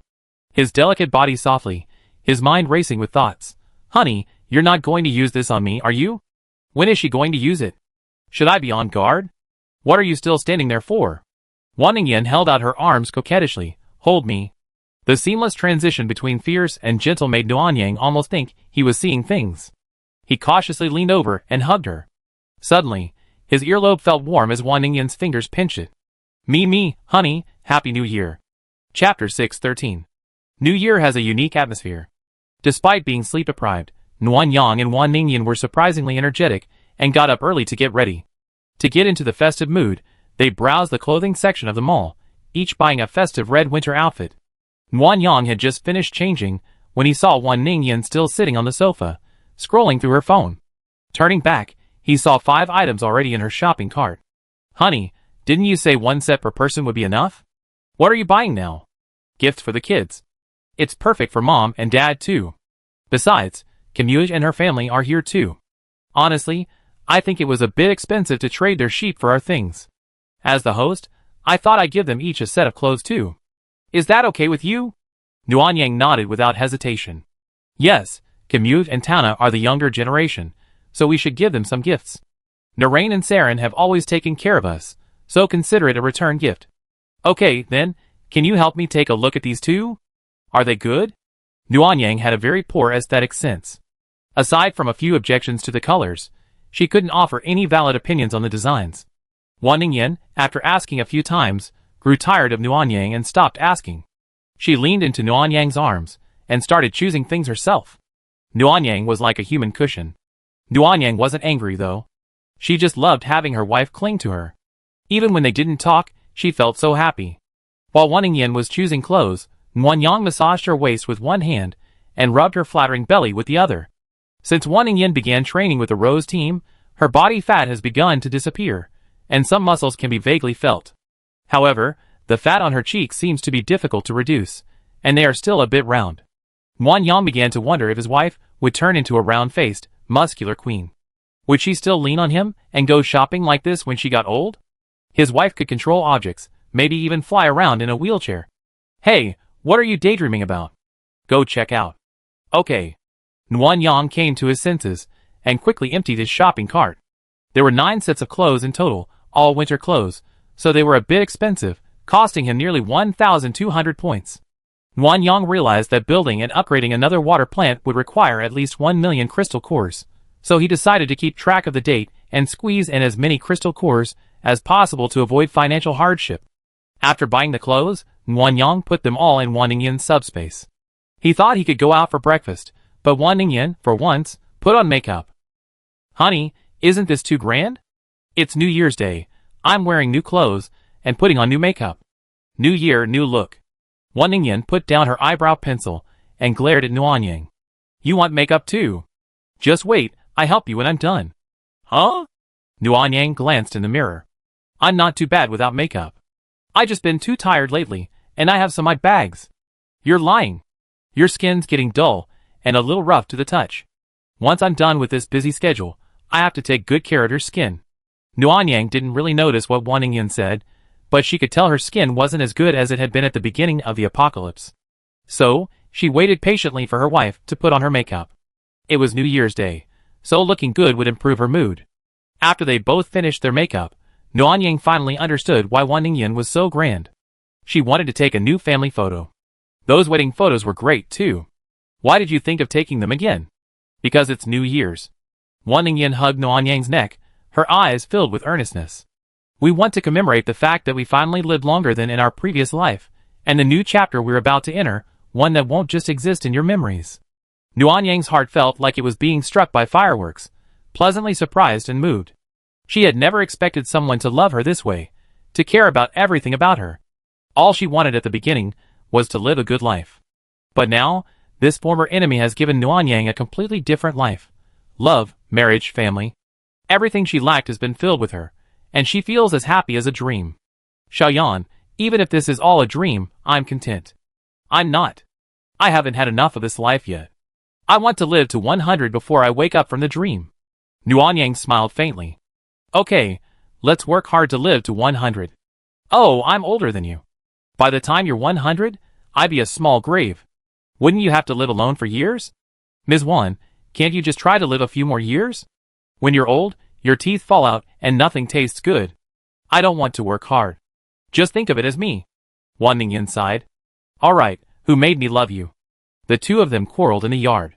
Kim Yu's and the other children were playing with Lucky. The mutant tiger, as big as a hill, became the children's mount, and they took turns sitting on it for photos. "Sister Yin, get up." Wan Ningfeng was the first to notice Wan Ningyan. He called out, and several children rushed to her, waving their arms. "Sister Yin Yin, Happy New Year. Wishing you prosperity. Give me your red envelopes." Wan Ningyan smiled and waved her hand. "Everyone gets a gift. Come and line up to get yours. Kim Yuj, go get Tana." "I prepared hers too." Kim Yuj was stunned. "My cousin doesn't have one either?" "Yes, why are you still standing there? Hurry up." "Okay." Kim Yuj immediately went to the west room and brought Tana over. She was short and afraid of the cold, so she was dressed like a dumpling and looked at everyone with a bewildered look. "First, give it to our youngest Tana." "Dang dang. New clothes and a bunny hat. Do you like them?" Tana's confused eyes slowly opened. She stared at the new clothes and began to say auspicious words. Tana's Chinese wasn't very good, so she just kept repeating wishing you prosperity and New Year's greetings. So cute. Wan Ningyan was particularly fond of Tana and personally put a bunny hat on her. The long-eared rabbit decoration made Tana even more adorable. If she hadn't been giving out gifts, Wan Ningyan would have held her in her arms. "Sister, where's me? Where's my gift?" Wan Ningyan rolled her eyes at the idiot next to her. "How could I leave yours out? Go get in line." Nuan Yang was stifling a laugh. Wan Ningyan's gifts were so impressive that anyone who didn't know would have thought she was giving out a reward. After all the clothes were distributed, the two families went inside to change. Wan Ningyan acted as photographer, taking a family portrait of Kim Yu's family, and the 4 mutant dogs were also released to participate in the photo shoot. Kim Yu helped take the one family portrait, but during the photo shoot, the civet cat family also quietly arrived. The mother cat quietly squatted beside Nuan Yang. The 2 cubs tried to climb up at Wan Ningyan's feet, so Wan Ningyan picked them up in her arms, one in each hand. The scene was heartwarming during filming, but it was a mess afterward. Lucky was being rude, chasing 4 mutant dogs around the yard. The mother civet climbed onto the rockery, occasionally barking warnings at the dogs. 2 kittens, sensing the scent of meat on Juan's mother, followed her, meowing non-stop, and even trying to climb onto her. Juan's mother, ready to make dumplings for breakfast, yelled at Wan Ningyan to get the cats away. Yue, fearing Lucky's disobedience would be taken back into the space, hurried after her. Wen Yanru, fearing Yue would fall if she ran too fast, followed her closely. Kim Yush, fearing the mutant dogs would get angry and fight Lucky, took out a whip and tried to discipline the dogs in the yard, but the animals were too excited and refused to obey their master. Nuanyang was preparing food for the civets. They were known for their voracious appetites, requiring a large basin. As Nuanyang was stirring the powder, he heard Wan Ningyan calling for him to help with the kittens. Turning around, the two kittens were shoved into Nuanyang's arms. Before Nuanyang could react, the kittens slid straight down his arm into the basin and began to eat, their fur stained with blood. You? Sigh. Nuanyang felt exhausted. Thinking about having to give the kittens a bath later, he felt exhausted.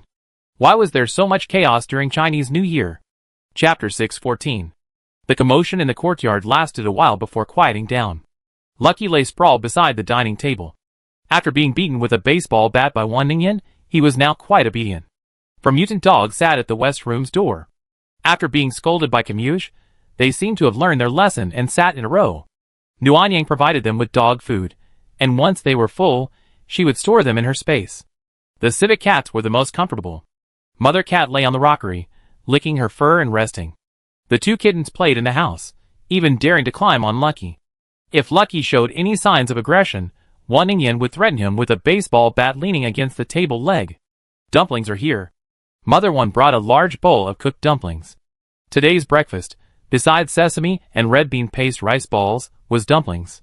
Mother One specially made them freshly made, and cooked them early in the morning. At first, Nuanyang didn't understand. Wouldn't it be more convenient to make the dumplings in advance and cook them in the morning? But after hearing Mother One's words, she realized the secrets of today's dumplings. I'm telling you, there are coins inside two of the dumplings. Whoever eats one will have good luck for the whole year. As soon as Mother One finished speaking, Wan Ningyan's eyes lit up. She picked up her bowl and chopsticks to pick up a dumpling, but Mother One slapped her hand. Stop! Don't think I don't know you can see. How many dumplings do you want? I divide them so you don't cheat. Mom! Wan Ningyan was furious.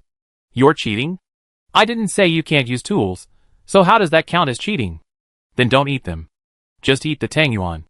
Okay. I take 10. Wan Ningyan then took Nuanyang's bowl. Nuanyang, 20, no 30. Nuanyang, $30? The dumplings Wan's mother had made were enormous this time, with thin wrappers and generous fillings. Nuanyang figured she could only manage 20, but definitely not 30, considering she only just finished a bowl of tangyuan. Wife, isn't 30 a bit too much? Shut up. Wan Ningyan immediately reached out and pinched Nuanyang's lips, squeezing them into a duck's mouth. This is the dumpling flooding tactic. At least one of us must have a coin-shaped dumpling, or I'd be unhappy for the whole year. Okay, since my wife wants it, Nuanyang's going all out. With a nod, Nuanyang's mouth was finally freed, and a large bowl of dumplings was placed before him. Eat quickly, and look for the coin as you eat. Okay. Nuanyang took a plate, poured vinegar into it, added minced garlic, and a sprinkle of chili peppers, and began eating while searching for the dumpling with the coin. Wan Ningfeng, Wan Ningyue, and Camus were also obsessed with eating coin dumplings. They all hoped for good fortune in the new year. Although they didn't know what kind of fortune that would come, they were all excited and devoured the dumplings quickly. Oh, I don't have any here. Wan Ningyan put the remaining 4 dumplings on Nuanyang's plate. Let me help you look in your bowl. The large bowl of dumplings began to suffer the torture of chopsticks, being pushed around. Nuanyang watched Wan Ningyan's movements, feeling a little melancholy. She felt that her bowl didn't have any, but with Wan Ningyan's personality, if she couldn't eat this time, she would ask for another bowl of dumplings to continue eating. 30 dumplings? Would she be left with no room for lunch after finishing them? Huh.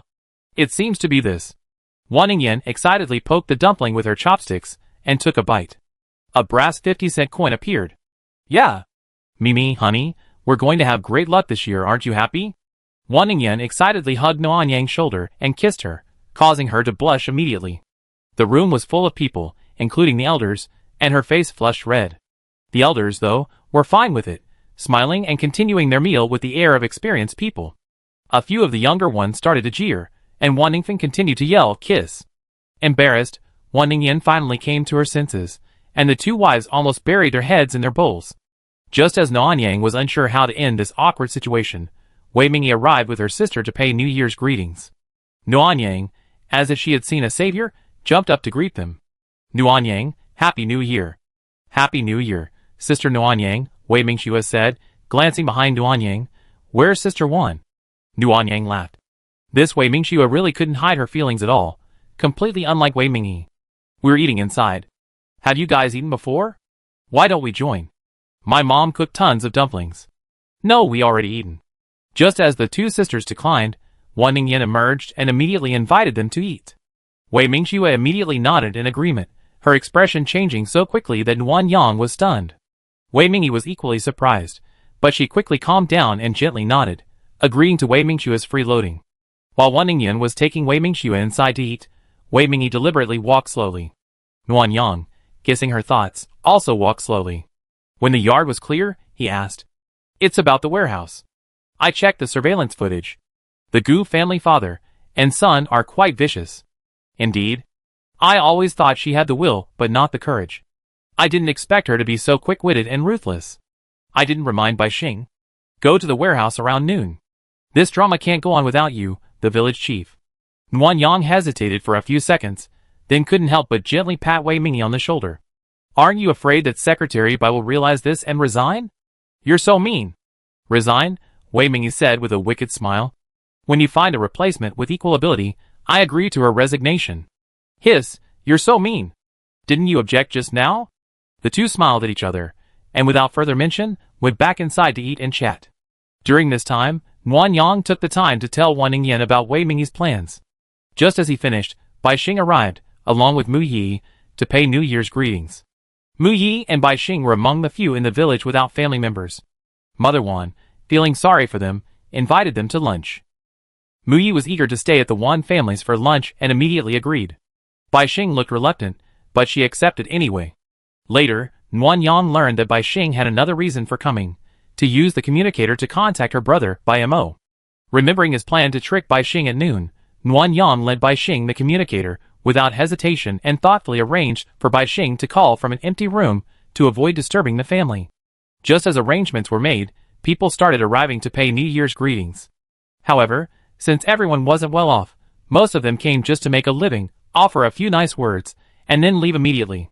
Mother Wan was incredibly welcoming, packing up plenty of melon seeds, fruit candies, and peanuts, offering them to everyone who came to pay their respects. Everyone was too embarrassed to eat, so they mostly just chatted for a few minutes and then left. After much back and forth, only Mu Yi, Bai Xing, and the Wei sisters stayed for lunch. The rest of the group went home. However, this New Year's visit did yield some gains. For example, Bai Xing learned that Su Wan was a former CFO, and after discussing some professional matters with her, he expressed interest in having her work in the warehouse. Furthermore, Gao Huilan was a former entrepreneur with extensive experience in both business and personnel management, and Bai Xing was also interested in having her work in the warehouse.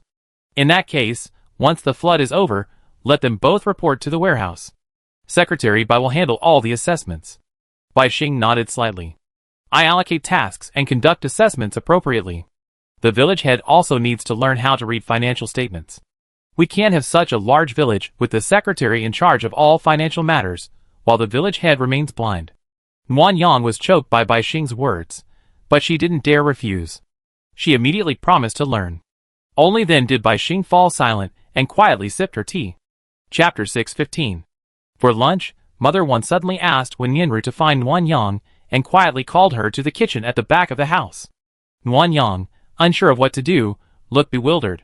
Entering the kitchen, before she could even speak, the aroma of rice overwhelmed her. Mom, what did you cook? It smells so good. Nothing much.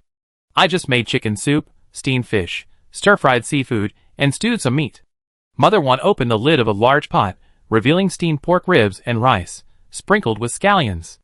I saw you guys like braised noodles and rice, so I made one today too. Wow. Mom, you're so kind. This looks just as good as Aunt Chen's. Nuanyang's compliment immediately lit Mother Wan's face, but it quickly turned to worry. Xiaolong, Mom called you here to ask if I made too much food. Didn't you say the captain of the guard is incredibly smart? And that Bai Xing, to have risen to the position of special assistant, must be quite capable. I'm afraid they see something. Huh? What can they see? They see that we have plenty of food, and some of the ingredients were clearly only available before the apocalypse. Doesn't that give away your knowledge of the zombies? Nuanyang hadn't expected Mother One to consider all this. She was a completely different person from the early days of the apocalypse. This was a good thing. What she feared most was the elders' stubbornness, their unwillingness to listen, their own logic wedded to their own. It's okay, Mom. Actually, we've been to buffets a few times. Compared to that, it's no surprise that our lunch is a bit more substantial. Are you sure? Well, go for it. Don't worry. Mother One breathed a sigh of relief and immediately pulled Nuanyang over to the food preparation area. Then find some cooked beef. Not mutated beef, just regular, pre-apocalyptic beef. I make a spicy beef and vegetable stew. Okay, is beef okay? Yes, yes. Mother One said, and then she hurried out. A moment later, Wan Ningfeng and Wen Yin rejoined the kitchen, one helping to select vegetables, the other peeling hard-boiled eggs. Mother One planned to make tiger skin eggs and an appetizer, borscht. Nuanyang was genuinely stunned. She had initially thought Mother One had prepared a generous amount of dishes, but she hadn't expected this to be the result of her restraint. We have guests, and it's New Year's, so of course we need more dishes, or we look stingy. Okay, thank you for your hard work, Mom. It's okay, I'm here with your help. Nuanyang smiled and nodded, continuing to help Mother One prepare the dishes. However, her knife skills were a bit disappointing. Mother One looked at the sliced beef with a look of heartache, silently placing it on a plate and putting it in the refrigerator. Afterward, Mother One asked Nuanyang for another slice of beef. She never expressed disapproval, but she constantly embarrassed Nuanyang.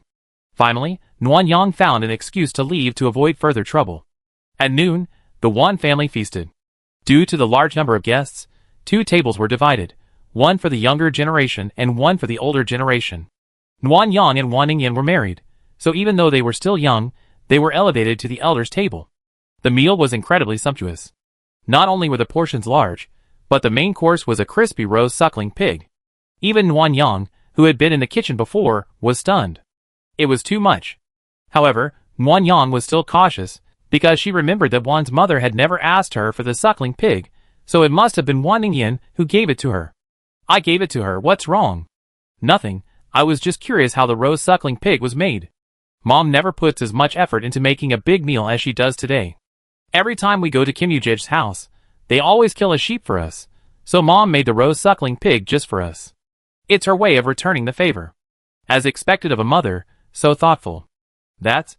Wan Ningyan's pride and boastfulness lasted only a few seconds before she was completely absorbed in the delicious meal. Nuanyang was the same. Although she usually ate a lot of her mother's cooking, today's meal was especially delicious, and she actually ate 2 bowls of rice. Nuanyang thought to herself, if I hadn't eaten so many dumplings this morning, I might have eaten 3 bowls. After eating and drinking, everyone sat in the yard, resting and chatting, waiting to go to work. Nuanyang and the others still had to set up the stage, so they found an excuse and all went out to the warehouse. In the residential area, many people were taking walks after lunch, and some villagers, who had awakened their superpowers, were practicing. Their powers varied, but they were all very common, with no rare ones appearing yet. Some villagers, who are eligible for awakening superpowers, are weak. I make arrangements after they recovered. Yes, Captain Guard, I trust you. Nuanyang smiled, but she was actually a little nervous. She didn't have much time to care about the superpowers right now. She had to act out a scene later, and she was worried about her acting being poor, and also worried that something unexpected would happen, and she wouldn't be able to successfully drive the Gu family away. Arriving at the warehouse, Bai Xing took out her key and opened the door. The stench of eggs filled the air, followed by a mountain of collapsed eggs and a pool of egg liquid. The usually calm Bai Xing let out a look of regret. What a waste. These 2 idiots, stealing something and causing such a mess. Kino was both angry and distressed. Back in Sanyang Mountain, an egg cost 10 points, and there were purchase limits. What a waste. Nuanyang knew what was going on, but for the sake of the plan, she kept silent and instructed everyone to proceed according to the plan. Mu Yi and Wan Ningyan stormed out, ordering everyone in the neighborhood to gather at the warehouse. Wei Mingyi took out the edited surveillance footage for review. Bai Xing pulled out a notebook and began calculating the egg losses, while Nuanyang stood at the warehouse door with a sullen expression. When Nuanyang was angry, he looked quite frightening, a kind of oppressive presence that evoked a sense of impending death. For this very reason, all the villagers who had come to the warehouse, initially expecting to receive supplies and smiling broadly, became frightened and confused upon seeing Nuan Yang's sullen expression, whispering about what had happened. The villagers stood outside the warehouse, with Nuan Yang watching, and no one dared to look inside. So, until everyone arrived, no one knew what had happened. The Gu father and son stood in the crowd. Gu Fingding's expression remained calm, while Gu Wei was younger, and Nuan Yang could already see the suspicion and panic in his eyes. Recalling what the two had done, Nuan Yang's face grew even colder. He shouted, "Quiet!" And everyone immediately stopped talking. "Fellow villagers, I called you all here today because something extremely egregious has occurred. Today is a holiday, and we should be celebrating happily, but some people have gone too far," Nuan Yang said, his cold gaze sweeping across everyone's faces. "Whoever did this, come forward. Otherwise, when I catch you, you be at your own risk." Nuan Yang deliberately didn't reveal the cause, hinting that he didn't know the perpetrator. In this situation, the perpetrator might be tempted to believe their actions will go undetected. This was Nuan Yang's purpose. The opportunity had already been given, but they hadn't taken it seriously. If they were caught, there would be no such thing as surrendering. The behavior could be reduced. "Very good, you don't admit it, right?" Nuan Yang pulled out his pistol and slammed it on the table. "I'm putting this out there today. Anyone caught stealing and destroying supplies will be shot." The crowd erupted in shock at this statement. Some were shocked that someone would steal and destroy supplies, while others felt that Nuan Yang's death penalty was too harsh. Nuan Yang had anticipated this thought, so he stepped aside and gestured for everyone to go forward and see the devastating state of the warehouse. "Ah! Eggs! Aren't those the supplies for today's distribution? What a sin! So many eggs were wasted. Who is this? This is so cruel. If he stole something, he stole it. Why smash the eggs?" Kino, standing in the crowd, began to fan the flames. Soon, everyone agreed that the thief had not only stolen, but had also deliberately smashed all the eggs, preventing the villagers from eating them. Gu Wei saw the wind turning increasingly unfavorable, and his expression became increasingly worried and panicked.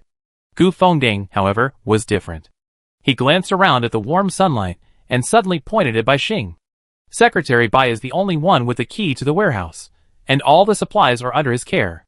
Could it be that Secretary Bai wasn't overseeing the warehouse properly, causing the eggs to break?" Gu Wei immediately understood and shouted at the top of his voice, "That's right. Look at those eggs in the warehouse, stacked layer upon layer. I'm afraid Secretary Bai piled them too high, causing the eggs to break." Chapter 616. The Gu family father and son echoed each other, leading some of the more naive villagers astray and into discussing the possibility of an accident. Seeing this, Bai Xing's fingers, gripping the notebook, turned white from the pressure. Even a clay figure would have a temper, let alone her. "This has nothing to do with me. I'm always meticulous. There's no way such a mistake would have occurred." Bai Xing stepped forward, holding up the notebook.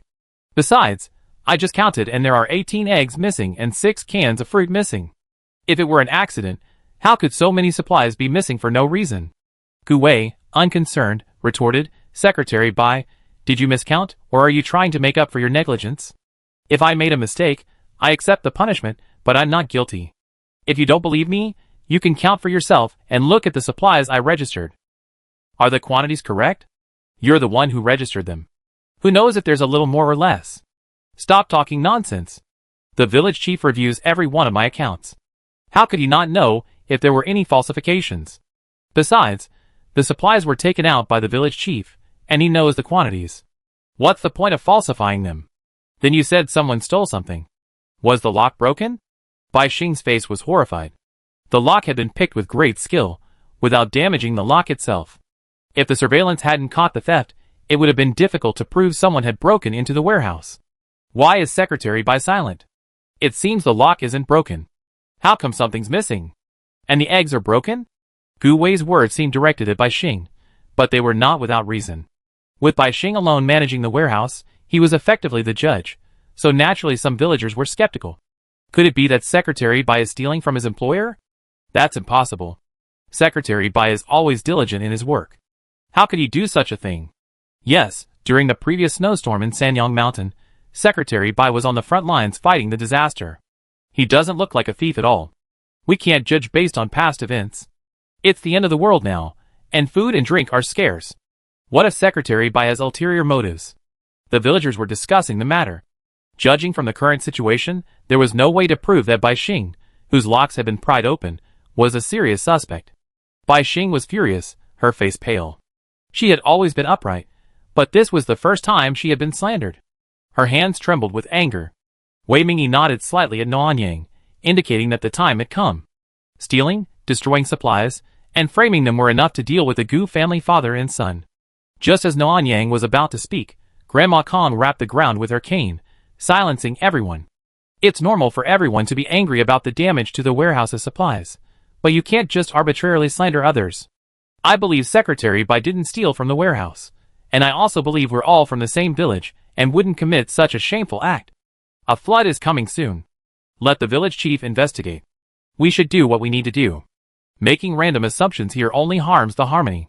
Sister Ying, Sister Lu, and the others immediately chimed in, implicitly supporting Bai Xing and accusing the Yin Yang Gu father and son of leading the charge and slandering them.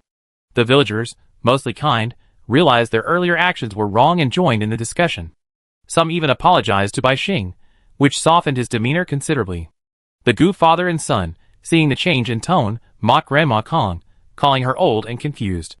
This infuriated Sister Ying and the others, who began shouting at the Gu father and son. The Gu family father and son were only two people, so how could they possibly wince at the insults? They hunched their necks and hid in the crowd, as if they hadn't been the ones to have spoken so harshly. Okay, everyone, be quiet. Nuanyang clapped his hands, quelling the shouting match. In today's incident, I gave the thief a chance from the start, but he didn't admit it, so I won't show him any mercy. Nuanyang returned to his pistol, unzipping the magazine to check the number of bullets, and coldly explained, of course, I say it was a thief who did it because there's evidence. And this thief went so far as to not only steal but also deliberately smash the eggs, preventing us from giving out New Year's gifts today. I originally thought that our gathering in the apocalypse was fate, and we should give them a chance. But unfortunately, these two thieves not only deny it, but they're also slandering Secretary Bai. What a terrible character. At these words, many villagers looked at the Gu family father and son in shock. Gu Yu's mother, agitated, walked over, grabbed Gu Fengding's wrist, and questioned him. Brother, are you the thief the village chief was talking about? Did you and Xiaowei steal something? Gu Fengding wasn't the least bit flustered. Instead, he forcefully shook Aunt Gu's hand away. What nonsense! I didn't steal anything. Village chief, who was that thief you were talking about? Don't accuse innocent people so casually. Nuanyang smiled. This old ding really wasn't going to cry until he saw the coffin. Uncle Gu, I'm talking about you and your good eldest son, Gu Wei. There was an uproar all around, and Mu Yi was the first to jump out and scold them. No wonder you just threw mud at Secretary Bai. It's the thief crying stop thief. Mu Ye's words woke everyone up, and they all joined in the verbal battle. The natives of Shuxiu village were the most vocal. If Xiaowan, Lin Sun, and the others hadn't intervened, Sister Lu and Sister Dofu would have nearly started a fight. Aunt Gu questioned Gu Fengding and his son several times, disbelievingly. Gu Wei was already panicking, but Gu Fengding still denied it, and urged Nuanyang to produce evidence. Oh, you think I don't have evidence? If you have evidence, show it. I want to see what kind of evidence proves we stole something. Gu Fengding seemed certain that Nuanyang had no evidence, so he felt confident. Nuanyang smiled silently. If there hadn't been surveillance today, he probably wouldn't have been able to deal with him. This man was truly unstoppable when he got shameless. The lock cylinder shows signs of being pried open. If it were me or Bai Xing, we wouldn't have needed to pry the lock to commit theft. What kind of evidence is that? My name is engraved in the lock cylinder? After the egg was broken, several footprints were left in the liquid. A size 44 foot, clearly male. Are we the only two men in the village? Judging by footprints is ridiculous. Nuanyang didn't argue. She took out her tablet and looked at the Gu father and son with a playful look. I forgot to tell you all the warehouse is actually under surveillance. Instantly, fear and unease filled the faces of the Gu father and son. Nuanyang paid them no mind. After Wan Ningyan and Wei Mingyi pressed the screen, he projected the footage of the two men's first theft. It's really Gu Wei and his gang. Stealing meat. They actually stole meat. Aren't those supplies for the New Year's Eve dinner? Did they steal it more than once? Nuanyang watched everything in silence. After the first theft footage played, he played the second, revealing the Gu father and son's evil deeds to the fullest.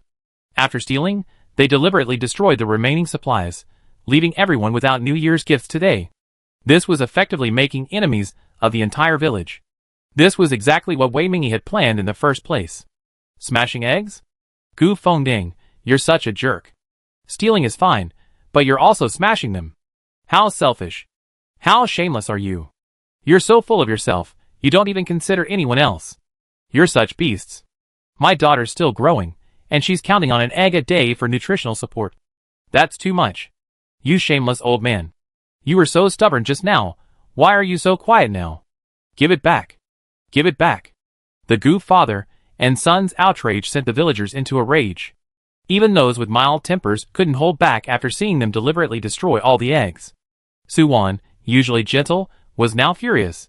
She had originally received eggs today, intending to give them to Su Yaoting as a supplement. Grandma Lu, with her mobility issues, hunched over and joined in the verbal battle, with Xiao Chao chiming in. Their lives were already difficult, and eggs were undoubtedly a luxury for them. The members of the Rose team and their families were even more savage, especially the older women. Unlike the younger generation, who were too tongue-tied to utter a single curse word, they cursed the entire Gu family's ancestry. The natives of Shuxiu village had never witnessed such a verbal exchange before, and as if they were finding great amusement, they stood behind the older women and cheered them on. Li Zi Zhui and the others listened with their eyes wide open, speechless with astonishment. Nguyen Yang was also shocked. She had never heard such a repetitive and harsh use of curse words in her life. And all of them were directed at men, interspersed with a few slurs in the local dialect, which was incredibly devastating. Wan Ningyan, who had been furious just moments before, now grimaced, raising her feet to listen closer. Nguyen Yang quickly pulled her back and covered her ears. He couldn't let his wife learn from this. He couldn't win an argument already, and if she did, he'd probably end up crying. Chapter 617. Jiang Feilai was a relatively quiet girl in the Rose team's reserve squad, with an unremarkable personality. Unexpectedly, her grandmother and maternal grandmother were incredibly aggressive, scolding each other for nearly half an hour without repeating themselves. Another key player was Zhao Huanqi's grandmother, Aunt Zhao. Her granddaughter used to eat eggs, but now they were gone. Aunt Zhao was so angry she pulled her hair. Gu Fengding was middle-aged, partially bald, with greasy hair. Aunt Zhao couldn't bring herself to pull, so she picked on Gu Wei and ended up shaving a patch of his scalp. You bitch! You're so ruthless! I kill you! Gu Wei, hurt by the pull, resisted and tried to hit Aunt Zhao. Zhao Huanqi, yelling, "Don't hit my grandmother," stood in front of her. Zhao Huanqi was only 14 years old, malnourished, and thin. She was no match for a grown man, and Gu Wei kicked her to the ground. Ah! Murder! My granddaughter! Aunt Zhao cried out, throwing herself at Zhao Huanqi, who was already on the verge of collapse. Suddenly, everyone realized that the Gu father and son, even after their crimes were exposed, were still assaulting others. They were simply shameless. They cursed, using whatever tools they could find as weapons. Some who couldn't find weapons took off their shoes and beat them with the saws. Although Gu Fengding and Gu Wei had done something wrong and felt guilty, they weren't the type to stand and take a beating. A fight quickly devolved into a melee. The older generation, frail, quickly retreated from the battlefield, leaving the guards as the main force. Based on their strength, they could easily overpower the two, but everyone tacitly held back. Whenever the Gu father and son resisted, everyone would attack them. Oh, Sister Gu, you can't do that. You should have kicked her in the knee. What's wrong with that girl Hai Tang? She can even be tickled. How stupid. Sister Mai, kick him in the crotch. Wan Ningyan was terribly anxious. Nguyen Yang wouldn't let them go, so she couldn't move on. She could only command from the side. After a long while, the Gu father and son were beaten to the ground, their clothes covered in footprints. Wei Mingyi finally made a pretentious effort to persuade everyone to stop. Captain, we can't just let them go. What's the rush? Wei Mingyi turned to Nguyen Yang. The village chief hasn't spoken yet. Who dares to let them go? The guards' eyes fell on Nguyen Yang's pistol, and they immediately fell silent. Their piercing gazes made Nguyen Yang's scalp tingle. Even if they really wanted to kill the Gu father and son, they couldn't shoot them in front of everyone. Now that the truth is clear, according to village rules, Gu Fengding and Gu Wei have committed repeated thefts, wantonly destroyed supplies, and falsely accused others. They deserve to be executed. Nguyen Yang tucked his pistol into his waistband. Captain Wei, select 2 members to search the house. Zhao Rou and Ning Yan, follow me to the outdoors to carry out the execution. The rest of the villagers, rest up and get ready for work. Hearing the death penalty, The Gu father and son panicked and began to beg for mercy. Wei Mingyi prepared, produced rope and tape from her space, tied them up, and gagged them. The surrounding villagers watched silently. They hated someone, of course, but knowing someone was going to die was a bit unsettling, especially for those who hadn't killed anyone before. Gu Fengdang was truly astute. Before his mouth was gagged, he actually called out to Aunt Gu, repeatedly crying out, "Sister, save me!" in a pitiful voice. Gu Yu anxiously stood in front of her mother and scolded Gu Fengding, each word pointing out the two's wrongdoings. Nuan Yang looked up and saw Aunt Gu's eyes were red with tears. "Nuan Yang, what if Aunt Gu pleads for them?" Nuan Yang looked away. "I won't plead. What the Gu father and son did affects Gu Yu. No matter how kind Aunt Gu is, she won't allow anyone to hurt her daughter. Wife, you should think about what to do with these two people later." "I already thought about it." Wan Ningyan excitedly jumped down the stairs. "Zhao Rou, are they tied up tightly?" "Yes." "Okay, Nuan Yang, get the SUV out. Let's run away so no one sees and gets scared." Nuan Yang walked to the road and retrieved the SUV. The villagers were heading toward the river outside the village in groups of 3 or 4. As Zhao Rou stuffed Gu Fengding and Gu Wei into the back seat, Aunt Gu wiped away her tears and, with Gu Yu's support, slowly walked out of the village. "You really didn't plead for mercy? I thought Aunt Gu was such a pushover, so I'd definitely say a few good words for her." Wan Ningyan, sitting in the passenger seat, was bewildered. "You said Aunt Gu let them take advantage of her and eat for free, so why would she be so heartless and not plead for mercy just because something was stolen? I can't understand it." "Because they're relatives, Aunt Gu always felt she could help her daughter in a critical moment, so she didn't mind being taken advantage of. But I didn't expect them to be not only morally questionable, but also ruthless."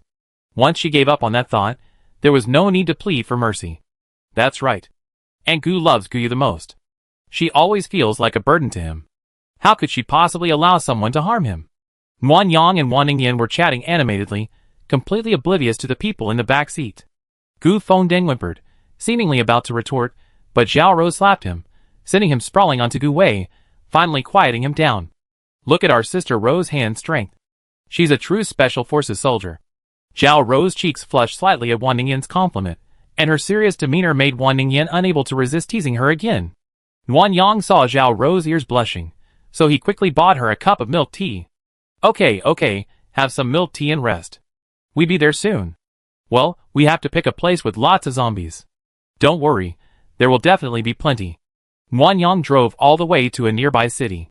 On a road in the CBD, the zombies were incredibly numerous, with many hiding in the tall buildings on both sides. The SUV landed without stealth, and the loud noise quickly surrounded the zombies. Nuan Yang stopped and looked at Wan Ningyan, who tilted her head. "What are you looking at me for?" "Wife, control the zombies. The car door won't open." Wan Ningyan raised an eyebrow mischievously. "Beg for help in a proper manner." With Zhao Rou in the back seat, Nuan Yang didn't act like a spoiled child like usual, so he just begged softly. "Wife, please. Help me. Little Mimi is so good." Wan Ningyan was so pleased by the coaxing. The next second, she released her mental power, and all the zombies turned and walked in the opposite direction. Nuan Yang quickly took precautions, then got out of the car with Zhao Rou, dragged the Gu family father and son out, and left them in the middle of the road. Next, Nuan Yang found a dog cage, modified it with gold, and locked the two inside. He also placed another large dog cage outside to ensure a safe distance, preventing them from being attacked by the zombies even if they wanted to.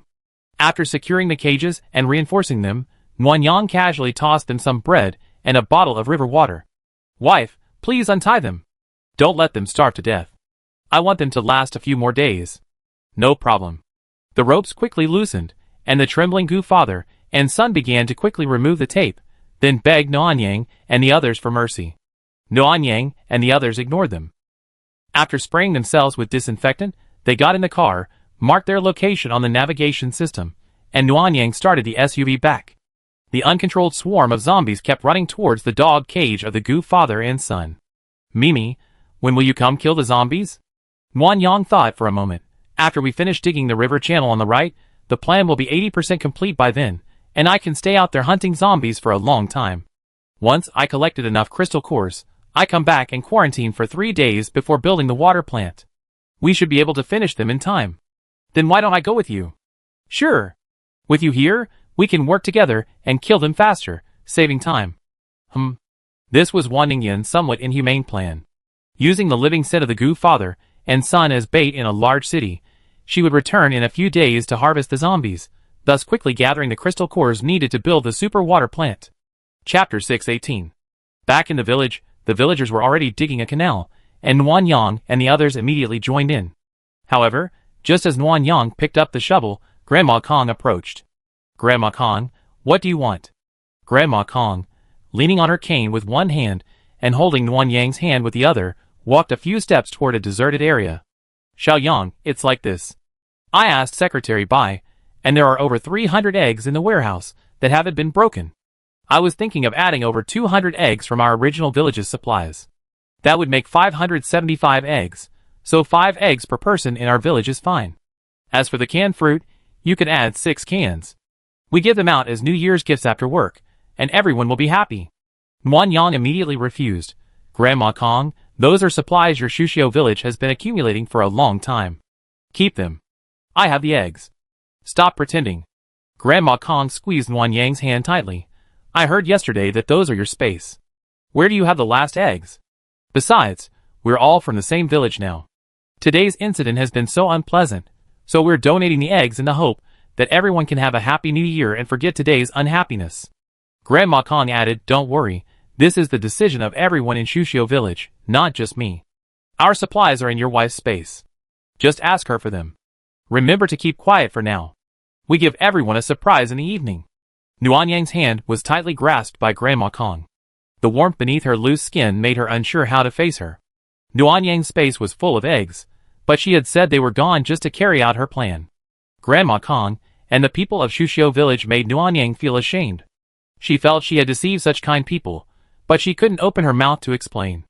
"Look at you, you're already married, why are you still crying?" Grandma Kong smiled, pulling a handkerchief from her bosom and gently wiping Nuan Yang's face. "You're the village chief now, and the burden is heavy. I'm just an old woman, and this is all I can do for you. Don't think I'm useless. Grandma Kong, how could I dislike you? I'm just so moved. Okay, our village chief Xiaoyang is crying because of this. Wipe your tears and go back. Don't let anyone see you and laugh at you." Nuan Yang wiped away her tears and tried to calm herself before returning to work in the river. Her emotions were mixed, so she kept shoveling, trying to make herself feel better. "Mimi. Xiaoyang. Nuan Yang." Nuan Yang uttered an awe, and, bewildered, looked up. Seeing Wan Ningyan's slightly angry face, she asked in confusion, "Honey, who made you angry?" "You? You big blockhead. I called you several times. Why didn't you answer me?" "Huh? Didn't I answer you?" Nuan Yang had no idea he just ignored Wan Ningyan several times, but Wan Ningyan noticed something was wrong and took Nuan Yang to a quieter place during a break. "What's wrong with you today? You look upset. Don't tell me you're feeling bad about killing 2 people. "No, it's because..." Nuan Yang told Wan Ningyan about Grandma Kang's visit and her frustration. She pinched her cheek in retaliation. "You bastard, you feel bad lying to others, so how can you feel comfortable lying to me? Do you think I'm easy to bully? No, honey, let go, it hurts." "No what? I see you are." Nuan Yang didn't expect his face to be the first to suffer. Wan Ningyan ravaged it for a while, until his cheeks were burning and hot, and then she let him go. "Honey, your grip is so strong my face is almost swollen. You deserve it." Wan Ningyan snorted and patted the cushion beside her. Nuan Yang hesitated for a few seconds, then carefully sat down, shielding her face with her hands, fearing another surprise attack from Wan Ningyan. Grandma Kong and the others did this for a reason. Wan Ningyan moved closer to Nuan Yang and whispered, "All of Shuxiao village's original supplies are with me. Back when they were living on the sled train, they asked me for their daily necessities, so the other villagers gradually learned about it. After moving into the village, everything here belonged to the new village. Their supplies from the old village were like backup, but the other villagers didn't have any, and life was tight, so they stood out." After listening to Wan Ningyan's analysis and thinking about Team Rose's supplies, Nuan Yang suddenly understood. Although Team Rose also has supplies, Wei Ming has given them away many times. Everyone thinks Team Rose is not stingy and cares about everyone. But Shu Embroidery Village's supplies have never been given away before, and now the warehouse has been robbed.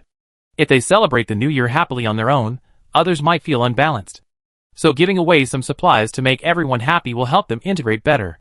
Well, that's what I think anyway, Wan Ningyan said, then felt something was wrong. Of course, they're just kind-hearted. If it were someone else, they might have secretly used these supplies to live a comfortable life. Yeah, thinking that way makes me feel better.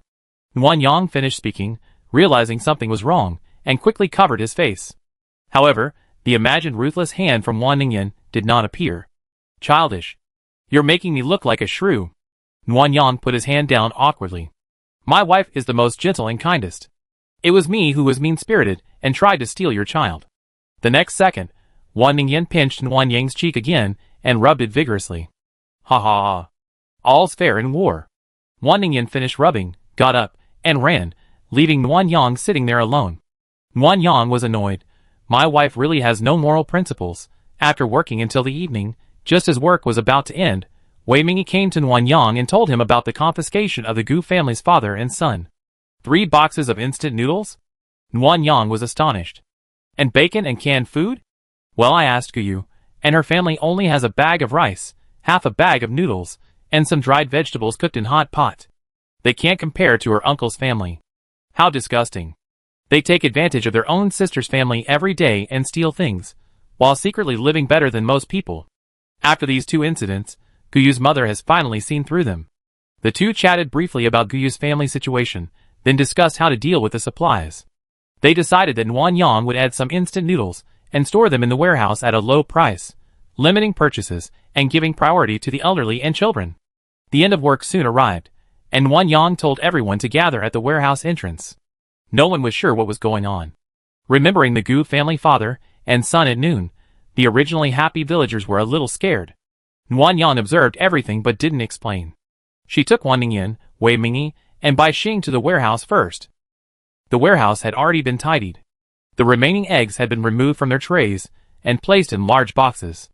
Wan Yang and Wan Ningyan carried several boxes of eggs to the table at the warehouse entrance.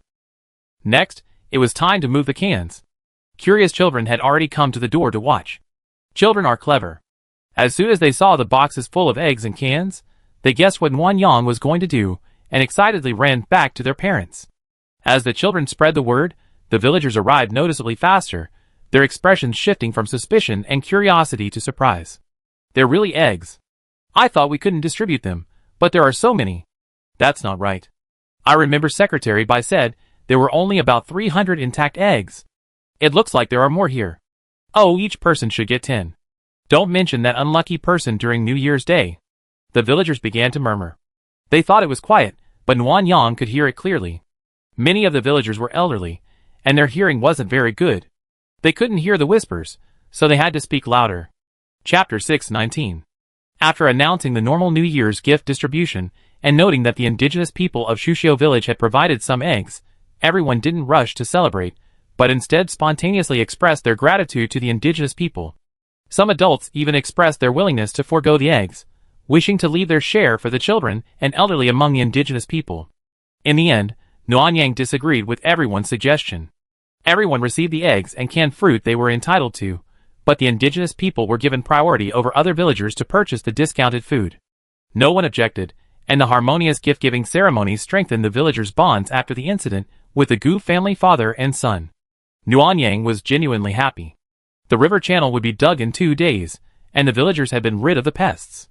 As long as they could save the village, life would continue to improve. Just as Wan Yang was feeling happy, she received a call from Bai Mo, saying there was a problem at the Sanyang mountain base. Miss Nguyen, I need your help. You said so, I can only do my best. Our boat was damaged in the earthquake.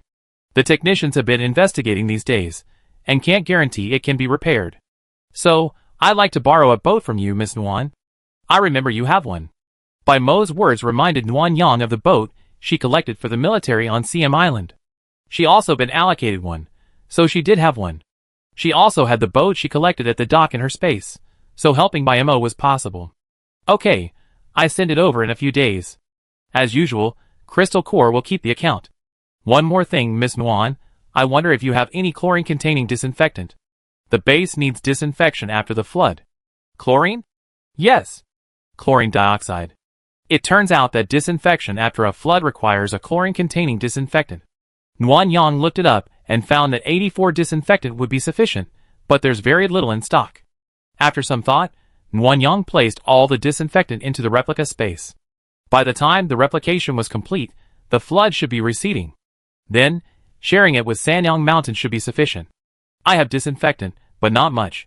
I need to prioritize my team. I send the rest to you after the flood is over. Okay, thank you, Miss Nguyen. After hanging up, Nguyen Yang returned to the East Room for dinner. The New Year's dinner was also very sumptuous, but only Kim Yujej's family was present. Wei Mingyi, Mu Yi, and the others were absent. Mimi, who called you? Could it be Wen Yunshu? No, it was by Mo. I be going to Sanyang Mountain to deliver a boat in a few days. Oh, Wen Yunshu sent me a message, wishing me a happy new year. Wan Ningyan propped up her head, her face troubled. I thought she was the one who contacted you just now. Since she wasn't, should I reply? Otherwise, I seem so rude. Nguyen Yang's alarm bells immediately went off. She sent you a message? Yeah, didn't she? Nguyen Yang checked immediately, but found nothing, which made her heart sink. What did she send you? Why only you? Is this girl up to something bad again? Don't think so badly of her. She just wished us a happy new year, and told us we could ask her for help if we needed anything. She didn't say anything else. That's Wen Yunshu. Be more careful. Nguyen Yang wanted to say something, but Mother Wan curiously asked, what happened to Wen Yunshu? Nguyen Yang didn't dare to say anything. She had kept most of the Noah's Ark experience a secret, so she brushed it off and didn't dare bring it up again. After dinner and helping clear the dishes, Nguyen Yang took Wan Ningyan home. She wanted to confirm what Wen Yunshu had sent. What are you doing? You're in such a hurry. It's not even 9 o'clock yet. How can you be so impatient? Wan Ningyan said coquettishly, shook off Nguyen Yang's hand, and went to the bathroom. Nguyen Yang was confused. Impatient? Honey, I'm not impatient. I just want to see the message Wen Yunshu sent you. Please forward it to me. That guy is so cunning. I'm getting nervous without checking it out. What? Wan Ningyan paused halfway through taking off her clothes. You rushed back just to read the message? Yeah. The next second, Wan Ningyan ripped off her clothes and flung them in Nguyen Yang's face. Is this lousy message any better than mine? Look. I forward it to you right now. Get out. Bang. Nguyen Yang had no idea what Wan Ningyan had gotten so angry when she was shoved out of the bathroom. The door slammed shut loudly, and then she received a message from Wen Yunshu, forwarded by Wan Ningyan. Ms. Wan, Happy New Year.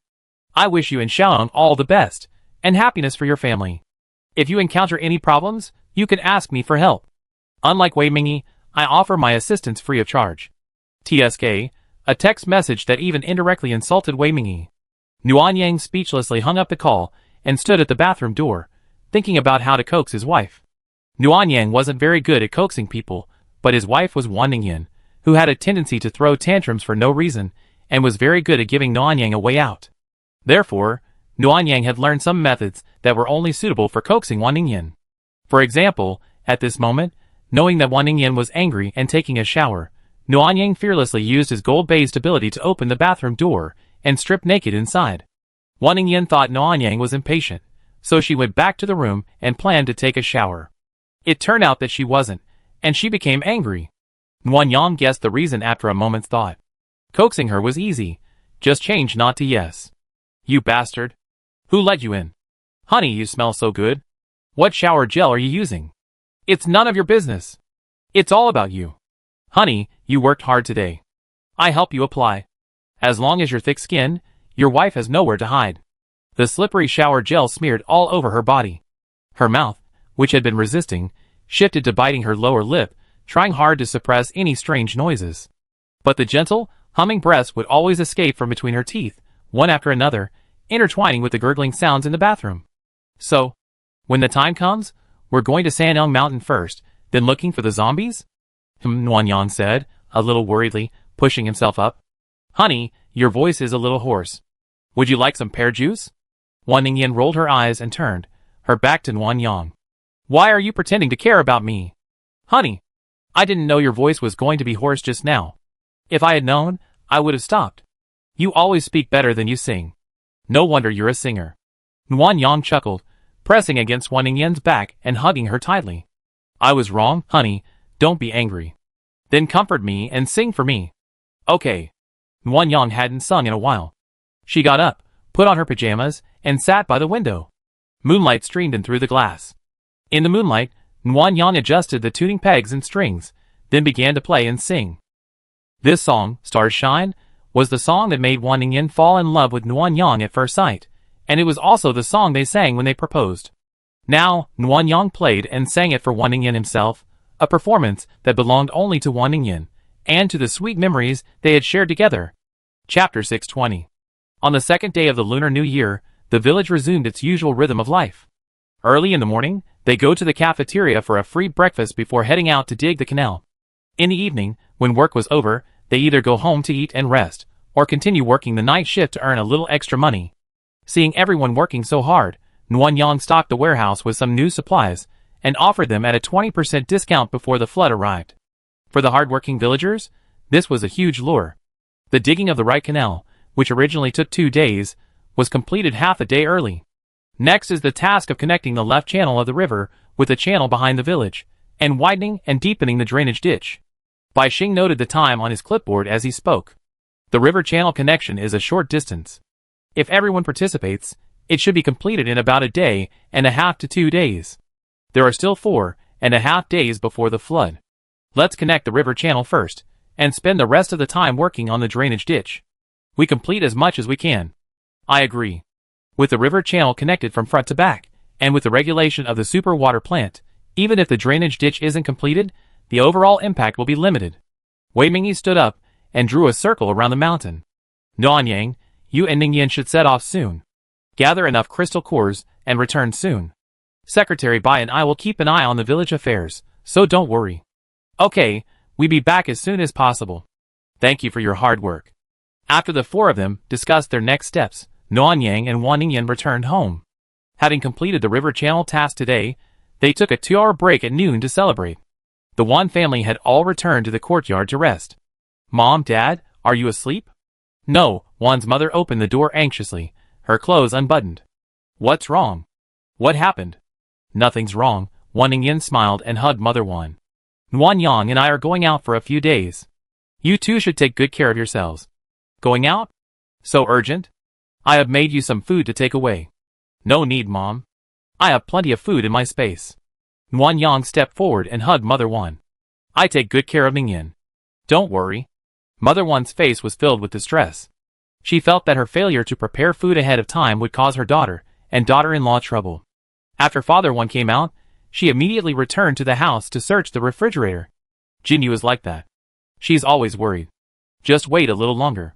Okay. Nguyen Yang and Wan Ningyin listened to Father Wan's words, and went inside to wait for Mother Wan. She bustled around, bringing piles of food to the table. These are the dumplings I made earlier. They're only raw. Boil them in water for 10 minutes, and you can eat them. This is the fruit salad Mom made. Yin Yin said she wanted to lose weight, so I made some for her afternoon tea. This is the winter melon and meatball soup Mom made last night. I made too much and couldn't finish it, so you can take some away. This is delicious. I asked Xiaoyu's grandmother for the recipe. Drinking it in water can relieve fatigue, clear the lungs, and brighten the eyes. I made them into small tea bags. You can drink one every day. It's good for your health. Even though Mother Wan hadn't specially prepared lunch for her and her wife's outing, she still managed to pull out a lot of goodies from the refrigerator. Nguyen Yang was almost moved to tears. She truly envied Wan Ningyin for having such a loving mother since she was a child. Wan Ningyin's reaction was completely different from Nguyen Yang's. People who have been loved since childhood are fearless. She flatly refused the dumplings, saying she was a little sick of them. When Mother Wan looked displeased, she smiled and hugged her, acting coquettishly. She even ordered some food and said she wanted to eat her cake when she returned from quarantine. Aren't you trying to lose weight again? Mom, when people are really tired, they just want something sweet. Okay, I make it for you. What flavor do you want? Chocolate and durian. Mother Wan agreed with a smile and asked Nguyen Yang what flavor he wanted. Nguyen Yang wasn't a big fan of desserts, so Wan Ningyin chose strawberry for him. I think you wanted strawberry. You don't respect Xiao Yang's wishes at all. Nguyen Yang is my wife. Of course, I understand her. She just wanted strawberry, right, Mimi? Nguyen Yang nodded immediately, leaving Mother Wan helpless. Just spoil her. Wan Ningyin was brimming with pride. My wife doesn't spoil me, so can you rest assured, Mom? Hee. Let's go. Don't forget my cake. I know. Be careful on the road, and don't bully Xiaoyang. Before Wan's mother finished her instructions, Wan Ningyan had already dragged Nanyang out the door, her eyes filled with excitement at being able to go out. Let's go to Sanyang Mountain first. Once there, you go find Chenjun, and I find by Mo. Chenjun? Why him? His daughter has been here for quite some time, so she'd probably be worried. Tell him about Haitong's situation. Speaking of that, I remember something. What is it? It's about his daughter, Chen Haitang. Wan Ningyan sat up straight from her reclining seat and began gossiping with Nanyang with great relish. That girl is so stubborn. The captain wanted to bring her to our house for New Year's greetings, but she refused. The captain felt sorry for her being alone at home, so he didn't come to our house for dinner and kept her company with Xiaoxue. That girl's still acting awkward. I thought Wei Mingy had her convinced. She's convinced, but she couldn't beat the captain. She's actually quite well behaved, working very hard in training and at work. But she's a bit of a loner. She ignores everyone except Wer, and her face is as sour as Xiao Rose. Wan Yan sighed. We can't keep going like this. Give Chen Jun a communicator, so he can contact Haitang and try to talk her out. If this goes on, she might end up having problems. Okay, I talked to him then. The matter was handed over to Wan Ningyan. Wan Yang bought 2 communicators, one for Wan Ningyan to give to Chen Jun, and the other in Wan Yinru's space. It's a good time to send a message to Nian Yin to tell her about giving the communicator to Haitang, and remind her to take care of the house. She and Yue were taking a nap just now, so I didn't want to wake them. Yeah, but isn't it time for Xingyun to get a room? She sleeps with Yin Yin and Yue every day, and has to wash the sheets and pillowcases every few days. I feel for Yin Yin. Alas, I can't help it. Xingyun had her own room back then, but she slept in Yue's room every day. Now Xingyun is all grown up, and Yue is the head of the family again. Why should she rush? It has to go. I think it's just being pretentious. A beating will make it behave. Wan Yang patted the angry Wan Ningyan on the back and soothed her. Don't get angry. Since she didn't sleep in our room, let Yin Yin and Yue handle it themselves. Besides, the children are growing up, and if decisions are always made for them, they feel like they have no freedom. Okay, I'm too lazy to bother. The incident passed quickly, and the wife and husband chatted. However, the long journey soon made them sleepy. Thinking about the rush to kill zombies, they went to bed to catch up on their sleep. When they reached Sanyang Mountain, Nanyang was awakened by the alarm clock. Yawning, he looked down and was shocked. The Sanyang Mountain base had been largely restored. Excavators and workers were working on the final section. If the outside of the base wasn't still in ruins, Nanyang would have doubted there had been an earthquake. The base's walls had also been reinforced with metal, and many metal-type psychics were working outside. It looked like they were almost done. Over half of Sanyang Mountain's population was killed or wounded, but for a base with a population exceeding 10,000, the few thousand troops and civilians left behind were more than enough to rebuild the base. However, this speed still shocked Nanyang for a long time, and he felt something was amiss. Even with a large number of people and ample supplies, it couldn't be this fast, right? Could it be that Bai Mo was mistreating the people, forcing them to work day and night? Chapter 621. After the SUV landed, a soldier informed Bai Mo. By the time Nanyang arrived at the base gate, Bai Mo had already hurried over. Miss Wan, long time no see. How are you? Base Commander Bai, let's skip the unnecessary pleasantries, Nanyang said, stowing the SUV away. Where's the boat? Take me there. Bai Mo's gaze shifted from the vanishing SUV, and he stepped aside in a gesture of invitation. Nanyang and Wan Ningyan followed Bai Mo into the base. A close look at Sanyang Mountain revealed significant changes. All the buildings were secured with metal scaffolding, and the base was thickened by about a meter. Several steps were required to enter the buildings. There were drainage ditches around the buildings, and trees were planted nearby. They looked like mutant trees transplanted from outside the base. Captain Bai Ji, these houses have unique designs. Are they for flood control? Yes, Bai Mo explained without hesitation, explaining to Nanyang, because we're located by the sea, and the sea evaporates significantly during extreme heat, we widen the river to divert floodwaters out to sea. However, the flood velocity is currently unknown. Based on the velocity of known major floods before the apocalypse, we calculated that the current flood control measures in Sanyang Mountain won't be able to fully withstand the flood. We expect half a meter of water accumulation. The current reconstruction of houses is being done at double the height, with a 1 to 2 meter height allowance. The houses have also been reinforced and trees planted, which will greatly reduce the chances of them being destroyed by floods. That's great. I hope they can survive the flood. If they can't, that's fine. The old wreck can be converted into a multifunctional residential area. It's a little small, but it should be manageable. You're quite optimistic. The two chatted for a while, and Wan Ningyan suggested taking a walk around the area. Biamo immediately agreed, not even arranging anyone to accompany them. The boat launch area is in the southeast corner, close to the harbor, and metal supports have been erected for the launch.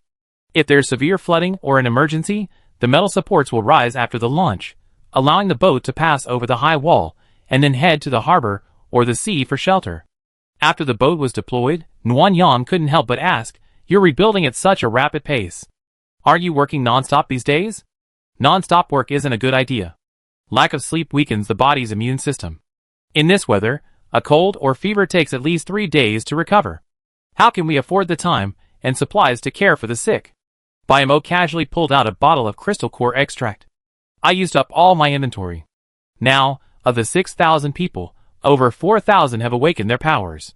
I divided the earth and metal elements into 2 teams, responsible for reinforcing the walls and buildings within the base. I assigned the fire elements to the coldest nights.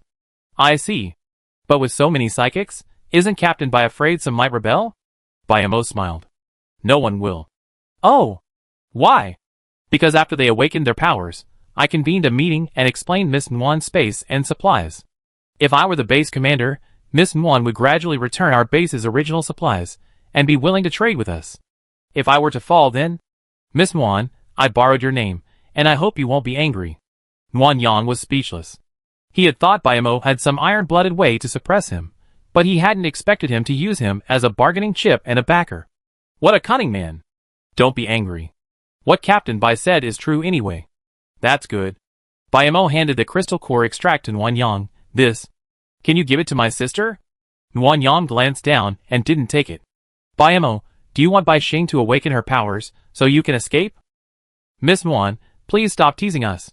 Your village has an electric fence, patrol robots, and the gates are guarded 24 hours a day. Even if Xing'er reaches the maximum level of her powers, it would be difficult for her to escape from under your noses. Biamo passed the crystal core extract toward Nguyen Yang again. Han Qingcheng used to fear Xing'er would betray him, so he found excuses to prevent her from awakening. But with more and more zombies mutating and upgrading, Xing'er will eventually have to awaken a power to protect herself. What if something really happened? Miss Nguyen might not even be able to save her own family in time, so how could she even think of Xing'er?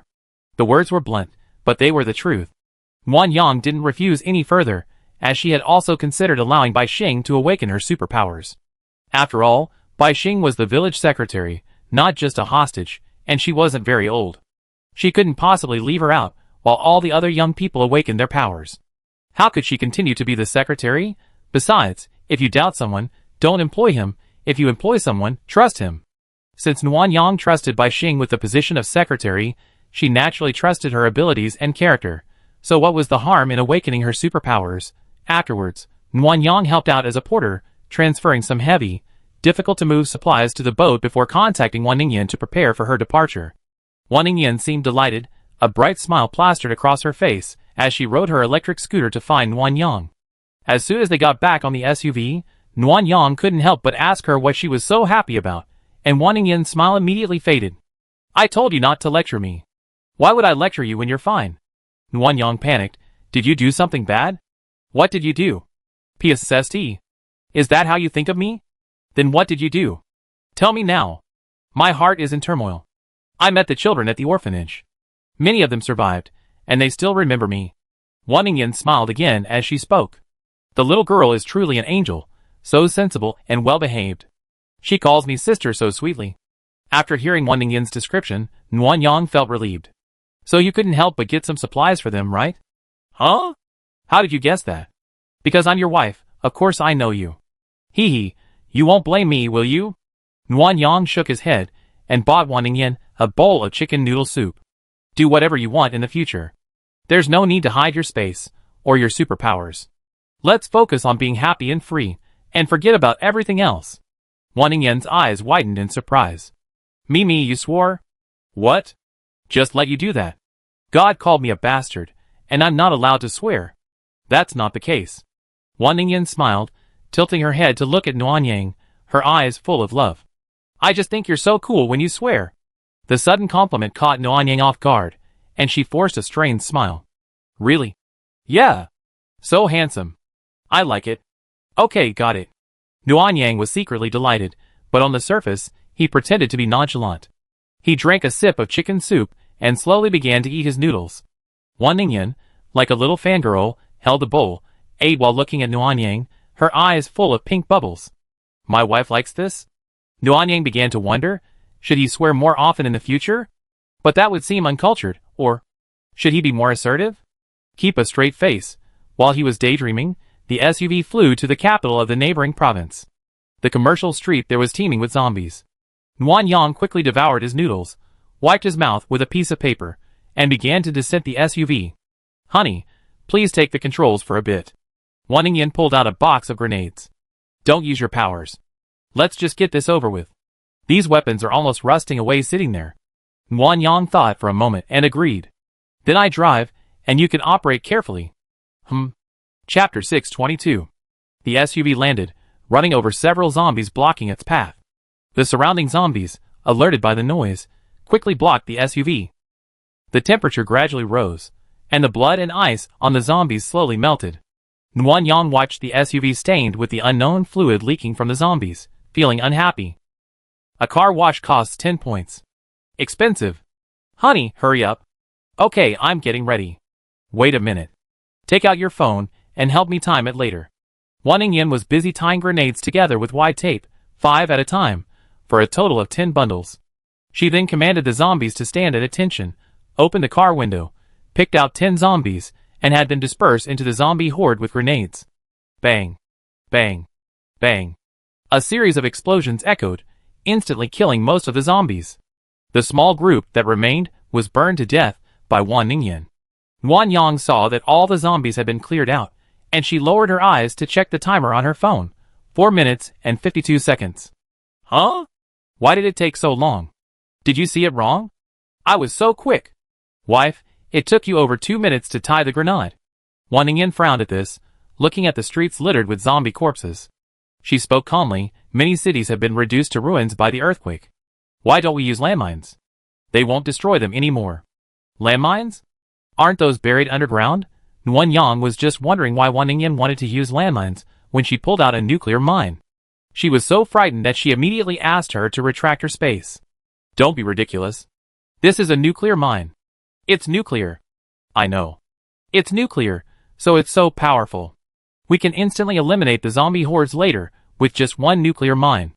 My dear, this isn't just a matter of power. Using a nuclear mine can flatten an area 50 meters in diameter, destroying all supplies within range.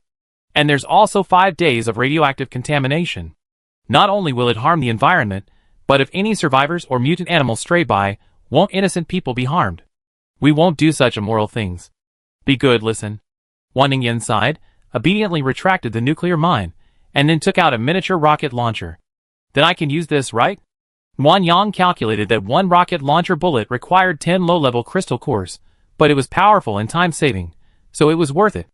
Okay, I just bought 10 bullets and put them in your space. Let's go find the zombies. That needs to be a bit more engaging. Wan Ningyan took out her music player, selected a super high-energy rock track, and connected it to the speaker. Mimi, use a gold metal element to make a chain and pass it through this hole. After Nuan Yang finished making it according to Wan Ningyan's instructions, the speaker now had a sturdy metal chain. Wan Ningyan turned the volume up to full blast and pressed play. The blaring music made Nuan Yang shudder, his head buzzing, his eardrums aching. It wasn't until Wan Ningyan jammed the speaker into the crack of the car window that he felt his mind return to normal. Honey, your volume is too loud. I almost went deaf. It needs to be loud for it to be effective. Wan Ningyan knocked on the car window triumphantly. Look, there are zombies coming in the distance. Not far away, between 2 collapsed buildings, 3 zombies scurried toward the SUV. This was Nuan Yang's first serious observation of the zombies recently, and she noticed they were even faster than during the extreme heat. At least twice as fast. I'm afraid the zombies will get tougher to fight in the future. Are you scared? Wan Ningyan approached Nuan Yang. Then I protect you? Okay, thank you, sister. No, no, no. Wan Ningyan immediately denied it, cockily raising her head. Call me Queen Wan, the one and only person in the world with 2 maxed out abilities. Nuan Yang couldn't help but twitch her lips. Her wife truly shined with a little sunshine. Okay, Queen Wan, let's go. Nuan Yang called Queen Wan perfectly easy, even though she spoke with a straight face. She drove towards the Gu family father and son, searching for zombie swarms along the city's CBD, commercial streets, and other busy areas. The loudspeaker hanging from the car window blared, the lively atmosphere attracting hordes of zombies to follow. Nuan Yang drove for nearly an hour before being blocked by a zombie swarm in the center of a county town. We're being attacked from both sides, but the population of this county town doesn't seem large. Nuan Yang glanced at the surveillance camera. Only a little over 30,000. Honey, you handle it. After that, we head to the provincial capital. Okay, leave it to me. The zombies were quickly contained, huddled in front of the car. Wan Ningyan maneuvered them in the opposite direction, giving them a certain distance. Then, halfway out the window, she lifted her rocket launcher and fired. As the rocket flew out, sending a flash of fire dozens of meters across the zombie swarm, Nuan Yang sensed something was wrong. He pulled Wan Ningyan back and quickly closed the car window.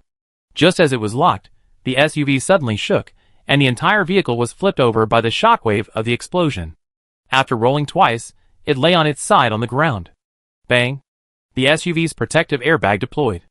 Unlike the airbags before the apocalypse, the system-produced SUV's protective airbag was as soft as cotton candy. Nuan Yang felt like he was sinking into the cotton, and then spun 360 degrees. Nuan Yang's waist was twisted by the collision. Enduring the pain, he fumbled with the button. After the airbag automatically retracted, he quickly turned to check on Wan Ningyan. Honey, are you okay? Something's wrong. Wan Ningyan pressed the back of her head, worried.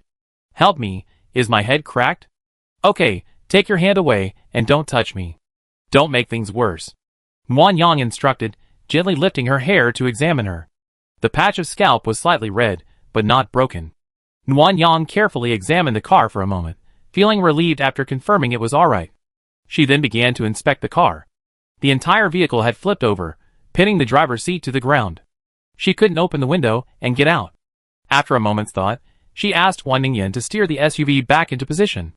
With a thud, the SUV righted itself, and Nuan Yang's swollen brain felt relieved. She took a deep breath and quickly searched online for medication.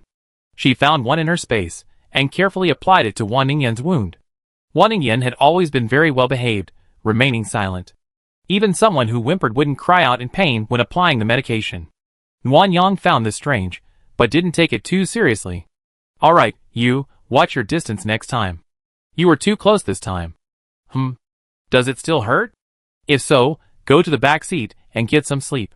Wan Ningyan shook her head, glanced guiltily at Nuan Yang, then quickly averted her gaze. She lowered her head in silence, her fingertips clasping the seatbelt, her thoughts etched in her mind. Are you really okay? Wan Ningyan nodded. Nuan Yang was no fool. Having spent so much time with Wan Ningyan, he immediately sensed something was wrong with her. Honey, do you feel bad for causing our car to crash? Wan Ningyan looked up, tears welling in her eyes. I'm sorry. I just wanted to get rid of the zombies as quickly as possible, get home and build the water plant. I was too impatient, and I messed everything up again. Nuan Yang chuckled, unbuckled his seatbelt, leaned over, and pulled Wan Ningyan into a hug. It was just a rollover. What's there to be sorry about? Besides, we rarely use rocket launchers, so it's normal for you to have trouble controlling your distance. Honey, you're already great. Don't put too much pressure on yourself. Allow yourself to make mistakes. Whoa. I feel so useless. I can't even roll over after killing a zombie. How can I be useless? You're the only one in the world with 2 maxed out abilities, Queen Wan.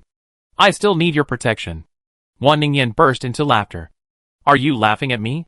I'm so disgusted. How dare I laugh at you? What if you don't help the next time a swarm of zombies surrounds the car? I only get 10 points for washing my car. I only save money because I control the zombies. You must be a Taurus. So stingy. Just be generous to you. After a few words, Nuan Yang finally managed to calm Wan Ningyan down. He bought her a cup of milk tea to calm her nerves, then got out of the car to check on the situation. The SUV was quite sturdy, so the tumble only slightly stained it.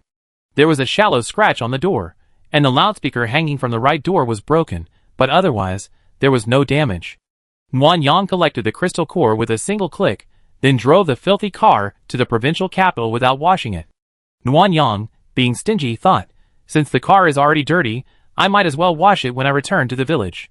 Saving as much as possible is the best way. Chapter 623. The SUV had a new loudspeaker installed, playing Good Days. Wan Ningyan felt a bit unlucky today and needed some cheering up. Nguyen Yang didn't understand why listening to a festive song was considered a good way to cheer up, but his wife must have her reasons, so he fully supported it. As the festive music of Good Days played, the dirty SUV drove along the road, followed by a group of running zombies, in an eerie scene. After the earthquake, many roads were in ruins. Even with the SUV's excellent shock absorption, it still experienced minor bumps. It wasn't until they entered the capital of Hu Province, away from the earthquake zone, that the road stabilized. The capital of Hu Province has 2 central business districts, a food court, and 3 historical sites. Nguyen Yang had the navigation system plan a route that passed through the CBDs and the food court. Since the historical sites were less infested with zombies, he didn't plan to go through them. Mimi, it's getting dark soon. Should we continue searching for the zombie swarm, or rest for the night and start searching again tomorrow morning? Let's go all night. It'd take over 10 hours to drive back from Lake Province, plus the time it takes to search for zombies. Arriving by tomorrow afternoon would be considered fast. After harvesting the zombies attracted by the Gu family father and son, there might still be a small gap in crystal cores, which we need to continue searching for zombies nearby. If we can get back by night, I build a water plant, and then use the blueprints to construct the excavated river channel.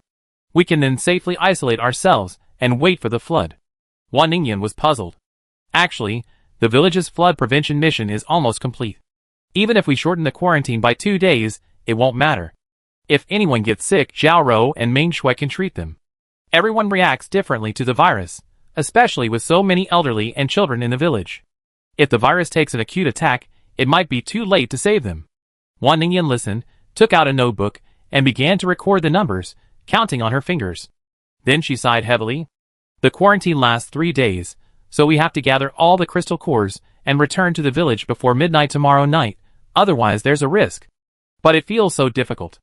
We only killed less than 100,000 in the past 2 or 3 hours, and there aren't that many on the busy streets of the provincial capital. What will we do if we can't gather all the cores? Seeing Wan Ningyan's brow furrowed in melancholy, Nguyen Yang smiled and soothed her. It's okay. We figure it out when the time comes. At worst, we can borrow some from the captain of the guards. Huh? Borrow? Does the captain have a lot of crystal cores? About 70,000 or 80,000. What? Wan Ningyan was shocked. The captain actually saved up so many crystal cores? Then, she felt upset. Wow! The captain didn't even take me with him to fight the zombies. That's too much. Why did he hide it from me? Nguyen Yang hadn't expected Wan Ningyan's reaction. Seeing they were getting closer to the CBD, he quickly changed the subject. Honey, get ready. There are a lot of zombies in the CBD. You be the one to take care of them later. Humph. I'm going to burn them to charcoal. This time, Wan Ningyan slaughtered the zombies with fury. A single rocket launcher blast killed most of them. The SUV was fine, but the blast wave blew some debris and dust onto it. And then, before Nguyen Yang could react, Wan Ningyan opened the car door and rushed out. Flames, like a giant dragon of fire, incinerated all the remaining zombies to charcoal. Bang! The car door slammed shut with a deafening roar. Wan Ningyan returned with a stern expression, seemingly still venting his anger. Honey, this time we have over 40,000 crystal cores, more than the last 2 times. Are you happy? Wan Ningyan calmly turned to look at Nguyen Yang. We're only 1/10 of the way to our 1 million goal. It's too early to get excited now. Mimi, calm down and head to our next destination. Nguyen Yang, His wife seemed to have suddenly matured and become more rational, but she still felt a little cold. Uneasy, Nguyen Yang headed to the food court. Normally, there were more people here, and there would be more survivors searching for supplies after the apocalypse, so it was reasonable to expect a large number of zombies. But to Nguyen Yang's disappointment, there were very few zombies. He had come all the way here with a megaphone, and yet he only managed to gather a little over 5,000. Why are there so few? This shouldn't be the case. At this moment, Wan Ningyan reached out and patted Nguyen Yang's shoulder. It's okay, honey. Everyone makes mistakes. Don't be sad. I'll be back soon. Wan Ningyan gracefully got out of the car. She didn't use rocket launchers to kill the over 5,000 zombies. She simply set them on fire. The massive flames blazed the half-dark sky a crimson orange, and the air was thick with the smell of burnt flesh. Wan Yang also got out of the car, sprayed herself with disinfectant, and put on a mask, beginning to observe her surroundings. She couldn't understand why there were so few zombies here. While observing, Wan Yang spotted a group of small dots moving rapidly toward her. Survivors. Honey, come back after you're done killing them. Someone's coming. Someone. Wan Ningyan searched for a few times before finding them. I'm just pissed off. If they dare mess with me, I beat them to a pulp. Wan Yang thought it was unnecessary to waste time, but Wan Ningyan, still angry, didn't stop her, intending to wait for the survivors to appear by the SUV. But the SUV was so dirty that it was too late for Wan Yang to notice. After ejecting, she saw her, but was stained, and her face turned pale. The group of survivors didn't approach directly, nor did they show their faces to probe. Instead, they scattered and hid behind buildings, observing secretly. Wan Yang used his X-ray vision to count their weapons. 3 rifles, 2 pistols, 6 knives, and several iron rods. There were quite a few of them, 9 in total. Hey. Wan Ningyan took out her megaphone and began testing the sound. She had little patience, so after adjusting the volume, she shouted directly to the other party. Come out quickly, everyone on the other side. I can see you. You're a bunch of scoundrels. If you don't come out, I set you on fire. The other party wouldn't show up rashly just because of Wan Ningyan's threats, which made Wan Ningyan very angry. Just as she was about to set fire, she suddenly stopped. What's wrong? It's a woman. Wan Ningyan extinguished the flames, her voice softening considerably. Alas, we women have a hard time in the end times. We should be cautious. Because she was a woman, she was supposed to be cautious instead of a scoundrel. Wan Ningyan's double standards made Wan Yang laugh. You're right anyway. That's right. Wan Ningyan retorted, then took a few steps forward and raised the megaphone again. Don't hide. I seen you. 2 of you are hiding in the corner, 3 are hiding behind the chicken chop shop, 1 is hiding behind the billboard, and 3 are in the milk tea shop. Since we're all women, I won't make things difficult for you. Come out now. If you don't come out, we leave. May you survive until the end of the apocalypse. Wan Ningyan had patience with women, but not much, because she wasn't sure why these survivors had come. Perhaps they were just here to see her, and had no intention of getting to know her. It would be better for them to leave tactfully. Wan Yang agreed. With all the noise from the music playing and the zombies being set on fire, the nearby survivors were probably just checking out the situation. Forcing them out seemed unnecessary. The wife waited for a minute, but when they still didn't show up, they decided to leave. Wan Yang had just opened the car door when a hello came from the other side, and then he saw a short-haired woman in a black down jacket, holding a rifle. Then, one by one, 9 female survivors appeared. The survivors' clothes were ill-fitting, tied with ropes around their waists, and the colors were a jumble of colors. They looked to be around 30, perhaps due to malnutrition. They all had short hair, but they looked quite energetic. Are you military personnel? The short-haired woman in the black down jacket spoke again, mistaking the wife and the wife in combat uniforms for soldiers. Wan Yang was about to deny it, but Wan Ningyan touched his arm and shouted her admission. Which regiment are you from? 95th Reinforced Regiment, Commander Han Qingcheng, Deputy Commander by MO. Are you safe? Yes, in the capital. The current base commander is Wen Yunshu. You may not know her, but you probably heard of her mother, Wen Mingxi. Several women from the other side quickly approached the woman in the black down jacket, seemingly discussing something. Then, the 9 of them slowly approached, weapons in hand. Chapter 624. The female survivors were cautious, stopping 10 meters away from Wan Yang and the others. Only then could Wan Yang get a clearer look at them. The leader was likely the woman in the black down jacket, who also appeared to be the oldest, around 30 years old, with a sallow complexion, sunken cheeks, and a fierce look in her eyes. The 2 women beside her were probably around 25 years old, with similar signs of chronic hunger, their eyes constantly gazing at Wan Yang and the others. The others were similar, dejected and cautious, but the 2 who looked the youngest seemed mostly envious of Wan Yang and the others, unlike the others, who were extremely wary. Xiao Lu, help me check their abilities. Host, here we are.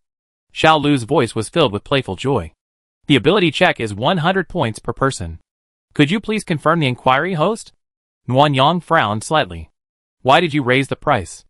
No, host, it's always been this price. You are the one who bargained before. Oh, can you do it for 100 points? Host. Others would cut someone in the waist, But why did you cut them at the ankle? Can you do it? Angry and shocked, Xiaolu instantly withered and pleaded softly. At least add a little more. 101 points, if I can't do it, forget it. Ding. Points deducted. Query found 4 espers among the 9, a level 4 fire esper, a level 3 strength esper, a level 3 water esper, and a level 2 healing esper. Surprisingly, there were 4 espers of high caliber. Nuanyang checked their weapons, and suddenly extended his right arm to block Wan Ningyan.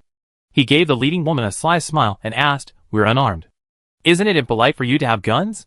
The woman didn't put away her gun. Instead, she asked Nuanyang, "I saw you produce something out of thin air and spray yourself with it, then make your mask vanish. This suggests you might be a spatial ability user. Are you being polite when you're told to put your guns away?" "So I saw it," Nuanyang said, folding her arms and smiling. "Yes, I have spatial abilities. Can you put your guns away? You're a spatial ability user, and could draw your weapons at any moment." "I'm sorry, I can't put your guns away. You only have 5 bullets total. The 2 pistols are just bluffing. With that much firepower, you should put them away." The implication was, "Don't embarrass yourself." Nuanyang's words embarrassed and alarmed them. Several of them looked hesitant, unsure what to do. But the leading woman remained undeterred. She stared at Nuanyang with fierce eyes, unflinching. "It seems you possess not only spatial abilities, but also clairvoyance. Your companion is a fire type. Those zombies just now were moving strangely and in unison, so they probably also possess control abilities. You both possess dual abilities." She paused, her gaze fixed on Wan Ningyan. "If I'm not mistaken, you must be the famous Wan Ningyan, right?" Wan Ningyan readily acknowledged, "But I have to correct you. I'm not her companion, I'm her wife." At the mention of the word wife, Wan Ningyan's tone softened and rose. The leading woman was stunned by her bluntness, then said, "Congratulations. What's the point of just congratulating? We, the wife, have already answered so many questions. What about you? Shouldn't you introduce yourselves too? Or, at least tell us what your purpose is? If not, we be leaving." After saying this, Wan Ningyan grabbed Nuanyang's arm, as if she was going to drag her away immediately if she didn't speak. "Sister K, just say it. It's just a gamble. If you don't, we be gone." A younger girl spoke urgently. The woman leading the group, Sister K, glared at her, and she immediately shut up and dodged behind the group. "You're from the military. We're here to ask you something." Sister K's eyes softened, and her attitude softened. "If you don't want to talk, that's fine. We won't force you.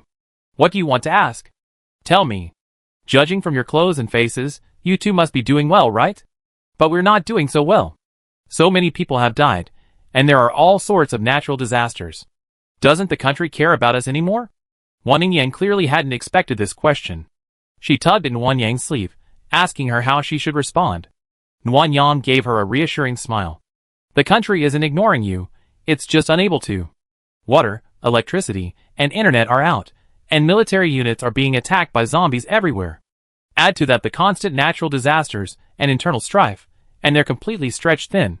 From what you're saying, the military wants to intervene, but they just can't rescue every survivor nationwide." "Yes. What if we seek refuge there?" "Of course you're welcome." At this news, several girls' eyes lit up with joy and hope, and Nuanyang felt she was right. Because she was considered a soldier, they stopped her to inquire about the military's safe base, and to confirm whether the government would care for civilians. As for what Nuanyang had just said, she wasn't lying. Noah's Ark was a national refuge, having undergone a power struggle. It was now controlled by Wen Yunshu. Unlike the others, she seized power specifically for women, so she naturally wouldn't ignore the female survivors. Sister Kate put away her gun, and the other girls holding guns immediately followed suit. "Excuse me. Could you tell me the location of the military base? We like to go there." "Yes, but you better get there as soon as possible, as there's a major flood in 4 days." Nuanyang said, pulling out a notebook and writing down the location and nearby prominent buildings for reference. He tore it off, and made a gesture to hand it over. Sister K walked over alone.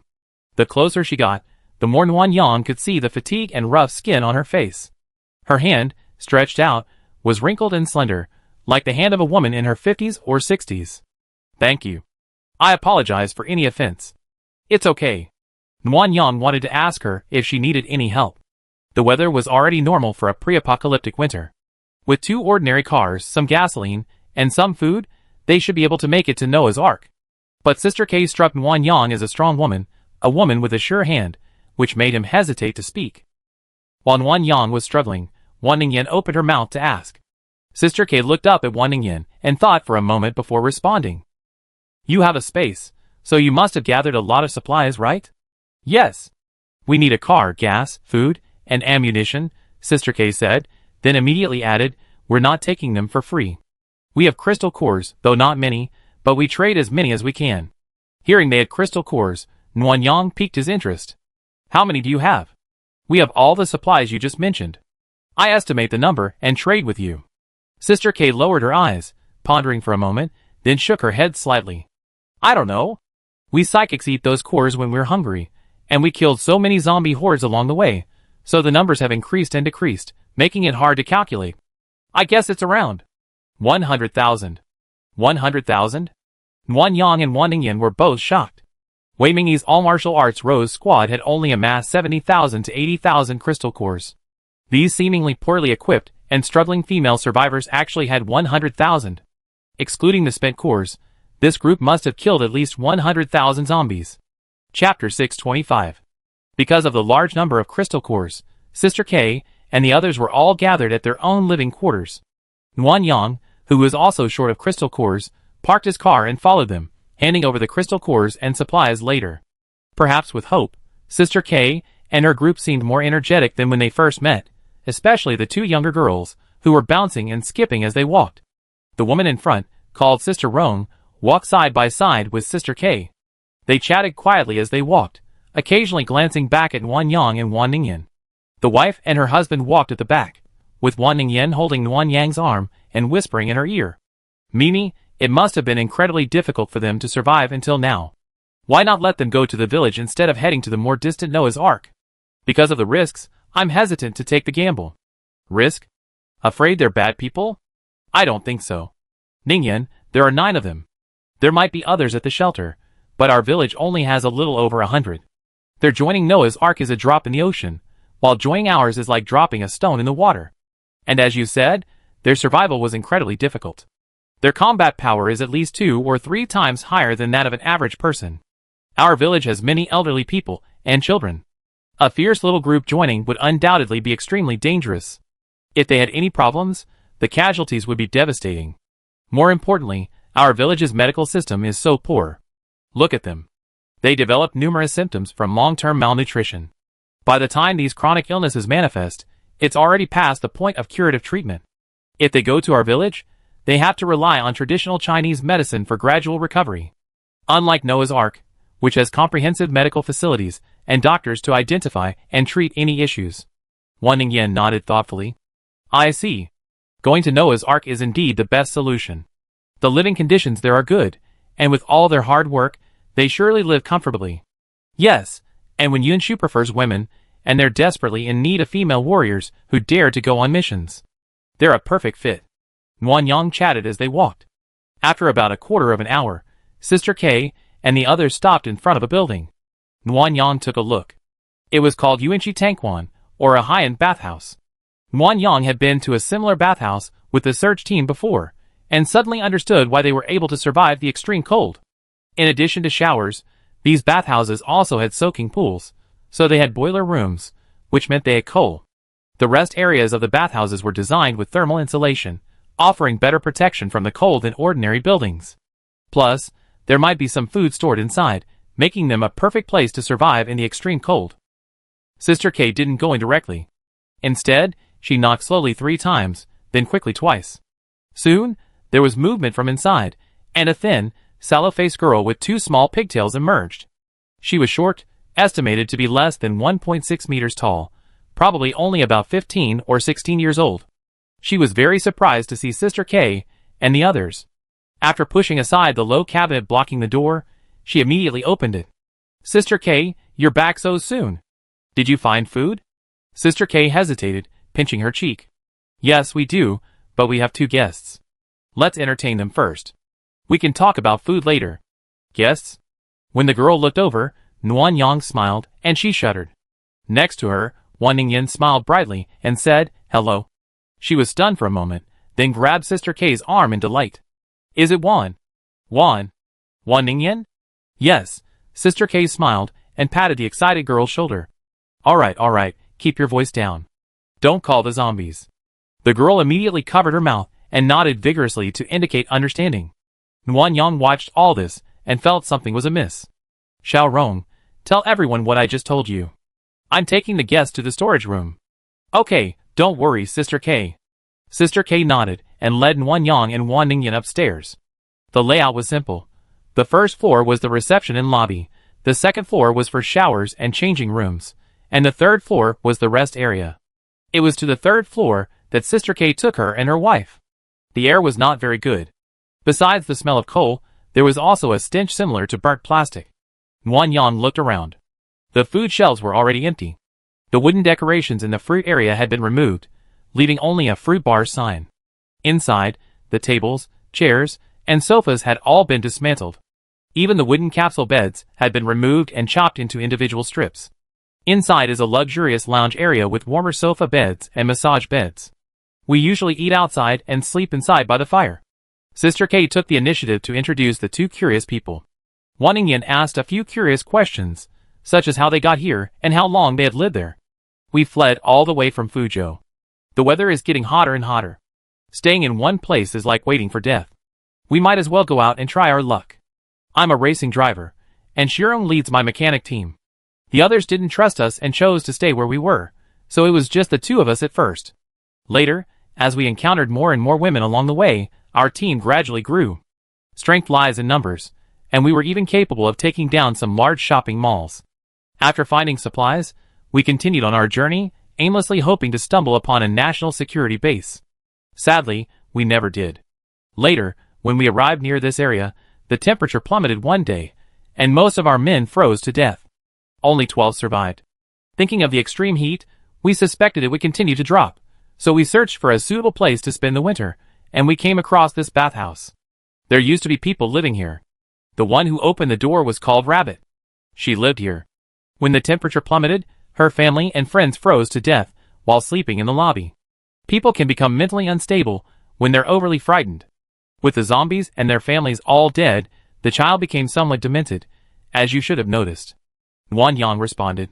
She finally understood why she felt something was amiss with that girl. What about the other three? Why haven't they been seen? Sister K was using her key to unlock the door labeled storage room. When she heard Nguyen Yang's question, her hand paused for a moment before she calmly replied. Dead. Nguyen Yang was stunned. When she came to her senses, the door was already open. Inside were various backpacks, woven bags, and travel bags, all filled with low-level crystal cores. A count using the one-click crystal core collection system revealed a staggering 150,000, shocking Nguyen Yang. Huh? What's that? Wan Ningyan pointed to the nearest plastic bag. Inside was a black and white substance that looked a bit like powder. Sister K took a look and said it was flour. Flour? Why is it so black? Like dirt. It fell on the ground, and I picked it up bit by bit. Some of it stuck to the dirt, and I couldn't bear to throw it all away, so I brought it all back. Huh? But eating dirt makes your stomach ache.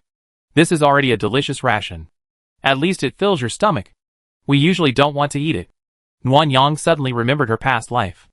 When they were starving and had nothing to eat, they survived by eating dirt and gnawing on tree bark, which caused them frequent stomach aches. In comparison, this flour mixed with dirt was indeed delicious. Wan Ningyan's eyes were red with sadness.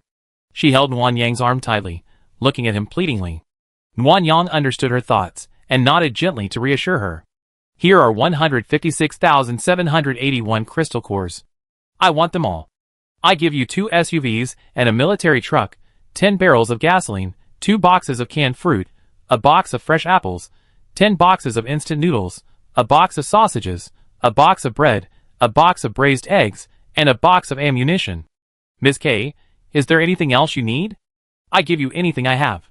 Miss K, who had been relatively calm, now looked surprised. She was a little unsure and said sheepishly, You mean you even have fresh apples? Yes, I see you look pale, probably from chronic vitamin deficiency, so I'm getting you some fresh fruit. Don't get too excited. Noah's Ark has a dedicated growing area. When you get there, you have not only fresh fruit, but also fresh rice and meat. Ms. K, let me tell you, there's a food court over there. Wan Ningyan immediately introduced Ms. K to the food court on the 4th floor, offering everything from hot pot to barbecue. Her initial intention was to cheer her up, but the more she listened, the more she couldn't control her expression, and she ended up sobbing softly, covering her face with her hands. Chapter 626. Sister K. Are you okay? Wan Ningyan looked at her worriedly and handed her a tissue. It was like the straw that broke the camel's back. Sister K burst into tears, sobbing loudly, her wrinkled, yellow hands tightly clutching the pure white tissue. At that moment, Wan Yang seemed to understand what Sister K was upset about. He gestured to Wan Ningyan to be quiet and pulled her outside to wait. She needs some time to recuperate. Don't disturb her. Oh. Wan Ningyan's mood was also affected, and she felt a little depressed. She looked around. This was a high-end rest area, but it had long lost its sense of luxury. Everything usable had been dismantled. Wan Yang. What's wrong? I'm so sad. Wan Yang held her in his arms, gently patting her back, but he couldn't find words of comfort because he felt the same pain. Memories of the bitter days of her past life replayed in her mind like a revolving lantern, overlapping with reality, weighing on her heart like a heavy stone. Wan Yang longed for Wan Ningyan's comfort. It seemed shameless to constantly trade the pain of her past life for Wan Ningyan's heartache. Wan Yang had already received so much from Wan Ningyan, and this time, she suppressed her own pain, her arms unconsciously tightening around her until it hurt. I'm sorry, It's okay. I know you must be unhappy too. Wan Ningyan reached out and touched Wan Yang's cheek, rubbing it, then stroking her hair. Didn't you always say there was no need for apologies between us? Why are you always apologizing now? Don't tell me we become estranged after getting married. Wan Yang was amused. In the dim light, he looked into her sparkling eyes and bent down to kiss her. Okay, no apologies, but thank you is fine, right? Okay. As Sister K's sobs faded, the wife and her husband slowly calmed down. They pulled out their flashlights and shone them around, discussing what supplies they needed. At the entrance to the third floor, more and more people gathered. They stayed put, watching the people inside. Wan Yang and Wan Ningyan were at the back. If it weren't for their tactical scopes, they wouldn't have noticed anyone else had come to the third floor. Just as the wife and her husband were wondering why the group hadn't come, Sister K opened the door. She had returned to normal, save for a slightly hoarse voice. Sorry for the long wait. It's okay. Wan Yang handed the flashlight to Sister K. Have you thought of any supplies you might need? Those were just the rations I packed based on your itinerary. I bet you need something else. Any candy? Wan Yang was stunned. Sister K added, ordinary candy will do. Yes, we do. Wan Yang held out a bag of white rabbit candy. Is this okay? Yes, thank you. What about the other supplies? Sister K shook her head. We already have plenty. That's enough. Sister K muttered a thank you and quickly walked to the third floor entrance with the bag of candy. Wan Yang and Wan Ningyan followed behind. The wife and husband were confused as to why they needed candy. It provided a sugar boost, but it wasn't enough to satisfy their hunger. Furthermore, they had been lacking vitamins and brushing their teeth for a long time, so eating candy would undoubtedly exacerbate their toothache. Sister K unwrapped the candy and distributed handfuls to all the members. Miss K, where did you get this? I traded it for a crystal core. Eat it. Don't you want candy the most? What are you standing there for? Aside from Rabbit, who happily opened the candy wrapper and began to eat, everyone else's expressions were grim. One younger member was even on the verge of tears. Sister K, aren't we going to the national base? Why are you trading crystal cores for candy? Don't waste it. I can eat snow and dirt. Yes, Sister K, you should trade for some weapons. This candy is unnecessary. I'm full on water. After saying that, the girl's stomach growled. She immediately tightened the rope around her waist, still trying to explain, I'm not hungry. I just have some water later. Don't let your imagination run wild. The crystal core was exchanged for 3 cars, and there's plenty of food and ammunition. I only exchanged this candy for a bag because you kept asking about it. Sister K then looked at Shiron far left. You lead the team in starting a fire and preparing dinner. We be having instant noodles tonight. Make plenty so everyone has enough to eat. Don't be reluctant. If something really happens on the road, at least we have a full stomach. I understand. Wan Yang watched all this, her nose tingling. Wan Ningyan was already weeping silently in her arms. Alas! Since we met, let's see each other off. Wan Yang took a deep breath to calm himself, then called Xiao Rong over. Sister Rong, don't light the fire. It's too much trouble. I treat you to a meal. Anything you want, as long as it's available in my space. No thanks. Sister K immediately declined. You already helped us a lot. We shouldn't push you too far. Sister K, you spent hundreds of thousands of crystal cores for such a small sum. I feel bad, so I just treated you to a meal. I'm still taking advantage.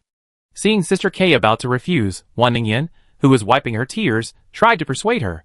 Sister K, we have rice bowls, noodles, and milk tea. Even if you don't want to eat, you should ask everyone else if they want to. Besides, you've been malnourished for a long time. If you don't eat something good to replenish your body, what will you do if you don't have the energy to kill zombies on the road? The tearful voice was tinged with humor. While Sister K hesitated, Rabbit, with a silly smile, walked over to Wan Ningyan and held out her hand. Sister, I want milk tea full of sugar. Rabbit. Come back. It's okay. I'm just a kid. Wan Ningyan said, nudging Nuan Yang's arm. Hurry up and get the milk tea. I want it hot and full of sugar. Nuan Yang's arms ached from the impact, and he silently stepped aside to buy a full sugar strawberry bobo milk tea at the mall. Tuzi's eyes lit up when he saw the milk tea. He immediately took a sip, but then held it back and ran to Sister K. Sister K, drink some milk tea. Wan Ningyan had just stopped crying when she burst into tears again. Nuan Yang's eyes welled up, and her tears were frightened away by Wan Ningyan's sobbing. She quickly hugged her to comfort her. Don't cry. They met us now. Their hard times are over. But what if they die along the way? Sob. Don't worry, I notify Wen Yunshu to send someone to pick them up. That way, they meet halfway and be much less in danger. Really? When have I ever lied to you? Often. Nuan Yang silently slapped his lips and changed his words. I arrange dinner for them later, then I contact Wen Yunshu. If I don't, you beat me up. How about that? Wan Ningyan wiped her tears and pouted. Why should I beat you up? I'm not prone to domestic violence. The fact that she was being aggressive indicated that Wan Ningyan was regaining her composure. Nuan Yang handed her a tissue and waited silently for Sister K to calm down. Rabbit's behavior, coupled with Wan Ningyan's outburst of tears, quickly infected everyone. Sister K also burst into tears. Shirong and Sister K were busy comforting everyone, and the scene made Nuan Yang's nose sore again. Nuan Yang took out 2 floodlights, which Wan Ningyan operated and hung from the ceiling. The dark room was as bright as day. Everyone sat in a circle, looking at Nuan Yang expectantly, licking their lips, and their stomachs growled. Can we really eat anything? Well, what do you want? The young girl named Xiaofan hesitated for a moment before asking, I want rijiamo, Chinese rijiamo, and cold noodles. Yes, Nuan Yang offered her a portion and considerately added a plate of chili peppers. Adjust the spiciness yourself. Wow. It's really rijiamo, so fragrant. Gurgle. Instantly, their stomachs growled. They awkwardly tightened their belts, but Nuan Yang felt a pang of pain. During their conversation, he learned that the bag of flour mixed with dirt was their last ration. They couldn't bear to eat it, so they'd been cooking salt bran wood in the snow for the past 2 days. The salt bran wood, naturally salty, had been found while fleeing during the early days of the extreme cold. They couldn't bear to throw it away, so they just scooped it out after cooking it, and kept it there for the next cooking. By the end, it had transformed into a dark green and black mass, unrecognizable as salt bran wood. Nuan Yang did his best to satisfy everyone's food cravings, even bringing out fruit plates and juice for their vitamins. After everything was arranged, and she bought Wan Ningyan a bowl of spicy beef noodles, Nuan Yang walked to the stairs and called Wen Yunshu. Chapter 627. Xiao Yang? Wen Yunshu's voice sounded pleasantly surprised. As the door slammed shut, the background noise faded. You actually contacted me? How surprising. Since she was asking for a favor, Nuan Yang rarely refrained from confronting Wen Yunshu, but she didn't respond. She simply told him about her own experiences. You're talking about an all-female team that killed at least 150,000 zombies in less than a year? Yes, but there are only 10 of them left now. One has been traumatized and is a bit demented, and the others are in poor health. Can you send someone to meet them on the way? They probably wouldn't be able to survive a large zombie wave in this state. Why do you need someone to meet them on the way? Nuan Yang hadn't expected Wen Yunshu to say that. The last time she met the girl, who looked very similar to her, she had been willing to expend manpower and resources to meet them. So Nuan Yang believed this outstanding all-female team was worthy of her support, but the reality was that Wen Yunshu refused. Okay, I give them a little more. Before she could finish her sentence, the sound of keys pressing could be heard on Wen Yunshu's phone. Then, Nuanyang heard Wen Yunshu ask Xiao wanting to arrange a helicopter. After the arrangements were completed, Wen Yunshu's tone was cheerful. What if they die along the way? I'd be short of a few elite female soldiers. Xiaolong, have them stay put. I come and pick them up myself. Ah? You want to come and pick them up yourself? Yes, Chong City. A helicopter ride would take 7 or 8 hours. But we don't have GPS right now, so we have to leave tomorrow morning. We rely on the sun for direction, which will be slower. Xiaolong, please send me the coordinates and tell them I'd definitely be there tomorrow.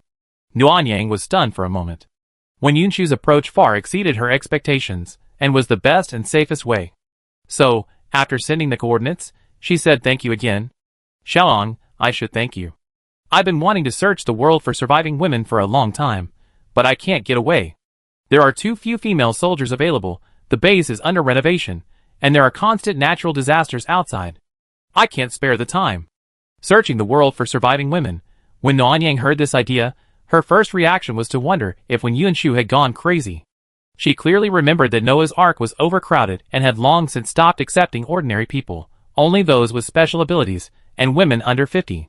If all the female survivors in the world went to Noah's Ark, the population would explode, and resources would undoubtedly be in short supply. This would be a considerable challenge. My second reaction was joy. Although she had been forced by the system to go to Noah's Ark on a rebellion mission, and Wen Yunshu was a madman with ruthless methods, the outcome was good. Wen Yunshu was indeed doing her best to help women, just as she had said. Wen Yunshu, since that's the case, I give you a gift. Gift? What gift? You know tomorrow when you talk to Sister K and the others. Bye, I'm going to dinner. Bye. After quickly hanging up the phone, Nuanyang returned to everyone and informed them that Wen Yunshu would be picking them up personally. Initially, the atmosphere was a bit playful, because Chong City was so far from the capital, and after the earthquake, many roads had collapsed. Even without zombies, driving all the way to the capital would be difficult, so everyone treated this dinner as their last. And now, knowing that the government would be sending a helicopter to pick them up, everyone was genuinely happy. Someone, who had started it, turned the joy into a wave of thanksgiving to Nuanyang and Wan Ningyan. Each one of them flattered her, making Nuanyang blush. She quickly changed the subject with something else. I still want the crystal cores, as I'm in urgent need. But you don't need a car anymore, so I give you something else as compensation. Nuanyang went to the mall, and bought some cold and heat-resistant vegetable seeds for Sister K. Noah's Ark has a planting area, but the space is limited, and the crop growth cycle is relatively long. A larger population makes it increasingly unaffordable. These seeds can be cultivated outside the base, and their growth cycle is also short, greatly alleviating the food crisis faced by a large population. This is Nuanyang's gift to Wen Yunshu. These seeds are extremely valuable. Give them to Wen Yunshu, who will pick you up tomorrow. She will maximize their value. Okay, I definitely give them to her. After giving her the instructions, Nuanyang began to eat Wan Ningyan's leftovers, then grabbed 2 buns made by Wan's mother for dinner before going to the storage room to collect all the crystal cores. Of course, Nuanyang wasn't so shameless as to charge hundreds of thousands of crystal cores for some system-produced seeds. She left Sister K and her group enough food for 3 days, as well as some hygiene products and clean underwear. Nuanyang trusted Wen Yunshu to provide the rest, and since the helicopter's load capacity was limited, she wouldn't add to the burden. The wife and husband still had the task of collecting crystal cores, and couldn't delay. After giving them all the supplies, they said goodbye to Sister K and the others. Before leaving, seeing many of them with tears in their eyes, Nuanyang was afraid they would cause the tearful Wan Ningyan to cry again, so she refused to let them go. Nuanyang stopped the group at the 3rd floor entrance and closed the entrance door to prevent them from following her. As the door closed, crying could be heard from inside. Nuanyang sighed and took Wan Ningyan downstairs. Perhaps because Sister K and the others had experienced such a tragic experience, the playful and food-loving Wan Ningyan sat in the passenger seat in silence for a long time. Nuanyang didn't know how to break the tranquility, so he could only listen to good days while his mind raced with anxiety. Nuanyang. What's wrong? Are you sleepy? Want some coffee? Or maybe you're hungry for dessert? Wan Ningyan shook her head. She looked at Nuanyang, then silently turned away. I have an idea. I know it's fantastical and very sanctimonious, and I know you won't agree, but I still want to tell you. Nuanyang knew Wan Ningyan well enough to guess what she was thinking and agree without hesitation. No matter what it is, I won't refuse it. You haven't even listened. What if you decide to refuse? That would be such a slap in the face. No, Ningyan, I promise you I won't break my promise. I said I won't lie to you again. Wan Ningyan turned to Wan Yang again, her eyes complicated. Aren't you afraid my idea will kill the whole village? There are no secrets that cannot be told. There are many in the village. People could have already died. The shoe embroidery village could have perished from dehydration, a sudden drop in temperature, or an earthquake. Yin Yin could have starved to death, Yuer could have died from wound infection, and Team Rose could have perished in an earthquake or flood. Nguyen Yang stopped the car, letting the zombie swarm surround the SUV. There are no unspeakable secrets. In this life, I'm just an ordinary person. You and I could have died on the way to the military base again. So Ningyan, there's no need to think about harming others. We were lucky from the beginning. Even if misfortune later on, what difference does it make? Who can be so lucky forever? And what could be worse than the end of the world? Mimi. Wan Ningyan reached out and placed her hand on the back of Nguyen Yang's. Do you really think so? You're not just trying to fool me, are you? No, that's exactly what I think. Tell me, what's it about me? I met Sister K and the others, and I felt that there are many women in this world who are struggling just like them, and I want to save them. Of course, I prioritize the village after the crystal cores are collected and our village has withstood the flood. As expected, just as Nguyen Yang had thought, she immediately agreed. You really don't object? Well, actually, I had the same idea.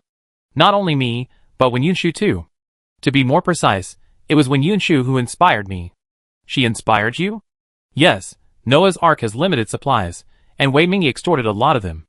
Wen Yunshu was able to withstand the pressure of population and rescue women around the world, so why can't we? Although I always felt I'm not a savior, that I only care about my own little piece of the action, I have a secret I can't tell you. I have more resources than Noah's Ark, and I can save many people. Many women, like us in our previous life, struggle to survive. Ningyan, if this is what you want, then let's do it together, Nguyen Yang said with another wicked smile. Of course, if we think a woman might be suspicious, we just leave it to Wen Yunshu to save her. Killing an entire village is something we can avoid if we can. Huh? Wan Ningyan, feeling touched, was stunned. How could you be so mean? If Wen Yunshu knew you were thinking this, she'd definitely scold you. Curse her. I block her from contacting me. TSK. So mean. Chapter 628. Having reached a consensus, the wife and husband were in high spirits. After dealing with the zombies surrounding the SUV, they continued on their journey while enjoying snacks. The zombie population returned to normal after that, attracting around 100,000 zombies every 2 to 3 hours. Nguyen Yang and Wan Ningyan worked until 7 o'clock the next morning, having collected 1 million crystal cores. Mimi, we completed the mission ahead of time. Are we still fighting? We're fighting to save people, aren't we? We can't do it without crystal cores. We need them to buy a lot of supplies. Okay. Wan Ningyan took out a bottle of black coffee. Let's continue. Wife, you already had 4 or 5 bottles in one night. Stop drinking. Nguyen Yang reached out and stored the coffee in his memory. Take a nap. I lure all the zombies directly to the Gu family father and son. We can take care of them all at once later. What about you? Aren't you sleepy after a sleepless night? Not bad. I'm too sleepy. I don't want to sleep anymore. You're lying. Wan Ningyan took out another bottle of black coffee. I keep you company. I can't be so selfish as to let my wife suffer while I rest. Nguyen Yang tried to persuade her, but Wan Ningyan grabbed his mouth. If you say anything I don't like again, I bite you. Nguyen Yang reluctantly nodded in agreement.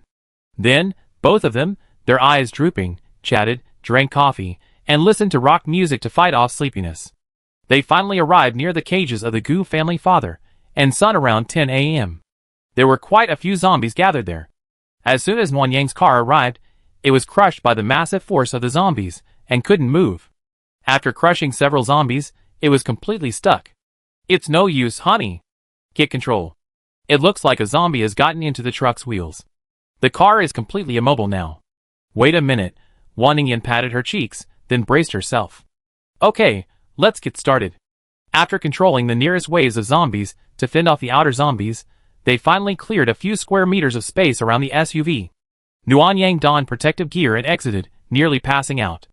The SUV was filthy beyond belief, covered in blood, rotting flesh, and a dark red, unidentified liquid.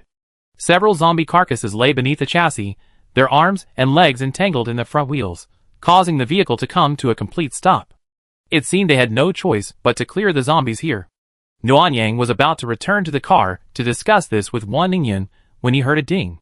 The system appeared. Host, there's a temporary mission. Do you want to accept it? Accept. Nuanyang accepted without hesitation. With missions becoming increasingly scarce, there was no reason to refuse. Ding. Temporary zombie killing mission accepted.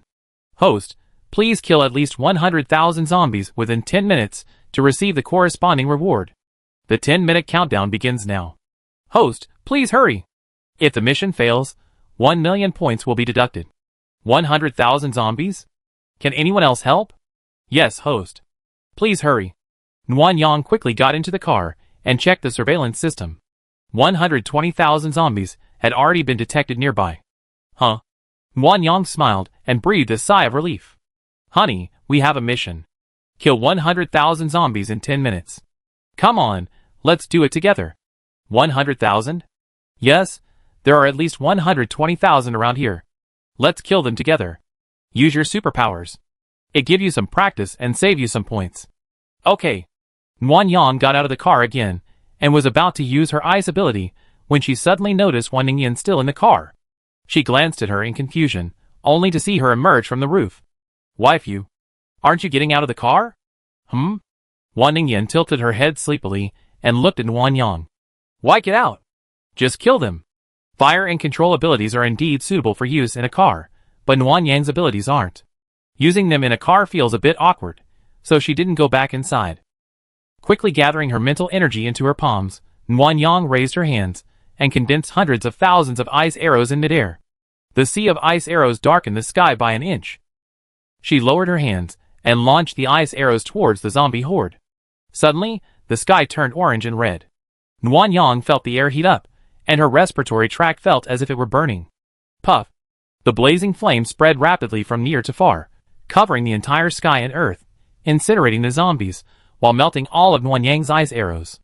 Nuanyang donned a gas mask and used his ice element to cool himself down, looking up at his wife. So cool. If only it hadn't suppressed his own abilities. The zombie burning spectacle lasted 7 or 8 minutes. Nuanyang abandoned his ice element and switched to using his gold element to kill the zombies.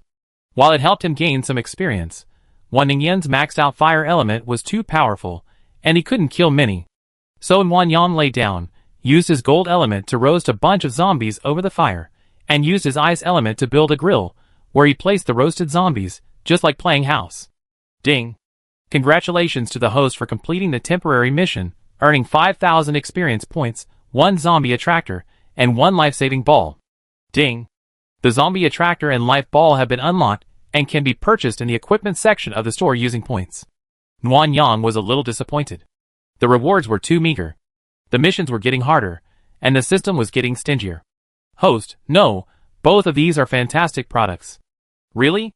Then tell me what the zombie attractor and the life ball are? What's so great about them?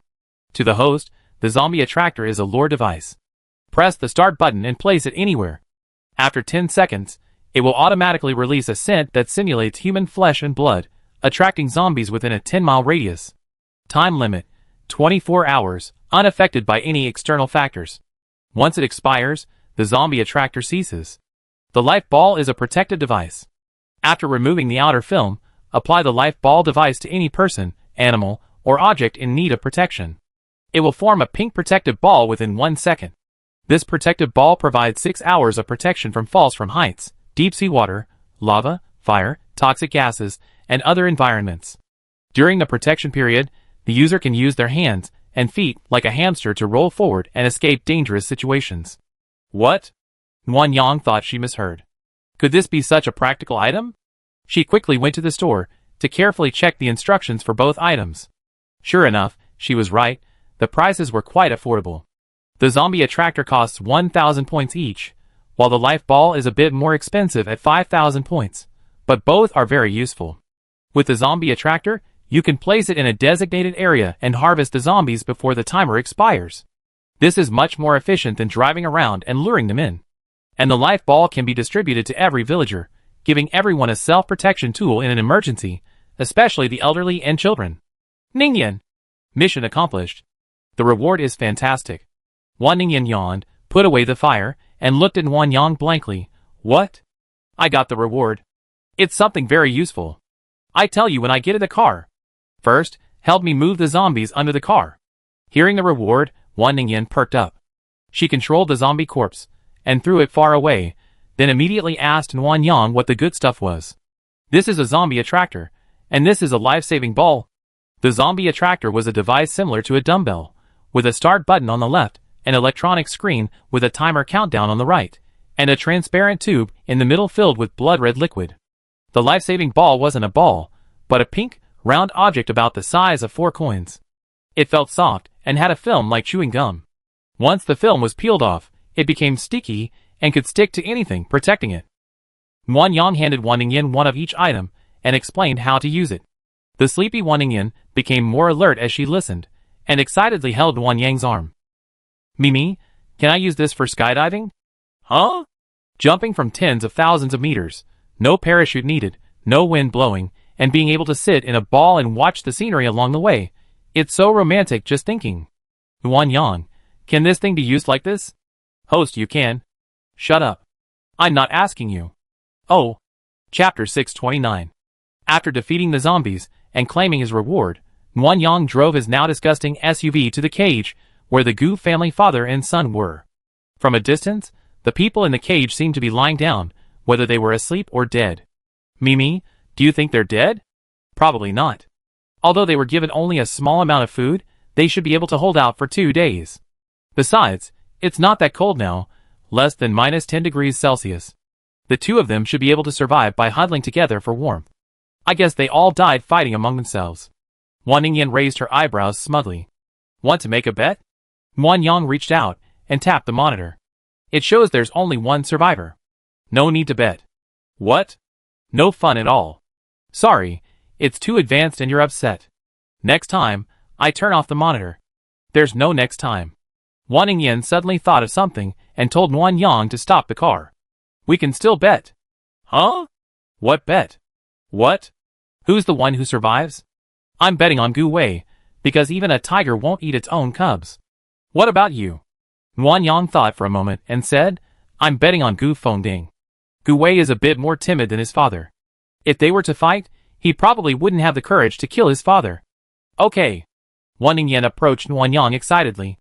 If I win, you have to unconditionally promise me 3 things. Do you dare to bet? That's it?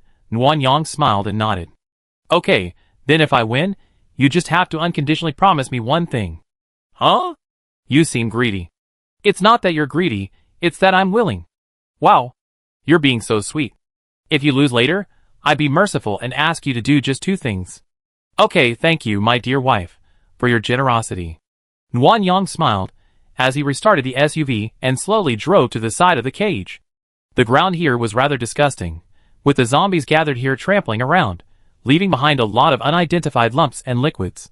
Wan Yang had put on shoe covers, but the sinking sensation of her feet still made her frown in disgust as she got out of the car. In the cage next to them, 2 people seemed dead, silent. When Wan Yang and Wan Ningyan approached, they found they were covered in blood. They really fought each other. Let's see who's still alive. Wan Ningyan scanned the 2 with her tactical scope. Soon, the corners of her mouth drooped. Who's alive? Gu Fengdang? I actually lost. Isn't it said that even a tiger won't eat its own cubs? He actually had the heart to kill his own son. That statement itself is absurd. Even tigers will eat their own cubs in extreme circumstances, just like selfish people who only consider their own interests. Isn't eating one's own cubs murder? But you're just putting on a hypocritical mask. So you knew I lose? I wasn't completely sure. After all, Gu Wei was stronger. As the 2 spoke, Gu Fengdang opened his eyes. His mouth and collar were covered in blood, and Gu Wei's ears and neck were a bloody mess. He must have bitten the other man to death during the fight. Gu Fengdang's breathing suddenly quickened as he saw Wan Yang and Wan Ningyan. He opened his mouth several times to say something, but nothing came out except ahem and huh. What's he saying? He's wheezing like a pig. I don't know. He looked starving. Wan Yang stood up and straightened his clothes. Let's go. It's time to go home. Wait a minute, I keep him warm, so he doesn't freeze to death. Huh? Wan Yang watched in confusion as Wan Ningyan bustled about, throwing some coal into the cage, then pulling out a barrel of oil and pouring gasoline from the cage all the way out, a distance of 100 meters. Seeing this, Nguyen Yang guessed what Wan Ningyan was going to do, but not entirely correctly, because Wan Ningyan actually took out a magnifying glass, pressed it with a brick, and focused the sunlight onto the gasoline. Isn't this too complicated? Didn't you teach me to kill someone by destroying their heart? Isn't it excruciating to wait for the gasoline to catch fire, watching it spread all the way to my cage? Yes, Nguyen Yang scratched his face, holding back his words. As long as you're happy, let's go. We have things to do back home. Well, what do you want me to do? We talk about that when we get back. Can't you just tell me first? No. Oh, Wan Ningyan's eyes rolled. Then I give you 1 day. If you don't tell me after that, it will automatically be invalid. Miss Wan, isn't it obvious you're being a bit of a jerk? Ah, I'm so sleepy. I'm going to bed. Good night, honey. Wan Ningyan put on her eye mask and pretended to sleep, completely oblivious to what she had said. Nguyen Yang jokingly covered her with a blanket, then located Shoe Embroidery Village and immediately returned home. Because the SUV was so dirty and disgusting, Nguyen Yang stopped near the village. After spending 10 points on a one-click clean, he drove to the mountain ahead. Wan Ningyan pretended to be asleep, but she eventually fell asleep. Nguyen Yang didn't wake her. He put on his protective suit, got out of the car, and built a super water plant at the location marked by the white star. This time, the system still didn't offer any spinning tasks, leaving Nguyen Yang feeling a little disappointed. It felt like the system was working against her. It tempted her desperately when she didn't want to spend points, but when she did, it refused to spend a cent. Driving back to the village, Nguyen Yang informed Wei Mingi and placed the river map, materials, lifeboats, and a large boat in her subspace. After disinfecting the off-road vehicle, she drove to the sled train for isolation. Wan Ningyan hadn't woken up yet, so Nguyen Yang took her to the lounge to sleep, then went to the back of the train to contact Wei Mingi, explaining the situation along the way and the upcoming arrangements. Got it. I give everyone a life-saving balloon and explain how to use it. As for the boats, leave them in an open area. We all board the boats the day before the flood arrives for safety. Okay, thank you for your hard work. If the village can be saved, I have to ask the captain of the guard to pick a few capable people to go out and rescue people together. Don't be so polite. I originally formed the Rose team to help women. We have the same goal, so how can this be a bother? Yeah, I was overthinking it. After hanging up, Nguyen Yang leaned against the car wall and took several deep breaths to rest. He smelled a foul odor, so he took the bathroom to shower, cleaned himself, and then laid down on a chair to sleep. It was already afternoon, and Nguyen Yang hadn't slept for 2 days. His eyelids were quickly growing heavy. Just as he was beginning to feel sleepy, when Yunshu sent a call. Hello? Xiaoyang, we picked them up. You can relax now. That's good. When are you returning?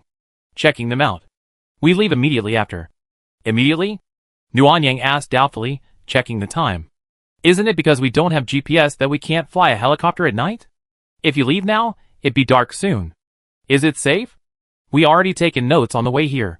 We can return even at night. Well, I wish you a safe journey. Bye. Nguyen Yang's eyes were already closed as she spoke. She was very sleepy and wanted to sleep immediately, but when Yunshu wouldn't let her. Wait, there's something else I want to tell you. Hey. What's it? Hurry up. I received the seeds. Do you want to sell them? No. Nguyen Yang instinctively wanted to refuse, but before she could say anything, she heard 10,000 crystal cores for 10 kilograms and sat up straight. You mean, you're willing to spend 10,000 low-level crystal cores on 10 kilograms of seeds? Yes, Xiaoyang, are you satisfied with that price? Of course I am. Even if when Yunshu can sow seeds herself and save them, the system produces hundreds of seeds. Earning 1,000,000 crystal cores is no problem, but one should still maintain some reserve. Nguyen Yang said him for a moment, then let out a fake sigh before reluctantly agreeing. Okay, since you're doing this for women, I agree. Haha. Xiaoyang, you really are easily moved. Nguyen Yang, I'm not being soft-hearted. You're just giving too much. Chapter 630. Nguyen Yang felt incredibly tired and sleepy, his entire body aching. But he caught a whiff of something fragrant, making his stomach ache. Through the tornado of sleepiness and hunger, Nguyen Yang finally opened his weary eyes and sniffed. It truly smelled delicious, as if it were mutant meat. Nguyen Yang stood up and saw Wan Ningyan sitting across from him, gnawing on a bone. The table was filled with a rich feast of delicacies. You? Why are you awake? Wan Ningyan panicked for a second, then immediately dropped the bone onto the plate. She removed her plastic gloves, donned a pitiful look, and walked over to Nuan Yang. Mimi, my dear, are you okay? Are you feeling unwell? Nuan Yang watched Wan Ningyan's expression shift, unsure of what was going on. He shook his head slightly, feeling a little dizzy. Oh, are you really okay? Wan Ningyan pressed Nuan Yang's shoulders and pushed him back into the chair.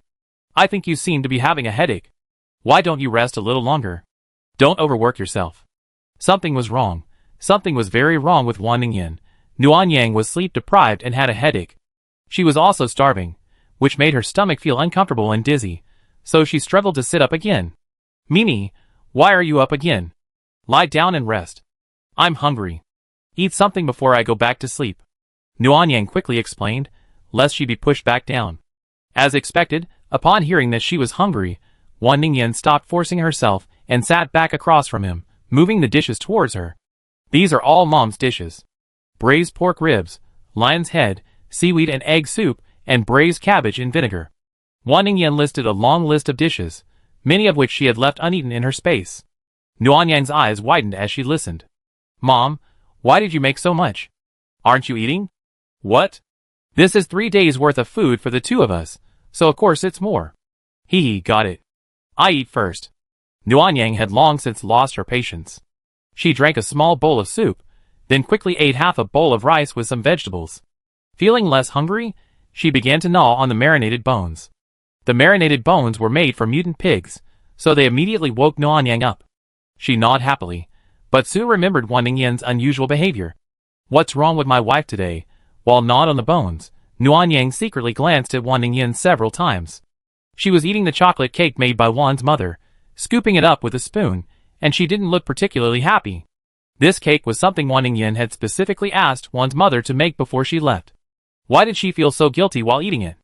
Nuan Yang became increasingly certain that something was wrong. After finishing her meal, Nuan Yang burped contentedly and took out her phone to check the time. Wan Ningyan had already come to urge Nuan Yang to rest, which made Nuan Yang suddenly understand. Yin Yin, do you really want me to sleep? No, I just saw you had a headache, and I wanted you to rest. After all, you've been up all night, and you need a good night's sleep. Really? Nuan Yang reached out and pulled her into his arms. Honey, have you showered? Yeah, I showered right after I woke up. What's wrong? I just looked at the time. It's almost midnight. You're not worried that I didn't have dinner? Wan Ningyan's expression froze, and she let out an awkward hee. She chuckled twice. I just saw you were so tired, so I didn't want to disturb you. Aren't you afraid I starve? It's okay if I skip a meal. In ancient times, people only ate 2 meals a day. The person's words became increasingly tinged of guilt. Nuan Yang noticed, slowly tightening his arms around her and leaning close to her ear. Yin Yin, my dear sister, isn't she a movie queen? How come you're such a bad liar? Who lied? Don't talk nonsense. Hey, you just want me to sleep until tomorrow? If it's over 24 hours, you can deny it, right? Wan Ningyan's face flushed suspiciously, but she remained stubborn. Who's going to deny it? Don't slander me. I tell Mom. Okay, our sister is the most trustworthy, and will never deny it. So, if I ask you to do something now, you definitely honor your promise, right? Wan Ningyan stiffened, looking unwell for a moment. Nuan Yang chuckled quietly, resting his chin on her shoulder and muttering. What should I ask you to do? What's your biggest fear? Tell me. Or, what do you least want to do? Nuan Yang's words were like the whisper of a demon. Wan Ningyan's lips quickly curled downward, a look of bitterness on her face. Just kidding, don't be so nervous. Wan Ningyan didn't believe him. She turned to Nuan Yang with a wry look. Then tell me, what exactly do you want me to do? Only then will I stop being nervous. You're still bargaining. Nuan Yang smiled and kissed the corner of her mouth. What I want you to do isn't difficult, but it's not easy either. I hope you won't talk about divorce so easily in the future. It's not that I forbid you from bringing it up. If I truly cross your line and make you no longer want to love me, you can divorce. Besides, can you please choose to communicate with me? I know I have a lot of bad habits, and I will change. I'm willing to do so. Give me a chance. Don't so easily deny my love for you, okay? The last divorce was undoubtedly a catastrophe for Nuan Yang. Even though they later reconciled, Nuan Yang still wanted a promise from Wan Ningyan. Otherwise, if it happened again, Nguyen Yang suspected she wouldn't just faint, she'd die suddenly. You just want me to do this? Well, will my sister agree? Like a fool. If I become a fool, will you still want me? Wan Ningyan laughed silently, but her eyes welled up. She reached out to cup Nguyen Yang's face, gently squeezing it, her gaze gently following her brow to her slightly pursed lips. Little fool, I never say those two words again, no matter what happens. No regrets? No regrets, Wan Ningyan smiled, pinching Nguyen Yang's earlobe. It's the end of the world now. There are no laws anymore. If you do anything outrageous again, I kill you. I dig your heart out and see if it's black. Then I make you into a mummy and place it across from my bed, so you can watch me every day. Wan Ningyan's expression was so serious that Nguyen Yang couldn't tell if she was joking or serious, and she swallowed fearfully. Honey, we don't have to be so brutal. Just say a word and I die instantly. You don't have to do anything. No, you have to die by my hand. In life, I'm yours. In death, I'm yours. Okay, it's all yours. Whatever you want. Nguyen Yang stopped arguing and raised his head to kiss Wan Ningyan. Wan Ningyan deliberately dodged. The two of them played like this for a while, finally huddled together, kissing each other deeply and passionately. Wait a minute. Nguyen Yang quickly pushed Wan Ningyan away. Her abdomen was cramping, and sweat quickly broke out on her forehead. The pain and heat made her feel uneasy. What's wrong, Mimi? You look so pale. Is it from staying up late? Or is the food too greasy? Wan Ningyan's concerned words were particularly deafening to Nguyen Yang's ears. Every word felt like a high-pitched barrage, tugging at her nerves. You? Stop talking. You're making noise. I need to go to the bathroom first. Nguyen Yang stood up, feeling as if his entire body had given out. He held onto the back of the chair to steady himself, but ended up breaking out in a cold sweat and vomiting uncontrollably. Chapter 631. Ugh. His stomach churned, and Nguyen Yang vomited countless times, feeling nearly exhausted. His head was burning, and his eyes were tearing uncontrollably. Wan Ningyan patted Nguyen Yang's back repeatedly, but the more she patted, the more he felt like vomiting. A bitter taste welled up in his mouth, and he vomited again, spewing out yellow bile.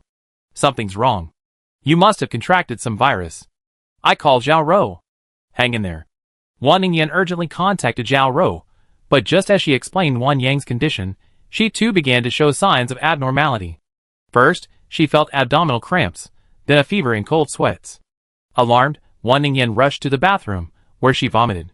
Nguyen Yang was vomiting so much that she could no longer stand. She didn't care how dirty she was, and used her hands to crawl forward, bit by bit, to see how Wan Ningyan was doing.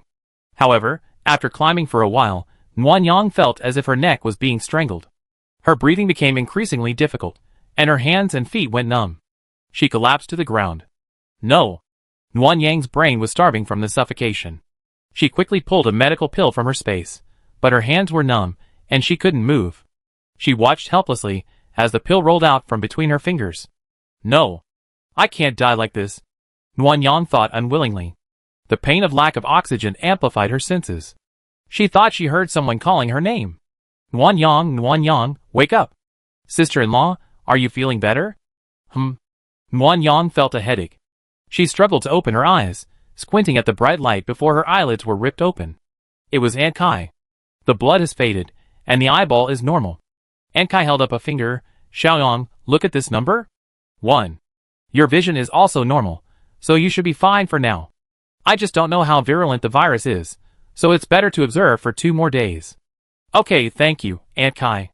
Don't be so polite. I go check on Xiaowan. Nguyen Yang listened to the conversation, and the more she listened, the more it sounded like Wen Yinru's voice.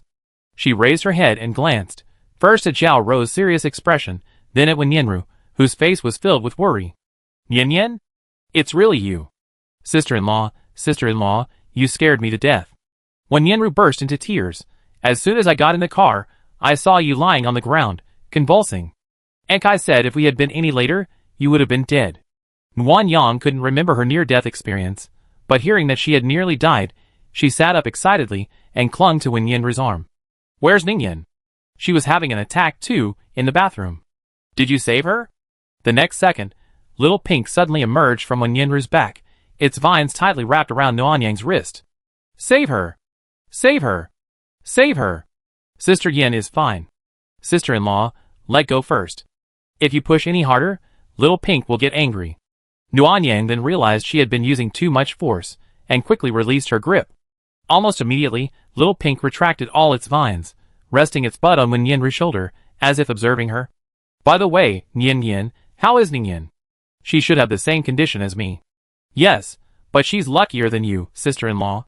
Sister only experienced vomiting, and after treatment, she recovered quickly. Aunt Kai said this virus could cause recurring illnesses, and could be contagious, so my sister is cooperating with the examination in the lounge. That's good, that's good. Nuanyang felt relieved. He looked down, and suddenly realized he changed his clothes. Then he remembered he vomited all over the carriage floor before collapsing. He immediately looked up, and saw the floor was clean. Well, I vomited quite a bit at the time. Thank you for cleaning it up. Nuanyang's pale face flushed slightly. Although he was ill, the vomit was so disgusting that cleaning it up was a real pain. Strangely enough, after Nuanyang finished speaking, Wen Yanru suddenly said she was going to see Wan Ningyan and fled.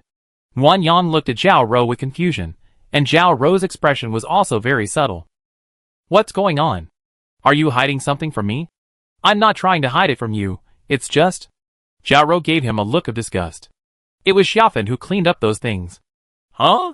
What do you mean? Everything you vomited. Xiaofen ate it all. Nuanyang, I think I'm feeling nauseous again. We were so busy rescuing you and Miss Wan that we had no time to clean up. By the time we were done, Xiaofen had already eaten everything on the ground and on you, and was about to lick the one near your mouth. Okay, stop talking. Nuanyang held his forehead with his hand, melancholy. Did you see that white pill? It's a medical pill. I wanted to take it, but I ran out of energy, so I dropped it on the ground. Zhao Rou thought for a moment, and handed Nuanyang a tissue from the table beside her. Is this it? Nuanyang looked, and saw a medical pill nestled in the middle of the yellow, transparent mucus. A small part of it had been dissolved by the mucus, forming an irregular circle. What's going on? Xiaofen spat it out. Nian said Xiaofen didn't like it. I saw it looked very similar to the pill you gave me, so I kept it. Nuanyang had a better understanding of what it meant to lose both the wife and the army. There weren't many of these pills. If I gave them up, I'd be reluctant to part with them.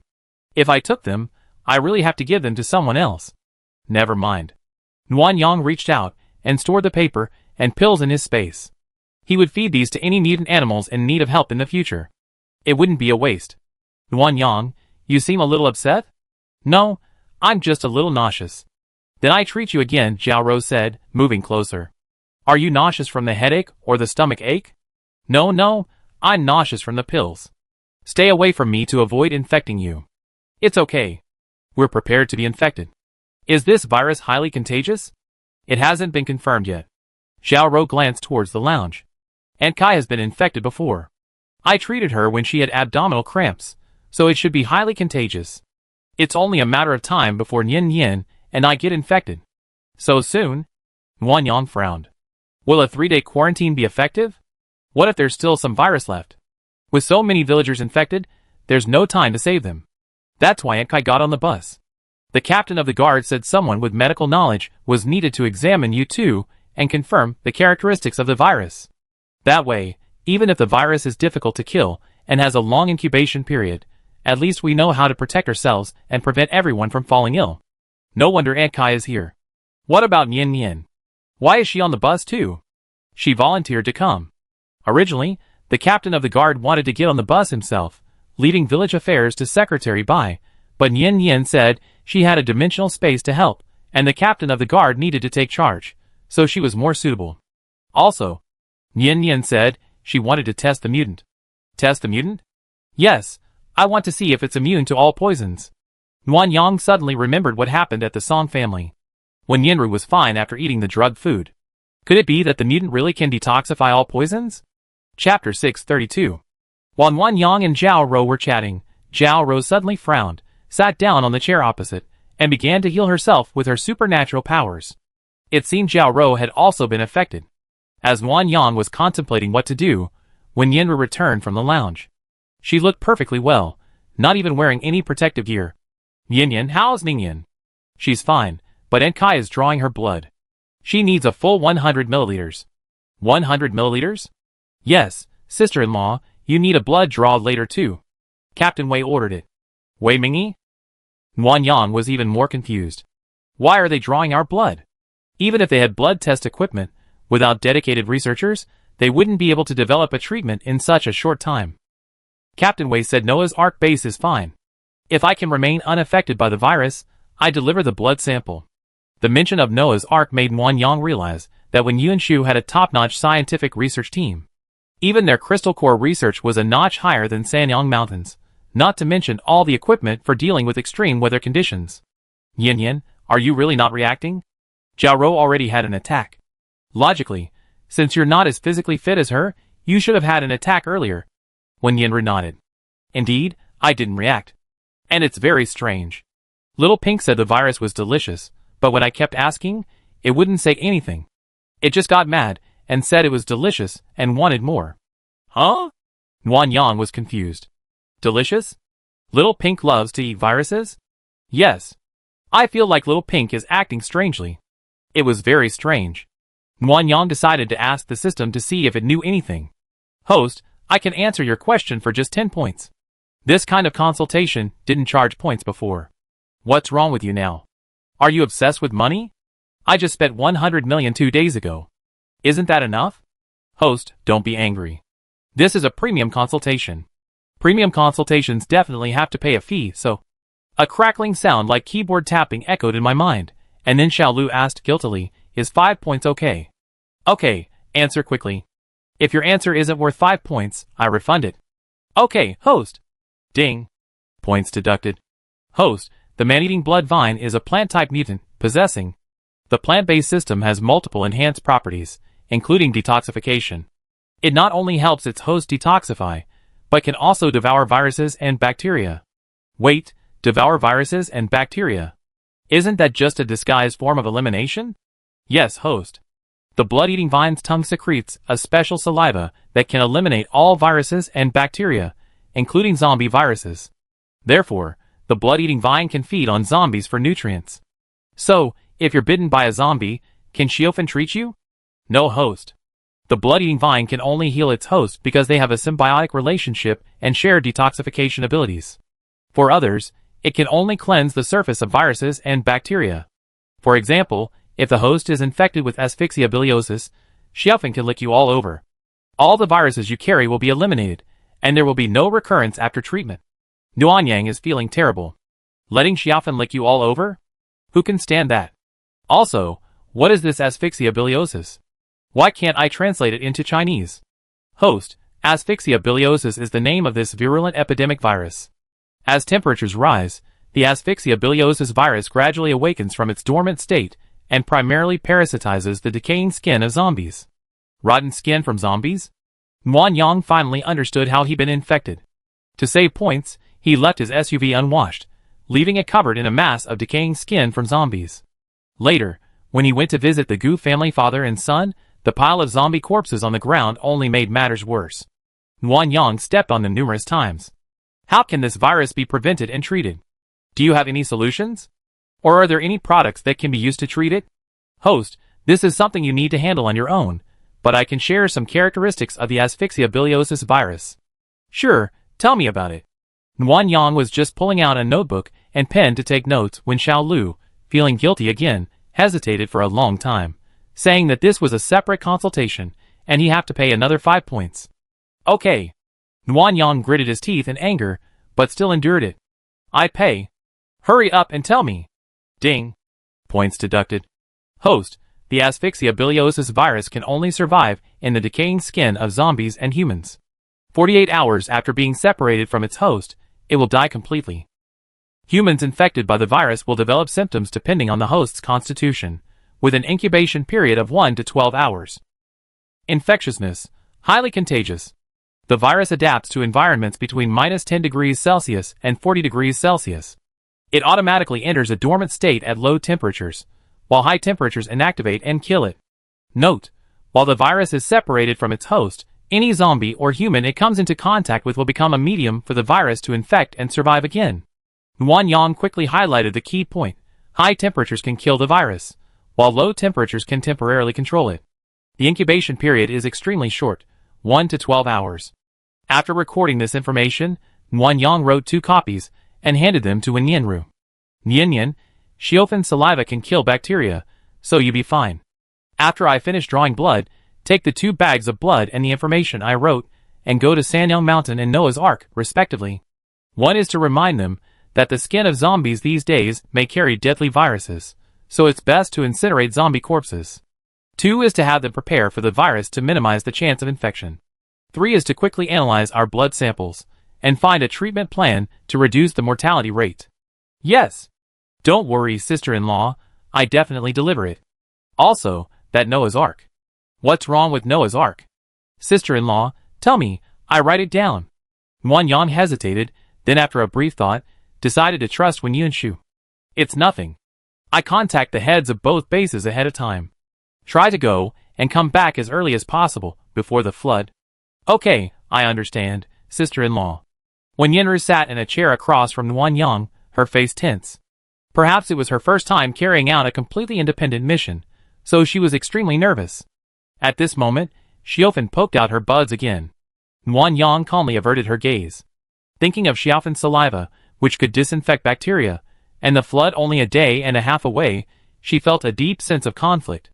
Xiaoan, get ready. We're going to draw blood. Auntie Kai arrived with the tools and handed Wen Yinru a bag of blood. It was Wan Ningyan's blood.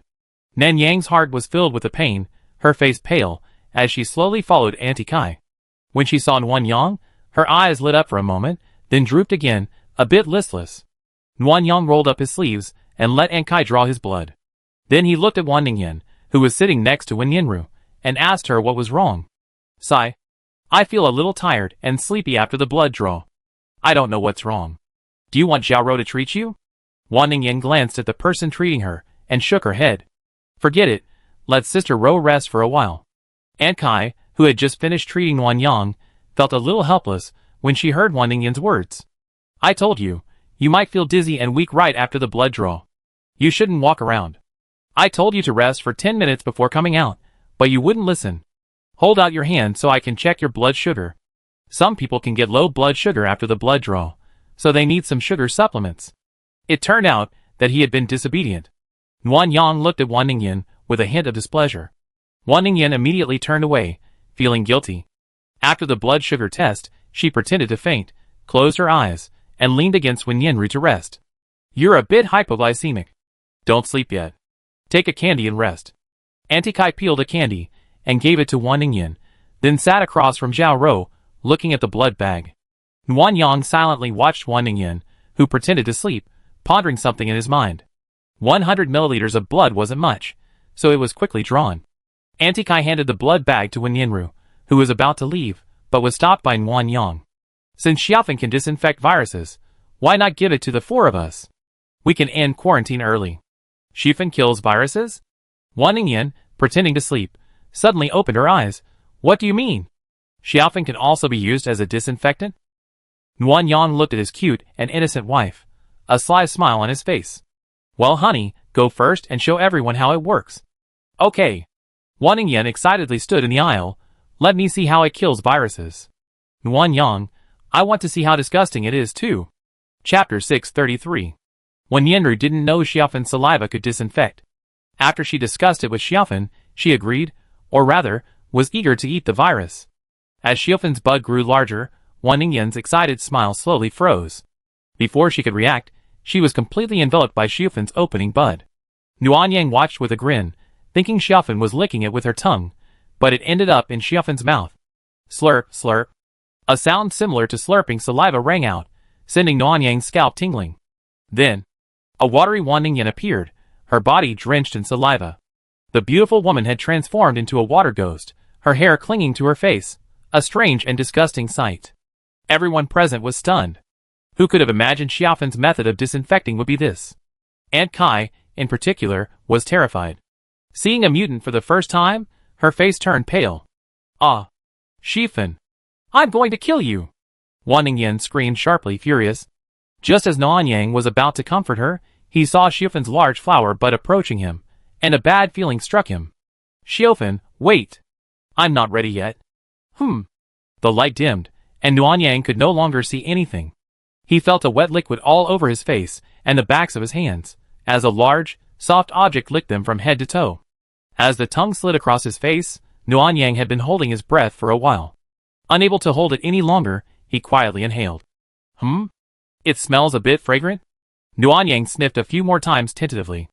It was indeed a floral scent, surprisingly not at all. Host, Xiaofan is a plant type, right? Most plant buds are fragrant. I see. This experience seems quite good then. Furthermore, Nuanyang noticed that Xiaofan's densely packed fangs seemed to be retracted inward, so even if they were accidentally touched, they wouldn't hurt. Host, not only that, but Xiaofan's saliva is sweet because it contains nectar.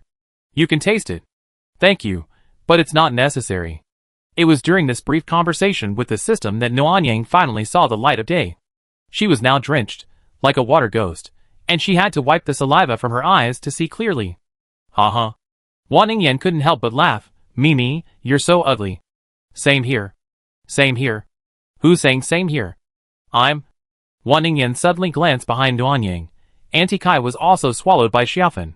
Since everyone is going to be swallowed, I feel much more balanced. Nuanyang was wiping her face and hair with a towel. Hearing Wan Ningyan's words, she added, Nyan doesn't have to be swallowed. Huh? Why? Isn't Nyan also infected with the virus? Because Xiaofan and Nyan are symbiotic, they share the ability to detoxify, so she doesn't need to be swallowed. That's too shameless. Wan Ningyan's improved mood soured again, and she looked at Wen Yinru with a villainous look. No! I can't let her get away with it. Wan Yang hadn't reacted when Wan Ningyan flashed past him like the wind, and then... Ah! Sister, what are you doing? Hee. Little Nyan, don't run away, let me hold you tight. Wan Yang looked at Wan Ningyan, who was holding her tightly in her arms, and wiping Xiaofan's saliva, and Wen Yinru, who struggled but was restrained by her sister because of her generational status. Shock turned into a sly smile, and she quickly joined the battle. 2 against 1. When Yinru was quickly defeated, her body covered in Xiaofan's saliva, and at this moment, Xiaofan vomited. Xiaoro rushed to help her master, and with a swoop of her vines, she lifted Nuanyang and Wan Ningyan into the air. Nyan, quickly get Xiaofan to put me down, or I set it on fire. Nuanyang whispered, Wife, mature Xiaofan isn't afraid of fire. Oh then.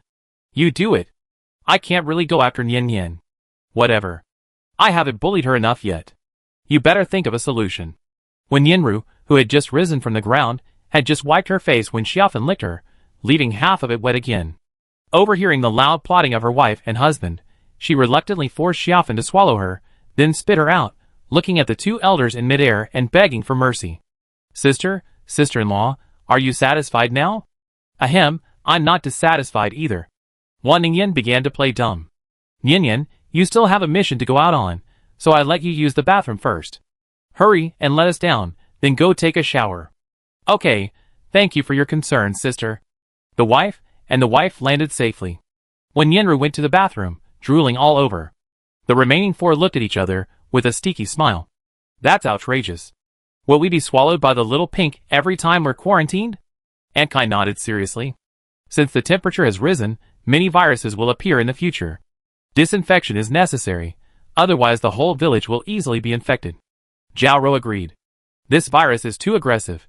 There may be viruses with faster onset and higher mortality rates later. It's safer to disinfect it.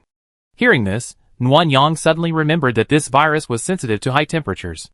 It seemed that using an artificial sun to increase the temperature for sterilization could be possible. It would only be a little hotter, but it would be much better than being swallowed. Mimi, why aren't you saying anything? Express your opinion. Nuanyang hesitated, feeling that if she told Wan Ningyan about the artificial sun, she would domestic abuse her. Why do you look like that? Hurry up and tell me. If it's really feasible, I discuss it with the captain later. I agree, but it might not be necessary right now. Nuanyang shifted back in her seat, feeling a little guilty. This virus is sensitive to high temperatures. It die above 40 degrees. Well then what? We can use the artificial sun for high temperature disinfection, eliminating the need for the little pink to swallow. After Nuanyang finished speaking, everyone fell silent. After a long moment, Wan Ningyan finally spoke. Well, I'm a fire-type psychic. If I raise my body temperature above 40 degrees, can I kill the virus? Yes. Wan Ningyan took a deep breath, as if suppressing something. Nuanyang quickly added, Wife, even though we can kill this virus, new ones will emerge in the future, so being swallowed by the little pink is inevitable. Jiao also noticed the tension and echoed Nuanyang. Aunt Kai, who was drying her hair nearby, noticed everyone's reaction and soothed them, saying, being swallowed once isn't a big deal. The most important thing is peace of mind. Wan Ningyan fell into deep thought after hearing this, and suddenly her eyes flickered. Wan Yang had a premonition that something was amiss. Aunt Kai is right. We want peace of mind. Artificial suns can be used, but they only prevent this virus. When the floods come, there might be all sorts of strange viruses. I think starting today, everyone returning from outside should be subjected to the little pink saliva, including the villagers digging drainage ditches. It's better to be safe than sorry, right? Sima Zhao's intentions were obvious to everyone. Nguyen Yang, Zhao Rou, and Aunt Kai looked at each other, none of them saying a word. Because Wan Ningyan was right. The temperature is rising now, making it a hot spot for viruses. Even the air could carry them. All villagers going outside should be disinfected for safety reasons. Since everyone agrees, let's discuss this with the captain after we shower. When Yin Yin returns from her mission, everyone must undergo Xiaofan disinfection before entering the village. Wan Yang, would Wei Mingyi agree to Wan Ningyan doing this? I have a feeling it won't go smoothly. Chapter 634. Wan Yang was the last to shower, as she needed to contact Wei Mingyi during this time to explain the reasons why Wen Yinru was unaffected by the virus and the assigned tasks. Wei Mingyi had no objections. When discussing the village's disease prevention efforts, Nguyen Yang, under Wan Ningyan's expectant gaze, laid out her plan. First, installing several artificial solar cells around the village for high-temperature sterilization. Second, requiring all returning residents to undergo a small powdered saliva disinfection system. I think this is feasible, but not perfect. Besides the disinfectant replicated in space, we can arrange for people to spray the perimeter of the village daily and distribute masks, protective clothing, alcohol, and other supplies to the villagers. Nguyen Yang was surprised that Wei Mingyi had no objections, but on reflection, it seemed normal. After all, Wei Mingyi didn't know the process for saliva disinfection, and might change her plan after learning. After Wen Yinru finished her shower, she took the blood bag and Nguyen Yang's note, and left on her flying motorcycle. The four of them then took turns showering, and after Nguyen Yang finished, they all exited the sled train. Outside the village, villagers were rapidly widening the drainage ditch. Inside, a large cargo ship sat on uncultivated land, and Lucky and his civets were playing a game of chase beside it. At a nearby gate, mutant chickens clucked. Melted snow had accumulated in the river across the way. Today it was 2 degrees Celsius, and tomorrow it would rise to 5 to 9 degrees Celsius, greatly accelerating the melting of ice and snow, and flooding would arrive the day after tomorrow. Nguyen Yang felt a little melancholy. She had no idea the super water plant's capacity was, but she really didn't want the village to be flooded. After rebuilding most of it with great difficulty, starting from scratch would be a real ordeal. Mimi, what are you daydreaming about? Go help. Okay, don't make it seem like I'm slacking off. I see you. Zhao Rou and Aunt Kai have both grabbed their tools, and you're the only one looking around. Wan Ningyan stroked her chin and looked at Nguyen Yang. Are you still feeling unwell after recovering from a serious illness? If so, go home and rest. I do more today, and make up for your share. After all, I'm your older sister. Nguyen Yang knew Wan Ningyan was concerned for her, but it didn't make sense for her to rest while she worked, especially since Wan Ningyan had been ill. Retrieving the tools from the space, Nguyen Yang shouldered them, saying, "No need to bother you, sister," and strode out of the village. The village's river channel was now not only dug, but also constructed according to the blueprints. All that was left was widening and deepening the drainage ditch, a much simpler task than digging the river channel. The village's large area meant that progress was slow. Hundreds of villagers worked until midnight, having only completed a third of the project. Tomorrow is the last day, and if they fail to complete it, it could easily cause partial flooding. The guards were training. The mission was the priority, and training had been suspended for a long time. It had resumed over the past 2 days, but only for short training sessions after work. The coaches, Wei Mingyi, Zhao Rou, and Yuan Manman, all smiled upon hearing Nguyen Yang's concerns, leaving Nguyen Yang bewildered. What are you laughing at? If we can't complete it, there's a very high chance the village will flood. Yuan Manman looked at the other two and asked with a smile, if you don't say anything, then I should say it? Okay, go ahead. I still have to monitor everyone's training. Wei Mingyi said, his face stern as he faced the members. Wan Ningyan, you're not taking your training seriously. You be punished with 20 push-ups. Wan Ningyan, who had been trying to eavesdrop on Nguyen Yang's conversation by quietly moving to a different position, was caught by Wei Mingyi. Under Wei Mingyi's instructions, she walked away with a mournful look on her face to complete her punishment. Nguyen Yang only dared to chuckle after the other person had left, then asked Yuan Man what was going on. While you were isolated, the captain of the guards counted all the water-based Esper and had them conduct water control experiments, confirming they could manipulate the flow of water. Nguyen Yang immediately understood. So, after a flood occurs, the water-based Esper can be used to adjust the flow. Even if the drainage ditch is too shallow, they can still provide some assistance. Yes, all the water-based Esper have learned to fly their hover bikes. If they really can't control it, they fly back to the ship for shelter. Also, they now go to the training room for an hour every night. Miss Wan's brother is there too. You mean Xiaofeng? Nguyen Yang sighed. He's not very capable. I have his sister personally watch him tonight to at least make sure he doesn't drag us down. Having resolved the major issue on his mind, Nguyen Yang felt incredibly relieved. He had done everything he could and should have done. If the village still flooded, it would be because Mother Earth's natural forces were too formidable, and there was nothing human power could do about it. After training with the guards, Nguyen Yang went to find Wan Ningyan, intending to give her some fresh air while she watched Wan Ningfeng practice his abilities. However, Wan Ningyan not only held a grudge, but also blamed Nguyen Yang for Wei Mingyi's punishment, treating Nguyen Yang with disdain. Sister, you can't blame me for this, right? It was so obvious you eavesdropped. Otherwise, how could Wei Mingyi have caught you? Wan Ningyan immediately flew into a rage, her hands on her hips, and her eyes wide open with anger. You're still blaming me. If you hadn't deliberately brought this up in front of me, would I have thought to eavesdrop? You could have asked right after work, but you had to wait until I started training. It's fine if you could just ask, but why did you come right up to me? Besides, I'm your wife, and I care about the village the most. You're talking about village matters in front of me. Aren't you just trying to trick me into making a mistake? I didn't expect you to be such a scheming girl. I really can't outsmart you. Humph. This barrage of words left Nguyen Yang completely bewildered. Why did it sound like? Indeed. Perhaps. He was actually at fault too? Wife, I'm sorry. I just said whatever came to my mind. I didn't mean to trick you into eavesdropping. Nguyen Yang held up 3 fingers. I swear, I never talk about village matters while you're training again. Forgive me, okay? Wan Ningyan's face curled. I'm halfway calmed down.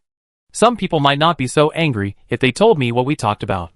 Since the opportunity had been given, Nguyen Yang quickly took advantage of it and told the whole story, adding fuel to the fire by saying Wan Ningfeng wasn't working hard. As Wan Ningyan listened, her curiosity turned to anger. She grabbed a feather duster and ran toward the training room, her terrifying presence causing the mutant chickens to cluck in terror as she passed the chicken coop. Nguyen Yang, the culprit, hadn't expected Wan Ningyan to be so angry, but when he tried to follow her, Zhao Rou, who was waiting at the village gate, stopped him. The captain told me to wait for you here. Captain? Why didn't she come find me? The captain has to train the psychics, so he asked me to pass on a message to you. I'm just in time to accompany you to install the artificial sun. Nguyen Yang said, You mean, Wei Mingyi wants us to install the artificial sun now? Yes. Zhao Rou nodded gravely, her tone extremely serious. The captain said that the river is already filled with water, which means it's flowing, and that water, containing viruses, could flow into the village. The villagers will be out working tomorrow. For safety reasons, artificial suns should be installed in the surrounding rivers in advance to minimize the spread of infectious diseases in the village. Miss Nguyen, I think the captain's thinking is correct. Many infectious diseases are caused by negligence in early prevention and control. This matter should be addressed as soon as possible. After hearing the explanation, Nguyen Yang felt that there was no time to lose. Looking at Wan Ningyan from a distance, she prayed for Wan Ningfeng in her heart. Then, she and Zhao Rou circled the village to check out locations and select a place to install the artificial sun. Chapter 635. The rebuilt village occupies a larger area than the original Shuxiu village. 2 new canals have been dug, creating a mountainous area outside the village, further expanding the area. To speed things up, Nguyen Yang and Zhao Rou each drove an electric bike, observing along the river. The first place to install the artificial sun is the bridge on the left side of the river. This bridge is a small cable-stayed bridge with retractable sides, making it inaccessible. It's not retracted yet to leave a path for mutant animals seeking refuge. Animals can foresee disasters approaching, and if they can enter before the flood, they have a chance of survival. In addition, these animals are sensitive to light and temperature, and will be attracted to light from a distance. Nguyen Yang can't save all the animals, so he can only attract as many as possible. Miss Nguyen, aren't you afraid of attracting zombies and bad guys? Zombies rely on smell, not sight. Besides, the village is remote and has been raided. There are no zombies left, let alone people. Don't worry about it. Okay, where are we going next? Nguyen Yang gazed into the distance, using the artificial sun's light. Let's go to the water plant in the mountains. The sun can be turned up higher there. The higher temperature will evaporate some water, which will be a small help. Yes. The two of them rode their electric scooters up the mountain again. Artificial suns rose one after another, attracting many villagers, who were taking a post-dinner stroll. When Nguyen Yang returned to the village, she was surrounded by a group of villagers and questioned. When she reached the training room, she was surrounded by another group.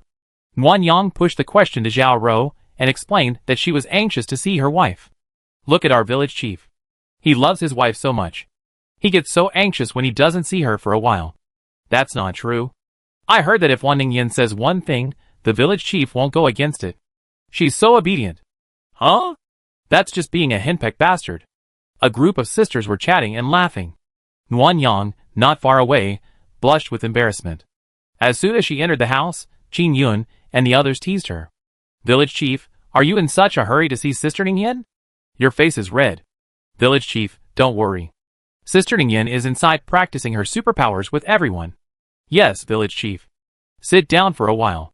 Don't catch a cold if you're sweating so much. Nguyen Yang, Are you guys free?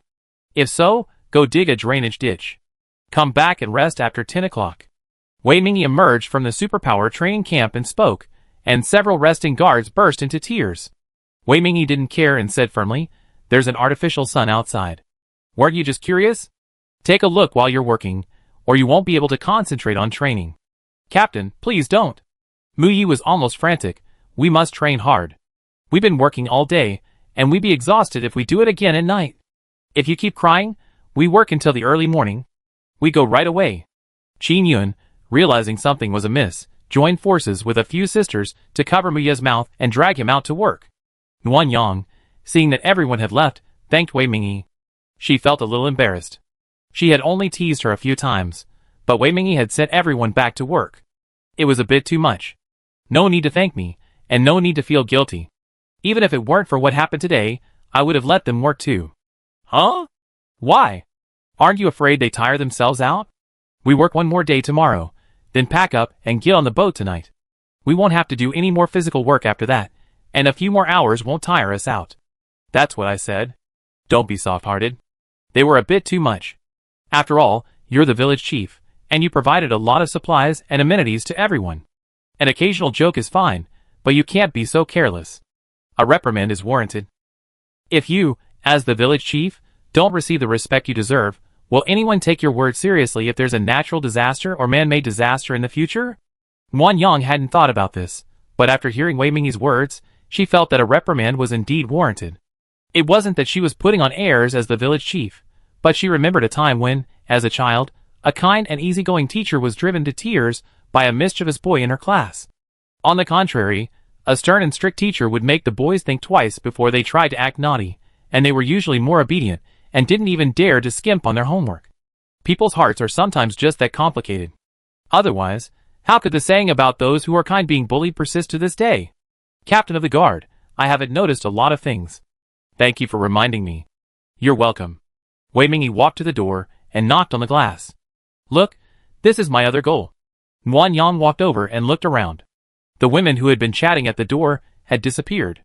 Using his tactical scope, he saw groups of small people heading out of the village. Are you having the guard set up a demonstration to entice other villagers to volunteer and work overtime? Well, the drainage ditch task isn't difficult. The difficulty lies in the fact that we can't use large tools like excavators. We have to rely on manpower. At the current pace, we might not be able to finish it tomorrow, but if we start work tonight, we'd definitely be able to do it. It's just that everyone's been overworked lately, and forcing overtime would likely cause resentment, so I came up with this idea. You're worthy of being the captain of the guard. This is a great idea. I see almost everyone is going. Yes, they deserve some rewards for their hard work. Village Chief, could the Wan family please prepare some midnight snacks for everyone? Shiya's family is out working, and there's no one in the cafeteria to cook. Okay, leave it to me. Nguyen Yang immediately contacted his family. It just so happened that Chi Muge had a mutant sheep in his space that he hadn't eaten yet. He planned to ask Chimuge's family to roast 2 whole lambs, and then have Mama Wan make some steamed buns and some side dishes for a simple meal. Me. Nguyen Yang had just hung up when Wan Ningyan appeared. Her smile faded as she ran to Nguyen Yang, but then her expression changed to one of grievance. Look, honey. Wan Ningyan held out her right hand, a faint red mark on it. Wan Ningfeng, that guy is tough. I hit him a few times, and my hand is hurt. Wei Mingyi, who was not far away, couldn't bear to watch any more.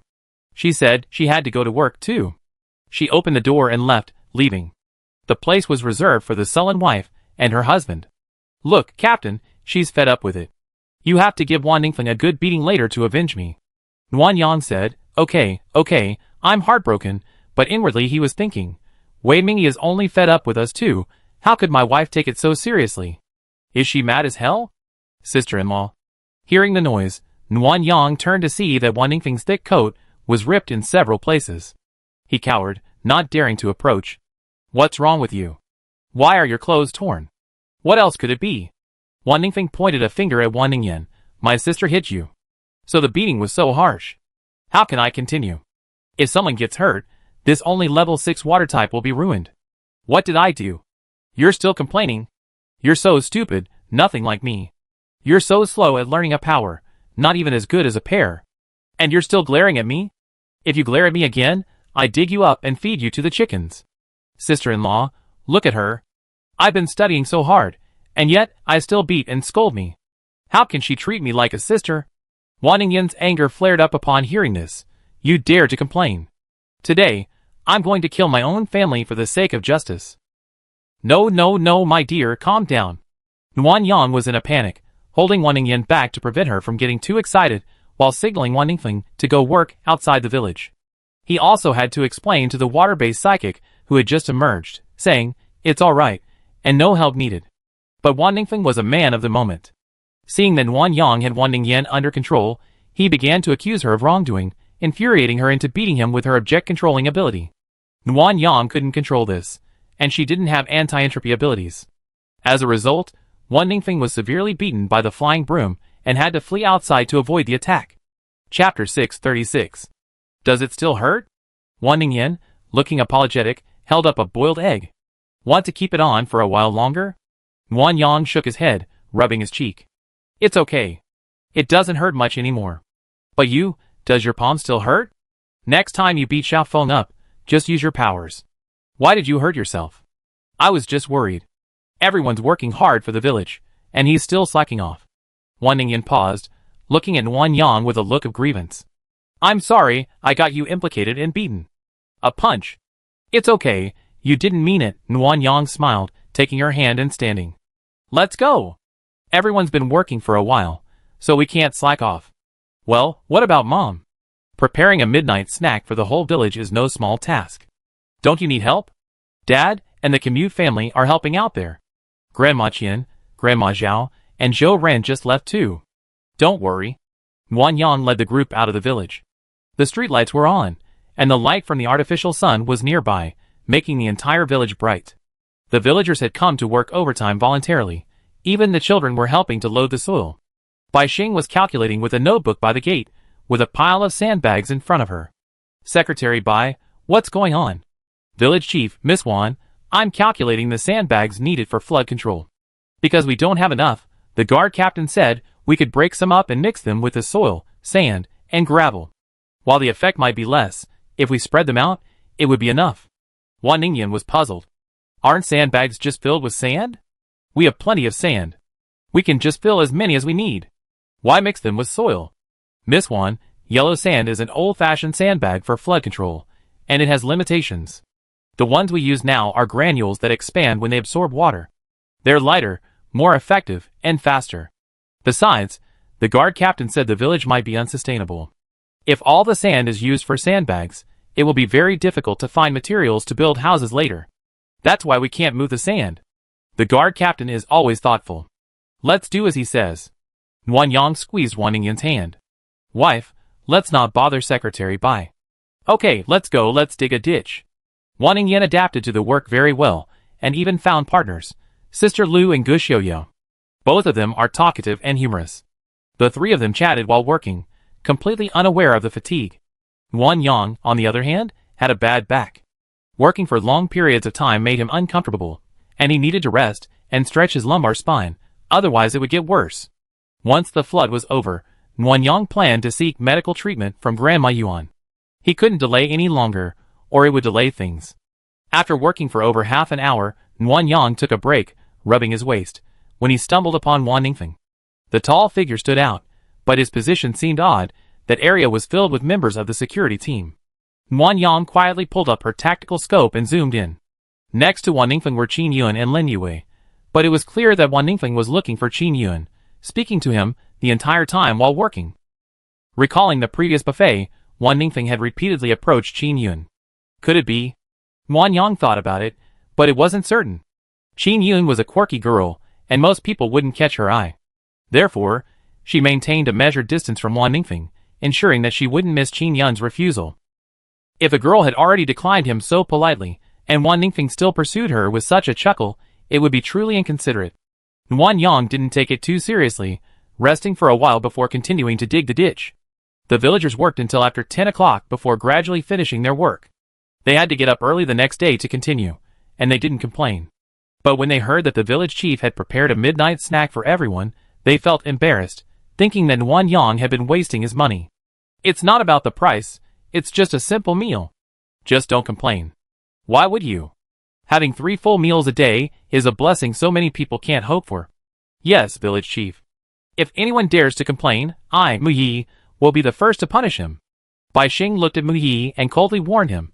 It's written in the village rules that anyone who fights will be a garbage collector for a month. Don't be impulsive.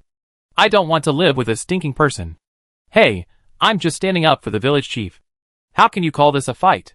Village chief, please come and judge. Secretary Bai is accusing innocent people. Wan Yang smiled speechlessly. She didn't care about this matter. With Mu Ye's provocative nature, if she did, it would be endless. So she took out her electric scooter and headed to the cafeteria with her wife.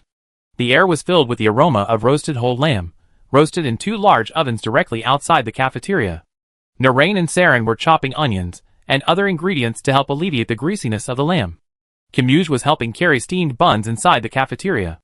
The steamed buns were placed in large, covered trays on 5 or 6 tables, still steaming. Tana sat at the table, watching to prevent Lucky from entering and causing trouble. Whenever Lucky showed his head, Tana would call out "Wan Mommy," which made Lucky very depressed, so he could only lie down by the door and watch the lamb roast. The 3 civets were a bit more daring, licking their fur and resting in a warmer corner of the cafeteria. Seeing this, Wan Ningyan prepared milk powder for the 2 cubs, while Nanyang went inside to help Mother Wan carry the steamed buns. Mom, everyone's finished work. I'll be there soon. That's quite a coincidence. I'm on my last batch, and I'm done steaming. Nuanyang looked at the empty bag of flour, and was amazed. How many did you make? Over 800. The whole bag of flour. Huh? Nuanyang's eyes widened in shock. Mom, why did you make so many? You made those buns so big. Even if everyone eats 2, we still can't finish 800. Mother Wan glanced at Nuanyang with disdain. You're such a fool. Of course we can't eat that much. I just made breakfast for tomorrow morning. Everyone's so tired tonight, including the Chen family. We get up early tomorrow. Cooking in the cafeteria is exhausting. I made steamed buns ahead of time, and put them in the refrigerator. Tomorrow morning, they just need to prepare some side dishes to go with the buns, so they can get a little extra sleep. Mom, you're so thoughtful. Let me do it, Nuanyang said, quickly taking the tray from Wan's mother. I'm strong, Mom, you take a break. I know how to do this. Okay, I leave it to you. Lao Wan and I will take the pickles over. Be careful not to burn yourself. Okay, Mom. She opened the steamers one by one, and placed the buns in the trays. When Nuanyang left with the trays, the cafeteria was already crowded with people watching Kimu shear the mutton. Nuanyang took a steamed bun, white, soft, and warm, tore it in half, and stuffed it with some pickled radish and shredded potatoes. Then she sat on the steps outside the door, eating as she watched. Kimu became the focus of the villagers. Everyone lined up in front of her, steamed buns and bowls in hand. Each person received a large spoonful of mutton, some even eating directly from their steamed buns. Children were given an extra bone to chew on, while the elderly were given the tenderest cuts of meat to prevent them from getting stuck. The 2 people who worked the hardest today, Lin Sen and Qin Xiuya each received a sheep's head.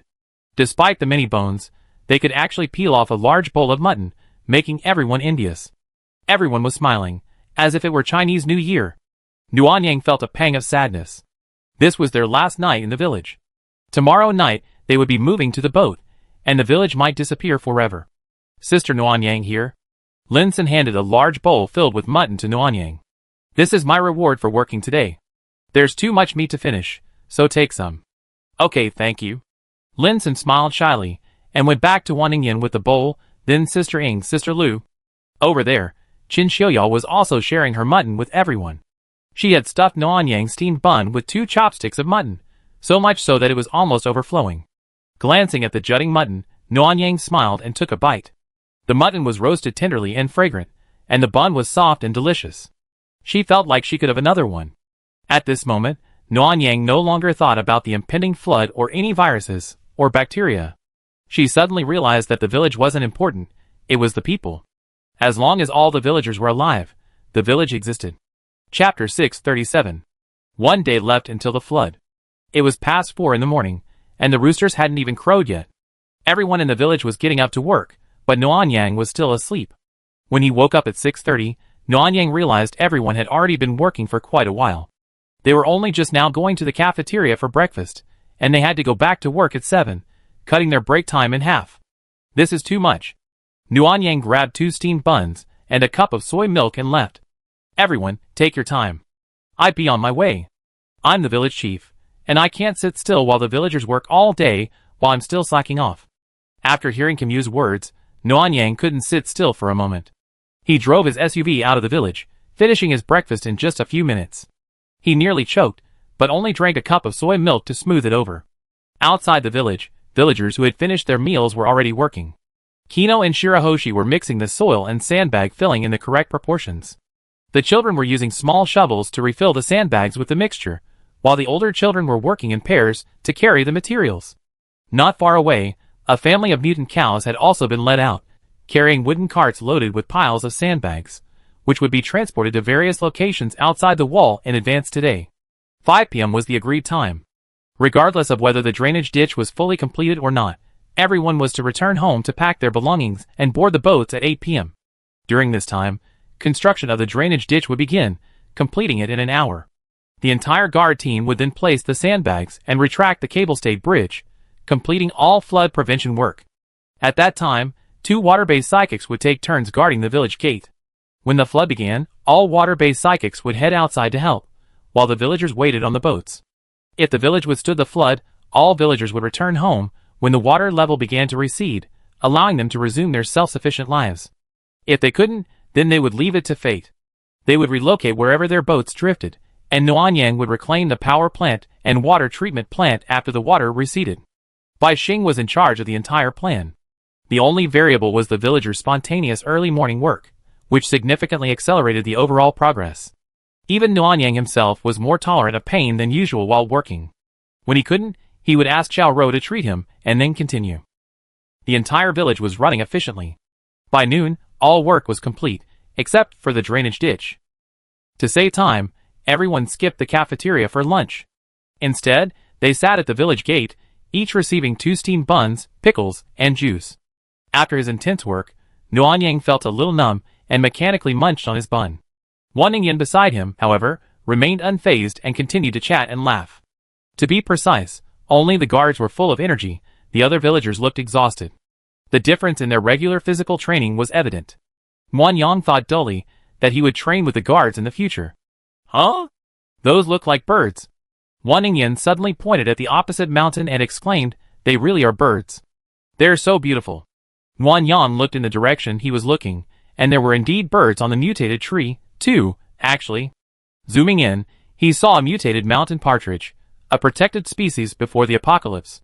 It was a beautiful bird, with a striking orange stripe around its neck. Hey, everyone, look. There's more than just birds. Yeah, I think I saw a red panda. It's under the tree on the right. It looks like it's looking for food. Everyone chatted away, and Nuanyang overheard them. He thought the nearby mutant animals had been attracted by the artificial sun, so he planned to leave some food on the mountain tonight to prevent them from starving to death. Mimi, aren't you curious? There are so many mutant animals, so cute. Once we get through the floods, we plant more fruit trees on the mountain. There will be more and more animals, and we can see as many as we want. There's no need to rush. Wan Yang said, wanting to eat his steamed bun, but Wan Ningyan came over and took a bite. You're just too serious. Don't I know flood prevention is the most important thing? Relax when you should. Aren't you tired of being so tense all the time? Wan Yang found it amusing and moved closer to Wan Ningyan, whispering, You're such a weird person. Sometimes you call me serious. Sometimes you call me frivolous. So which do you want me to be, serious or not? You? Wan Ningyan was speechless and blushed. Angrily, she stood up and kicked over Wan Yang's small stool. You bastard. I let you bully me. Humph. Ouch. Wife, why are you still angry? You're such a fool. Wan Yang howled and fell to the ground, but Wan Ningyan paid no attention, grabbing her lunch and eating it with the guards. The villagers watching the show immediately started gossiping. The village chief and his wife were all concerned, asking openly and covertly what had happened between you two wives. Wan Yang didn't dare to explain the reason, simply saying that she fell because she didn't sit firmly. How could the villagers believe it? They all saw with their own eyes that it was Wan Ningyan who kicked him, so they continued to ask in a roundabout way. Wan Yang, fearing he overwhelmed, quickly ate and returned to work. The others went to question Wan Ningyan, but she was much more impolite than Wan Yang. Before she even heard a word, she blushed and went back to work. The village chief and his wife had both gone to work, and the other villagers, too embarrassed to rest for long, cleared away their dishes and stools, and picked up their tools to continue their work. The lunch break was automatically cut in half. Everyone worked with all their might, and they managed to complete the drainage ditch project before 5 o'clock. The villagers cheered, startling the birds on the mountain. Just then, when Yenru, who had been out for over a day, returned, and Wan Ningyan flashed a mysterious, villainous smile. Ahem, village chief, Nyan Yin is back. Her mutant form can eliminate all pathogens. Shouldn't everyone disinfect before returning to the village? Wan Ningyan pointed solemnly at the river. Look, the water level in that river is over a meter. There are new mutant animals on the opposite mountain. They might be carrying pathogens. Disinfection is the safest option, Captain, don't you agree? Wei Mingyi nodded with a faint smile, and Wan Yang agreed. The boat was much smaller than the village. If a villager accidentally picked up some pathogen while working outside and returned, they could easily be wiped out. However, having to be devoured by the little pink one by one would be quite disgusting. Wan Yang felt a little helpless when he thought of his villagers all turned into slimy water ghosts, and having to walk home to take a shower. So, when Yenru, who had just disembarked from her flying motorcycle and had no time to report the situation, was dragged by Wan Ningyan to the village gate and began disinfecting the villagers one by one. The villagers all agreed with this matter at the beginning. They all knew how terrible the virus was, and Enkai had already explained it to them.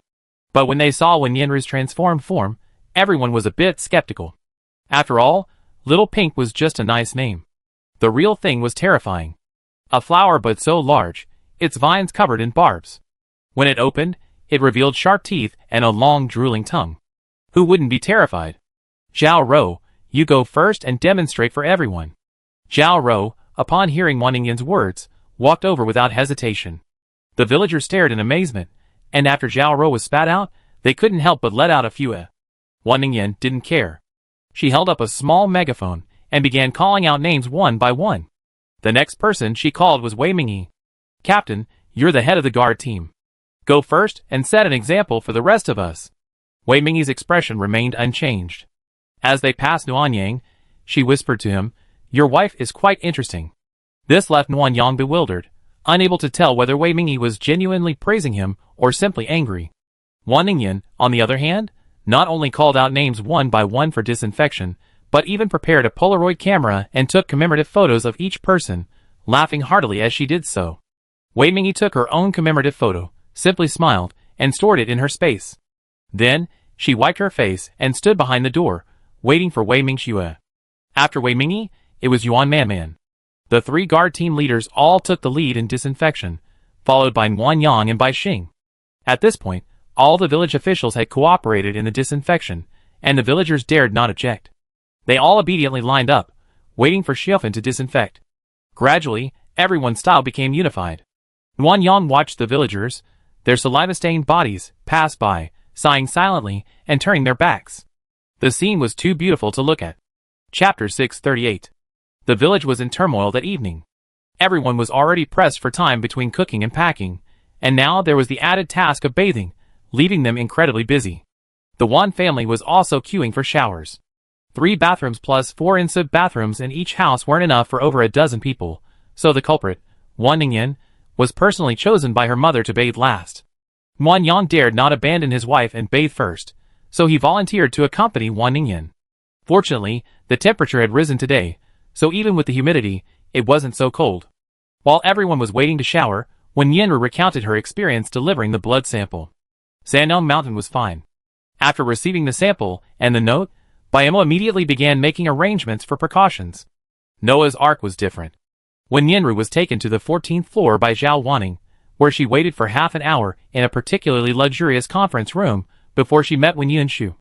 Not only was Captain Wan here, but also her mother, a medical director named Liang, a colonel named Zhou, and a rather young girl. I remembered what my sister-in-law said about returning to the village early after delivering the supplies. I gave Captain Wan the blood sample and the note, then tried to leave, but she wouldn't let me. She personally showed me every floor. Wan Yinru threw up her hands, a bit puzzled. She told me to come back and tell my sister and sister-in-law, but you all live there, so why did she need me to introduce it? I don't understand why the captain did this. It wasted my time, otherwise, I could have been back by noon. Wan Yang couldn't help but guess what Wan Yunshu was thinking. She wanted to use Wan Yinru's words to let him know about the changes to Noah's Ark, hoping to lure him back. Even if she didn't want to go back, Wan Yinru, after seeing all the advanced features of Noah's Ark, and the others hearing about it, would likely feel a certain yearning, forcing Wan Yang to choose to go back. Yin Yin, what do you think of Noah's Ark? It's very sci-fi, like a movie. There's a lot of equipment there I never seen before. Do you want to live there? Wan Yinru immediately shook her head. Sister-in-law, I'd rather be with you. I love you and the village. I don't want to go there. If you don't want to go, then don't go. If you want to go later, tell me. Wan Ningyan secretly nudged Wan Yang's arm and whispered, what do you mean by that? Yin Yin wants to go to Wenzhou someday. Where's Wan Yunshu? Should we really go? We need to save people. We'd be in frequent contact with Wan Yunshu in the future, and the younger generations will learn more about Noah's Ark. If the younger generations really want to live somewhere with better conditions, we can't stop them, right? Bullshit. If they really want to leave, I'd break their legs. Look at you, so fierce. You're scaring the younger generations away.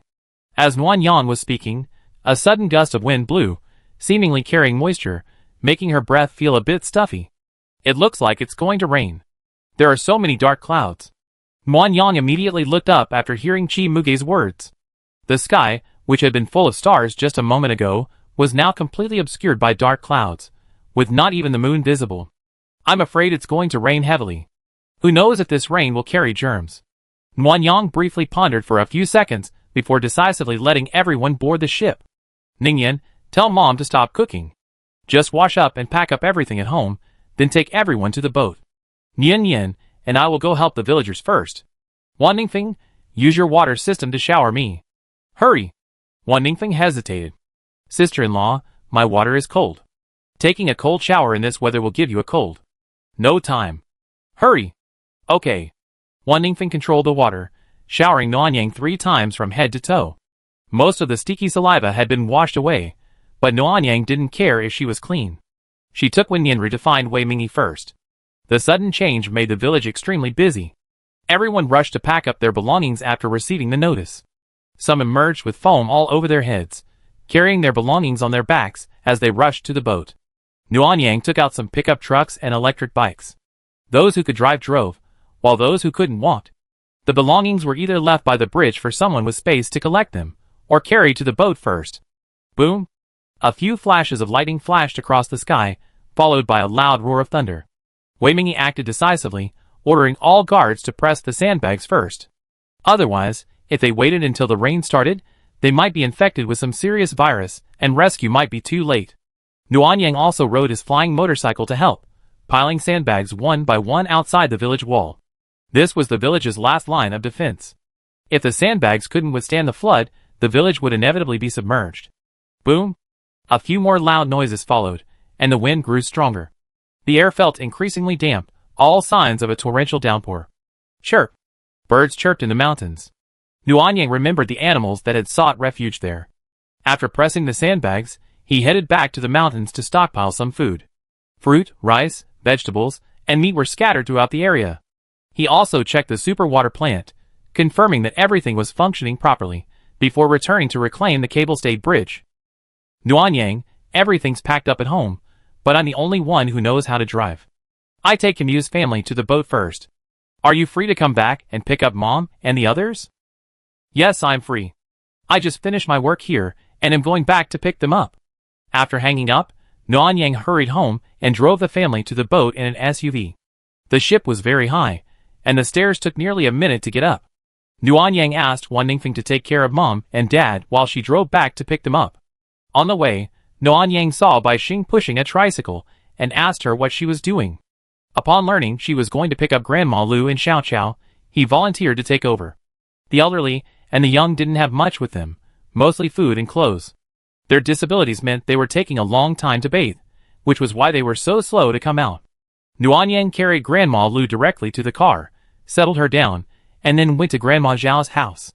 After confirming they had left, he continued searching one house at a time. Plop! Raindrops began to fall against the SUV's front window, and Nuanyang grew increasingly anxious. When he encountered Wei Mingyi and the others, he quickly stopped the car to inquire about the situation. How's it going? How many people are still missing? We checked ahead. Only Aitong's family is missing. Wei Mingyi pointed at the people being carried. That's Aitong's grandmother. She's old and in poor health, and she sprained her ankle a few days ago.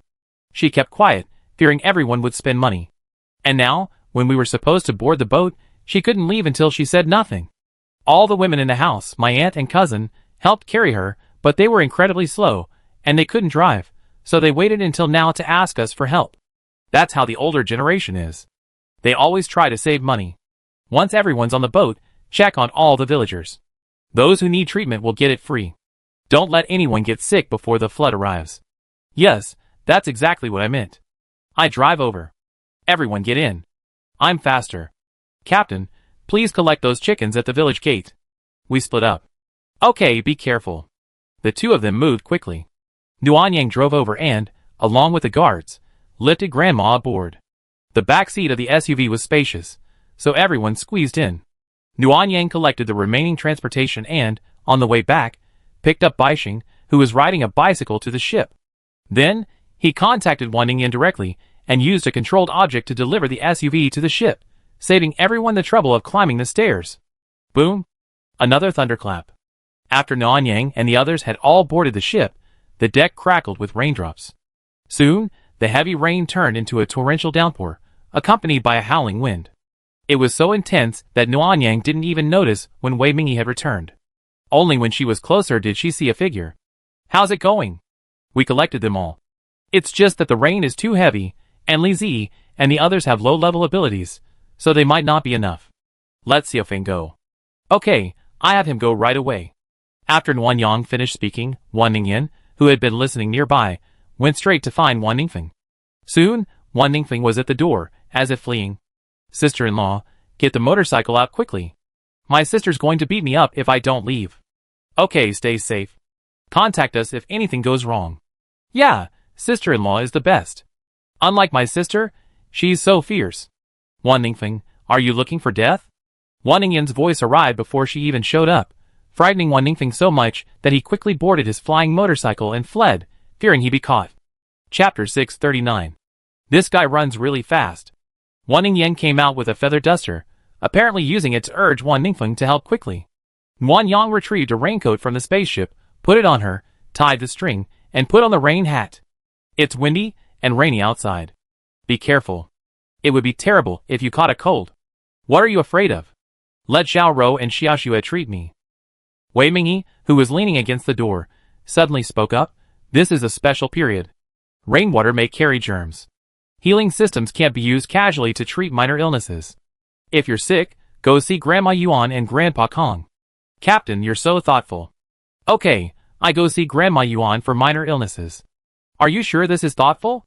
Nuanyang looked at the idiotically happy Wan Ningyan, feeling helpless. How much superpower does it take to treat a cold?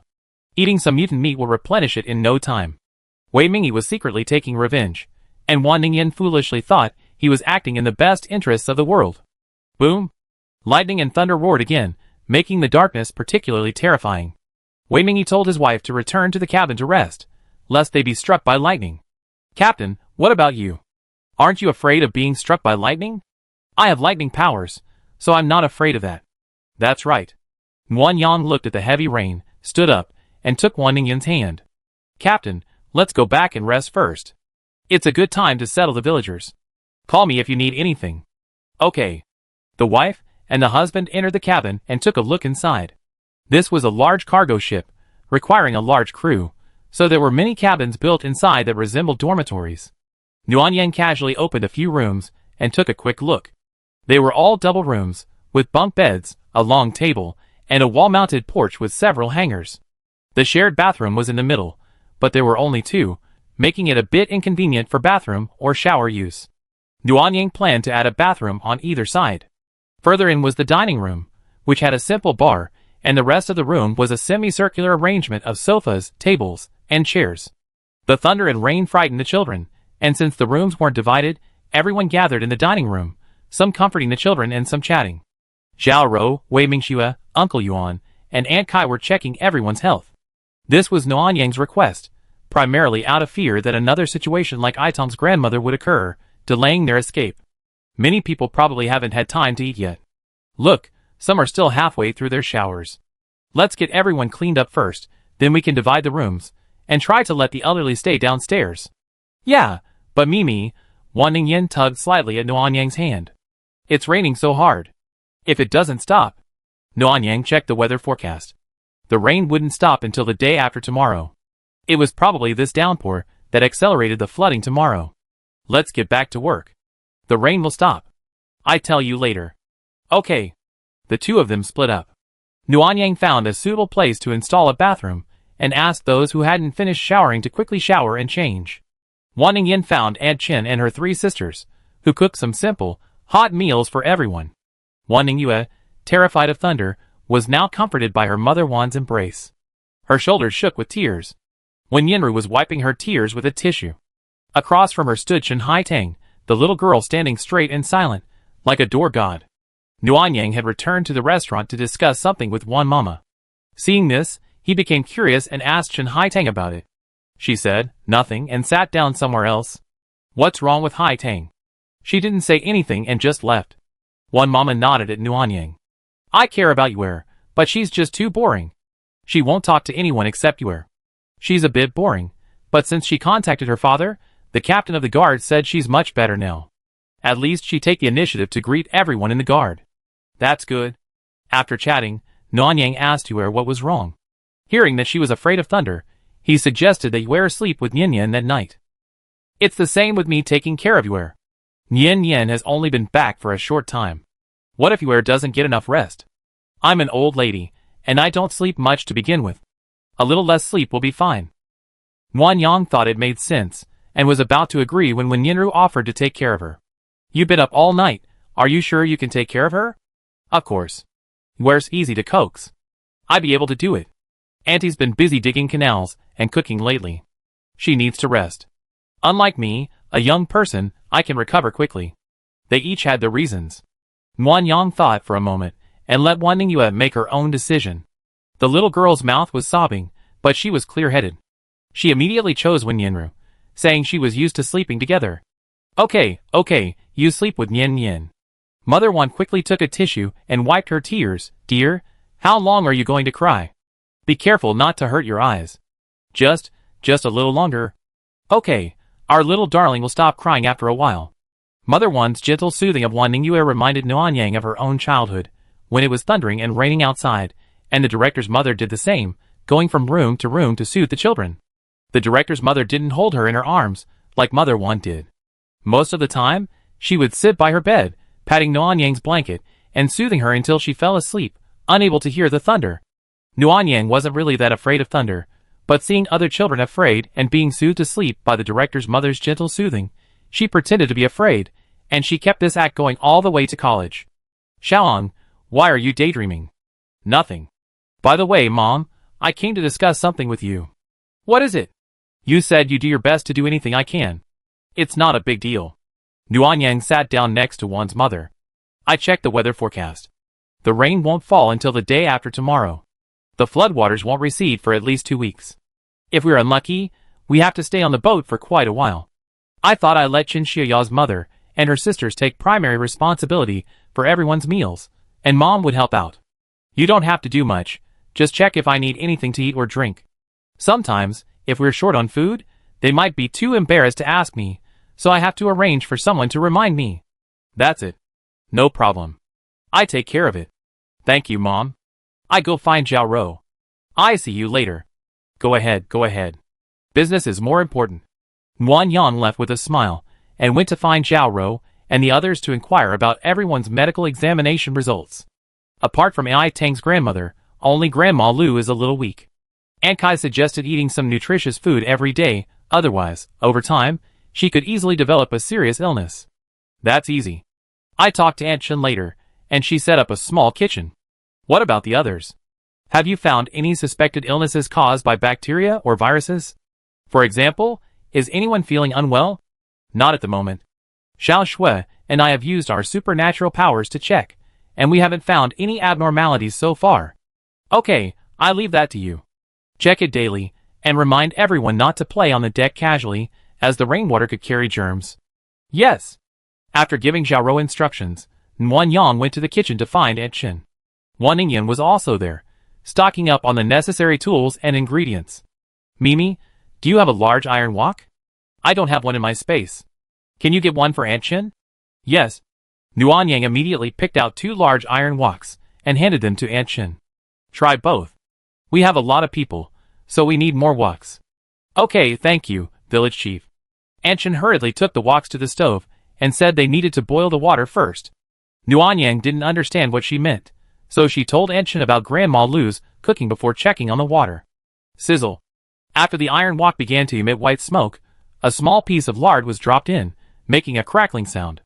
Aunt Chen then slid the lard in a clockwise motion, ensuring every part of the wok was soaked.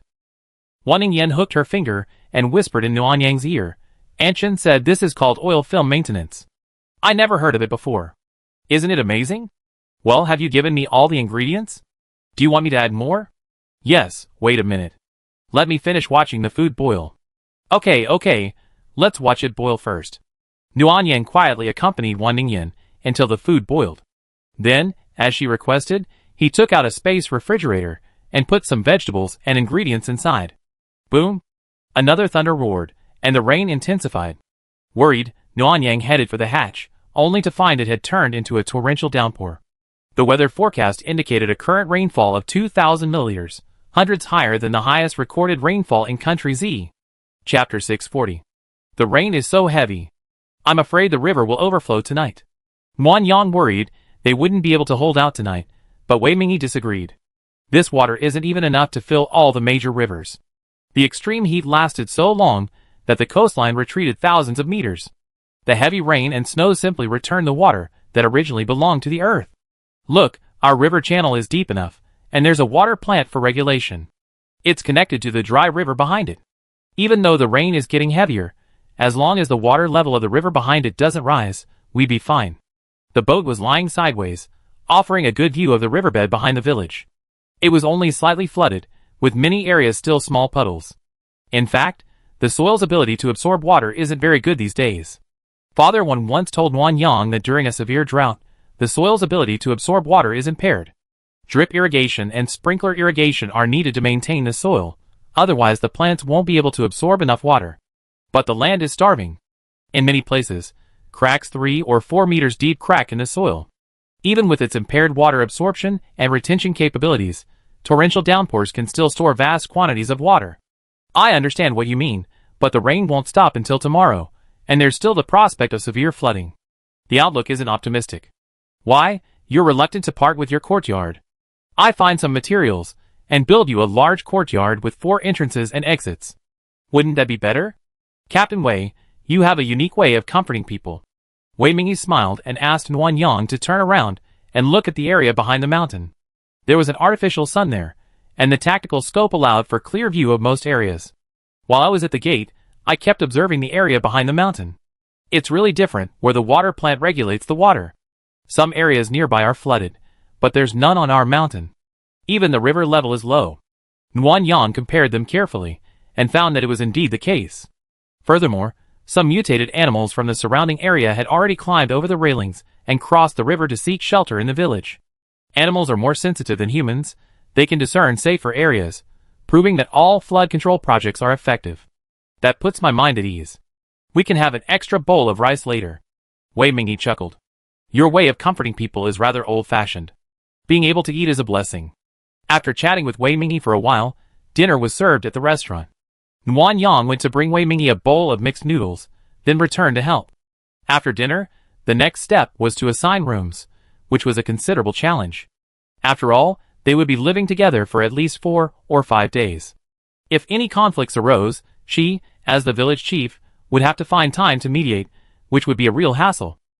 What's so difficult about this? There are only a few men, so they can just share 2-person rooms. The rest of the people can share 2-person rooms, and the elderly, young, sick, and disabled can get priority on the lower bunks. Wife, it's not that simple. Nguyen Yang put down his bowl and explained to Wan Ningyan, look, there are many elderly people in the village, and they all need a young person to care for them. A double room should have 1 elderly person and 1 child, otherwise it could easily cause problems if 2 elderly people share. And as for the younger ones, some are dependent on adults and need to live with them, while others have no family and are forced to live with the elderly. They're just children themselves, so how can they understand how to care for an elderly person? Besides, the natives of Shu Embroidery Village, the families of the Rose team, the Gao family, the Su family, the Zhao family, the Xiaoyu family, and so on, all have their own circle of friends. You can't disrupt them, and make them live with people they don't know well. Wait, I agree with the previous point. If you don't know each other well, you can't live together. That's not right, right? It's because if you're not familiar with each other, you should live together so you can get to know each other better. My dear wife, think about it again. Take Xiao Rou and Yuan Manman, for example. They're comrades in arms, and have lived together before. It's fine to put them together. Manman has a good personality, and will talk to Xiao Rou proactively. If you let Chen Haitang and Xiao Rou live together, they won't get along. Forget about strengthening their relationship, it'd just be awkward. You're right. Chen Haitang is perfect for someone like Mu Yi. Bai Wei, who's calm and quiet, would be perfect for Bai Xing or Nian Nian. Xiao Yao enjoys the hustle and bustle, and can hang out with Qin Yun, Xiaoya, and Sister Lu. Yes, Wan Yan sighed. But they have their own little thoughts. This room isn't. We can divide it up however we want. Let everyone form teams first, and we deal with the remaining people later. Okay, then Xiaoxua and I will stay. Do you have any objections? Wan Yan almost choked. What? Who do you want to stay with? Xiaoxua, Wei Mingxua, this is a rare opportunity. We can stay together and chat. Are you serious? Yes. What about me? Have you forgotten you're married? Forgot you have a family? Wan Ningyan didn't think it was inappropriate. These are single bunk beds. We can't sleep together even if we stay in the same room. So what's wrong with Xiaoxua and me staying? Don't be so stingy. Besides, the captain has to keep watch tonight, and it's thundering and raining outside. Xiaoxua is a little scared to stay alone, so it's only right that I keep her company. Wan Yang felt deeply wronged, but he also felt that Wan Ningyan's words made sense. He put down his bowl and chopsticks in a sullen manner. Actually, I'm a little afraid of thunder. Wan Ningyan broke off her composure and laughed. You're so funny. You're willing to tell such lies to achieve your goals. Not really a lie. I was actually quite afraid when I was little. Got it. Then let Xiaoxua sleep on the top bunk tonight, and I squeeze in with you. Really? Why would I lie to you? Wan Ningyan reached out and pinched Nguyen Yang's cheek. I'm warning you. Be a good boy when you sleep. Xiaoxua is still a grown woman. Don't embarrass her. Don't worry, honey. I behave. As long as her goal was achieved, Nguyen Yang didn't care about any requests and agreed to them all. She didn't want to sleep apart from her wife, after all. After dinner, Nguyen Yang told everyone about the 2-person rooming arrangement. The restaurant suddenly became lively, with over 100 women chattering non-stop, making Nguyen Yang's ears hurt. Village chief, how long will we be staying here? 4 or 5 days if we're lucky, half a month if we're unlucky. Village chief, where are things? We be staying here for so long, so please bring us your clothes, toothbrushes, and towels. Yes, bring them. I give them to you after you divided your rooms. Village chief, do you not have to work for a few days? No, everyone can just take a break. Village chief, there's a gender difference. Can the men use the outermost restroom? Okay, I talk to the men later. Village chief, can't the four of us stay together? We're all pretty thin, so two people can squeeze in. You can if you want. Village chief. Nguyen Yang was incredibly busy. She felt like a neighborhood director, constantly mediating disputes and trivial matters between residents. As a result, she felt a bit like PTSD when she lay in bed after work. Wei Mingxue, from the upper bunk, called out, "Village chief is back." Nguyen Yang shuddered. Wan Ningyan, thinking Nguyen Yang had contracted the virus again, quickly stood up and asked Wei Mingxue for help. It's okay. I just get a chill when I hear the word village chief. Shocked? Not really. The room assignments were so harmonious today. Only Chen Haitang had a few hiccups. Chen Haitang had initially arranged for her to live with Mai, as Mai was so friendly and outgoing. But Chen Haitang didn't agree, saying Mai was too noisy and irritated him. In the end, Bai Xing, to appease her, gave up living with Lin Baiwei and moved in with Mai. Afterward, Nguyen Yang asked Chen Haitang who she wanted to live with. She said she wanted to live with Wan Ningyue, but Wan Ningyue was already rooming with Wen Yanru. Chen Haitang remained silent and didn't say who she wanted to live with. Wen Yanru was good-natured. Seeing Nguyen Yang's dilemma, she offered to let Chen Haitang move in with her. She and Yuer shared a bed, and the situation was finally resolved. Nguyen Yang's head ached again as he thought about Chen Haitang. He hugged Wan Ningyun and closed his eyes. No more talking. Go to bed, honey. My head's going to explode if you don't.